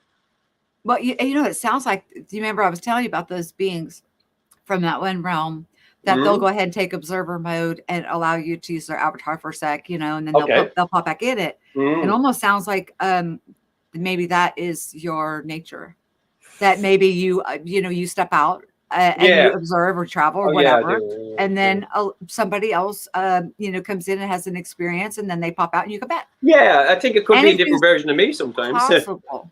And maybe you're not here, maybe you think you are here, but maybe you're actually there.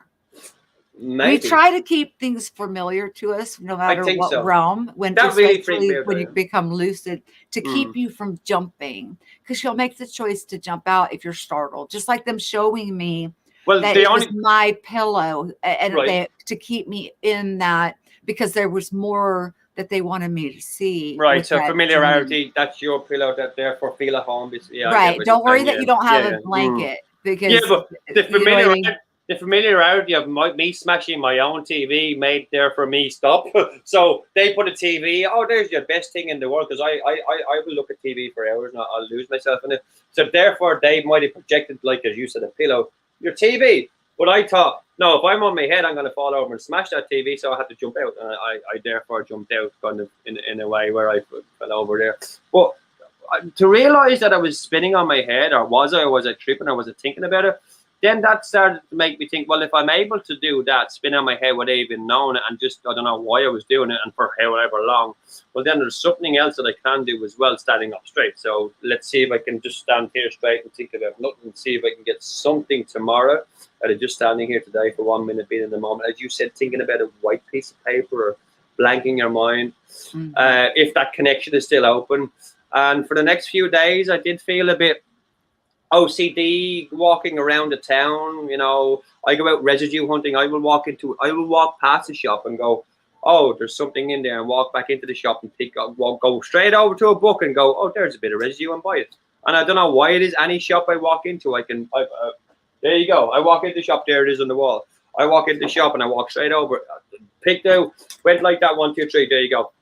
I don't know how I knew it was there. I can walk around the shop and go, oh, there you go, there's residue. Oh, there you go. It's like you can see without seeing. Do you honestly think there is a possibility that you have more than one occupant in you. Yeah. And they're not all good. I'm sorry to say that. And Why? it's a constant battle of trying to be the ex-fighter, ex-criminal, ex-bad boy, ex-boy who you lived on the wrong side of the rails. Kind of, it's a constant struggle of. Well, I think it's an ego thing, so therefore I think I have a bad one in me. If you're having actual episodes of misremembering or coming back into unfamiliar positions and situations, and you're not intoxicated under the influence of something, maybe you should keep a notebook. And I have been. And what you got to do is to sink it into your consciousness as deep as your consciousness as you can, and make sure each of them write in the notebook. Everyone, I've got them all. puts their names in there and who they are, and then get to know some personalities, and let's start extinguishing and evacuating. I've done that. I've started to do that quite a long time ago, but I'm keeping hold of one because I know that in a battle situation he's quite good. So I always keep him there, but he's a good version of me. So, but I think what it is. I feel guilty for a lot of stuff I've done in my lifetime because I've done some stuff that whatever it is. My family issues. I burnt some bridges that I regret. So therefore, I feel guilty. So therefore, I think there has to be some element of bad in me that I've done that. But here's the thing: I forgive myself, but I can't get over it. So therefore, I think there's a bad thing in me. But it's not bad because I feel good and I feel good about everything I do. So why should? So it's a constant battle. Well, how many past lives did you say that you about you can five or six? How many different aspects of self do you have? 5 or 6, possibly. Yeah, them 6. There's obviously 6 of them, but at the moment, there's an angry version. I don't think I could. I project them onto animals. I have loads of meerkats around. I have other versions of Alan. So I talk to them, but I end up talking to myself as well sometimes. But I find it's the best company I have because I'm sitting on my own. I am so aware of my mental health, let's say, that I can near enough straight away know which emotion is playing on me, whether it's a bad emotion or a good emotion, and turn it into good energy and sit down in front of a laptop and make a song, an angry song or a happy song or whatever. Focus it on this rather than going and hitting the wall. I just want to show you one thing. Now, this is something that I'm going to take my headphones off. This is weird. I have outbursts of rage. Look at this door, right? Do you notice what shape that is? Let me just put my headphones on. Do you notice what shape the hole in that door is? I don't know, but it's freaking huge. I came in from this side. That is the shape of Ireland. The exact shape of Ireland, right? Now I punched that door because I was angry from the other side, right? And I put a poster over it. And the next morning, my beautiful girlfriend had written Wexford, Belfast, Rosslare, Cork. So she's written all the counties around it. But that I didn't mean to do that. That was one of them things where I just went, bang. Instead of hitting the wall, which had hurt my hand, I hit the door. But it was a perfect shape of Ireland. I didn't need to do that. That was an ancestry thing, I think. An ancestral thing, I think. I must have done something. But here's the thing. 3 days later, a police officer arrived at my door. Said he had a phone call. It was an intimidation thing, and I says, thanks very much. Thanks very much for looking after me there. I says, I've been really struggling the last couple of days. I says, but I've realised now that I have a new potential. I said, what I'm going to do is go into the door business. I said, I'm very able to make a beautiful shape of Ireland in my door. Do you have a door in your house you would like me to punch England shape into it? Now, fuck off.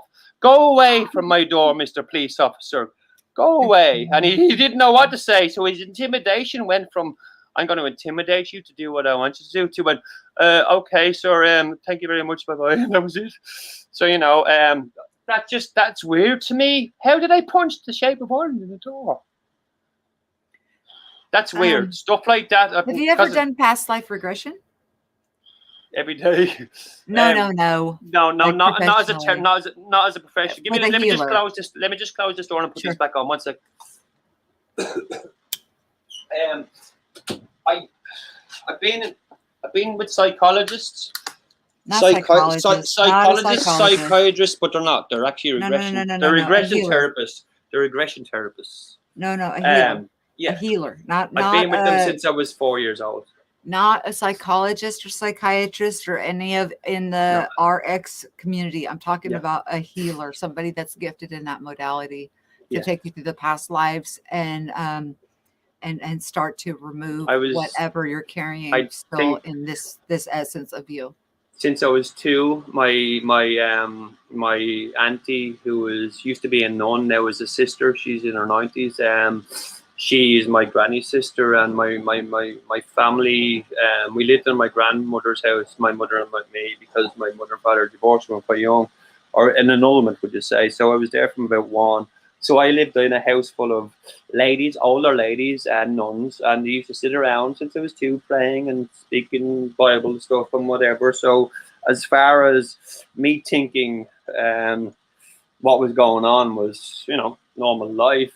I was thinking stuff that I think I was picking up what they were putting down, if you know what I mean, but not knowing. So I think that as a family, I was regressed and brought back and made realize what my potential was at a young age, and then forgetting it. As I say, I got getting busy, having life. I was a teenager, I got drunk and whatever. But I think throughout my life, I have been looking back on certain therapy sessions that I thought I was talking to a psychologist, psychiatrist, as I said.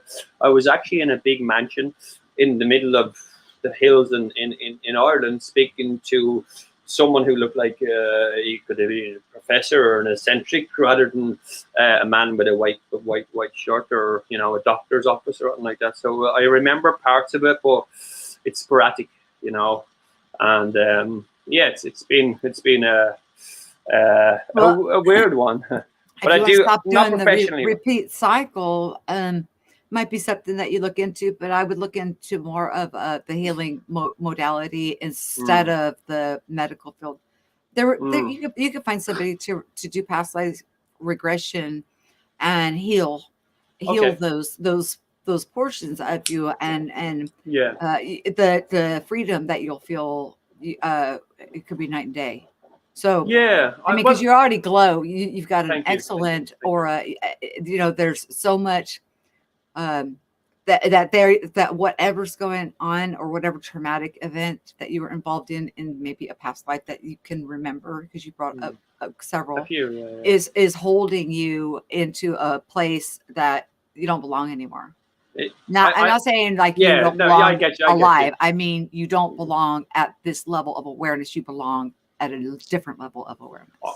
Would it be weird if I can tell you 4 out of them 5 lifetimes what age I lived to? No, it would not be weird to me. 46, I think, was the one when I got hit in the head with the hatchet. I think that was 46. I don't know what 46 See, that's means. a violent death, and there's going to be a lot there's a lot of healing that'll have to go on. Well, I'm 46 you need a now. good healer that can watch you and make sure that you're not reliving, that they can pull you up and make you observe it and heal it and remove it. No, I think I have. I think the reason why I remember that distinctly, doesn't worry about the pain or anything like that, whatever it was. The reason why I remember that one so much is because I was 46. Now I am 46 now, and this is my 2nd year being 46, because last year I thought I was 46, because up until now I thought I was born in 1973, but I'm not. I was born in 1974, so that makes me 46 this year. So what happened there? Did I forget all my life that I was born in 1974 and thought I was born in 1973, and therefore think, or did something change and I actually was born in 1974? And it was, here's the really, really weird one. It's probably going to blow some people's mind. I was born on the 9th of the 6th. I weighed 9 pounds 6, and I was born at 9 minutes past 6. So 666,999. That's weird. 10:04. So 10:04 at 10:04. Wow. I just think at 999,666, and it's synchronicity stuff as well. But then we're just talking about numbers. 9s are divine. 6s are divine. So. Yes, people me too. think 6s are. I don't think like 666. Oh, guys, the number of the beast. No. It's your sixth sense. It is your divine essence, your intuition. It's Yeah. this world that's made 666 look evil. That's all it is. It's nothing to do with Because it anything. wants It's to what they make it invert is. everything. Yes, It exactly. It is. It is. flip I think flip everything upside down, and then Yeah. you will have the truth. as above, so below, kind of stuff. In a way. Mm. Kind of. There is aspects of that as above, so below. The as above, but so in a way. below. Yes, there's foundational fact there, but in the meantime, still flip up everything upside down and still go by the as above, so below. It doesn't matter. Yeah, It's whichever still way you going to want be as above, so terminology. below. Yeah. It's just going to Well, be turning that hourglass right. Yeah, that's all it is. It's like looking at number one as if it's number zero and trying to make number one. You just look from one side to the other and see if you can figure it. It's all. Every problem I've ever had, I've always looked at it as if the answer was the total opposite of the answer and try to work myself back to the answer. I don't know why I do it that way, because I'm self-taught and I find it easier me telling myself what to do than anyone else telling myself to do it. So therefore, I get a 5 minute. I have a bit of ADHD. Is there so a problem with sovereignty? no, it's with what? Sorry, With sovereignty. sovereignty. What do With mean, you having a problem, you have a problem with somebody else telling you what to do, but you have no problem telling yourself what to do. That sounds to me like sovereignty. No, I mean I've always had a problem with attention, ADHD. So I No will zone excuses. out. I will zone out when I know something someone's telling me. Okay, we've been talking. We were going to get offline a couple hours ago, right? Oh yeah, I know. And I'm Well, going to tell you, you have been absolutely calm, lucid, easy to understand, follow, making sense, and we've thank you been so much. digging really pretty deep we're into getting a a lot little of bit deeper, right? Yeah, of course, I know. and some topics here that were very cognitive. Instead of data dumping on us, you have been very calm, a little bit calmer. a very pleasant conversation. Thank I mean, you. it's been How are you? absolutely amazing. I'm thoroughly enjoying it, but I would like. I don't want to tell you what I see. No, go for it. Not Please like. do. Nope, won't do it. Okay, well we can do it. We can do it again. Well, we could do it when we shut down the stream or Yeah, you know, briefly or Okay. something. But No worries. I'm very private about certain. No worries. We can do it after this. Let's give yeah. ourselves another. What limit do? Another 10 minutes, and then we'll jump off and we Yeah, can it's have almost the chat on the it's side. almost And midnight. You know, we've been on. And I was not going to power stream. I was not. It's been 8 hours and 12 minutes. Are you going to make me? it's 6:45 in the AM. It's now light. I started this show when it was dark. Do I owe you a stream now? Do I have to come over to your house? No, not at all. Not yet. When we'll set it up. We'll set it up another time. It's no worries. We'll set it up with for. I have your email, so let's set it up for next week, and we'll hype it up a little bit. I owe you a stream. I mean, you know, I'm open. I would do it. Gosh, you know. Let's do a couple of shows. Why not? Let's expand on what we expanded Just on. Don't do what you did to Saji and Hebrew and leave me in the green room. Well, what happened there? Were you in the green room? No. No, they said that you invited them over to do a show with you, and you left them in the green room for like 45 minutes to an hour or something like that. No, I don't remember that. Oh, I don't know. I could have it wrong. Forget it. I remember a few shows I've had with them, all right. But listen, I don't remember leaving them. And if I did, it was down to, because here's the thing: when I first started here, I'm looking. You're looking at me, looking at you. But during my earlier shows, I was writing emails. I was making videos, I was making music, and I was doing other stuff with the camera off while I was talking to other people. So I was doing 15 or 16 other things at the same time. So therefore, I wasn't watching the screen. So if they were in the back room, by my fault alone, I might have seen them there for half an hour, and I wouldn't have been paying attention to the chat, because I don't, for some reason. Because you were talking. You were like you were telling a story. So okay. Well, then I mustn't have noticed. Anyway, I do apologize to them guys. They are old great. news. Old news. It's last year's news. I'm just trying to razz you. I'm just like, don't be dipping me off in no green. I'll never dip you off. Unless there's snacks. If there's snacks, then well, if there's I'll snacks there, if there's snacks there, Alan will probably be in there eating them. So watch him. Alan's a little pecker. He's always in there eating. Is he a little thief? Because No, he's alright. I did when I did my break. I went and I got some mandarin oranges and some chocolate pudding and all that healthy food. All that healthy Hey, food. mandarin oranges are fruit. I ate fruit. Okay, so I can have my chocolate pudding. I love my Oh chocolate. yeah, absolutely. We all have or I actually have the chocolate yogurt in the fridge. That now you've just said that, I might have them. Yeah, I polished off my Rocky Road ice cream earlier today. I can eat a whole a half gallon or whatever, 2 sittings. But that's because I have to stop myself, otherwise it would Okay. be gone in one. Oh yeah. I'm the Vanessa is like, same. where I are eat you loads. putting all this Where's food? it going? I said, yeah, the I've more got- I eat, the more weight I lose. I don't know what the heck. I'm on this seafood diet. I see it. I eat it. I lose weight. My granddad used to say to me, Mark, you must have a Hey, hollow Tom. leg. A hollow leg, Marcus. Where does that food go? You have 2 hollow legs. It doesn't go to your stomach. And I literally think that I'm going to get to maybe 55 and my metabolism is all going to hit in. I'm going to go out rather than going up anymore, because I am as skinny as, well, I've lost quite a lot of weight. I've lost a bit of stone. No, But just I keep your think I'm going to go perception on out. food. Yeah. Good food. Good food. If you can't, no, it's not even that. Because my doctor asked me, like, what diet, because he told me I had to lose weight. After I had the crash, broke my neck, my T-spine, my lower spine, they gave me a bunch of injections of steroids. Yes, and I gained like over 100 pounds. I Oh, puffed up okay. like a balloon. And all that weight, it made my back worse. It was Yes. awful. Wow. And then Wow. it caused strain on my heart. My doctor Wow. told me I was well over 200 pounds. And he's like, you have to lose some weight. I went Wow. to the doctor's a month later, because I go every month. I had lost 20 pounds. I went to the doctor a month after that, because like I said, I go every month. I had lost another 15. So I had lost 35 pounds. Wow. And then a month after that, I went and I lost another 15 pounds. And he said, well, what diet are you on? And I said, I'm on the seafood diet. And he's like, oh, like, he didn't want to see, he's a doctor. He didn't want to seem like, I don't know what the seafood diet is. You know what I mean? He's just like, oh. Okay. And then the next time I went in for my appointment, it was Christmas. And I brought in this big, huge tray of sugar cookies, for the girls in the office. And I set them down, and the girls were, oh, we can't eat those on our diet. And I said, oh, no, they're fat free. And I leave them, right? And so then the doctor comes into my room, and he's got a cookie in his mouth. And he says, I can't believe these are fat free. They're delicious. I said, yeah, all the fat you want for free. And he's like, Oh, wow. yeah. And then he's like, okay, Michelle, you lost another 10 pounds. I had lost 50 pounds. I had already lost 50 pounds within 3 months. And then so it was 60 pounds in, it was very, very like TikTok time. This weight was just melting off. Yeah. Okay. Wow. And he's like, tell me more about this diet you're on. I said, I told you I'm on the seafood diet. I have changed nothing in my diet. I see it. I want it. I eat it.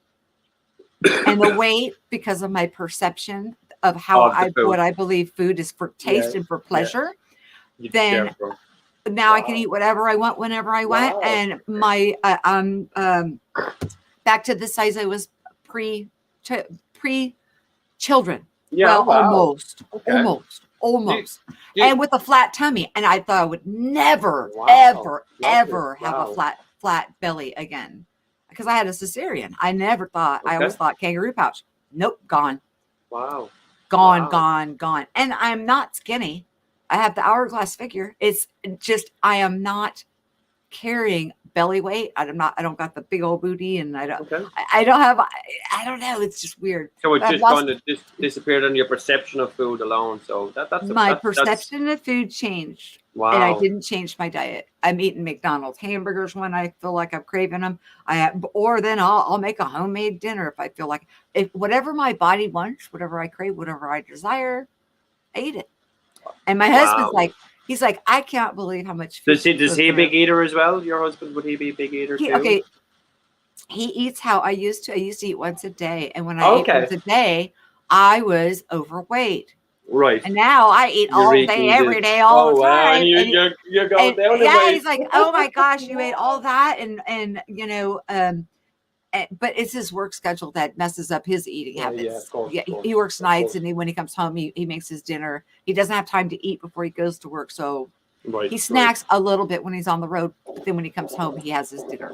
I done an experiment with food and drink under the supervision of a friend. I went as far as I could go. I went, I think I was on 8 days with no liquids and 2.5 weeks with no food, trying to get into the realm of tripping, you know, when you start seeing stuff. Now, I did sip a bit of water and I took a mouthful I of was going to pizza. say, dude, do not I ever did. do No, I that did. again. No, I will I kick won't. I your won't. I ass won't. I every was way. no. Listen, I'll kick every I six had a of your friend. asses. I had a Every friend way, the sitting here. sideways to Tuesday to I had a Thursday, friend Friday, sitting Saturday. here. Wait, there's 6 of you or 7 of you? So do No, I have to kick your ass 7 days I a week? I had a real physical friend, a real person who sat there and knew what I was doing and knew why I was doing it and understood what I was doing and had Not a under good friend. control. Had under control the whole. No. No, if we need to get you to where we go to, and as soon as I say the magic word, which you know which it is, the private word, and when I say that, you need to snap over and you need to get into this taxi. We're going straight to hospital. And he lets you go that far. And we got to the stage where I couldn't even trip, man. I was like, "This ain't working, man. Do you know what? It's getting." And I started. She could see I was getting aggravated. So she said, "You know what? Let's just call it a day." And I didn't get anything out of it. Bart lost about 2 stone, and that was it. But I was trying for something and trying to tap into something that I've been there before on a realm of mushrooms and other stuff, and I was trying to tap into something. You can do that at any time. You got to stop thinking of anything in this world as being real. It's all fake. I was for pleasure. pretty low, and I will never do that again. It was something I said, you know what? If I don't do it now when you're here, I'll probably do it when you're not, and that's going to be worse. So let's do it when I'm under supervision, get it over and done with, and I've got rid of that, and it doesn't work. So I don't know. You can fast from other things and have the same results, right? Yes. Anything that's taking your concentration off of self and self and introspection is what you need to fast from, not necessarily food and water. But it was also sleep as well. I wasn't asleep. But let me do a qualifier here. A gentleman, and his handle is Spirit. He read from a book that was actually published the year that I was born. I'm not going to say what year it was because ladies don't tell their age. Okay. Nope. Anyways, yeah. If you look back at it and see him on there reading the book, he says it. You'll figure out how old I am. Anyways, in the book, it says that there's monks. And these monks would, they would not see the daylight. They wouldn't come out. They would stay in discomfort. They would, go for 3 days and have a very, very little bit of food. They would drink very little water. Yes. But the discomfort is how they were able to continuously go into the realm of the astral. That's what I was trying for. Okay. And he also mentioned that people that are in, if they go to bed hungry, or sore or discomfort of some, or cold or too hot, can also travel. So, but I'm going to tell you, I never have had to have anything like that to have I actually get better results when I have a full stomach and I'm warm and I'm comfortable and I'm fat, happy, sassy. I'm comfortable. I'm laying there.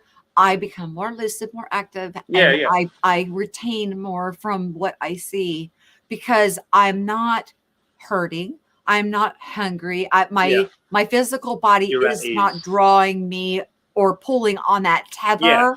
It's my tether.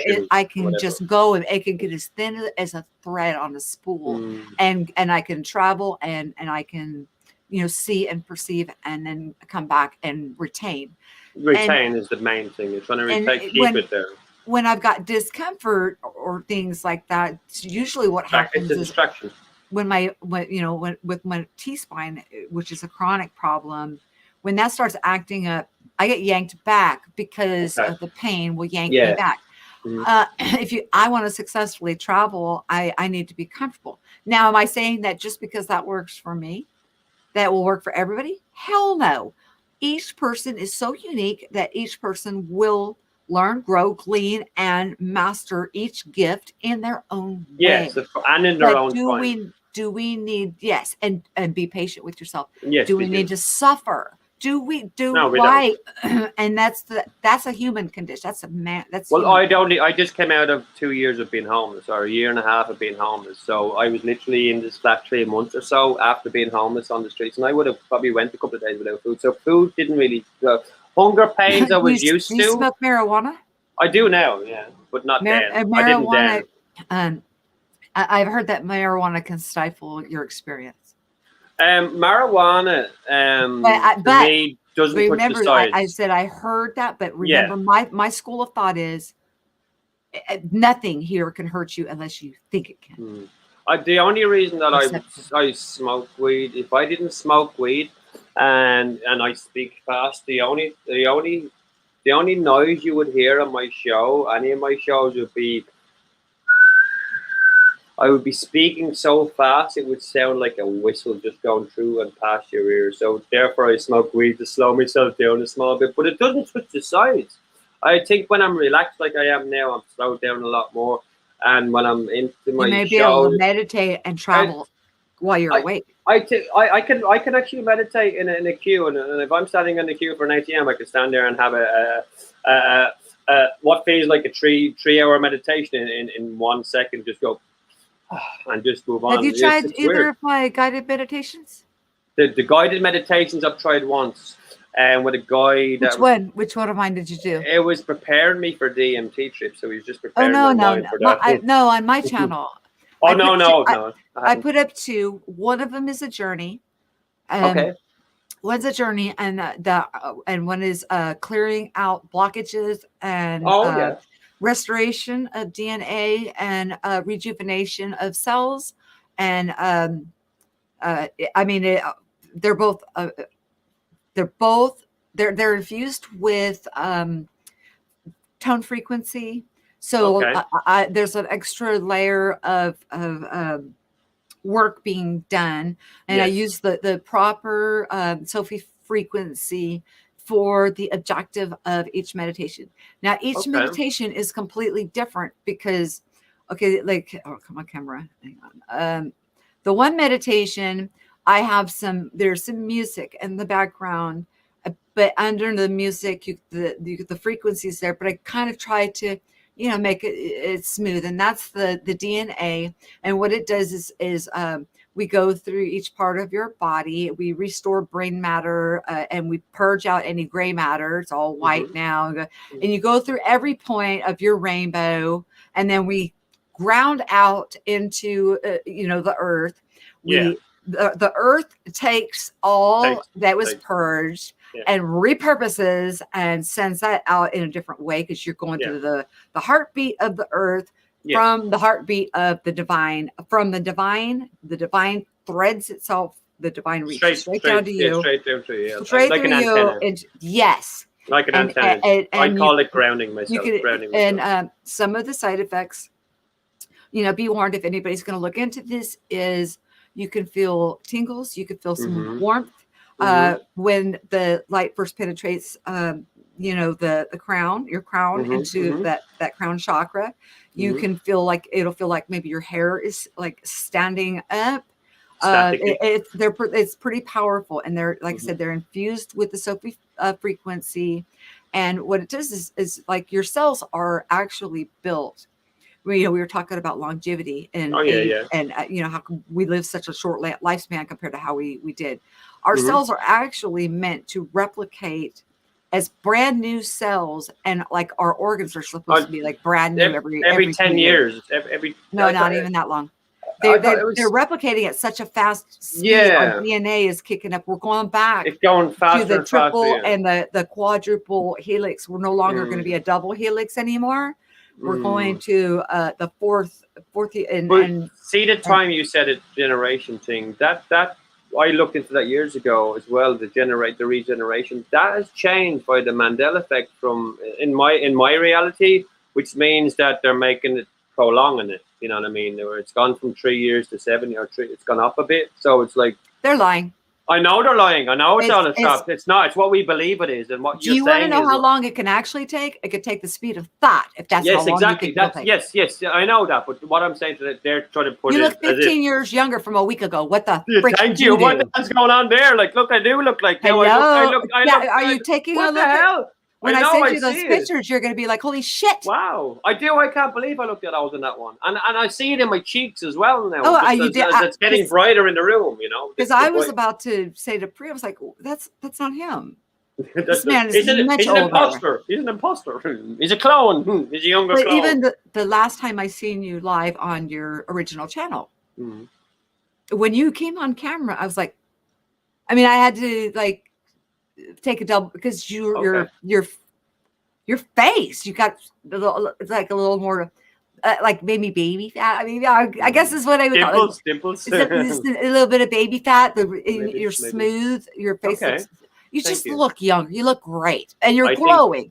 I So- think but it's a brilliant camera. Yeah. It's a brilliant camera. That's not what the I camera. said. Your No, camera's it's not not. gonna make I it can for see us. it now. I can see. I can't even see the lines in it. No, yes, and the only you- reason we could in that one picture is because your eyebrows were up, and the way you had your hand up and you were looking up. Yeah, Do it that- again, that's- and you're everybody's yeah. That's forehead's gonna crease, right? Come on, and we get laugh lines, and Stop, you're making me blush now. I'll go all it's pink. not even freaking possible. You just sheddy your talkie hole. Anyways, the second one. Okay, so that one is about cell rejuvenation, DNA repair, and clearance of blockage, and also anything that's stuck between our ears of stinking thinking. Yes. Removing stinking Yes, thinking get it out. out and allowing the divineness to just, and open. Okay. Like, but that with your eyes already open. So, I mean, I don't need to tell you. I've been seeing pineapples for the last week. Pineapples represent the pineal gland, kind of in a way, because they're No, they shaped don't. like a. Pine They're cones. pine cones, but pineapples kind of shaped. I think the pineapples that you're seeing the pineapples is is a pineapple very, bridge very in London. synchronistic because my dad just made on his channel Yeah. it's on my homepage. It's called I guess it's called Jim McIntosh. Pineapple tamales. Wow. Oh my gosh. And then he made strawberry tamales. I about died. I mean, he makes regular ones too, but they're delicious. Pineapples? Oh, What's going on with the pineapples, guys? and he takes a fresh pineapple Wow. and he shows everybody how to cut and core Oh, a fresh wow. pineapple. Nice, And all nice. of his videos are under 10 minutes. So Wow. he shows all you guys how to cook everything on a grill Wow. outside, Wow, nice. manly style. Awesome recipes. Shit, you wouldn't You would stuff you wouldn't even think about. think that you would make on a grill. Wow. And these bomb meals. I'm like, my mom is freaking spoiled. No, Prel said Spoiled. pineapple represents the pineal. Now, pineapple to me looks like an acorn. An acorn looks similar to the Well, pineal a pine gland in a cone. way. Pine Well, cone. You know how who like knows? in Egyptian art, Yeah, I know. they're Yeah, holding the pine cone in the ankh. it's similar to what a pineapple looks like in a picture. But I've been coming across there's a bridge A in pineapple's London. close to what a There's a pine bridge cone in is. the in London The way called that the they're Pineapple Bridge, and things. it's got pineapples all along it, and it was brought to England by a guy as a presentation. He said, "I want." I'd to rather give get this hit in pineapple." the head with a pine cone than a pineapple. Oh, I'll me just say too. that. Me too. Absolutely. And I have been hit with a pine cone. Yeah, definitely. But I don't know about pineapple. But no pineapple, Whoa.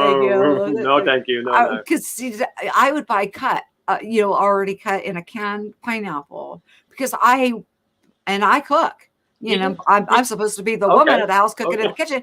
I never knew how to core a pineapple, Oh, wow. and he showed everybody how to core a pineapple. He has this little thing and just goes spin, Yeah, spin, just spin. push it in and goes like that.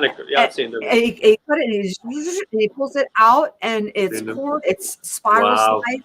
Yeah, And then he makes those tamales and he tells everybody the ingredients.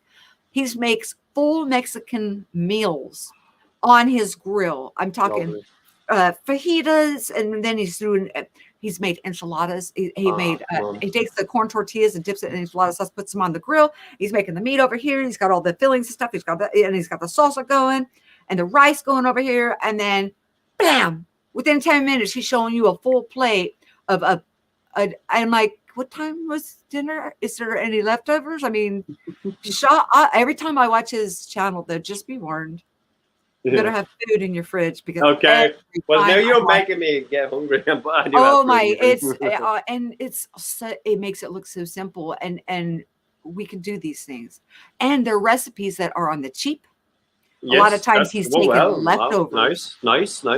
Yeah, he's taking leftovers and he's reheating, showing people how to repurpose things. You'd be and surprised what dinners you could get out of a cupboard that you don't think there's nothing in it. A bit of pasta and a couple of sauces, and off you go, and you could have dinner for a couple of days. It's unbelievable what you could make. Yeah.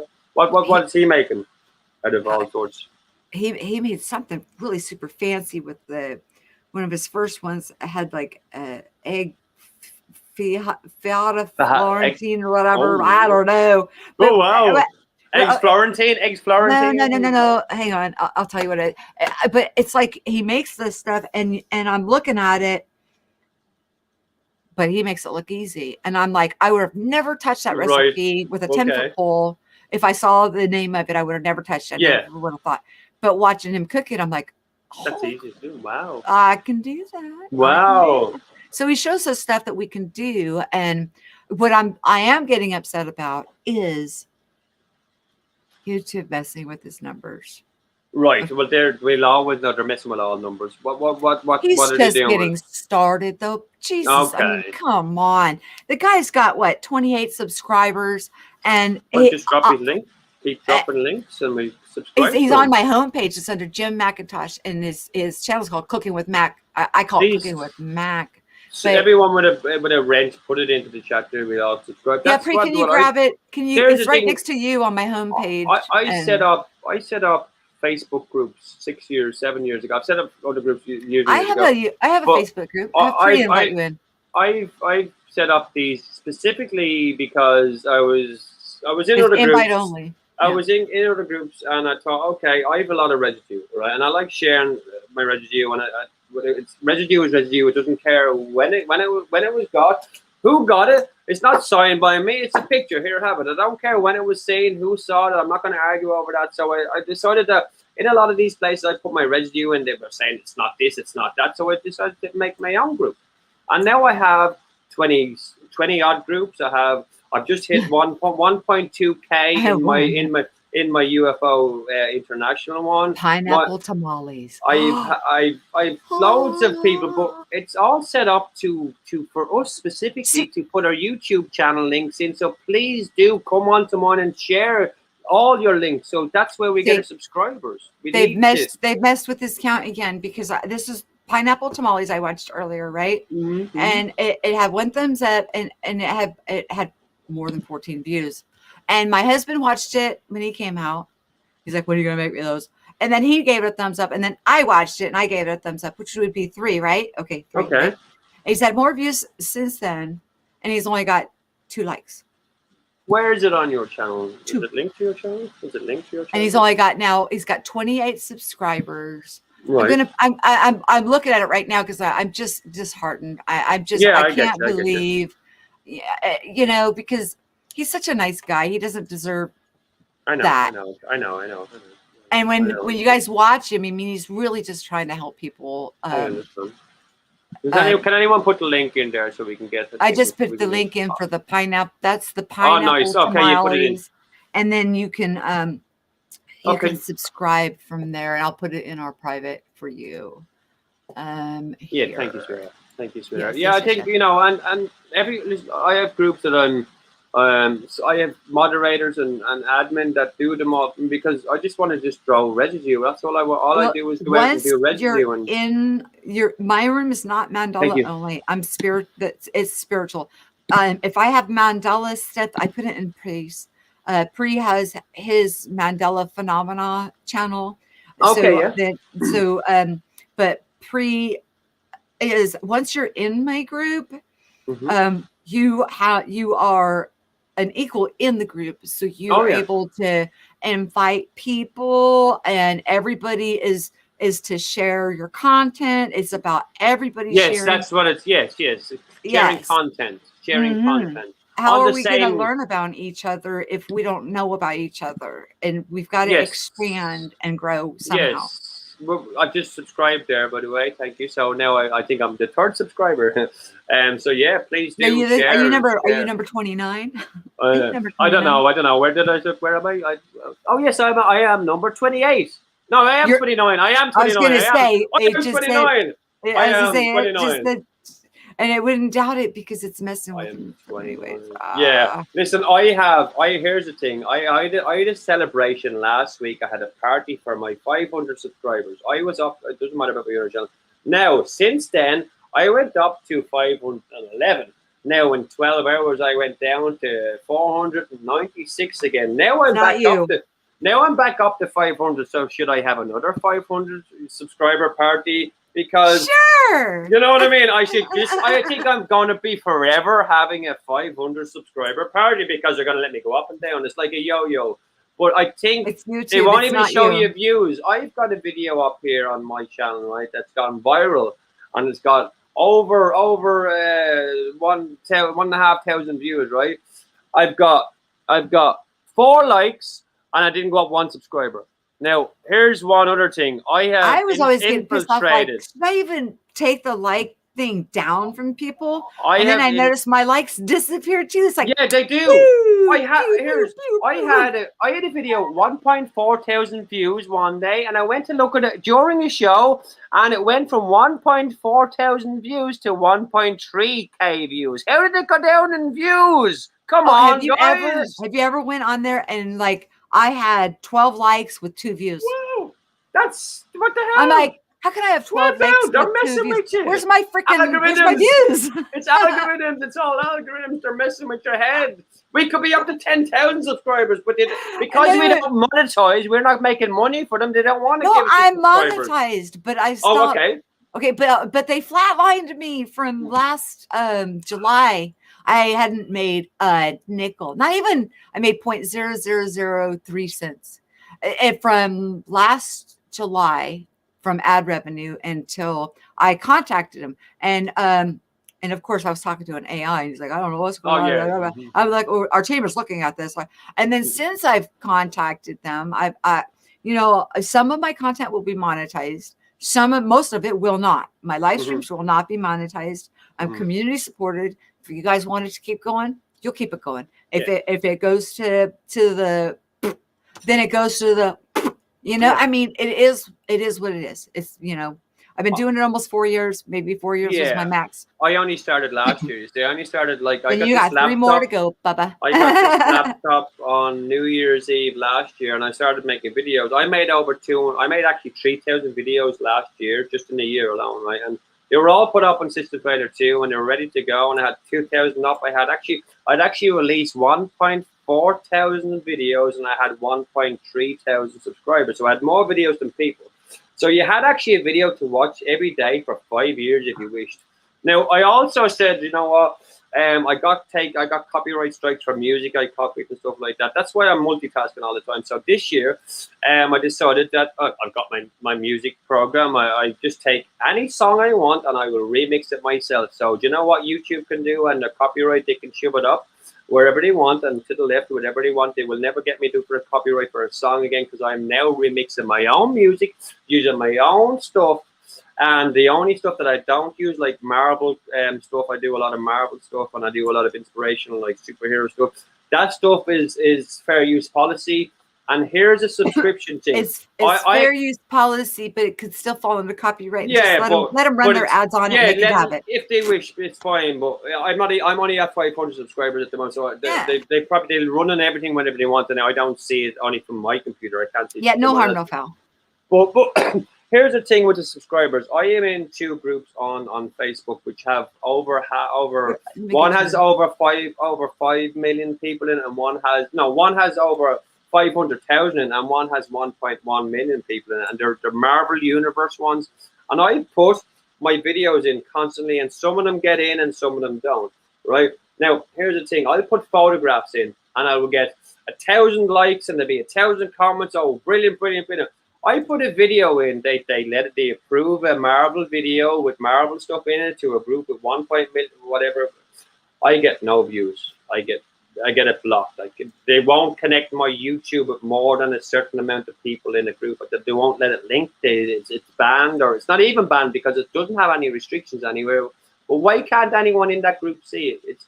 We've been shadow banned, as they say. They don't want air information. So I'm going, wow, I've got to into a group with 1 million people, and I'm bound to get at least 10 views. I got down 10 subscribers. What's that about? It's because at the moment you on your inside of your screen you can see exactly up over here how many people are watching. Yeah, yes. And tell me the truth. Anyone here as well? How many times do you look at that number during your show? Not very often. No, you don't. I used to, and a lot of people do at the beginning, and that's what we concentrate on. The numbers are watching, and we go up and down, and we get, it's all about numbers. But I think the number that are watching are not, it's double and triple, and that's including people who are not logged in, so it doesn't register as they're viewing us, and also the sensors who are watching us and looking at our algorithm and stuff. So we are That's being where the people in the ship said they saw me. That's how in they the said that. They said they've been watching me on the YouTube. algorithm. The algorithm. And I'm like, no, Wow. the ship. They were watching you. They were harness. watching you on YouTube. Wow. Yeah, and I was like, Okay. I'm a very, I've got, I got 4,700 subscribers. Where they're at, I don't know. Half of them don't get notified. Most of them don't. Some of them have been kicked off my subscriber list. Yeah, It's yeah. crazy. We lose But subscribers all the time. YouTube, they kick them out. They once a month they get rid of all the ones and who are they'll close accounts, but these weren't closed accounts. These are just they just booted them. Yeah, because I got emails. They're like, "Are you still making content?" I'm like, "Yeah." Can you give me your link again? I got booted. I don't have your channel. Yeah, and they shadow ban you. It's to find awake and activate, but people will put in awake and AND activate, and you won't find me. Yeah, without the symbol as I got the little symbol. Yeah. Have you noticed? Have you ever went onto your channel? When you're live and you realize that your live show is the third column down. It's not the first one as you go in. It's never the first one. So for instance, I will go in on my phone while I'm live, and I go onto my channel while I'm live.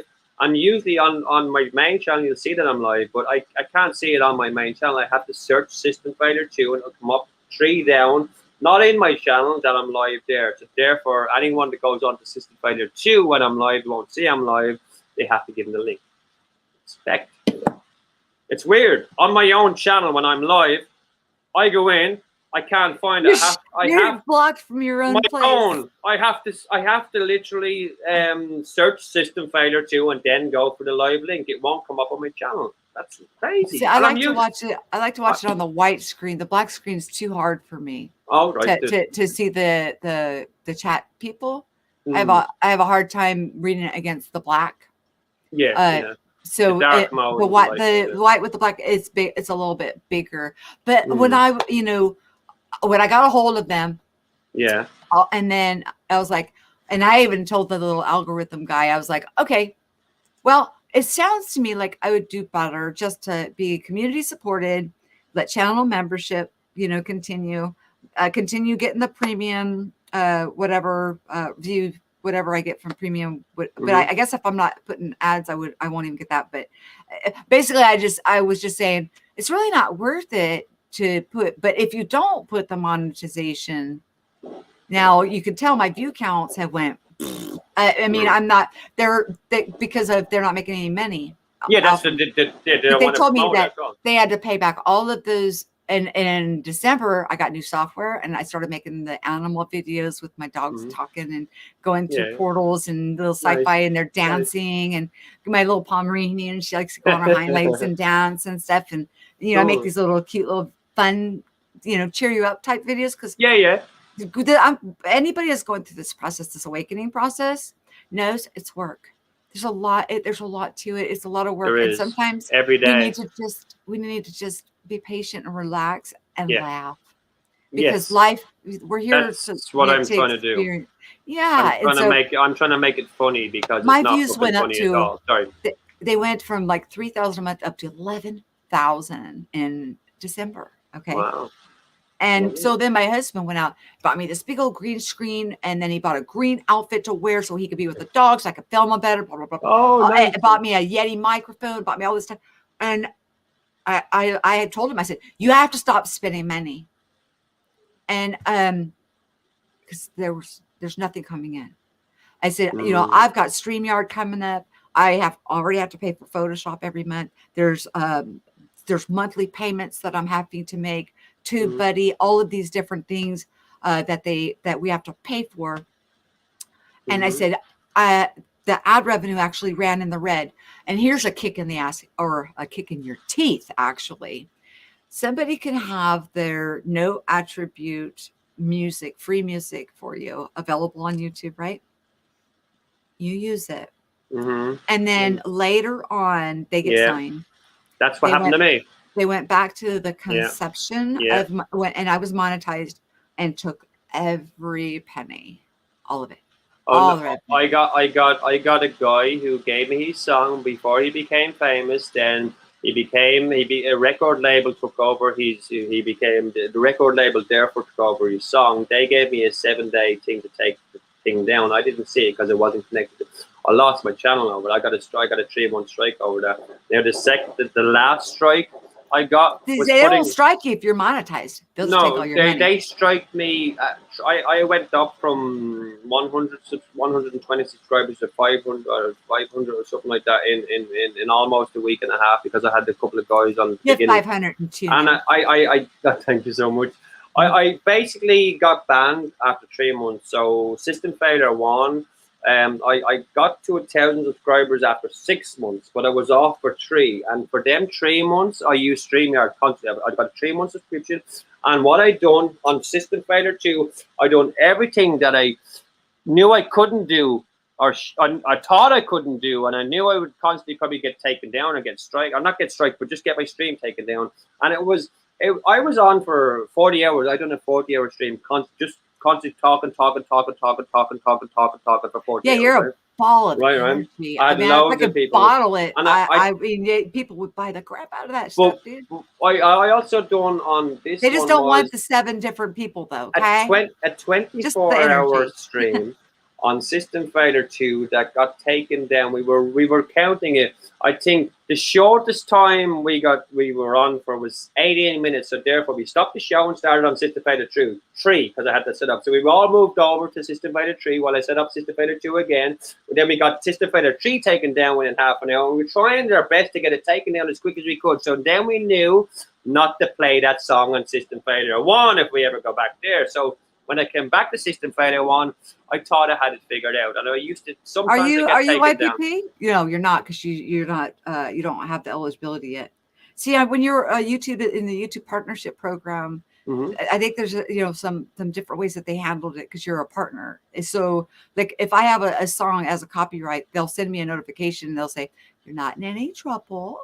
Oh but we're gonna, or you have the right to to remove it and da. Yeah, I just got done saying, hey, I'm not monetizing anymore, blah blah blah blah blah, and then they hit me with that. So they were gonna monetize that stream. So I was like, oh hell no, I'm not gonna have people look at me like I'm some freaking liar while you're putting ads on it. So I broke it apart and I premiered it in 2 separate sections, and I just removed that section of music.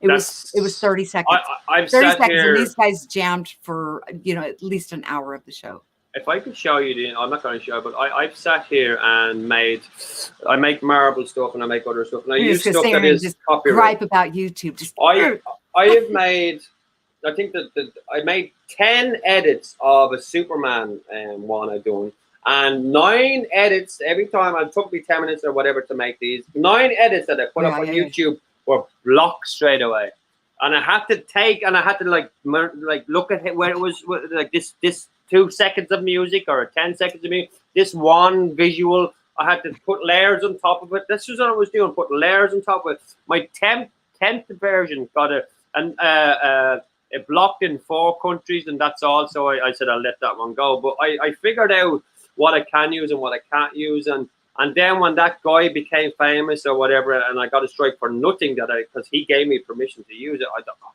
I'm just going to make my own stuff. And then I put up a song called Plandemic.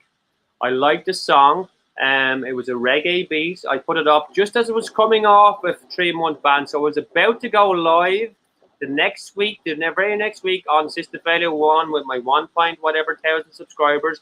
I put up 3 videos after a 2-week ban of not being able to put videos up for something else. And 3 videos. Within them 3 videos, one was called Plandemic. It's on System Failure 2, it's on System Failure 3, it's on System Failure 4, it's on loads of other channels, it's even on the original one.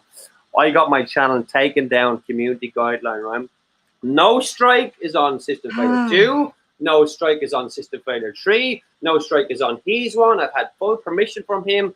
And I said my appeal to them was, I like the beat. It was singing in reggae. I didn't even understand kind of what it was about, but I liked the beat because I liked music. How dare you take me down? And I was talking to AI for how long? So I said, you know what?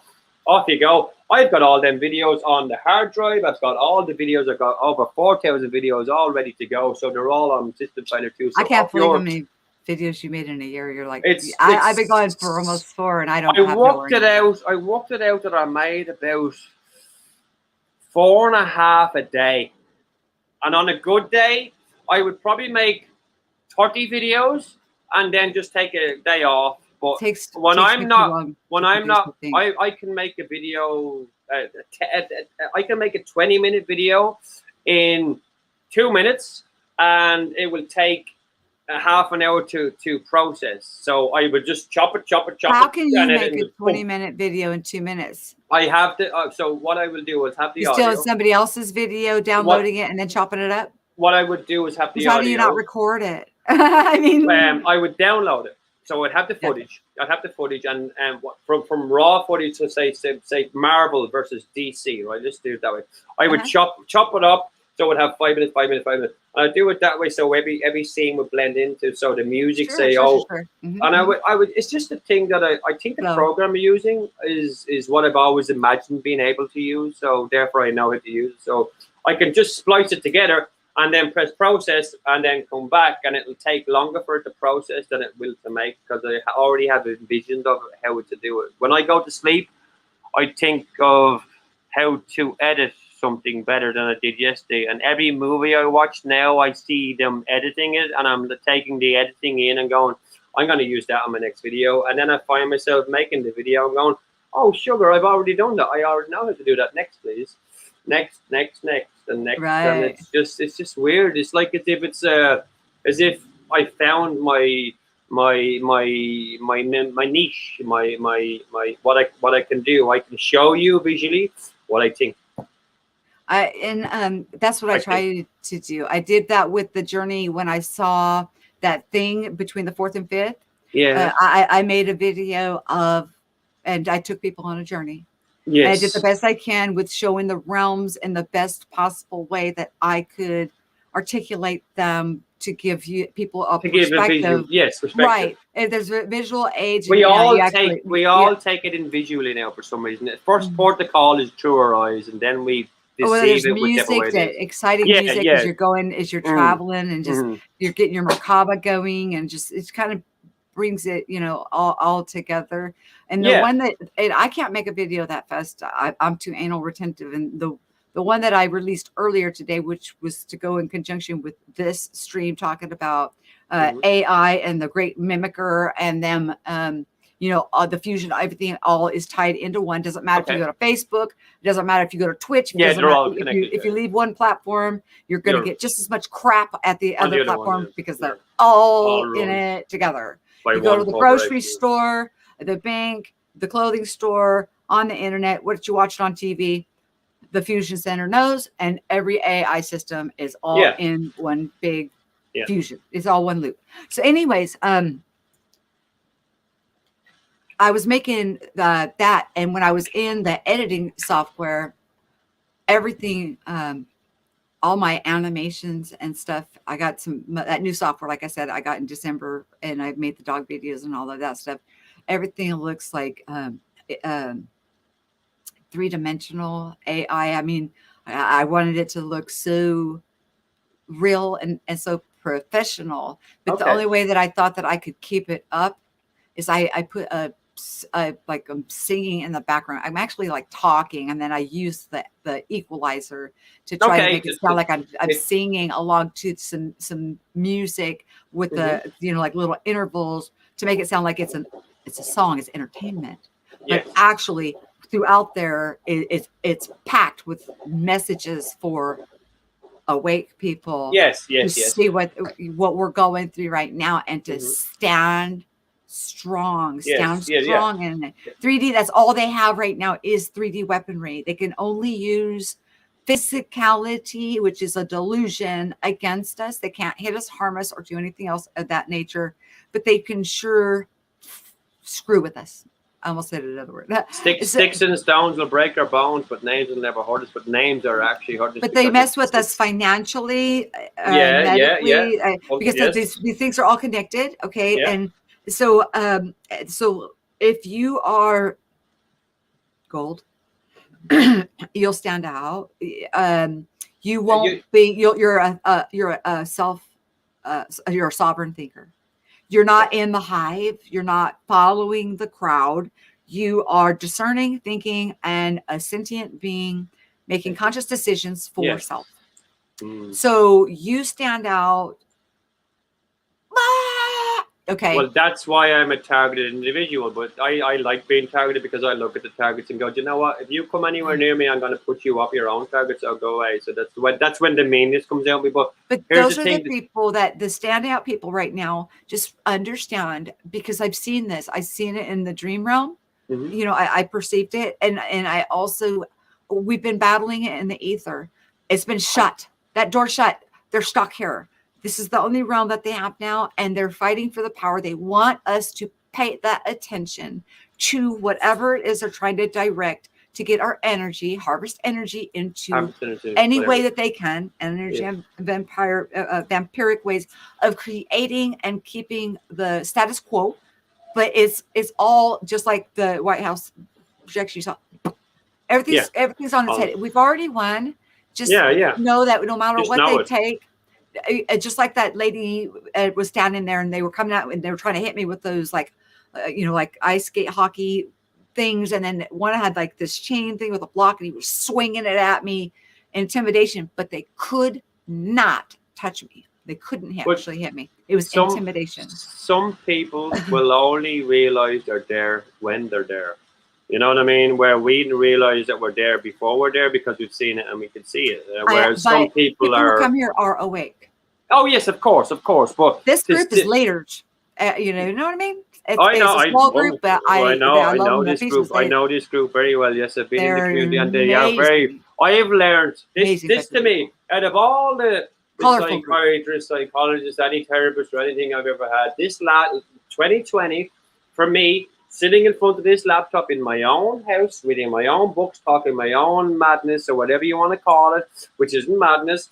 This is the best therapy I've ever had. And this last year, I have awoken more so to bigger and better things, because coming into this, I was a residue hunter. I truly believe I can go from this realm and put my hand into yours and take out that residue if I wish, and nothing can. You think so? And I do. That's why I walk into shops and I walk past shops and I can seal and feel the residue and have more residue around. Yeah, you're paper hopping. So it's kind of, if I believe I can do that, therefore wherever your dominant consciousness is, you grab and you bring it back. Bring it back. I don't have to go there. I don't have to make any feelings, connections to it. I can just grab it and say thank you very much and move on, because it's mine in the first place. Kind of like the 10 pieces of paper we're talking about that we flow, but we're about to extend. There's a group of people that are going to extend up. That realm's ready. Oh, God, so beautiful. Where those tall white beings were that I was talking about. They're quite tall, and they keep getting taller the more you go up.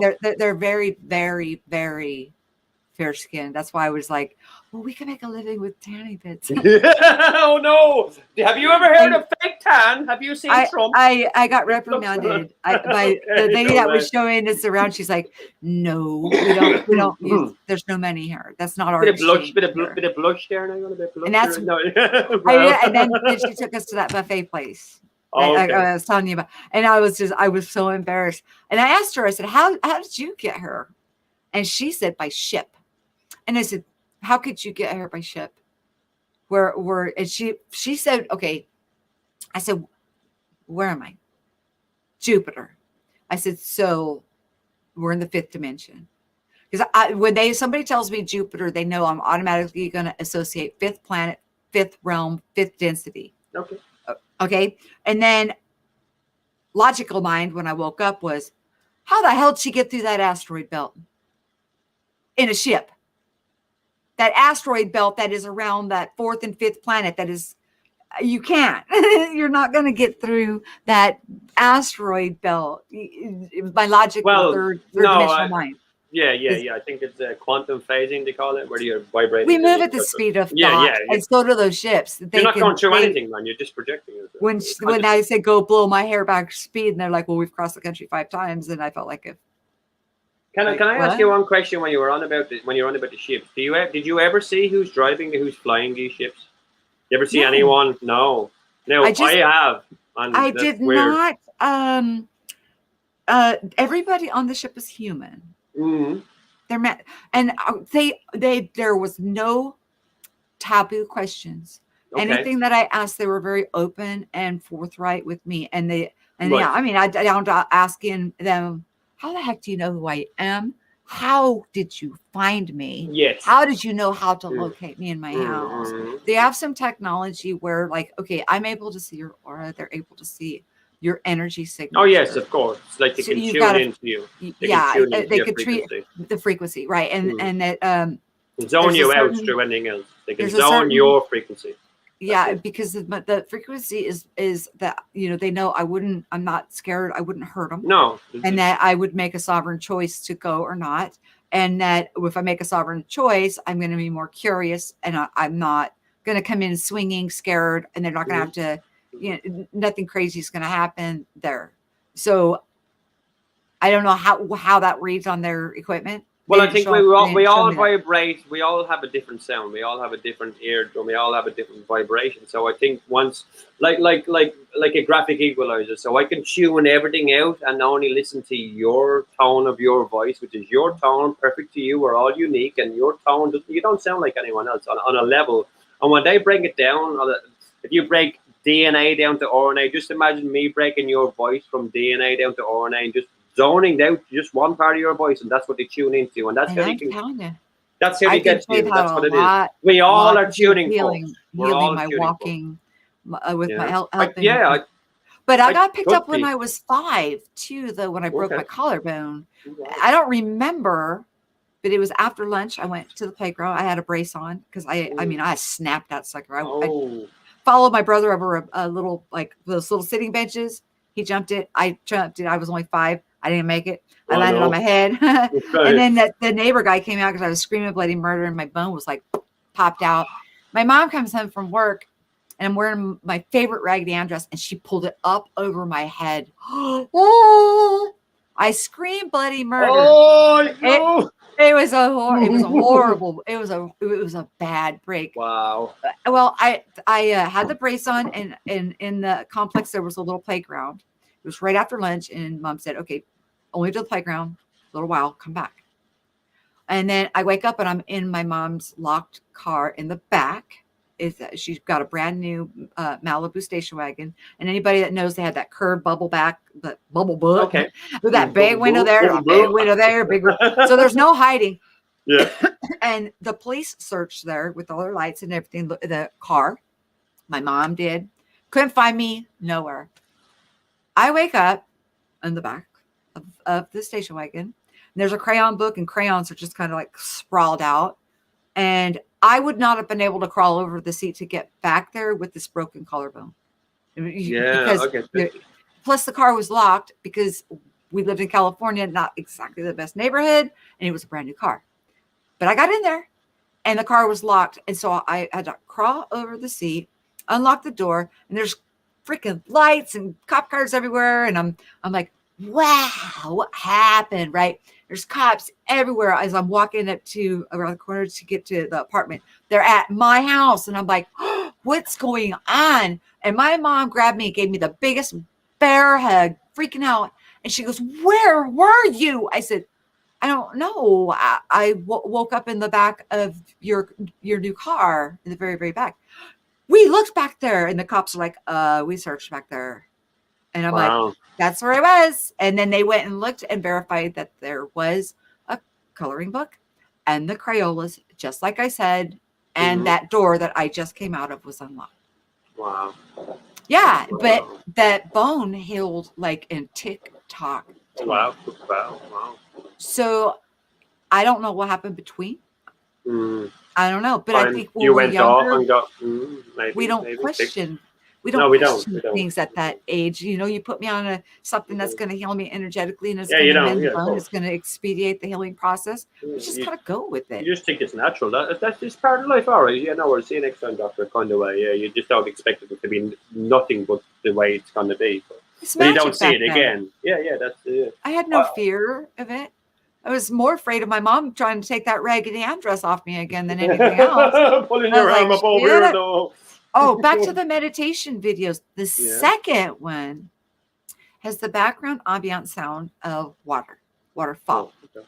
And I take you on a journey. Now, it also is infused with a frequency tone, different type of frequency tone. This is the third eye awakening and also activation and an expansion of consciousness. So the second one is an expansion of consciousness. And I don't leave people hanging.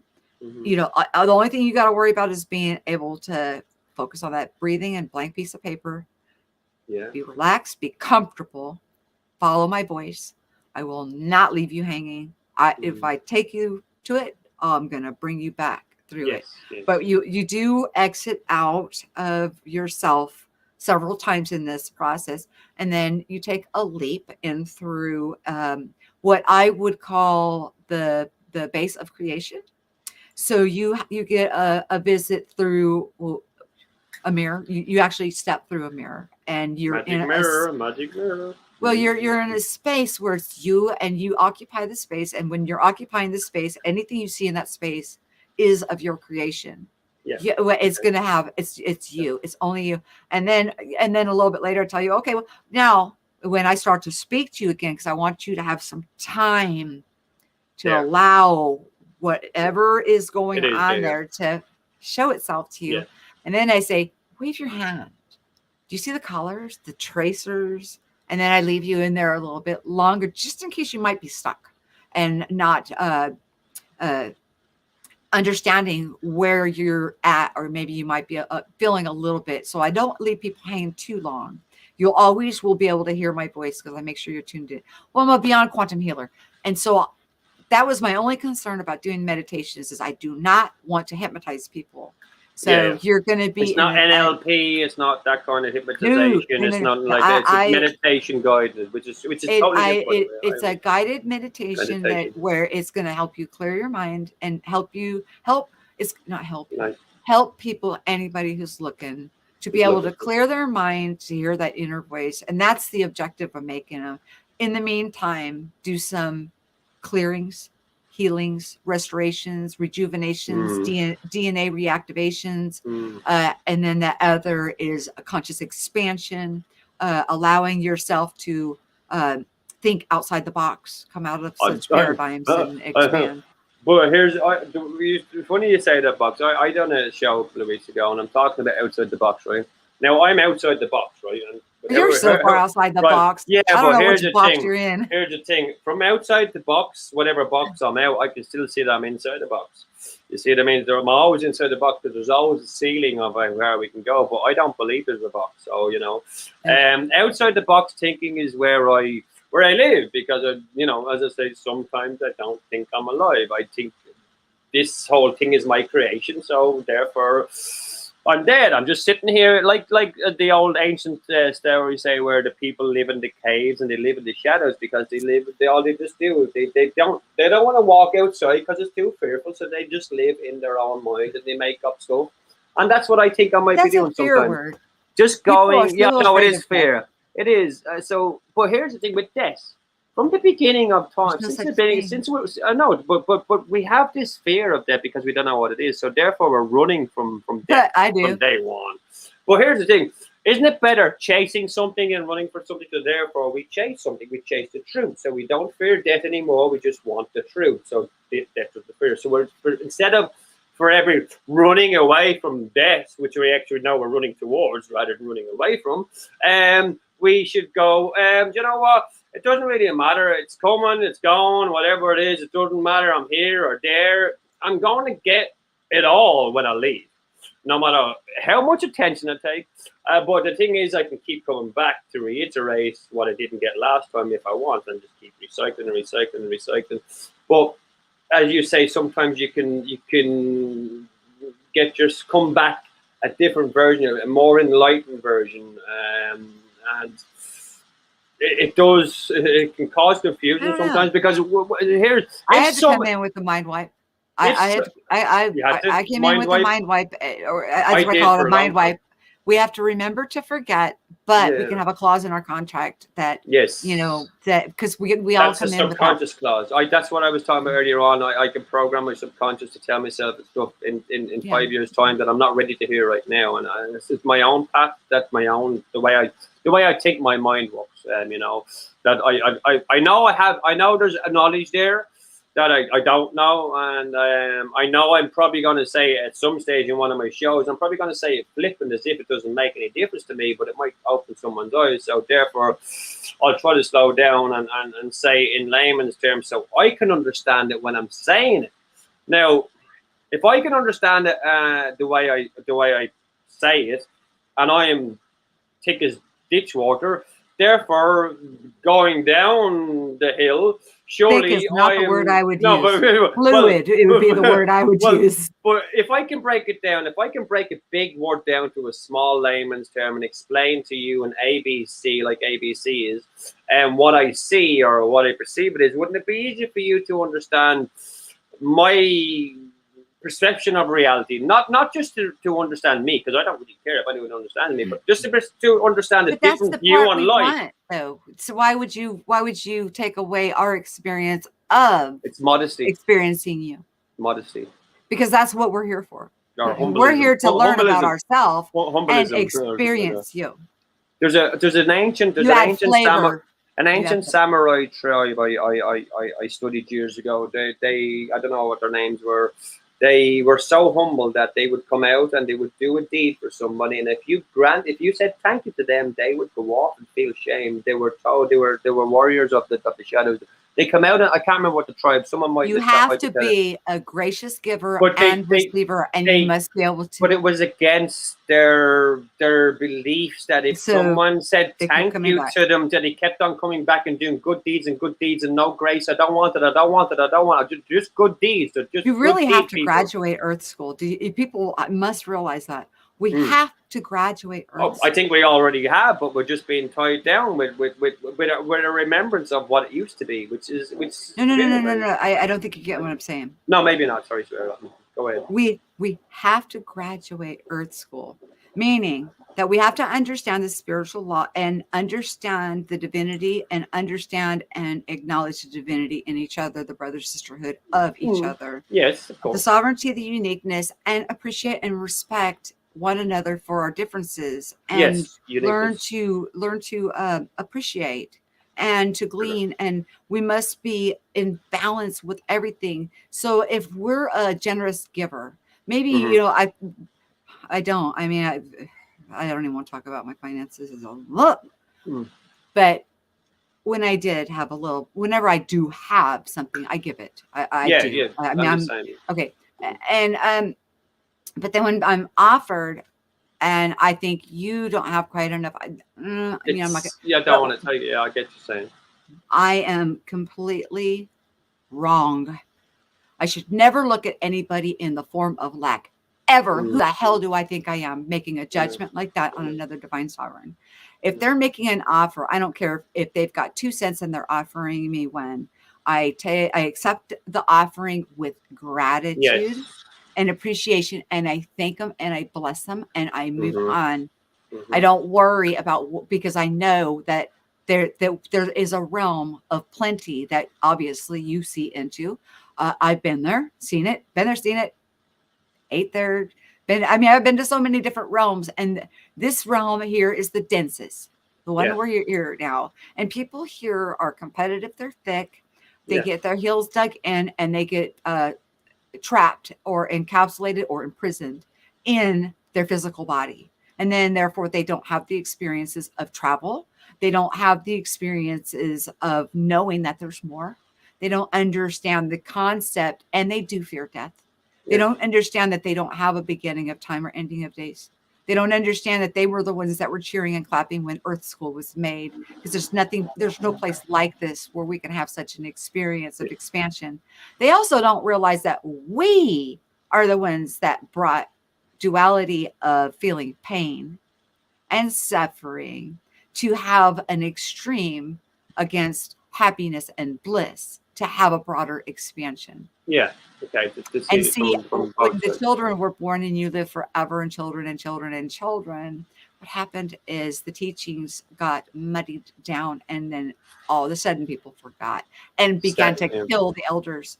They began to kill them. And then one drop of doubt will say, "Oh no, he's wrong," and then because they want to Their only problem that they had in why dilute in it to the make Greek- it down.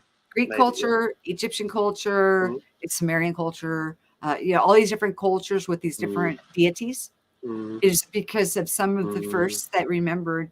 They know that you can move at the speed of thought, toggle into the spirit realm, invisible, into your Merkaba, and so they would have to like snake up, catch them while they're sleeping or doing something physical, or like what they did to Jesus.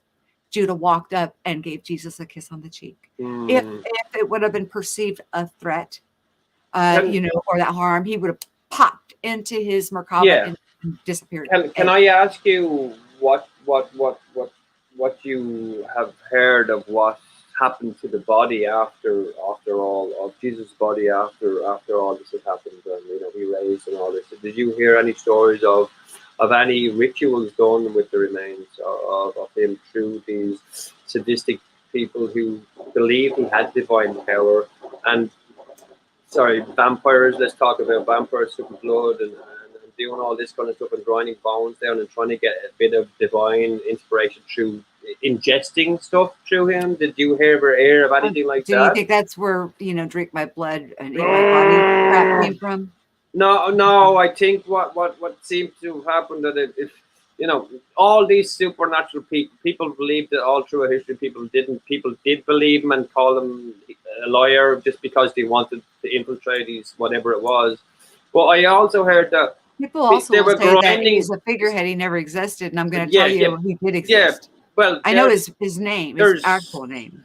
Well, I just heard that through other versions of something I was looking into, that ingesting something that's got supernatural powers therefore gives you supernatural powers, and some people believe that. Not me, but other people do. And if they do believe it, it will come true for them. That seems to have happened with a few people then, and whether it wanted to be they used the shroud, maybe they used the shroud, or maybe they used some of the stuff that was on wrapped around him, or whatever it was, or even the thorn from his head or whatever. But that seemed to be that went really, really bad. I didn't want to even know any more about that. I thought, no, if you're going to be doing stuff like that, and that world is based on that, well, gee, that poor man, Jesus. No wonder he came back and slayed them all. Okay, Mark, think about this for a second. Yes.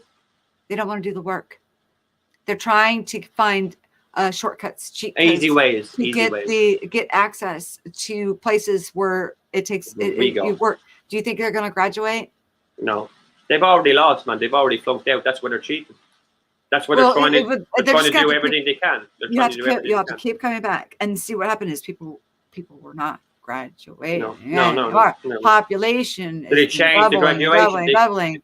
So they changed the graduation level. The volunteers are here, and either you're gonna get on board, buddy, and you're gonna move on, and because it's time to go. It's wake up time. Figure out who you are. You're the only one that can do it. The only thing that anybody could ever do for another is show them the door. That person has to choose to walk through it. That's right. They're the only one that can open that door. You can give tools. You can give tips. You can give advice. You could be there to stand there. And also, on the other side of that door is only your message and your message alone, unless you want to give it to the world. Kind of in a way. It's a narrow path because you're the only freaking one on it. Yeah, but there's corridors out of that hallway as well. If you wish, you can take junctions off and learn on your way from other people. I think because if you go through a door, there's other doors as well. I think the doorway that I go through is the other doors. Like you see in the Matrix, there's doors into other dimensions and so on. It's just a continuous door. I'm not And talking it's travel. I'm talking graduation. graduation. I'm I don't talking think. we I can don't lead think. you to the door to discovering yourself and moving forward. I don't. But Yeah, you got to walk through it. graduation. Yeah, graduation is.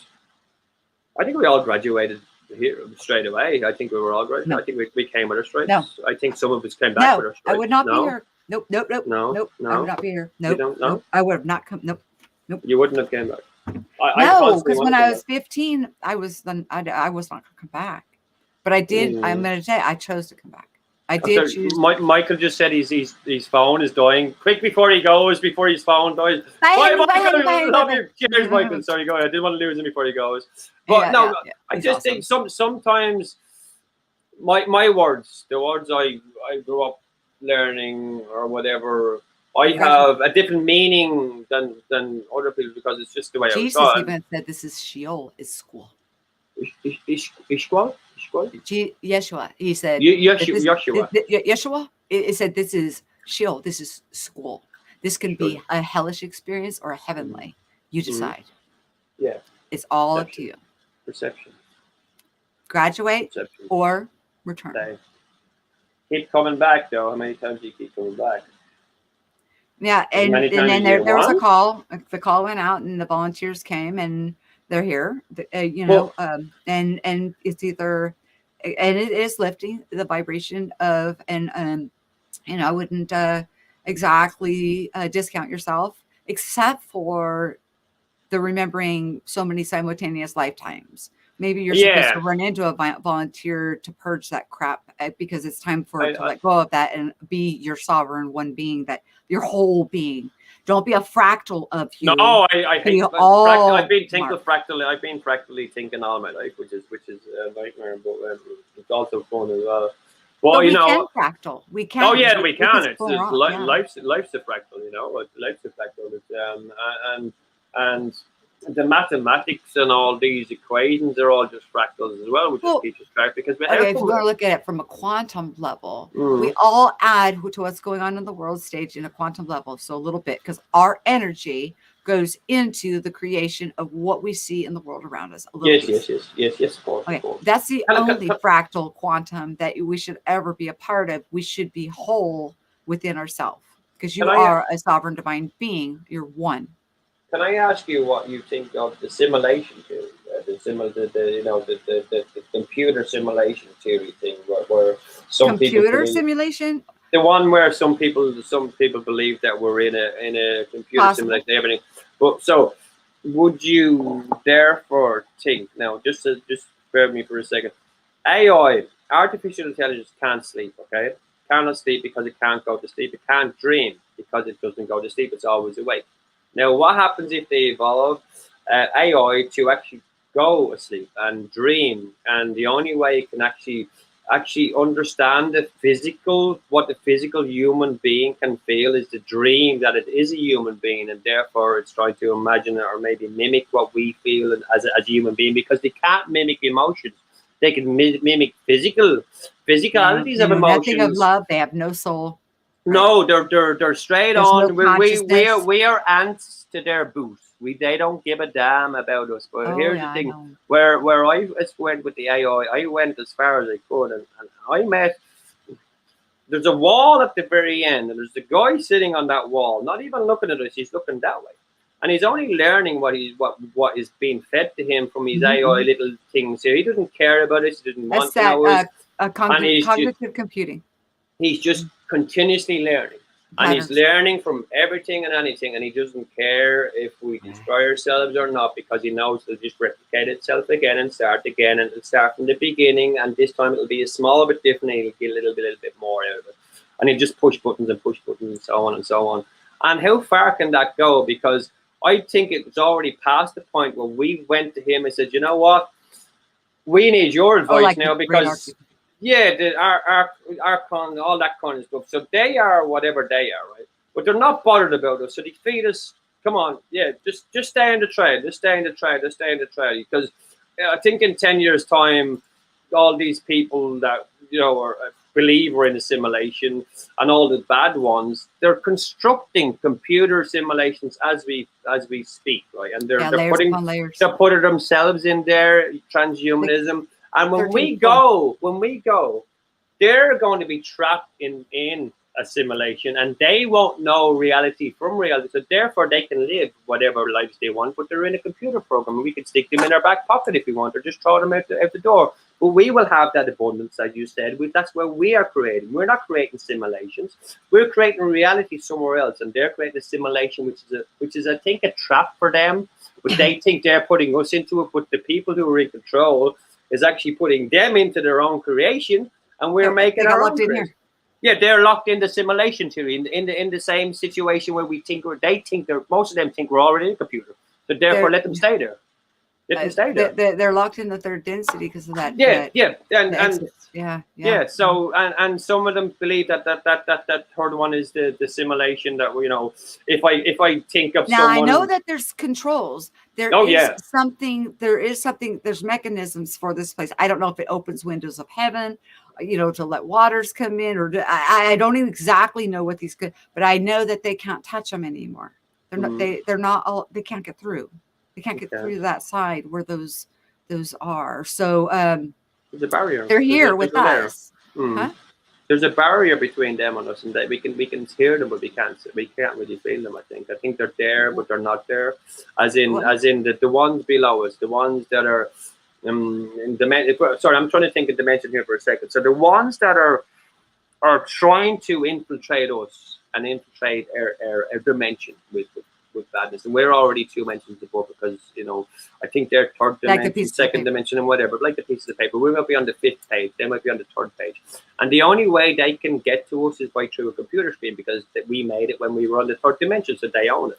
So we are now using physicality. Yeah, but physicality is, we take a lot in from this screen that we think like this is, we take a lot in from this, and what we see on this is we're gonna watch a movie and probably act it out because we think we're the character in the movie and whatever. And there's simulations and algorithms that they play on all the time, because that's why it's important to learn to clear our mind. Yes. To know that this is it. Turn everything off. Turn that off. I walk around with a phone with no Wi-Fi, and I walk around usually with a phone with no Wi-Fi. I usually have just the 3G, and I switch it off. I don't have any internet on it at all.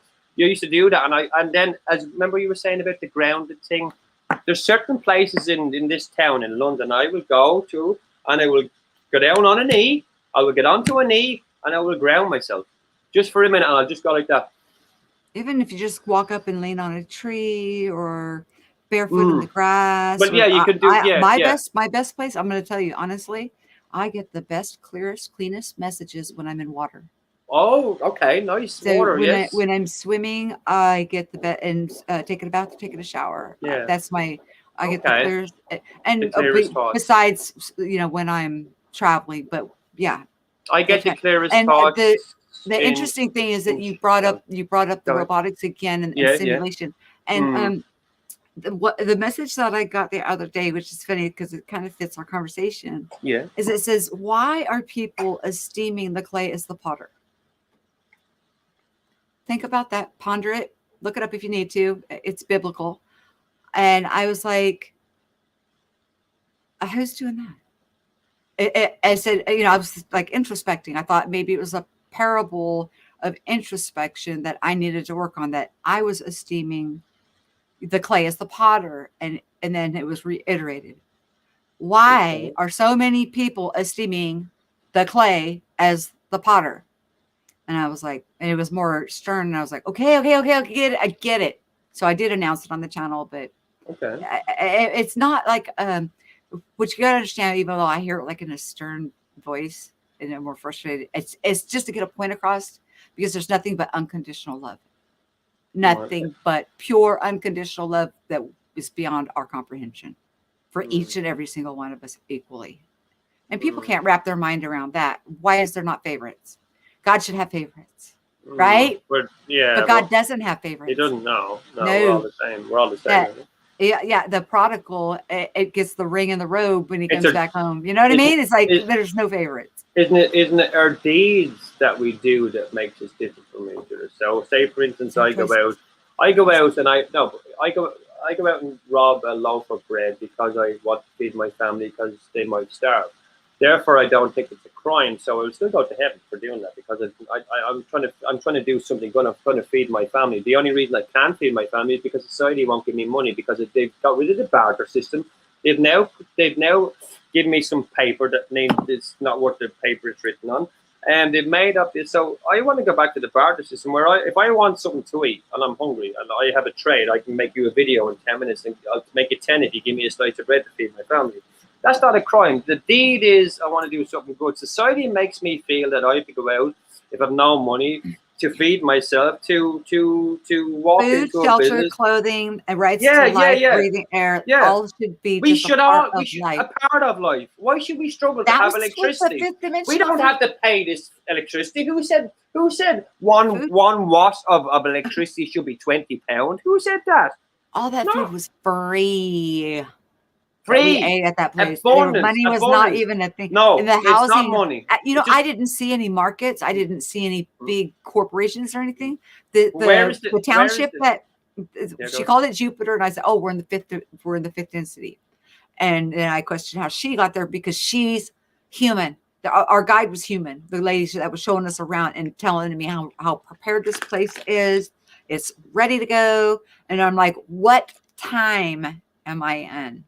Because I can never tell if I am a year from now, if I am 7 years from now, or if I'm tomorrow. That's my only problem. Jupiter, is that the one with the rings around it? Jupiter's Saturn. ring? Oh, that's Saturn. And isn't Saturn's... Saturn's the fourth planet, isn't it? Yeah. I don't know. Well, do you know an interesting fact about planets? Do you know that 50 might have rings now? Hell, I don't know. 51.4% of the time, Mercury is closer to the planet Earth than any other planet. Did you know that? And that's the furthest. That's the closest. Is like 5 times the size of Earth. Well, I used to think that Mars was the giant, not the other way around. I thought Mars was bigger than Earth for some reason, where I came from, and Mercury wasn't anyway going to be anywhere closer to the Earth than, because it's closest to the Sun. So how can that be possible that planet closest to the Sun, 2 planets away from us, can be closer to us more time around the yearly basis and a percentage than any other planet? Why is Mercury rising right now, and why is it so close? There's something weird about that. They don't tell us, and then we're talking to people who don't. Why would they need to tell you? You know. No, they don't. But we're just talking of the cycles of the spinning of whatever. So I know you can find out from yourself. Yeah, I think you already know, but they're telling stuff because it's a lie. I think it's a lie. Downloading information into your mind. You've got access. Just utilize it. Oh, I was going to tell you something. And it just slipped. The conjunction. Yes, the conjunction. Okay. The conjunction between Saturn and Jupiter being in perfect alignment on, was it 12/21/2020 or 12/20/2020? GPK did an excellent capture of it. I put it on my community tab, and his videos there. You could click right there and watch that awesome conjunction. Okay. Anyways, for some reason, I think that's when that gate or that containment. Okay. And I got the feeling from when I first saw it. I said quarantine. And so, what happens in the spiritual, it manifests in the natural. Well, we've been dealing with that for a long time, but they've been busy tossing them down. So you could come in without going through a gate. So if let's say they saw you floating around out there, okay, and they decided to chase you back because they wanted to find out where you lived, want to find out more information about why you're out there in that realm, right? They chased you back through there. They don't even realize that there's a gate. But now guess what? They can't leave. They're stuck. There's no more. There's the exit. You can come in here, but you can't leave. Like Hotel California. I've just put the link of the Jupiter thing in there into the private chat. That's my 3 minute and whatever. There's another one on my channel which is a minute. It's the Jupiter thing. I've done a few graphics on it as well. Yeah, I just put it in the private chat. If you want to put it into the other chat as well, it's for you as well as everyone else. I've done 2 of them. Here's the thing, that thing that we see has already happened. So when we see it's already happened. Well, watch Dead GPKs. I love Dead GPK. You know, I cannot usurp my buddy. I'll share your link because you're. Oh no, I can't share it on on yours, because I'm not in the live chat on this one. Because if I go into live chat, it'll slow it down. it'll slow it down. So I can't. It'll sound like I'm all robotic. That night I was watching it live, but here's what I think. If that is so far, right, and it's not really that far or whatever, we are looking at something through time. So when we see it happening, it's already happened there. Yeah, we agree with that. It's already happened there, but by the time we see it, it takes so long for us to see it that it's a minute or two out, right? But we are, the scumming residence. I call it the scumming residence, the human residence, where it pops up and pops down and pops in and pops out, and they numb it and they numb this. Yeah, man-made manifestation. Right. Yeah, man-made manifestation. Here's with the speed of thought, which we're talking about right now. Now, if that human residence is 20 miles, if it's 20,000 miles out there, it's picking up something there. If I'm quick as the speed of thought, I can come in, out, about 1,000 million times, change whatever I want before you even get the human residence. So we're like 48 hours later, you'll get a pip on the human residence, and geez, 1,000 journeys, 1,000,000 journeys could have been had in that, So that we're seeing something that happened 24 hours ago. But here's another thing. Have you ever heard of white holes popping up, which is from there to here, rather than us making black holes from us to there? And they come up as human residence, so a light will happen in the air, it'll pop up the human residence. That light we will see in about a week's time, which comes as a flash that we don't notice because it's in the daytime. But the human resonance will prove that something came in and out, and in and out, and in and out, and in and out, and in and out, and in and out, and in and out. 2 weeks or a week later, we'll see a big flash, and we think, oh, lightning, or it'll come as something else. But we won't realize the connected dots. Might be you. So it might be me. It probably is me. I'm in and out like a light bulb. I don't know, but it could be. Because well, you have to take this to start, and they could mistake that as it could be somebody's Merkaba and they're slowing down because they're observing, because you can observe in your Merkaba. You can slow down and check things out, if you wish. Yeah. You can move, but if we're traveling so fast though, and they're only getting second grade data, which is probably, a minute old. In a minute, if we can travel at the speed of thought, in a minute, how many times can you think in a minute of other places to go? It's endless. So, anything can happen in a second, and everything happens in a second. Oh, no, less than a second. Speed of thought. Yeah, that's what I mean. If I can't bring it down to a microsecond, but you know what I mean? Everything can happen in a second, and everything does happen in a second, which is weird. Where the science constants that they were using to gauge the speed of light and all that stuff, and gravity and all of that stuff were not constants. Do you know CERN broke the speed of light 3 years ago? Came out and said we broke it, and then they said, you know what? No, we didn't break it. We didn't break it because one of these wires that, in a billion pound facility was faulty. So therefore, the results we just said to you that we broke the speed of light are wrong because, with CERN, we just buy these leads from Tesco's. We don't know that we don't, as if it's a lead's fault. In other words, someone said, yeah, we broke the speed of light. They retracted it. We don't want to tell them that yet. But we'll let people know who saw that clip know that we've done it. But we already know speed of light's being done years ago. It's element 115. It's past elements. We're up to element 5,000 by now, probably. The only thing that would break the speed of light would be whatever that craft was that I visited with, or that you were in, that you were in, that thing must have been. But the weird thing is there was no G-force, but my face wasn't peeled back against my skin. No, there was no feeling of movement like that at all. None. It was magnetized gravitational pull. Anti-gravity, you down and pulled you energy. It was free energy, and did you feel more energized? Fully energized there? More. Ooh. Did you feel that? I felt I was like tripping, yeah. So more because it was a new experience for. I mean, okay, I can't say new, foreign. It's something that I'm not. Something that you're not used to. I astral a lot. I lucid a lot. I have prophetic a lot. This is not something that is common. This is something that I can go years and before another phenomenon like that would happen. Wow! Yeah. Mm. I was freaking out. I mean, literally, I was. And when when my husband walked in the door, like I said, how they got me back into my room, I still had that freaking harness on. I still felt that energetic, like, your foot falls asleep, you feel that tingle, tingle, tingle, tingle.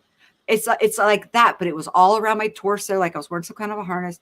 Still wearing that darn thing.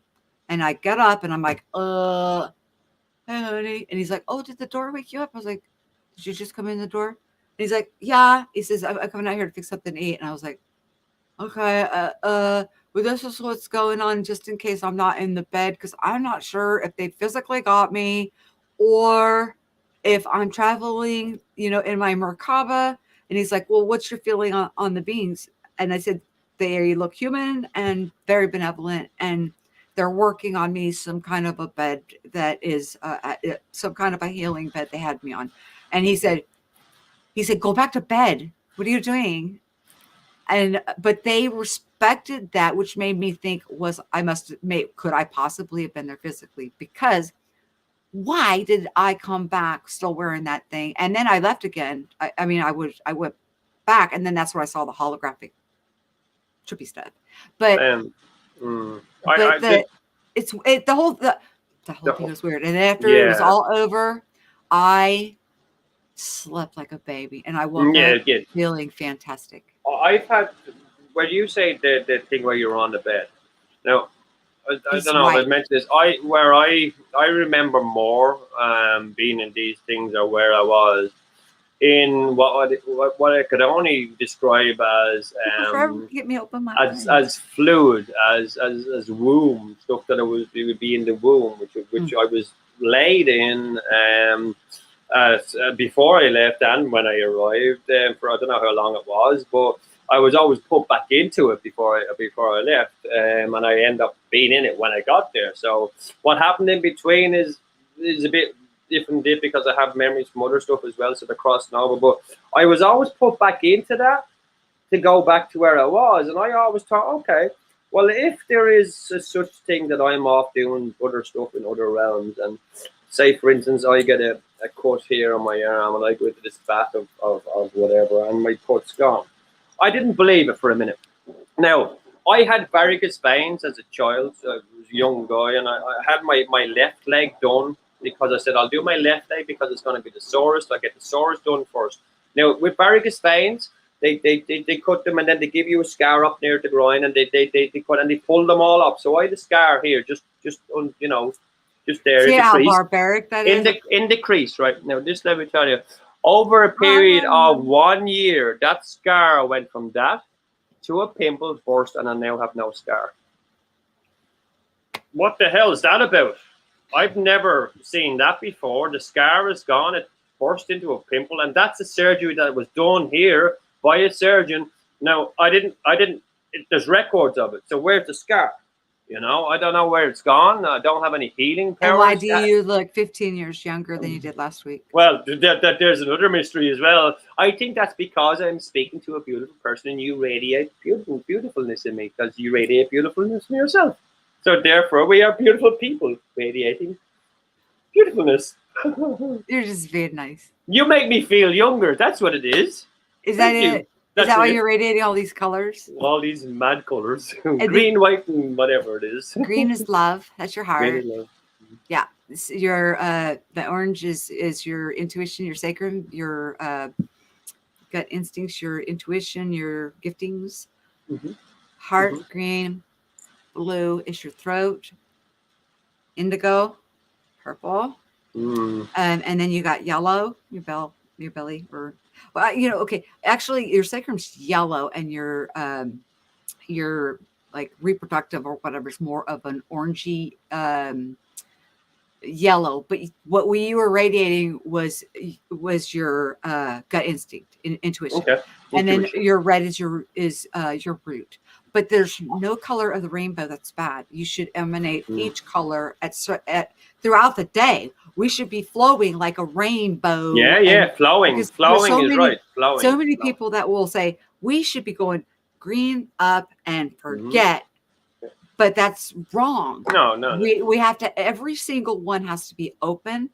the energy Yeah. needs to be flowing. Your toroidal field, which is your heart magnetic, which is like reaping what you sow. You draw it back onto yourself, whatever Yeah. it's sown out You comes see back. what you're saying. And then the renewing of the mind comes with the eye opening, the born from above experience. So everything, you could find it in the Bible, you could find it in hieroglyphs, every country has their own way of Yes. looking at all of these different things. Mm-hmm. Mm-hmm.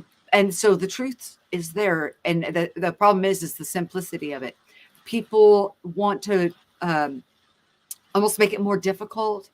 The inner work, don't get me wrong, is difficult, because a lot of the stuff that is stuck between our ears. Yes. But once it's released, or we knock it loose and we start to let go of that, it gets easier and easier and easier for us. And we grow and grow and grow. And so why not? You know what? You have nothing to lose and only to gain. That's it.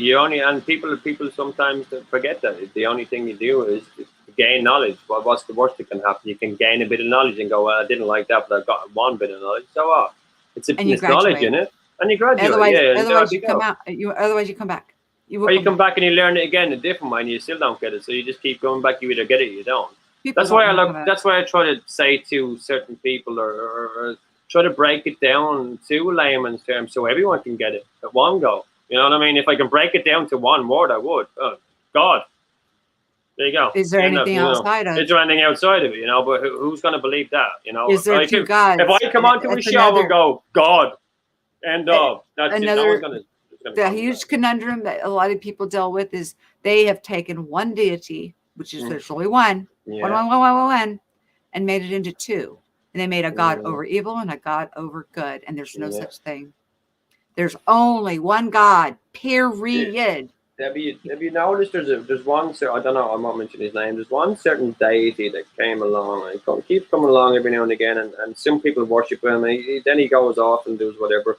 It seems to be that when this deity is in the middle of someone's belief system in a society, that society tends to disappear within 100 years. It's all gone. Like we don't know how long to certain tribes. They don't know where it happened, but we do know that they were praying to something that we don't quite understand because there's no remnants of it there. And it seems to be the same one. So throughout history, we see, I wouldn't say the Incas or whatever civilization just disappear, gone. And what happens is, if you look into the history and books that are gone and hearsay, that they could have been praying or not praying, giving the energy to something that was sucking the energy so much out of them that it just destroyed them in one go and sucked them clean out of existence. And not existence in a way, but made them turn against each other, made good men turn evil, and then they end up killing themselves, and therefore they all fucking disappeared. But they all seem to be under the influence. How can you get sucked dry when you have an infinite supply? Now you can be depleted and you can be tired. That's what I think a lot of them were. They were. You could forget how to get to tap into the to your unlimited reservoir, but you will be restored. You will go to sleep, yes. Because God will restore you when you rest. When you rest, you'll be restored. When you know how to get restored, and you are tapped in, you'll find that you don't need as much sleep. You can stay up a longer periods of time. You can do different activities. You can complete tasks all in one sitting rather than breaking it up to a few days. You can say, "Oh, I want to build a cabinet or I want to build a closet in here," and then just start knocking the wall out and have it done. Yes. Because if you're being nourished, your supply is infinite. Yeah, I can't not sit down in front of I'll pick a song, right? I'll pick a song and I cannot stand up from that table till it's done. It might take me 4 hours. The other day I found myself stuck into a song for 3 hours. I thought it was 10 minutes. I was like, wow. And I did. Normally I would have. Here's what I roll 3 joints at a time. They will do me for the next I don't know how long. And I roll 3 joints. No, they're joints. I don't promote. I don't condone. They're cigarettes. Sorry. It's very PG. I usually would sit there and smoke a cigarette or two. Right. I found myself for 3 hours just sitting just concentrating on it. Didn't even think of a cigarette, didn't even think of a drink, didn't even think of anything else but that. And I came out of it thinking, that was 10 minutes. Walked in to see my girlfriend. Geez, you've been gone 3 hours? What? That's only 10 minutes.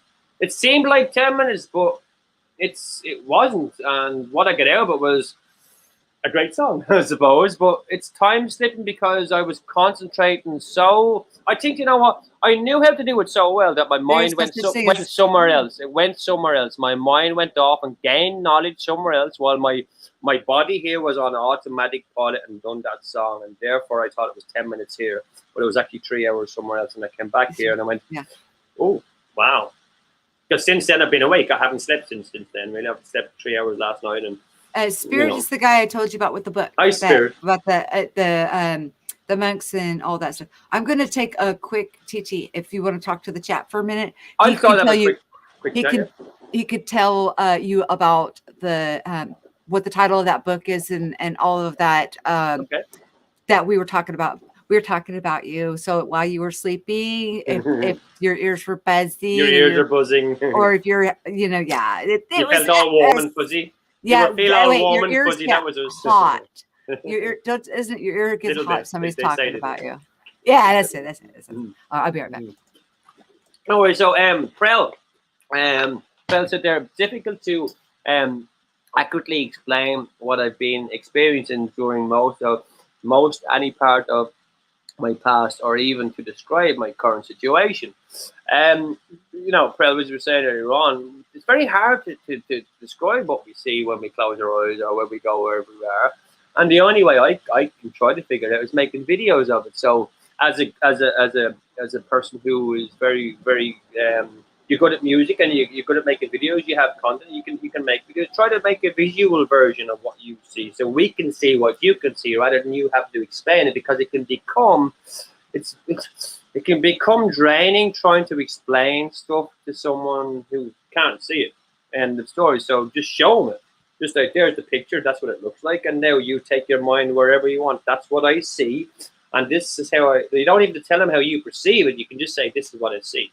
So try to make a perception of what you see on a video if you can. If you can explain it to me, I'll try to make a video for you with that. I'll try my best to do what I can, and because it is hard and it does become draining trying to. I grew up in a family where if I'm speaking and someone speaks while I'm speaking, I shut up. And that's because I was around people who were always older than me, and it's just mannerisms and whatever. But I always feel when I'm going through all my live streams, I continuously repeat myself, and I find myself doing it, and it becomes annoying for me to notice I'm doing it. But it also, I'm thinking, is it annoying that you to hear me saying it again and again and again?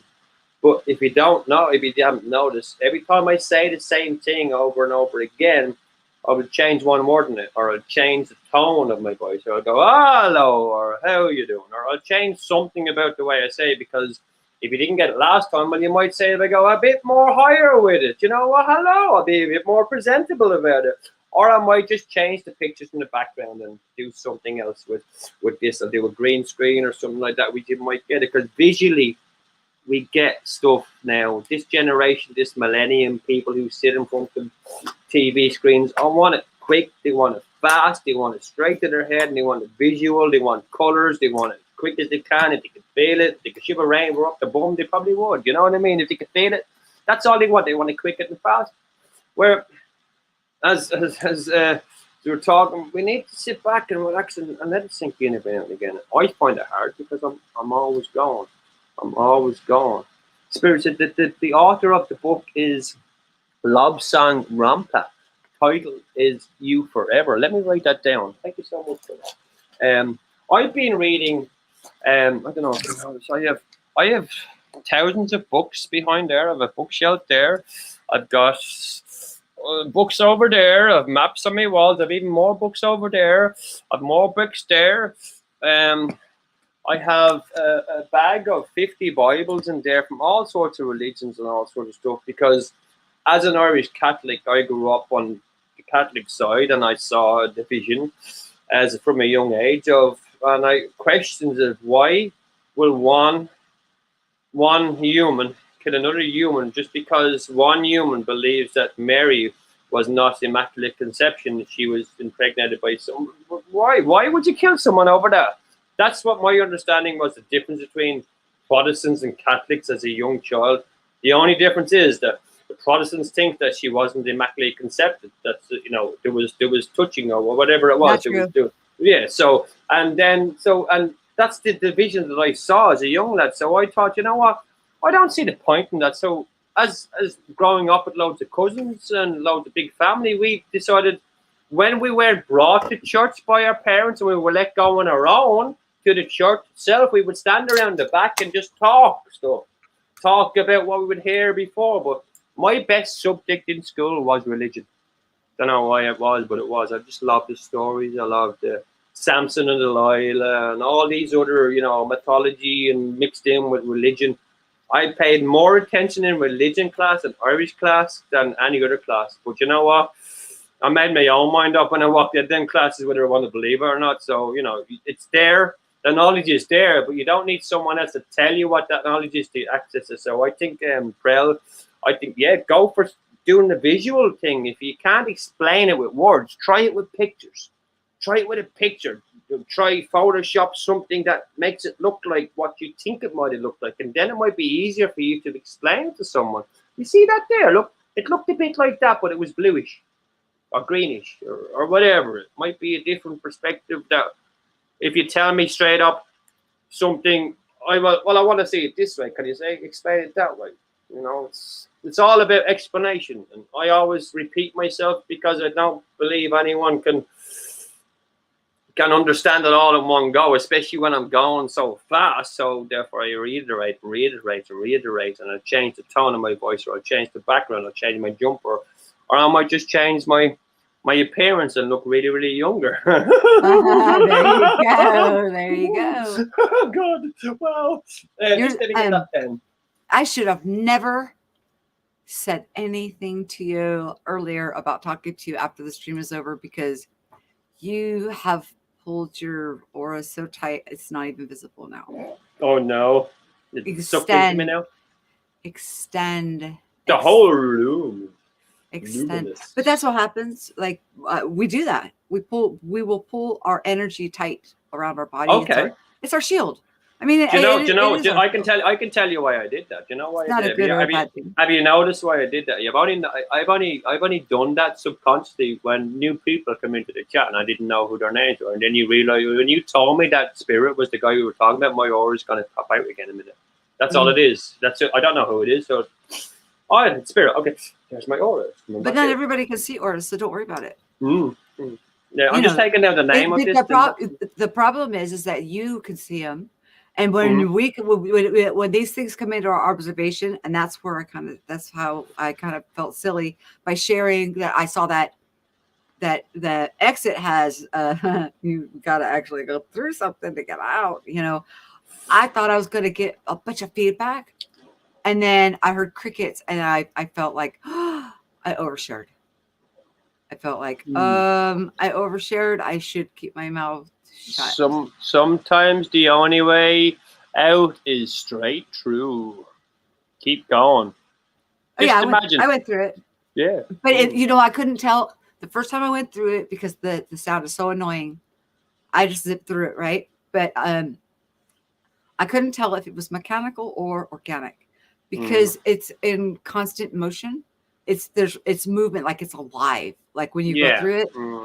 But it's the sounds and the tones causes frequency, vibrational movements that we're able to perceive in that with the eyes that we don't have to open, which that I would have probably gotten a better look at the ship for you, sir, if I would have known that I was probably in my physical body and that I had to open my damn eyes. I lay there for a long time with my eyes closed because I didn't understand. I tried to look around, and I tried to, as a little devil that I am, a little rapscallion that I used to be. I want to know how this is working, and I think I walked when he into started a room. tapping on my forehead and my nose and then my chin, and then telling me to open my dang eyes, like he's not some Just think, gray-headed, big just- bobble-headed gray alien or anything. You know, don't be scared. Open your eyes. Yeah. You're not going to get a fright. It's okay. It's okay. No, they were humans. Mm. They were humans. I They- found that the control room is run by nothing. There's nothing there. There's just a screen that seems to just go wherever it goes. There's no one controlling the machine. There's no one driving the machine. I think Wait, they talking do it. So the craft that you said. Oh, you were in, the craft you were these in. crafts. the I don't craft know if that it's you the craft were that I in. was. The craft I was think- in was operated by humans, so I don't. Yeah, know. but I think they move by telekinesis. Therefore, I wanted to move forward, so it does move. Well, forward. I'm glad we didn't wreck when we were talking through our heads. Yeah. But what I'm saying is, joke. they're all in control of it all. They're all telekinesis, and they travel wherever they want telekinesis way as well. But when you're with them, I think they because you said they went back and forward. Was it 5 or they said they went 5 or 6 times the length of America while they were talking to you and whatever. Yeah, That's and I wasn't not gone very long. no, but that's not as fast as as the speed of they slow down for us to keep us here, and then they go, okay, we've given you enough now, and then we head off, and then they come back when you want them The to. longest part was getting me comfortable in order to with that harness thing when I was still in my bed. I was very, very uncomfortable. I was having I need surgery. I was told I needed surgery last May, and since all of this current stuff, I've been putting it off. I'm not going into a hospital unless my husband can come in with me. I don't trust him. Okay, If yeah, there's somebody could be in there with me, I'm not going. No, yeah, okay. And I understand. so I was having some major discomfort, and I was having a problem with that harness. It didn't feel like my Merkaba. It was different, and so as soon as I was able to put my arm next to me, and it made it comfortable. I was with them, but at that entire time was radio. It was like, talking through a radio, it answering. Okay, all right. You want to lay on your side? Do you want to? Okay, we're gonna listen this up for you. You don't have to come. It's up to you. But, and they're answering all my questions. I said, no, that I'm not afraid, of you or anything. I can sense that, but I don't know who you are. You're not. They weren't familiar to me, in a sense of like that place where that's behind us when I was there in that lucid dream. Were you letting go of your perception of what it could be, though? I think where the little green alien, you open your eyes, you think it's going to be if it is something. I didn't know if I was in my body or not, and when I'm out not in my body, I don't have to open my eyes. No, you don't. But then remember when you said he does that. Tapping my. And he's making jokes with me, like tap on my forehead, tap on my nose. Like, can you feel this? Can you feel this? And I was like, he was like messing almost like with blessing me, almost like blessing you. Wake up, come on, just open your eyes. Just he was messing with me. He was like humor like that. It's like that. I think that's their version of snap over. Come on, here you're here. You are looking at me. Come on, that's like them going. He goes like, I'll show you. Oh my god. Yeah, I get it. He went. My eyes are closed. I'm laying there, right, and I'm not moving. I got this harness thing on, right. And he goes, "Can you feel that? All right. Can you feel that? Can you feel that?" And I'm like, "Yes." He goes, "Well, open your eyes." You had a bit of attitude at the end of it. I had to open my eyes. Where the heck am I? And then that's when I seen the brown uniforms, and I was able to see out the window. Wow. And they had humor. They were gentle. They were. That's what I was saying. It wasn't you bow down and worship me, and by gosh, you tell me everything. I want everything now. You tell me everything, all your secrets, all of them. Even though I'm the one in this craft that you've never been in before, anything about. But I want all your secrets. Yeah, I want everything you have, and I'm going to give you nothing in return. I'm just going to send you back out the hole you came in. Yeah. So Spirit said, what you keep inside that you need to get out there is sometimes not good for your spirit.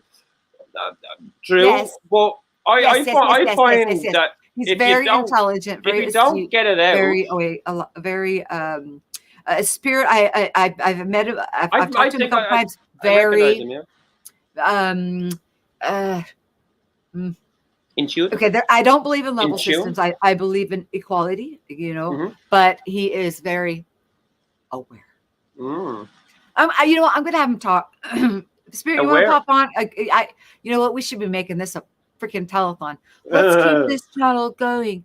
Donate 50 cents. Oh, yes. Everybody that comes go, in, 50 go cents. Go fund us or something Go like fund that. Awaken Activate. Do you know what I used to say before? You know, because I never had a PayPal or I never had anything connected. I said, you know what? If you want to give me, if you want to donate to me, when you pass a homeless guy, give him £1 or give him an extra. That'll be donated to me. And you come back and tell me you gave a homeless guy £1 or a cup of tea. That's your donation to me. Thank you very much. Don't give me money. I don't have a PayPal account. Give it to someone who deserves it. I have enough. I have food in my kitchen.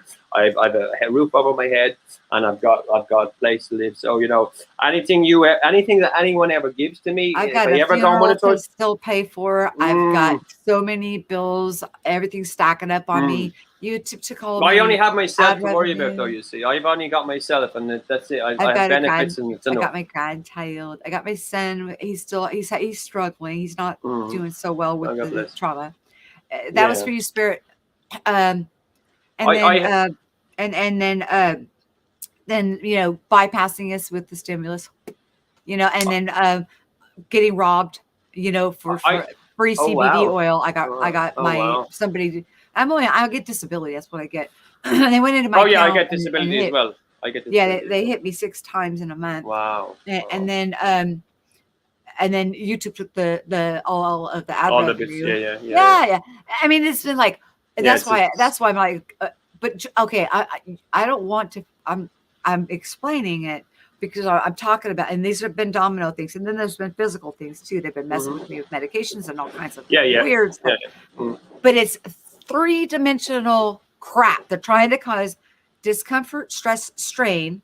Okay, because that's all they can do now. Because that's all they can do. Yeah, that's all they can do anymore. That's it. They cannot. They do not have any. No, I do want to say I do have a grandchild. I do have a granddaughter. I do have a granddaughter, and I do have another grandchild on the way. Oh, hi, Spirit. Hi, Spirit. Oh my God! No, put the other one back up. I like the other one. That one's beautiful, Spirit. But we got feedback coming through you. Yeah, a little bit. Hang on, I can fix it. Wait, just wait a sec. There we go. Sorry about that. Where's the other your other funny emoji? I'll put up a funny one if you put up a funny one.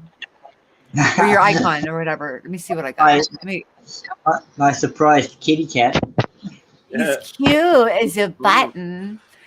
Come on, I've been on for 10 hours, 11 minutes. Oh my gosh, that is hilarious. Do you find after a show it take you a couple of hours to come down from the show? Like to stop thinking about it? No.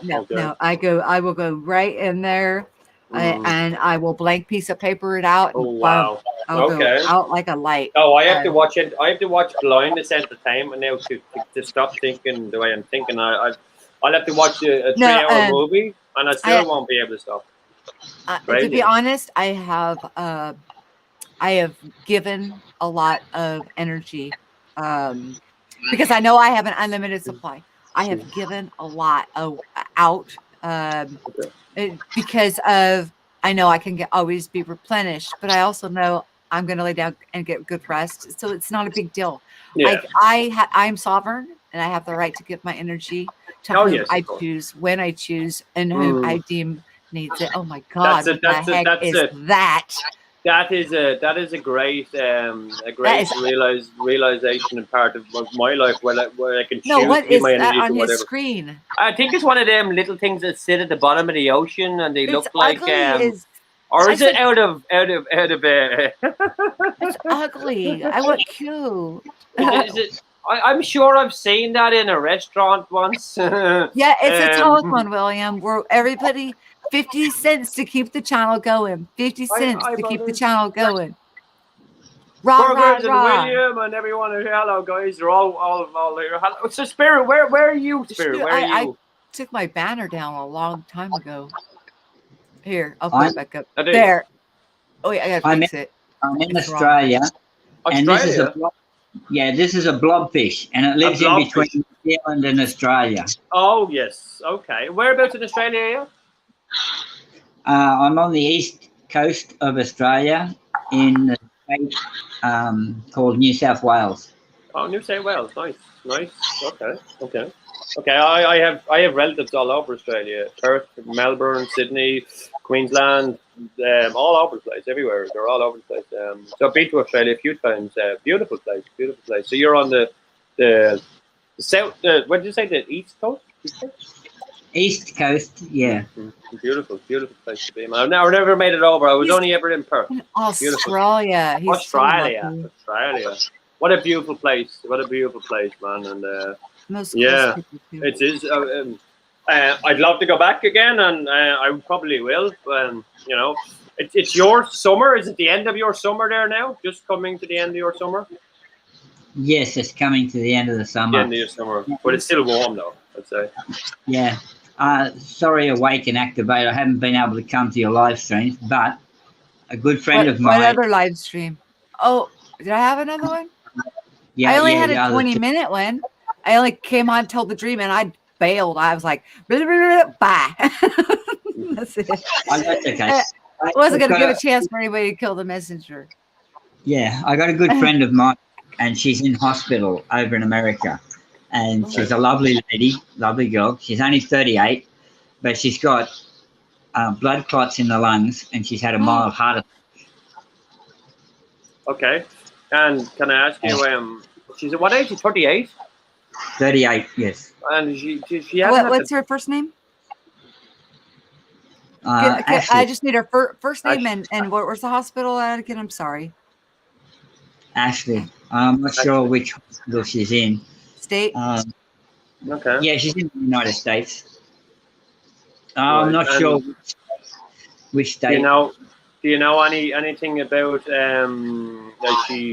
has she taken a vaccine by any chance?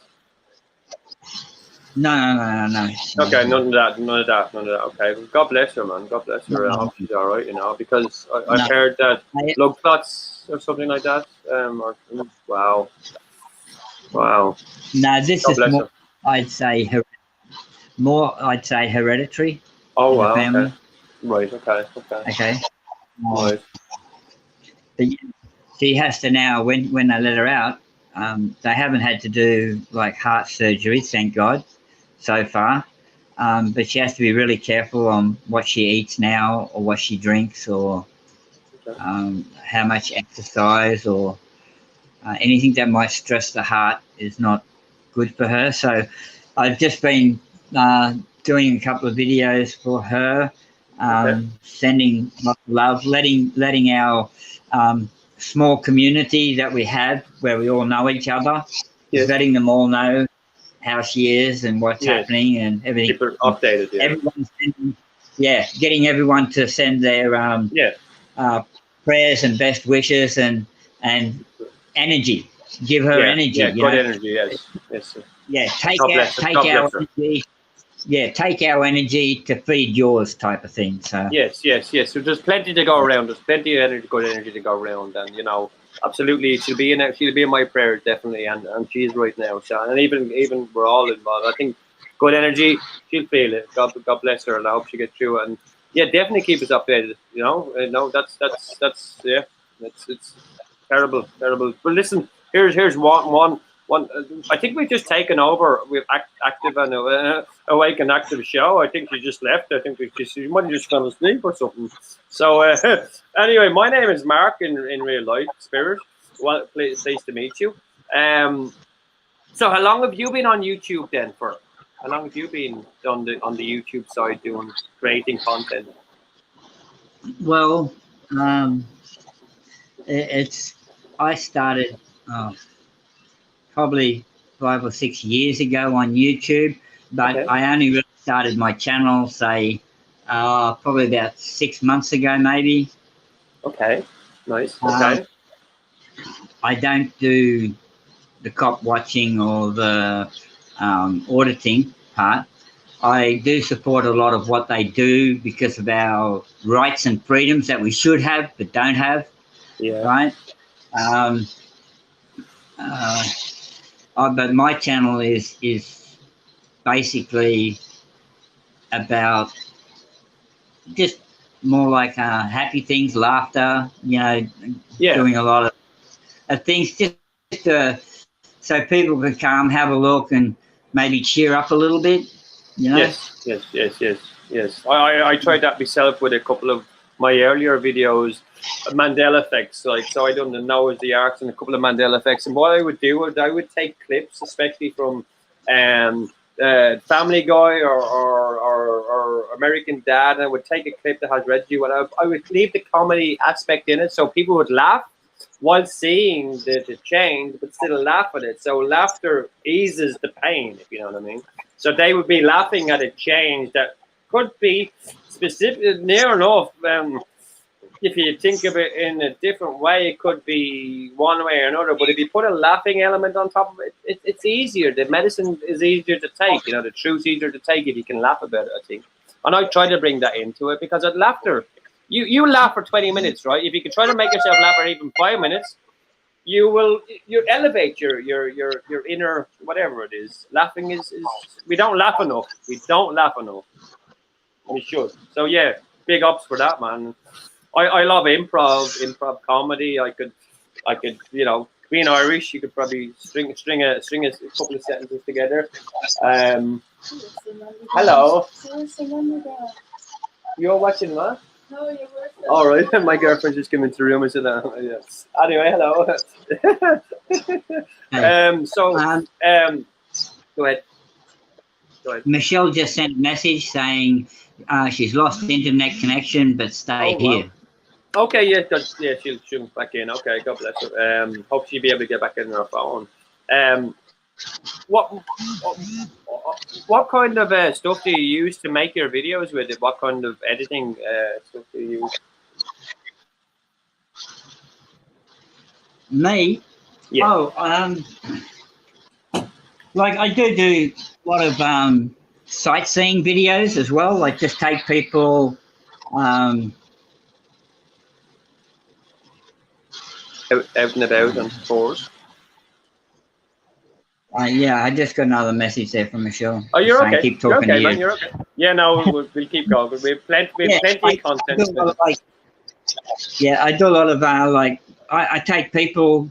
I just go to the beaches and to into the countryside, and I live on a farm, a small farm, right? Okay. So I show them around here, and I'm not anywhere near any big cities. I live in between like Sydney and Brisbane, so there's no big cities anywhere near me or anything like that. At the moment, we're flooding. Everything's flood. Flooding, okay. Wow. Yeah, so I had to go into town today and buy a whole heap of groceries to stop that. But I also do other videos for the auditors where I'll take one of their auditing videos, and then I'll get a couple of like kids' dolls, and I'll do a skit on their video and make it funny. Oh, yeah. Right? Okay. All with their permission. I mean, I get everyone's permission before I do any video on them, type of thing, right? Yeah, okay. And just make it funny. You know what I mean? Yeah. Try to bring some comedy element out of it. Yeah. I mean, you don't have a computer. There's no editing skills here. I have an old coffee table that I do it on. I mean, it's just real basic stuff. But you get the job done. You get the job done. You know, whatever you feel comfortable with. Yeah. Yeah, I put comedy into it, so. Nice.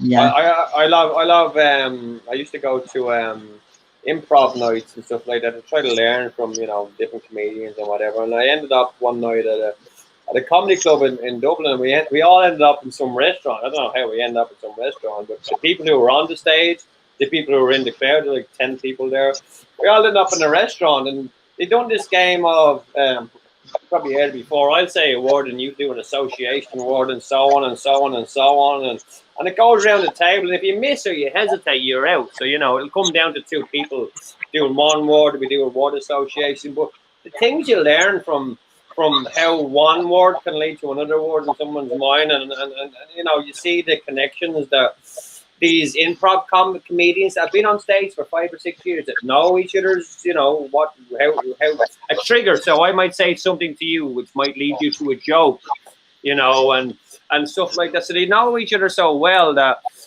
they made us feel so easy that a lot of us, not me in particular, but a lot of us could hold our own with these improvs because they made us feel like family. Like we all feel like family here. That's why we're talking, so long, and we're expanding our minds. We feel like family. So comedy and smiling and is a big part of that, because if I come on to a show and I'm like this, oh yeah, and it was whatever, and there's no comment, there's no hello little leprechaun on my shoulder, there's nothing in the background, people are just going to lose interest. And you could be telling them as much truth as you want to, and they won't take any of it in, because there's nothing special about the way you're presenting it.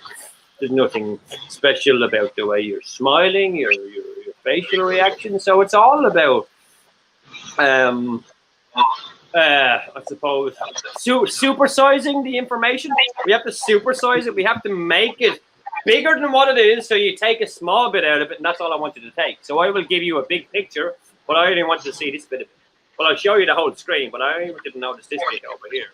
But then again, like as we said when I came in earlier on, I was bombing, or I was downloading. I was just kept on talking, and people are going, "Oh man, there's too much.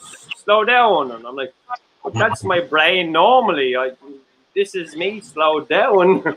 You should hear me walking around. I sound like I'm just whistling, and that's me talking normally. I'm like, that's me saying a sentence. I'm just speaking so fast it sounds like an echo. True. But I just have to answer someone in the chat there.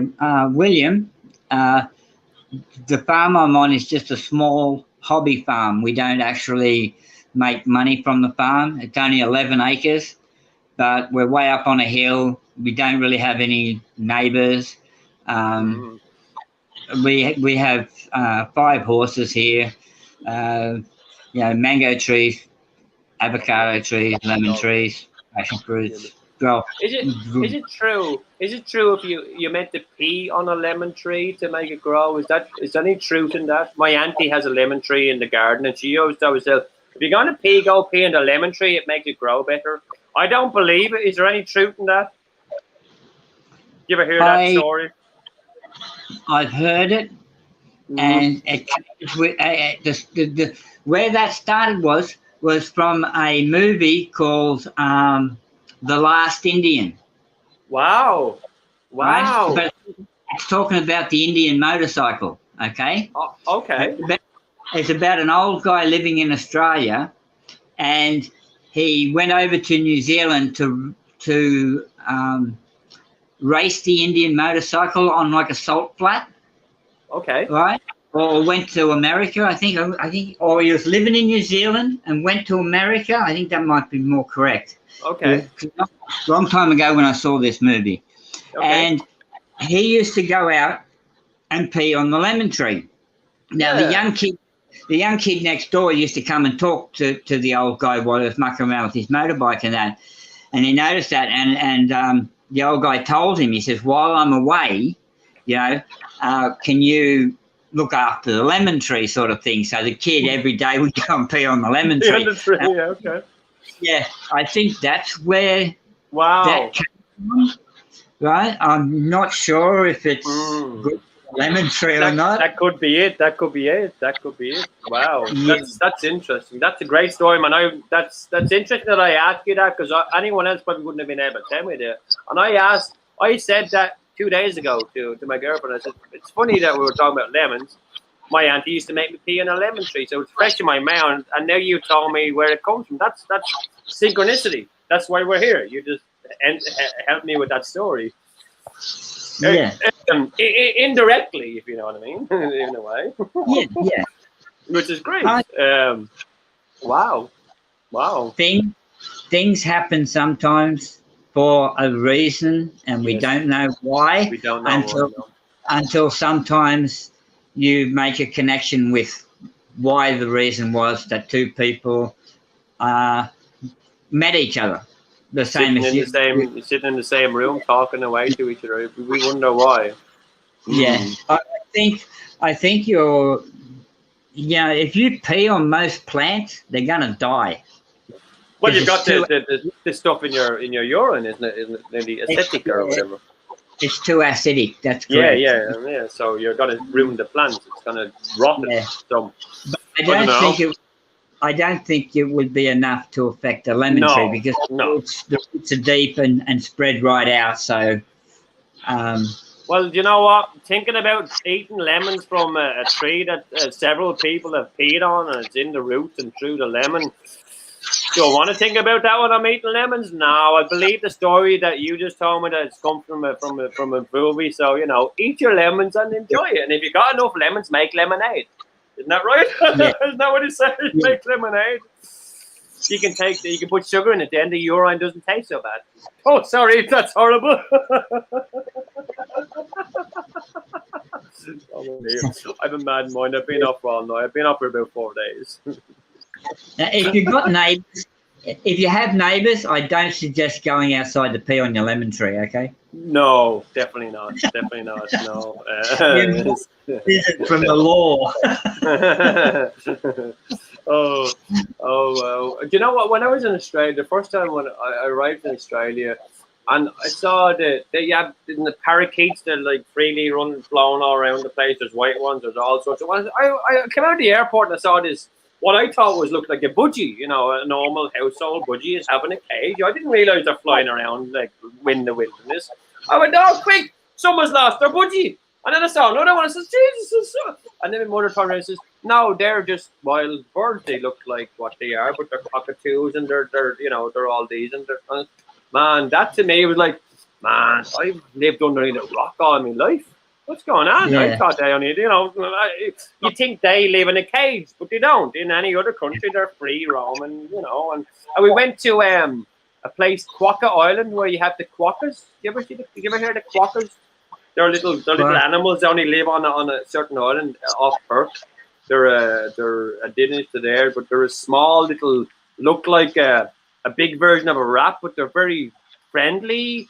And there was a campaign because people used to go to this island, and here's a thing that they invented: quokka soccer, which was horrible. But they were then endangered, so they had loads of people. Have you ever seen a quokka? Only in this island of in Australia that they exist, and they're friendly. They're almost tame. But to think that, I've never seen one before, and I thought, oh, that's interesting. There's something I didn't know. What else do I don't know? And what I don't know, does that mean I was ignorant when I was told it, or should I just go explore more of the world? And I think that's what I've been doing since 2020, or since 2000, exploring the stuff I didn't learn, the stuff in books, the hidden history that we don't see. That's hidden between the lines. We just say like secret societies doing all this kind of stuff that we hear legend of. And here's another, like the Grand Canyon, the caves in the bottom of the Grand Canyon where the tribes used to live, and they have caves in the bottom of the Grand Canyon that you would fit the Titanic in. There's a cave in the bottom. I didn't know that, and I thought it was a Mandela effect. I put it out there, and someone said it was a Mandela effect, and I said it wasn't. It's not a Mandela effect because if you remember correctly, Superman 3, I think it was, went to the Grand Canyon, and he was in the bottom of the Grand Canyon, and he was in caves with Lex Luthor. So therefore, there's the caves that are in movies that we didn't see as being. So they're always in the history. So by me thinking something is new, being a Mandela effectian, we automatically go, well, that's a Mandela effect. It's not. Not everything's a Mandela effect. It's just I didn't read that book with that page in it. So, there's a lot out there that we don't know. And with the Mandela effect happening, people seem to have it twisted sometimes. Just because I didn't know it doesn't mean it's just popped into my reality from somewhere else. It's just that you haven't been over. Like, I didn't go over. I didn't know parrots flew around Australia till I arrived there. And if someone told me, I went, oh, well, that's a Mandela effect. they never done that until I see No. it in my own eyes, you know. So there lies what is going on and what's the big question. Who is it lack of information, or is it too much information? Movies don't always portray what is out there, type of thing. No. Like if they do a movie shoot, like when they did the movie shoot for Superman in the South Pole, where he had his He's home, the icicles, ice house or whatever you like to call it. That's all. Right. Okay. Well, that wasn't actually shot over in Yeah, I understand the location thing. So you wouldn't have the parrots if you were filming in Africa and you were pretending you were in Australia. You wouldn't have the essence of where you were. But so I understand. So they create a lot of what you would say is the Mandela effect. The Mandela effect to me is when something like, okay, you watch the Star Wars movie, right? And when Darth Vader says to Luke, right, everyone says his line was, Luke, I am your father. This is what everyone knows that line to be. It's not the true line. The true line is, no, I'm your father. That's all he says. Well, the true line is, no, Luke, I am your father. That's correct. On certain ones, no, Luke, I am your father. But I heard that's one of the biggest ones. I have loads of residue on that one as well, of him saying it himself. But here's what I learned on that one, because what's one of my bigger ones as well. So there's 3 different versions. There was the guy, David Prowse, right? He was given a line. There was a guy who stood in for a talkover, who talked over while David Prowse, so he got another set of lines. And also then, what's his name? The guy who played the voice of Darth Vader, he got a different set of lines. So there was 3 different lines set out to keep the secrecy of it. And when then Sir James Earl Jones, when he done the actual final talkover, he changed the line from Luke, I am your father, to no, I am your father. But that then came after something else, so that didn't really add up. But listen, we all, I know people that are Mandela affected that remember it. No, I am your father. I also know people who are Mandela affected. Don't, there's certain ones that we don't all connect with. But here's one that we all connect with. You see this guy here and this guy here, they're completely gold. Right? I've got 3 of them here. Right, I've got 3 of them here. That's the original toy from the original first castings in 19 whatever, the first ever time they ever went there. That's the original toy. That's another one which is completely gold. And to me, I've looked into that so much because that's the one that really, really got me, the Star Wars one and the Lion of the Lamb. But let's not go religious yet. I have more residue and proof. Now, proof, I mean physical proof. Here in my house, all around me, of him being all gold. And there's no one that convinced me that he wasn't all gold then. But the story goes, George Lucas, on his deathbed after a car crash, told a nurse that he is going to make movies now. And they're going to change in the future, not by his own power, by something else. So he only has a technology now to make what he thinks is right. But out of something out of not this realm, supernaturally, these movies are going to change. Now, these change from Luke, I am your father, and these change from gold to silver, and there's other changes as well. There's more changes on him that I've noticed. There's more silver on him, and you will see more silver over the next year as well. But there's more other changes, like Obi-Wan Kenobi is not the one that says, may the force be with you now. He's not the first one that says it to Luke. Now it is, it's Han Solo that said, may the force be with you. He was the first one to say it in the movies. That changes the whole perception of the movie. Why would Han Solo say, may the force be with you, the first one, when he doesn't even know what the force is, because he doesn't know what the force is, because no one told him what the force is, because he should be told by his master, may the force be with you. It makes more sense then. So why did he change the narrative of him? That then changes the narrative of the whole Star Wars franchise if he changed one bit. So where are we going with what they're changing? Are they changing the outcome of something by changing the media? By changing a movie line? What's that? What's the outcome of that? Why is it now, no, I am your father, instead of Luke, I am your father? Why did he change one small bit like that? It makes no sense in the small bit. On the big picture, all of them together make a big bloody mess. You know, a big mess that we're all sitting here arguing over whether it's real or whether it's not real, whether it's man-made or whether it's supernatural. We know it's happening. We can see it physically. Does it matter if it's man-made or supernatural? If it's supernatural, God's got it. If it's man-made, God's got it. If it's anything, God's got it. God's got us. God's got everything. So don't worry about it. Just get on with your life and see what you can see and pass it on to the next person and let them see if they can see further into it. And that's all we can do, just pass on information. And you can elaborate on a story and we can continue on. But there's no limits to where we can go with our imagination. But then there's no limits where the Mandela effect can go as well. So if you go here and think everything is hunky-dory and you're in your perfect reality, and then something pops up like this and it goes all silver again, you're going to go, well, someone's messing around with this reality too. What's going on here? You know, there's always someone messing around with realities. Has to be. Like, I thought, you see this. Where does this come from? Where does this, a real sign from Volkswagen that has no gap is it's a pin sign, you know. Where did that come from? That's not from here. And that's not some artist's rendition of it. You know, and then if you want to get really, really technical, if I can get it out here, I have this book which proves to everyone, and it shouldn't have no doubt, that he is all gold and always will be all gold. And there you go. You can't see no silver in that. Can anyone see any silver in that?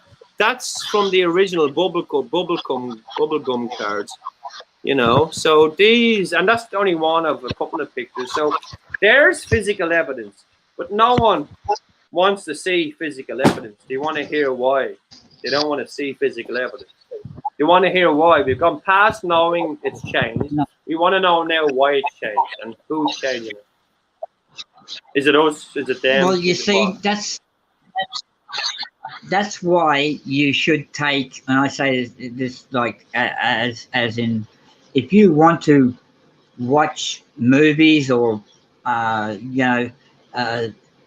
programs like Days of Our Lives, Young and the Restless, Neighbours, things like that.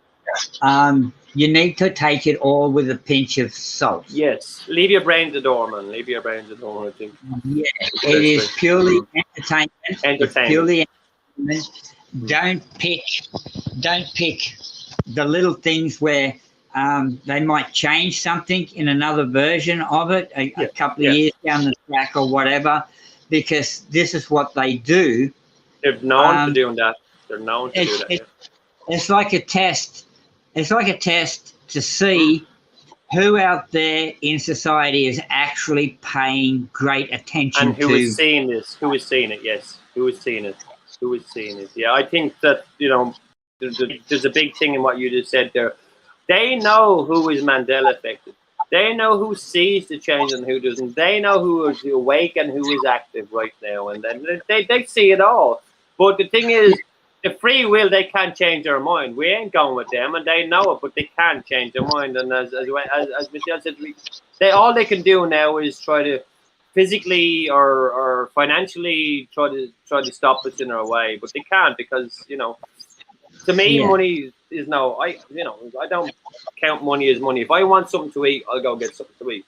If I don't have any money, there'll be plenty of friends around me will give me something to eat. So, I never have to worry. So, therefore, money is just material. That it's just a piece of paper. If you need it and I have it, take it.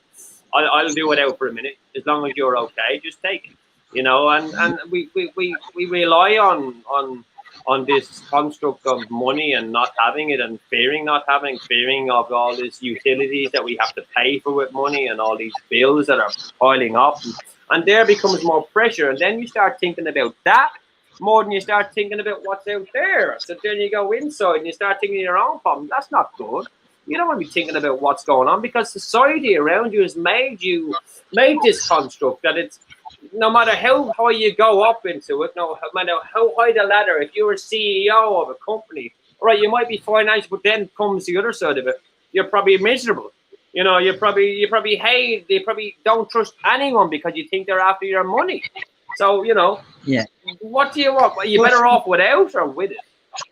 Well, you see, we're only allowed to have a percentage of free will, because where free will comes into effect is in when you say social behavior.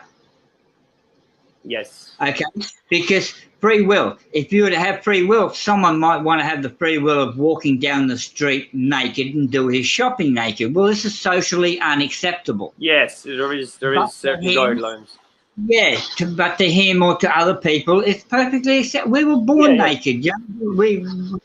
When man first put foot on this earth and started walking around, he was naked before he realized to keep you warm. Yeah. You know, so until he started feeling cold, then he started putting clothes on. Yes, of course. Until they start necessary. They needed it. And you know what they did? They actually found a solution and made themselves clothes. So we are adaptable to anything. You know, from day one, from having nothing on us to now sitting in a room watching a computer. How much have we came? Yeah. Wow. So necessity. That's just an example of what your limit of your free will is allowed to be in society, right? Yes. Of course. Yeah. Walking around your house, you can be as naked as a jaybird. Yeah, absolutely. Yeah, but and I think that's again, it comes with like Australia is a multicultural country now, right? A lot more than a lot of other countries are. So. You know, in Australia, when I went there, I go ahead. Yeah.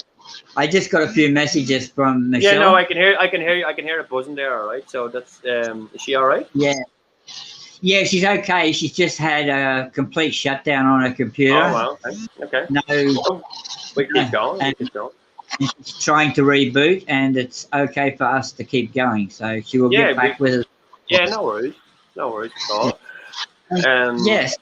So because we're very multicultural, so you take a big city like Sydney, Brisbane, Melbourne, Perth, any of those, Adelaide, any of them, you have a variety of mixes of people. Vietnamese, you can go into Sydney and you can go to certain suburbs in Sydney, and even the street signs on the shop are written in Vietnamese or Greek or whatever. And you think, well, you know, that sort of makes me, you know, should I feel like left out? Like, should I feel that they should have those signs in English? I know what you mean. It's conflict. It's a conflict of your own mind. Like, I get what you're saying. So you have to have a reasonable amount of acceptance to the rest of the people and culture in the world. But do they not have it in their language and in English underneath it? No, just their language and that's it. Just their language. Okay. Because in Ireland, we went through that whole thing where they changed Irish signs to Irish and English. Not just take the Irish and put English. They left the Irish and English in it, which you know, most people couldn't read Irish anyway, so it was probably a good thing. But when you take the whole language out and start renaming a whole suburb in a language that most people find hard to pronounce some languages. So if you pronounce streets that you can't even pronounce, and the whole district you've got to start to feel like, well, what's going on? Are we being bought over by somewhere else? Have they bought? Well, you see, there's the thing. Like when you do something like that, a lot of other ethnic people or even Australians won't go into those shops because you feel you have to speak their language to be in that shop, sort of thing. Where in what you're saying, if that was in their language and in English, you would have a lot more customers walking into that shop. Yeah, you would. So are they being targeted themselves though? Yeah, a diversity of people coming in rather than trying to segregate yourself from the people that are living in that country. You come to this country, man, try and take on some of the country's traditions. So if I went, that's it. Yeah, if I went and lived in another country, I would have to respect their religion and way of life a lot more than I have to dress properly, or have the right etiquette or manner, or the same sort of thing, and I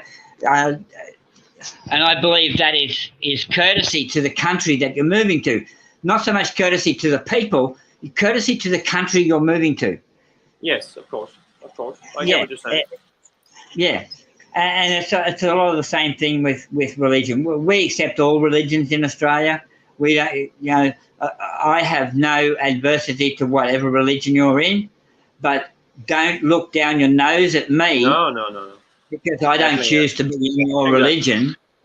Right? My argument with there is, if anyone's going to argue about what religion, I call it flavors of one religion, because when Jesus came down, he wasn't Catholic, he wasn't Protestant, he wasn't this, he wasn't that. He was just a man, and we all therefore made different religions. So let's not fight over semantics. We're all men of God and women of God. We are true believers, and that's it. Leave it at that. Let's not they were flavors. So there, that's a division straight away, though, isn't it? All these different flavors, and one side of the country believes in one thing, and one side of the country believes in another. Why don't we just all believe in the one thing?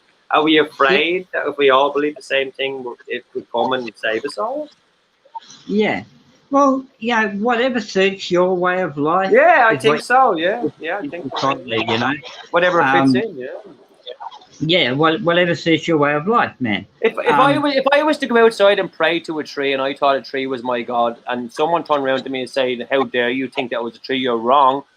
You know what? That's hypocritical. That's like me turning around and saying, "Well, who you pray to is wrong. I believe truly that this leprechaun is my God, and therefore I'll pray to him." So you can. You don't have the right to come and tell me it's wrong. So I understand perfectly what you're saying. It's and this is what causes a lot of arguments when people causes a lot of it brings up when they bring up religion or politics or something like that. All bad subjects, man. Unless you have minds like we've got, and you're able to to say it without trying to force your opinion upon someone else. Yeah, of course. Try to enlighten someone through try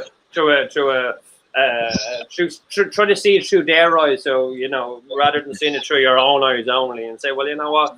Let me see if I can explain it where we can both meet in the middle, where I'm not crossing you out, and I'm not crossing me out. So we need to have a crossover. But you know what? There's more money in division, and there's more money in bombs and guns and war and destruction than there is in peace and love. So therefore the machine will continue going on until we destroy the machine and build our own machine. The way I sort of see it is the government's really happy to keep everybody divided, because divide and conquer.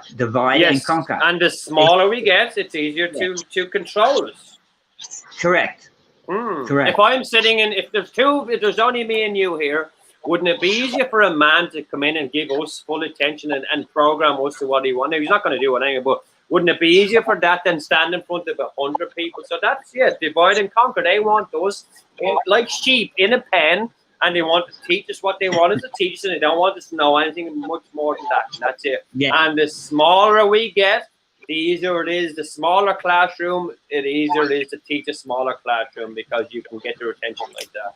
Where you can't tell the whole world, listen, look at me and listen to me. Just divide them into sections, and then keep dividing them and keep dividing them and keep dividing them and keep dividing them. And then you go into, we know Facebook, we know all these algorithms.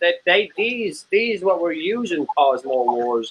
This internet is a quicker way of rumors spreading. That's all it is. It's a quicker way of rumors spreading, but it's also a good way of us connecting, So quicker and faster we get good news, but also quicker and faster we get fake news and bad news, and therefore that's where the money is in.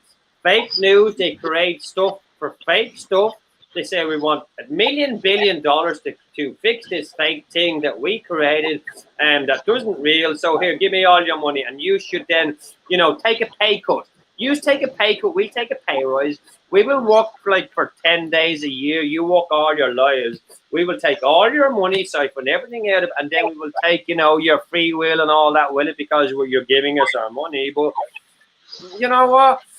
Don't fall Yeah. into that system. You do what you do because you feel good about doing it, and that's what you should do. And that's all I think. I walk out of many jobs after an hour going, you know what? Nah, thanks, man. You can keep your money. I'll just go over the road there and walk in a pub for an hour and get a couple of quid or whatever. And I think some of us get stuck into a system where we think, you know what, everything is okay, and we keep on that. Just thought everything is okay, and that's where we're saying we just keep coming back, and we never go back, and we never go up. If we don't get up to here, we can't see there, so we're not going there if we can't see it. We're just here, you know. Maybe. Well, Pre makes a good point there. Like he says, you know, I personally believe in Jesus, and I don't judge others for what they are at, what they're at. Yes, right? yes. I think the spiritual wisdom does expand on different levels. Correct, because no matter what you're believing in, if you can be spiritual with your belief, then you are better off for it, right? We're showing each time you dream, we're showing a good definition of what might be heaven and hell, as you could call it, in whatever religion you want to talk in, man. You can have nightmares or you can have good dreams. So there's a good definition of heaven and hell. Where do you want to be when you pass on? Do you want to live in nightmares, or do you want to live in nice dreams? I'd like to think that if you know, if I can picture heaven, it's kind of similar to what we were saying earlier on of abundance and everything's brighter and more colorful, and that's what we all. I think most of us kind of would think that would be. We have a similarity about it: the rainbows and clouds and immense energy and everything that you ever wanted. And all at once, if you wanted it, whenever you wanted it, doesn't really matter. You don't have to think about it. You don't have to think about it. You know, and so if we all can imagine that, you know, isn't that where we'd rather be than in a dream world where we don't even know if we're real or not? So, you know, at least we'll know we're real there. You know, if there is a such thing as feeling real, which there is eventually, but you know, at the moment we all feel like we're in a cartoon. I think the world looks like it's just a big playground for the governments to just go, you know what? Here's a new rule. Here's a new rule. There's a new rule. There's a new rule. If you don't wear a mask in this shop, you're not getting anything. And if you don't have a vaccine, you stand over there. And I'm like, I went into a hospital the other day, and I was refused treatment because I would not take a swab up my nose. I was told by a doctor, I have it on film as well. I was told if I do not take a swab for a thing that I don't have symptoms for, I don't have symptoms. I don't feel sick. I don't have any symptoms. I'm in a hospital. But the doctor said to me, if you don't take this swab, we're going to put you into a psychiatric bed. I was going to a psychiatric hospital anyway. They said, we're going to put you in a wing in the psychiatric hospital that you potentially might catch COVID and die. But if you take this swab, we will put you in where we know you won't die. There's a division. There you go. With that entailed me saying you can shove that swab up your own nose, please, and go away with it many, many times. And then I got so frustrated, I got my advocate. My advocate is my girlfriend. And I said, listen, you're asking me a question, nurse. I am confused about my confusion. Therefore, my advocate here will answer that question. Now, we handed the nurse a piece of paper. Now, she didn't know we served her with papers. And she asked me again, what do you want to know? And I said, listen, talk to her. Wouldn't talk to her. Someone rang the police and trying to get my advocate while this was going on. So I said, listen, right, let me end this with, you're asking me what I want to know. The question that I want to know the answer to is written on that piece of paper in your hand. Please read it.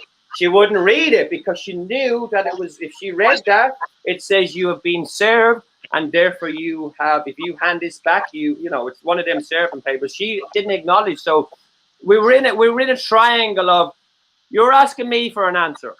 I'm telling you the answer is on the piece of paper that's in your hand that you need to read. But you're then asking me, what does it say on the piece of paper? And my answer to you is, the answer you want is on the piece of paper. So let's keep going around. And eventually, I got escorted by the security and me and my girlfriend outside the hospital and refused treatment because they wouldn't stick a thing up my nose. They tried to confuse me because I had become aggressive. I broke my knuckle. It's fixed now. I smashed the wall inside one of the rooms because I had a bit of mental health. I broke I was swollen like this, right? And I was about to, because I had to go to extreme. I was ready to knock out a security guard, to be sectioned and brought off to my own health, for my own safety. That's how far I was going to go. But they tried to then make me come out of my shell and start punching so they could get me arrested and move me out. But we went with the law. I said, I am recording this for my own evidence. Now you have denied me my right to someone else to speak to me because I'm confused about my confusion, mental health. Please be aware. Now, we got escorted and refused. So therefore, there's a division. Now, what's going on is if you don't take this swab, you are going to be put into a hospital where you potentially might be with victims that have COVID. How is that? How is that right? Is that not discrimination? Is that not discrimination 101 against the human being's rights? It's, you know, we're going to put you into a hospital where you potentially might die just because you won't do one thing we want you to do, which, you know, you don't even have the symptoms. That's like me saying to you, Spirit, listen, go to your doctors right now and get that examination because, you know, I think you might have it. Yeah, but it sounds like a threat. Oh, it was, you know, that's it's all threatening. It's all threatening. They wanted me to do it just because they had two big burly men. And I already told the big burly man, see that security guard there that you're standing next to? I smacked him and two of his friends last time. So if you think you're going to do anything to me, it doesn't bother me. So let's not go there, guys. Let's not get angry. Don't even come and crowd me. So just let's be calm. So step away from me. You know, please, social distance, and also don't crowd me. And it kept on barraging me, and a nice guy turned around to me eventually and says, you know what, Mark, I'm going to get you a bed in the mental health hospital. You just wait here. I was 16 hours in a room waiting, and then I had to come out to this. My girlfriend had to come in and talk to the doctors for me, and they wouldn't even listen to her. So, you know, the battle goes on, but I am safe in my own house. My girlfriend is here. I will probably, I think about it, but it's not going to happen. But the division in the hospitals, in the community is happening not only on our belief system, on just physicality, on me wearing something that will hide my facial features, and someone who won't, and then someone who will take an exam and someone who won't. And the amount of medical treatment you're going to get if you don't take this is near nothing. But if you take this vaccine, this DNA, mRNA, DNA changer that is going to not only ruin your, but not you, but it's a DNA marker. It's a synthetic thing that they're putting into your DNA that will change your DNA, alter your DNA. If you don't take this, you will therefore get second grade medication. But if you take it, you get the Illuminati best version of anything. So, you know, the best doctors of everything, you know. So there's a division. And I live near Croydon, right? You look at any paper, London, every hospital in London is full. Croydon University Hospital, isn't it? You know, and I've been in there 6 times. I've been in 7 times in the last 6 weeks, and it hasn't been full, and there's not really that many people in it. And I was in the COVID wing, and there's no one dying of COVID there. There was people wearing masks and stuff and examining people, but there was no cases. There was no bodies. There was 2 ambulances sitting outside with drivers having a conversation. There was hardly any nurses in. And if you believe the media, they're getting 6,000 calls a minute in every hospital for cases of this and that and the other, but it's not. It's not in Croydon anyway. Not in Croydon. Croydon Hospital is near like a ghost town. So as far as a piece of paper and what I believe that's going on in the world, if it's happening where in my hometown and I see the lie, well, it's not only happening in Croydon, it's happening in other parts of East London. But you see from wherever country, whatever paper you're reading, is that UK right now has got 5 or 6 different strains of this thing, and they're mutating and they're going. And at the moment, I think they went through one phase where, oh, it's only mutating in London. How can a disease only mutate in one place? Like I turned around and I said to a police officer, no, to a doctor, I said, so when this so-called disease. Is it going to be an Irish version which will only kill Irish people? Because that to me is racist. So there, can I call a disease racist? Because are you going to come out with that? It's a strain of this thing. It's only going to kill Irish people, or English people, or certain types of people. How does it know? How does it know to stay in London? How does it know only to go to London? How does it only know? How does it know only to be in Trafalgar Square when the protests are there? And how come it's not there when they're not there? There's no paper thing about it. It's just it's to stop us from going out and saying, "Stop this, will you? Stop it! Yeah. Just stop it! You're creating fear in the whole world. Just stop it." They want us to believe that it's real, and they want us to sit in and watch the fucking TV and get programmed. Holy shit! Sorry, I get a little bit.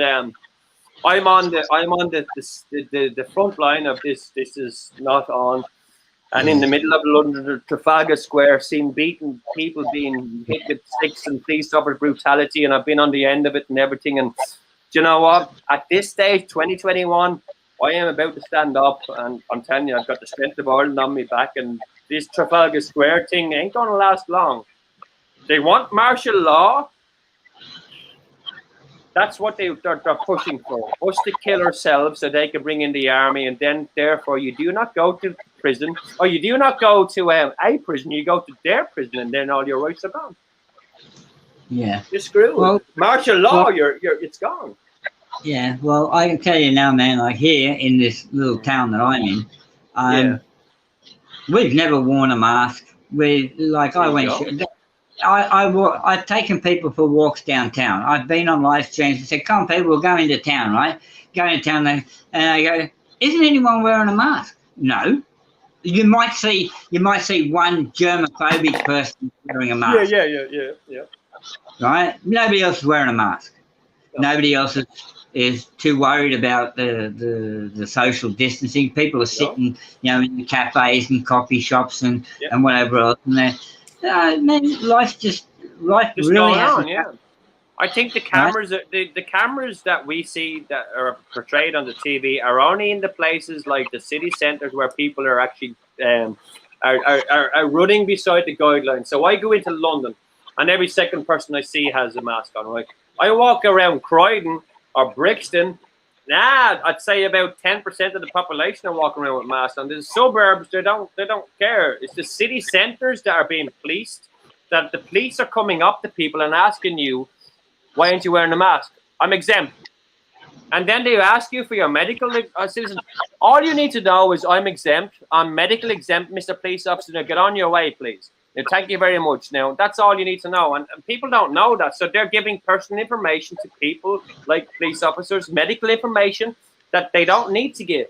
And they don't know that. So therefore, they're in fear of they're giving too much personal information to people that have not qualified to even. All they want to do is bully you. They want it's a gathering of information for some reason. They already have the information. Yeah. Well, how they say, mobile phones. People are getting cancer in the ear, or people are getting cancer in the hip, right? Because the two places they have their phone. Yeah. But here's the funny thing, right? 90% of the time your phone is in your hand. How come there's no cases of hand cancer? It's power of suggestion, I think. Yeah, I mean, look, people get cancer all the time, man. But here's the thing: your head, when you have your head, this is an antenna, yeah.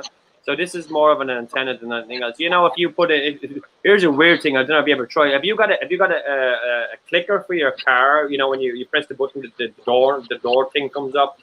If you're at a distance away from your car, and you just get to the distance where you can't get it right, just put it to your head and press it. It'll open the door. That's weird. Do you know how that happens? Well, of course, because it's weird that it happens, though. But so I don't know if you understand what I'm saying. If I'm 10 foot away and I press the button, no, I've seen the video. And then you put it to your head, which is weird. So this is full of I don't know. No, it's weird. Your body is a conductor of electricity. Yes. Okay, so if it's a conductor of electricity, it is also the conductor of a radio wave. It can either be can either be a transceiver or it can be a transmitter. How far does it go out, though?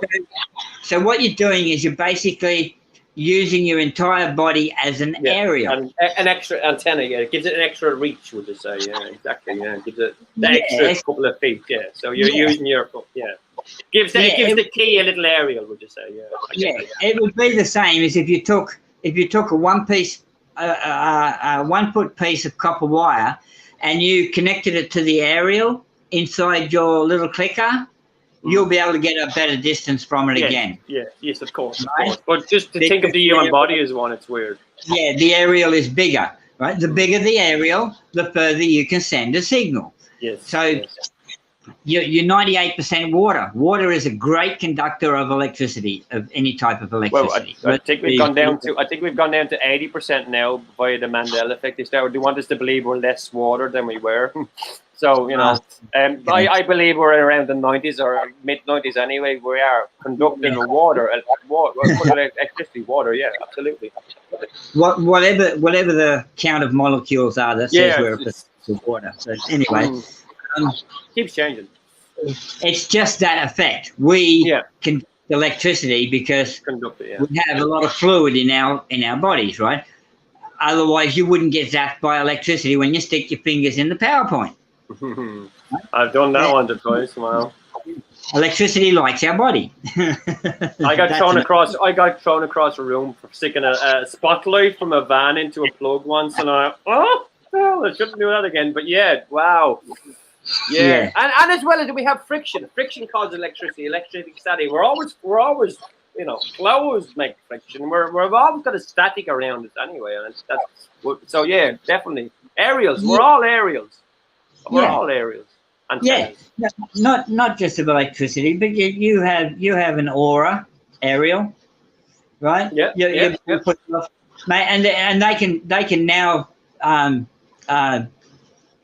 they've now proven that because with the electronic devices you put your hand or your finger on the device and it shows the aura that's coming out, the electricity that's coming out of your body, a natural electricity, which is what we call the aura.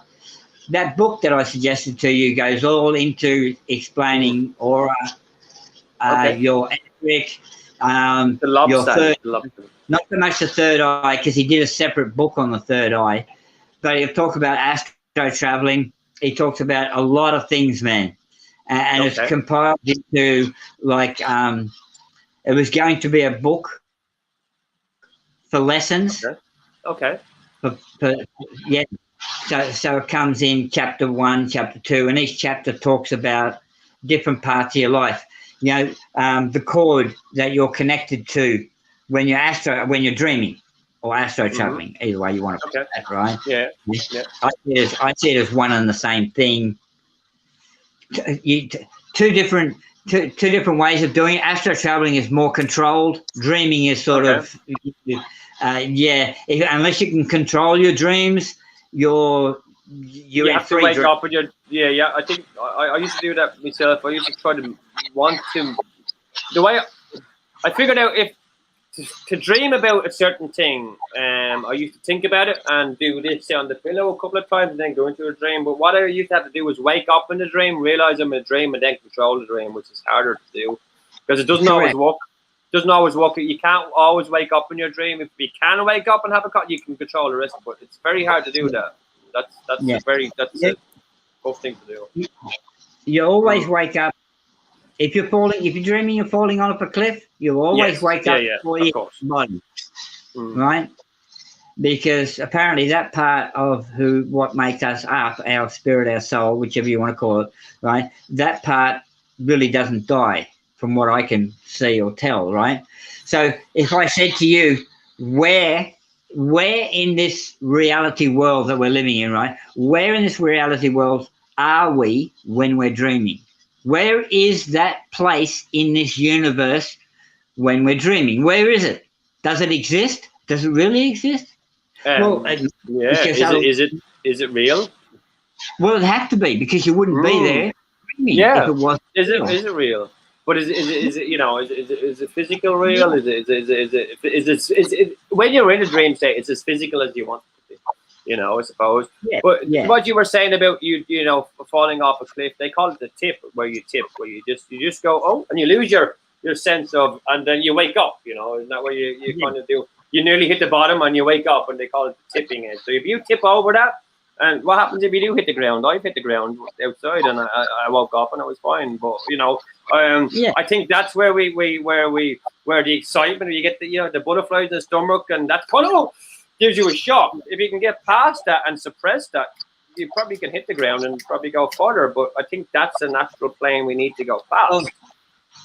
Well, the thing is, it's like a young bird when it's learning to fly. Okay, when it first jumps out of that nest, it's like free fall for the first fucking 20 feet, and then it learns how to fly. Yeah. So it's a way of learning. Well, say, hang on a second, take control of your dream if you're falling, and learn how to fly, so you won't hit the ground. So you're not going to the ground. You go up that way. Yeah, you're going around it. Yeah, you go back up. Yeah. Then you can learn to go places at the speed of thought. Just by thinking you're there. Yeah. We were talking about it earlier on. By thinking you're in one place to get to another place. Yeah, a place you want to be, or a person you want to see, or maybe you're looking for an answer. Now, maybe you need to take a small journey to wherever that answer might be. That's right. That's because if you're going to ask a type of question, right? What's this all about? Well, they would need to take you to a place to show you. Well, if you want to know what it's all about, you have to travel here, or wherever it is, or whatever it might be. And it might be a different place for each and every single person. I don't have the same dreams as you have. I can't get you to have the same dreams as me. I mean, it's possible for two people who are close together to possibly be in a dream together, to astral travel together. Spirits meet each other's spirits all the time. Right? Yeah. So that's not an impossibility. But it's a different experience for each person. Even if I was dreaming the same dream as you, our experiences of that same dream would probably would be different. Differently. Yeah, right? Because you're experiencing it as you, and I'm experiencing it as me, so of course it's going to be different. Yes, now, if I can experience that dream as you, and you experience that dream as me, now there's something that is. But then that goes into if I can therefore experience a dream as you, I could experience a dream as anyone. So therefore, should I know what everyone feels when they're dreaming? Am I feeling the same emotions that everyone is feeling? So we all have a connection with dreams where we have emotions. Emotions are connected. I have the same emotions as everyone else in this place, as we all do, and they connect to different things. But if you could explain an emotion, what you're, when you come out of that dream, and then you can have a similar. I could have the same emotion in a similar dream and be able to connect with you on just that emotion. I saw this and I felt, elated or happy. Did you see something that was similar? Did you feel that same? Oh, just about to tip over. Just about to hit the bottom, and he went, "Oh no, hold on there." What was that? If you could explain that in tangible terms where you could understand it, in whatever. There's a connection there. We all have. That would be the closest thing to saying we've all felt the same thing in a dream. I think we do, but we're afraid to talk about it. I don't think we ever talk about our dreams. Like I know, we probably all have had similar dreams. But we just don't talk about them. We don't talk about them. Okay, throughout history, right? I mean, the Egyptians talked about a lot of spiritual things. The Mayans talked about a lot of spiritual things. A lot of cultures talked about a lot of spiritual things. There's one thing I've noticed they never spoke about, except for the Australian Aboriginals, right? They never talked about their dreams. Or they never tried to explain or explore what dreams were all about. In all the Egyptian writing, there's no literature, there's nothing that it sort of points to what they thought What they dreams were, okay. or what dreams meant to them. What they perceived as a dream, or what they There's took only out of one it. culture. There's only one culture on this planet that I can say have written about it, and that is the Aboriginal people in Australia who believe in Dreamtime. Okay. And it's written in their culture, and it's written on the cave walls. Have you ever heard of years ago? So there's 42 tribes in Australia that believe, Aboriginal tribes, that before, you know, the white man, or whatever you want to call it, education or whatever came, and before they ever met, they'd never met each other. 42 tribes believed that their soul was somewhere in their intestines, and they'd never met. They'd never met each other. They'd never been anywhere near each other, because Australia is massive. 42 tribes spread out all over Australia, all believed that their soul was in their intestines somewhere, in the soul or in the middle, as we know. Some of us believe that it's in the center or whatever. But they all believed it was in the same area, but they'd never met each other. They never spoke to each other. They probably spoke different dialects of Aborigine, so they probably wouldn't have been in a community. But when they were all contacted by certain people, the belief system was they all believed the same thing. You know, they all believed it was here. It was here. The divine was here. Whatever the spirit was, or wherever the soul was, or wherever, it was situated right in the center, in the gut area. They would call it the intestine, or whatever. And they all believed the same. Yeah. Do you know what? Because, and Michelle spoke about this too. When you're out there dreaming or astro traveling, you are connected by a cord, right, to your physical body. Now that cord is connected to exactly where you're pointing to. It's like to your belly button. It's like the umbilical cord that you have attached to you when you are born, type of thing, right? Maybe that's what it is. Yeah. So when they dream, right, you're dreaming, and you know you're connected by this cord. And where does the cord always appear to be? Right there in your stomach, where they're pointing. So where else would they believe their spirit would be? Yeah, exactly. It's weird that, though, you know, that someone else hasn't come in and said, you know what, it's not there. I believe it's here, and they didn't follow what he believed. They all believed what they believed, and no matter what anyone said to them, they believed it was here, and they felt it here. Yeah. So I'm sure there would have been naysayers in different tribes that would have said, you know what, maybe it's not there. It's here. You know, hello. So, you know, you'd think that would have been a bit of, hello, party crasher. I got a new computer. Ha ha. So you got another computer. No, MFer, man, I've got that crash proof ever since I got hacked. And if somebody tries to get into my system, blam! I mean, like, I have two systems. I've got one that goes to my studio, and then I've got the main one. So I've got two. All right. And this one's connected direct to Ethernet, but it's all connected to my phone, my TV, and my internet. And when somebody tries to get into my computer, it does a trip switch and freaking shuts everything down cold.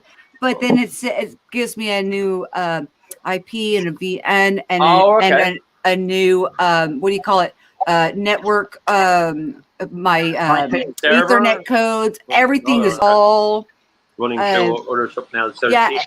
So like, I'm so sorry, you guys. It took me a while because I had to figure out what the flip happened. Can I say one thing? I've been, you know, I was sitting here in my legs crossed. So can I take a moment just to go for a pee, if you don't mind? But use you and take of course. Oh my gosh, I did. I'll be back in a second. I've left him up here several times. No, it's all good. I can hold it in forever. No eyeball floating. Yeah, he's a pretty super guy. I think I figured you'd hit it off with him, but you know, he's got the trouble with seeing.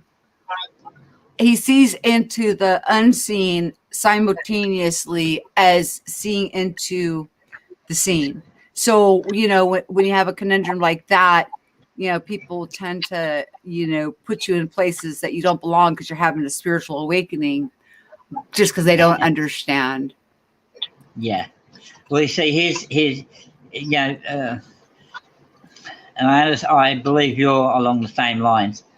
When you are spiritually awake, it is hard for anybody to try and brainwash you or lead you down the wrong path. Or Yes, and that's why we're getting picked on so bad in the third dimensional, because they're stuck here. Okay, you were here when Richie, when I was talking about that freaking thing, that machine, or I didn't know if it was organic or machine or whatever, between the fourth and fifth, right?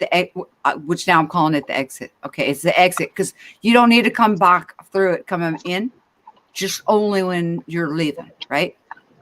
Richie was listening to a roundtable discussion just lately.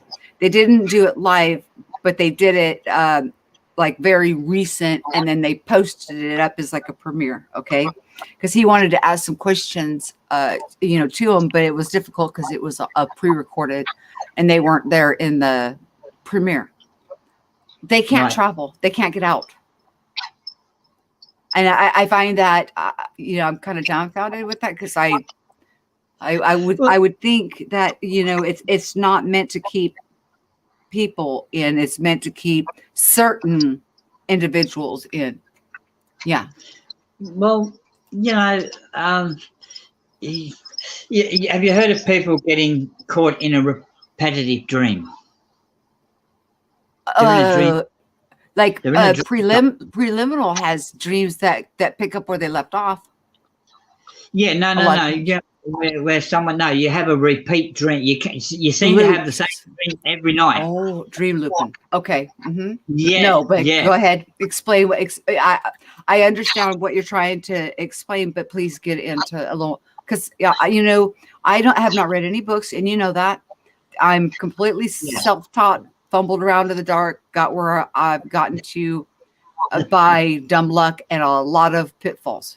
So please explain. Yeah. I also can tell you is, after I read that book, everything else seemed to fall into place with knowing what's happening. Like nobody taught me about dream looping. It's something I sort of know, and you're what it's trying to say is, perhaps you've asked or unknowingly asking a question, they're trying to answer it, and you're not getting what they're trying to say. Ooh. So it keeps looping until you do get past that. Get past that point, right? Or to gain that little bit of what you want to know. Well, why would that make it so they can't leave? I don't get it. It's not so much that they can't leave, so much as they haven't picked up on what they need to know before they can leave. Oh, they don't get the full download, so they keep coming back to get more downloads. But they're not accessing what they used to be able to act. I guess they were. I need to watch it. I guess I don't watch a whole bunch of people's channels. You see me at Wobblies. You'll see me at Voynich. But see, everybody has a flavor. It has a sizzle. Pre doesn't go live, but I watch his videos. The GPK Sky Phenomena, I love that kind of stuff. I pop in here and there, but I like my lifesavers to all have a different flavor. I went something more, and I grow. I glean and grow from what everybody offers. I don't want to go and be around somebody that's like me, because that would bore me. Here's the thing. Do you know what? I made a bold statement the other day, and it was so weird. I don't know where it came from, and it was. I realized what I said when I said it. Hold on, Mark. Just go ahead. Just a minute. I just want to finish on the topic of, because I've been absent for a little while on go ahead. the dream looping, because of and you were here when Richard was talking about that, Mark, about them. That they have a round table discussion, so they're advanced. They travel together. They discuss this stuff, but none of them are able to leave this realm anymore. So, but they were before. Well, but it's So wow. what would constitute a loop of? But see, I'm not and you know this, spirit. I'm going to call you Spirit. I know your name. I know you've emailed it to me, but out of respect, Yeah.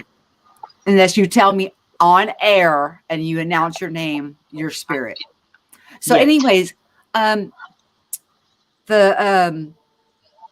these guys were, they're active travelers, but see, I can't sit there and lay down and say I put an intention, because whenever I set an intention or I send a blessing or I'm thinking on a certain thing, that's not what I get. I go wherever I go. I'm lucid. I become lucid. I become like very aware of my surroundings. I observe. I participate. I enjoy them, but I can't sit there and say, I'm going to go here and check out this, and then poof, I'm there. I don't know, if that's because maybe I'm a rookie, but I go, I guess, where I feel like I go where I'm needed. It's and not what so I much, get, it's I not get so something. much that, yeah, it's not so much that you're a rookie.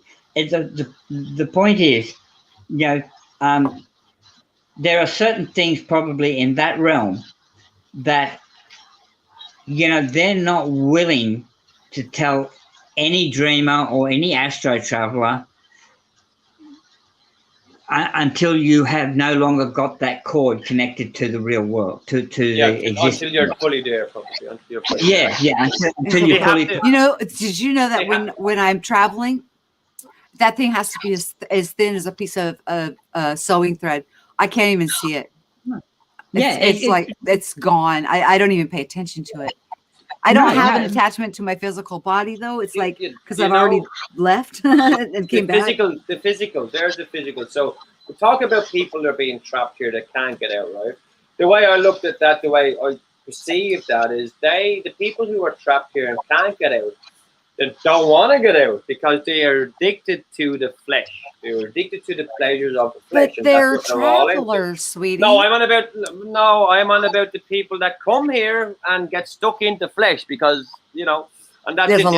They love the flesh. They love the meat suit they're in. They love the pleasure, and they know they can continue on for immortality. They can stay in the flesh form and feel the pleasures of the flesh. They don't want to think outside here because they don't want to be there because they can't feel what they feel as a physical body out there. That's what they're addicted to. But they don't know they're addicted to it. In the fifth dimension, we can see it. Feel. I could. Yes, we can, but they can't get past the fourth, so they can't feel in the fourth. So they're afraid I'm to go still through. on that round table of very astute travelers that my friend Richie 00 wouldn't listen to them if they were not, worthy of listening to, or something to learn from it. Yeah, of course. But it's just shocking to, and he was shocked even when he was telling us. But the ones that are still. And then he said he's going to throw me under the bus. Remember? I know you remember that. Remember? Richie's like, said, don't you dare throw me under the, cause he's like, well, because my friend Michelle, she saw the machine. Did you see the machine? And she's on the other side of it. And I said, don't you dare, because I already feel stupid. Don't throw me under the bus. He goes, oh, I'm throwing you under. I'm chucking you under, because they say they can do this, they can do that, but now they can't get past that door. He's such a brat to me. He won't do it. I don't think. No. Because of that particular attitude that they have, why would they allow someone in or allow someone out to? I think there's people in there that can go from one to the other. So they're not stuck here with flesh, but guiders will guide us to there and keep the flesh here. So we all love. Like, there's certain things in this life that I love, and we all are guilty of it. Right now, we can get past that, and we can see that there's better pleasure up there than there is in this. Oh my gosh! And we can get past it, right? Part of this awakening, our senses intensify immensely. Our taste intensifies, our hearing, our sight, our touch. But before everything, then, our you heart, lose. our love, But everything. you lose it all first for a second, don't you? You lose all knowledge of it for a second, then You you strip realize you away can take it. the Strip ego, away and it all. the Yes, portions all come They back can't lose magnified. their ego. They cannot lose their ego. And But they there's have no idea what that they're round missing. table that you're talking about. Oh, you maybe know if of there's- it? If there is, okay, so let's say how many people? Like 10 I don't people, right? know. But so half of them people can go from flesh to spiritual, and they're there to help us. Now they're sitting in a mixture of people who are stuck here because they're there to keep them calm as well, because they don't know what's happening. They don't know they're addicted, and they're still trying to help them out. They're trying to tell them, you are addicted to flesh, therefore let go of that and come with us. But they can't because they're all stuck. So they're still trying to help them, but they're helping us at the same time. So there is a mixture of people who can go there and who can't, and they're trying to explain that Everybody could until everyone the end of could till a December. certain point. Until sometime in mid-December, that darn thing That was showed up. that 3 moons in the sky. I got it in December over here. Yeah, I saw. Yeah, it. that alignment thing. But you Yeah. know, it was No, just there was weird. on that the 2 days timing of before that. 2 days before that, there was 3 moons. I have it on my channel, on my UFO channel. There was 3 moons seen in the sky directly, and this was 2 or 3 a couple of days before this meant this. You know, it'll hold alignment. There was 3 moons Gosh, seen in darn the it. sky. 3 moons. Mark, And sorry, Mark, yes, sweetheart. you were so calm and peaceful. Now you're just like all wound up like your little stuffed animal. You Well, okay? I'm I was getting gone to the too stage long. where I'm getting to the stage where I'm crossing over to, should I go to sleep or should I stay awake forever? No, you're gonna go to sleep soon. I just got back, but No, I'm good. you're hugged up too tight, and I do want to talk to you after we're done, just for a few minutes.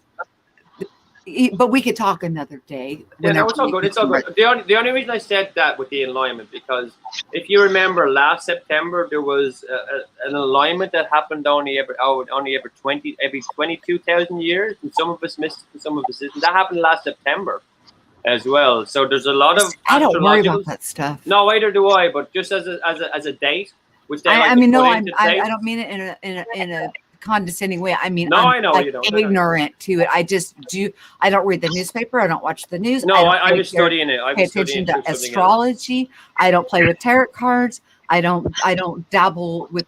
I just don't mess with any. I just go straight up to the divine and I get my answers. That's it. But I was seeing these pieces of a chessboard being put into place for this event that not a lot of people knew about, and it seemed to be, you know, I stand there when this sun hits there and I'm transported here, and they seem to think that was going to happen, and a lot of them seem to think that when this happened, now the elite seem to think that when these gates opened, they were going to go somewhere. And they couldn't, as you said, they can't go anywhere. And they realized that, I think, last September, and you said it was this year that you saw was just this past just December when that December. freaking thing went up there. Okay, I can narrow it down. It was down to mid-December. Wow. And then it was like, bam. I mean, and there's no missing it. No missing it. Well, yeah, I saw that coming in September, I think. And that maybe just made me on mine. And precog. Precog. Oh, yeah. I am going to have to shoot off because my missus is up now, so I'm going to have to go get some breakfast. So I will email you on the side, and we can maybe set up another show if that's okay, and we can contact, we can do something offline as well, you know. If that's all right. And Spirit, what a gentleman! Great to meet you, sir. Great to meet you. You'd like him.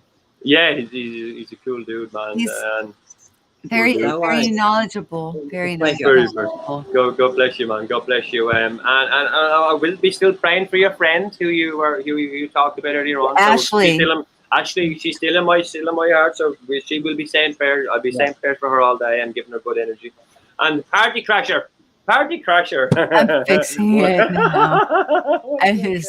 Since all that happened, I was like, yeah, I'm coming in as Party Crasher. Crashing my own party, huh? Yeah, it's my party and I'm not invited. I'm crashing it anyway. Would you believe I gate crashed my own 21st? But that's a story for another day. God bless you. It's now in the AM in London. It's now 10 AM in London. I've been awake since 1973, I think. So I think it's about time I should go to sleep. Oh, But bless your heart. everyone in the chat, guys, you're amazing. And this is such unexpected that I think I've even blown my mind. And I've blown my mind, because what I've been looking for a long time is to expand on something. And you straight away, when I said that about the alien thing, there you go. Instant electricity, you know what I was talking about. I didn't have to say anything else, and there we are. Here we are now, 3-4 hours later. Yes, Wow.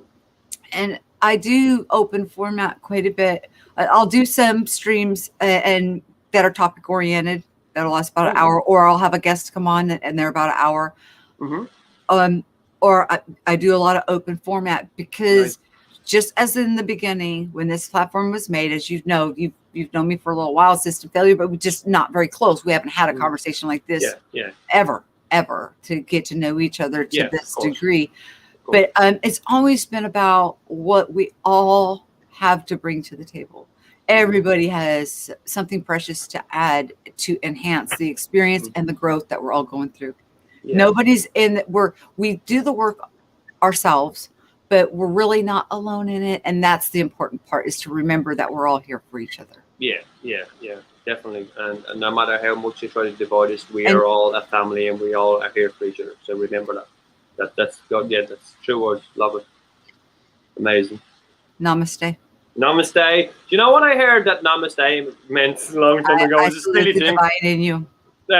Yoga is over. Go home. Yoga is over. They always say it at the end of yoga, namaste. And I said, does that mean go home? It means I salute the divine. Namaste. God bless you. Have a blessed day, and I'll see you on the other side. You'll see me. Maybe on the other side, maybe on this side. You never know. We never high five. You never know. Spiritual high five all around. We don't know what we look like over there. Because we look different. We definitely. All right. See you later. God bless you. Right. Bye-bye. I'll just look for that glow. I know what you're. That glow, the golden glow. I'm gonna email you those pictures and the one that emailed me. I'll send that one to you too. Thank you so much. Good. All right. See you later. Bye-bye. Namaste. Peace. I owe you one. Not this long one though, but by goodness gracious, he said he did a 40-hour stream once, and he's a ball of energy. He's so much fun. He's like electricity. If you could bottle his energy and sell it, I mean, I couldn't keep it on the shelf. I'd be a millionaire. I would just be filthy rich.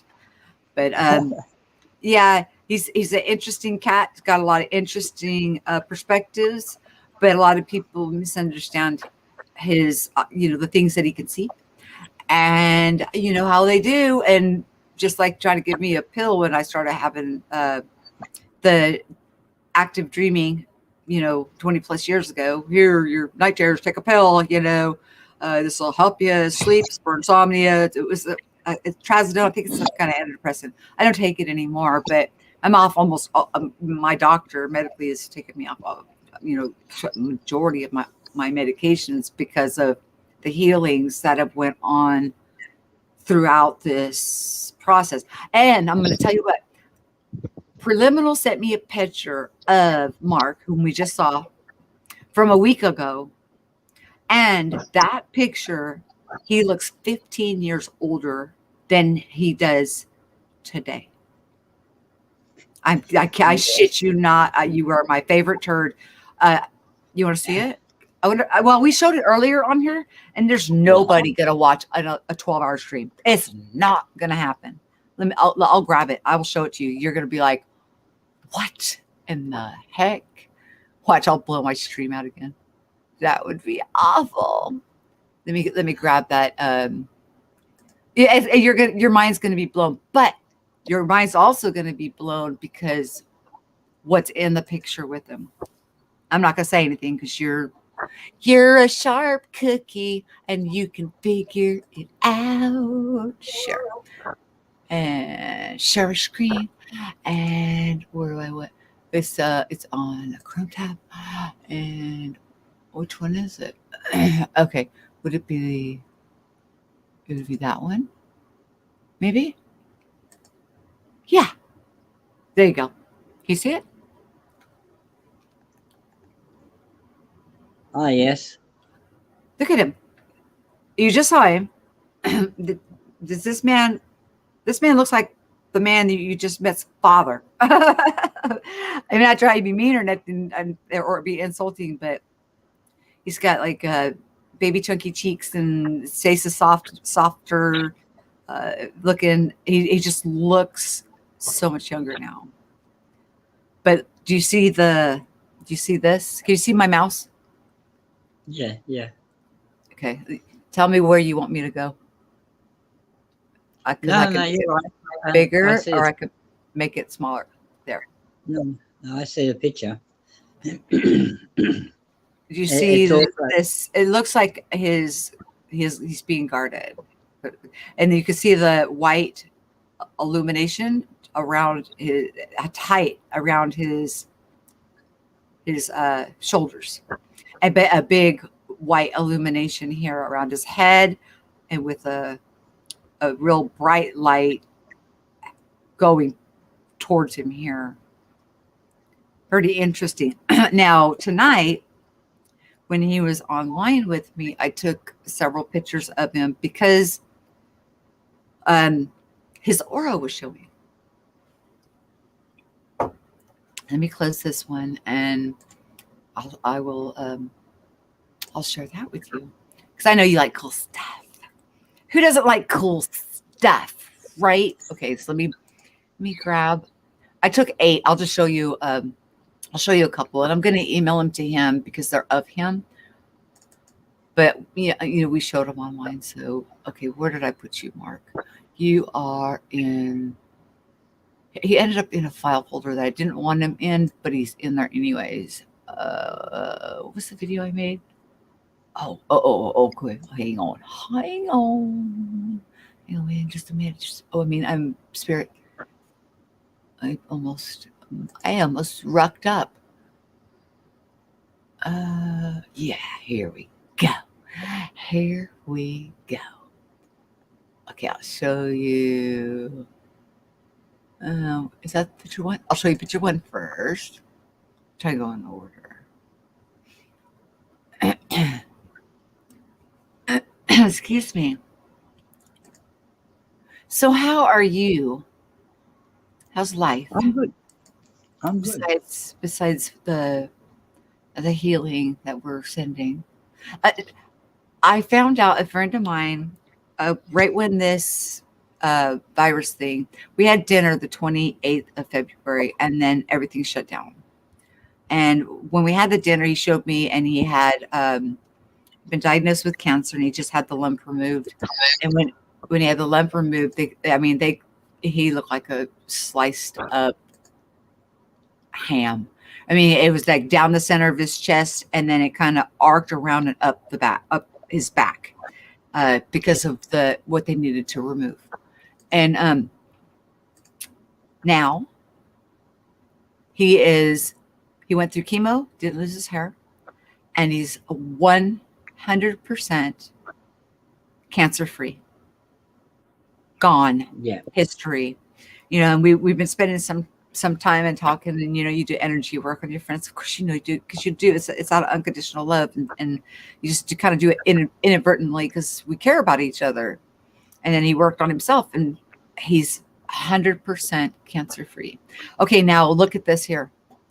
This one's kind of tight, a little tighter on him, but you can see around him that his sacrum, his aura, yellow. His aura was showing to the point where I couldn't handle it anymore. I had to start taking pictures of it. This right here is a reflection from his lamp. This right here is that's him. That's his colors, which we should always be a rainbow. We should always be that rainbow, because we should use every color in our rainbow, or why would we have them if we aren't supposed to use them? Okay, here's picture number 2. But yeah, he's expanded out a little further in this one. Hang on. Each time I pull up a picture, because I don't have them in order, I gotta go back over and screen share again. And, they're pretty cool pics, though. It's pretty impressed, especially with a background like that. You know, he has a busy background, and his aura was showing so plainly.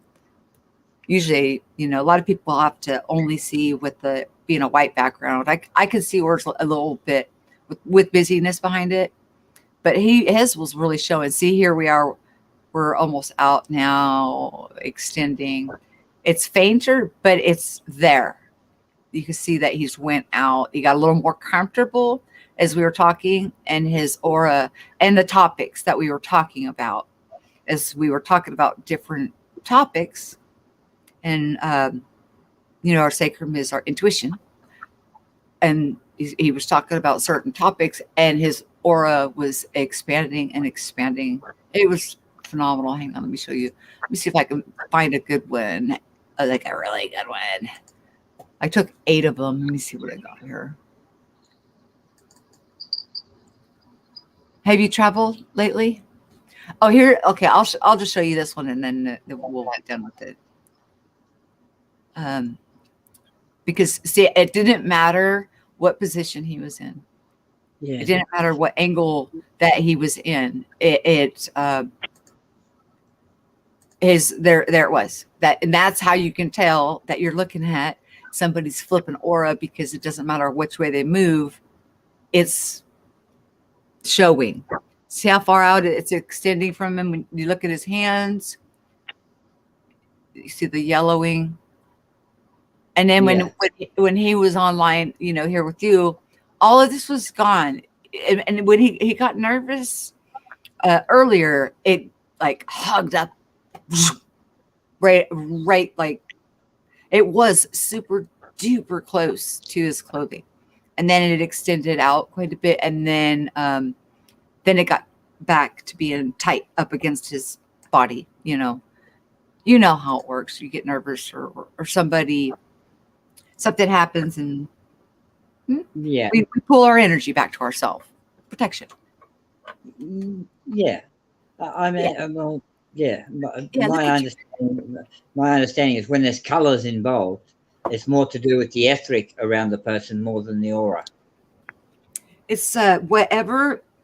The etheric shows mood, emotion, health. That's only if you see caps.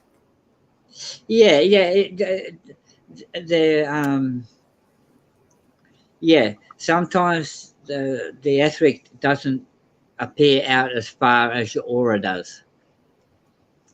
Sometimes it's closer in, sometimes it's further out.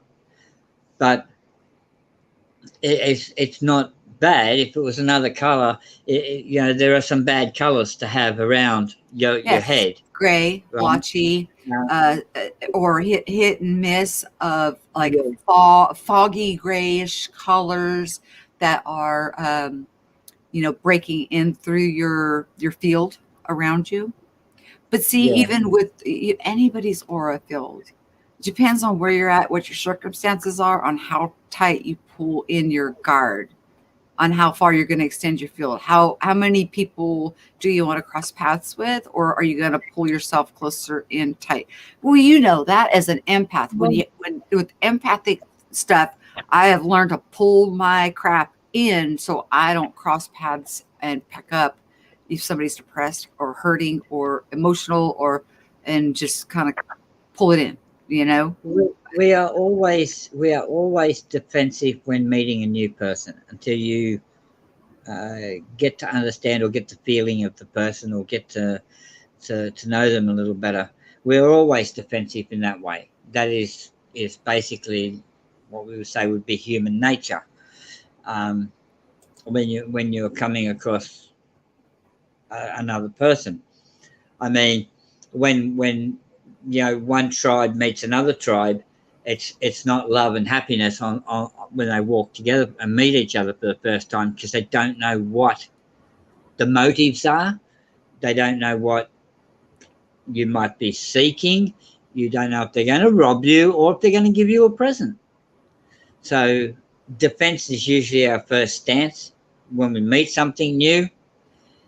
And that carries on through to your spiritual world as well. You can be defensive, right? Some people, you know how some people like to get in with somebody who has information they want, right? So they get in with that person, You mean and like me? I like to be around people that I'll glean from. Guilty. but they want the information for power, not for knowledge. Oh Okay, no. Yeah. there's a difference between the two things, right?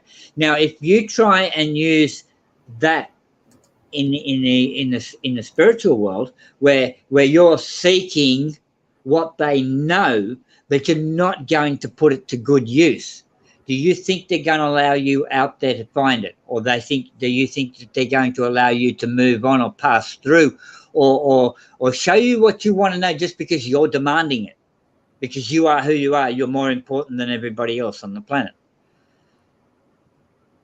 That carries through. This is why sometimes maybe you or certain people may get stuck and not be allowed to move on or pass through. Oh. There I don't know are why anybody would think they were more important than anybody else. well they do. You look in general. Well, in general, 3D, they do. Yes. yes. Well, what if those people try to carry that through? Yeah, that's not allowed. At that place that I saw where we're heading, No, none of that crap's even coming in there. They won't. They called it cross contamination. It's not happening. Yeah, I understand that, but do you see how, if someone did try that, what their preventive measures would have to be to stop it from happening? It's not to say people from here don't realize, because I always say everybody's a dream worker, right? People don't realize that when they're dreaming and you wake up and you're exhausted or whatever, what you've been doing. And for a while, it's been going on for a few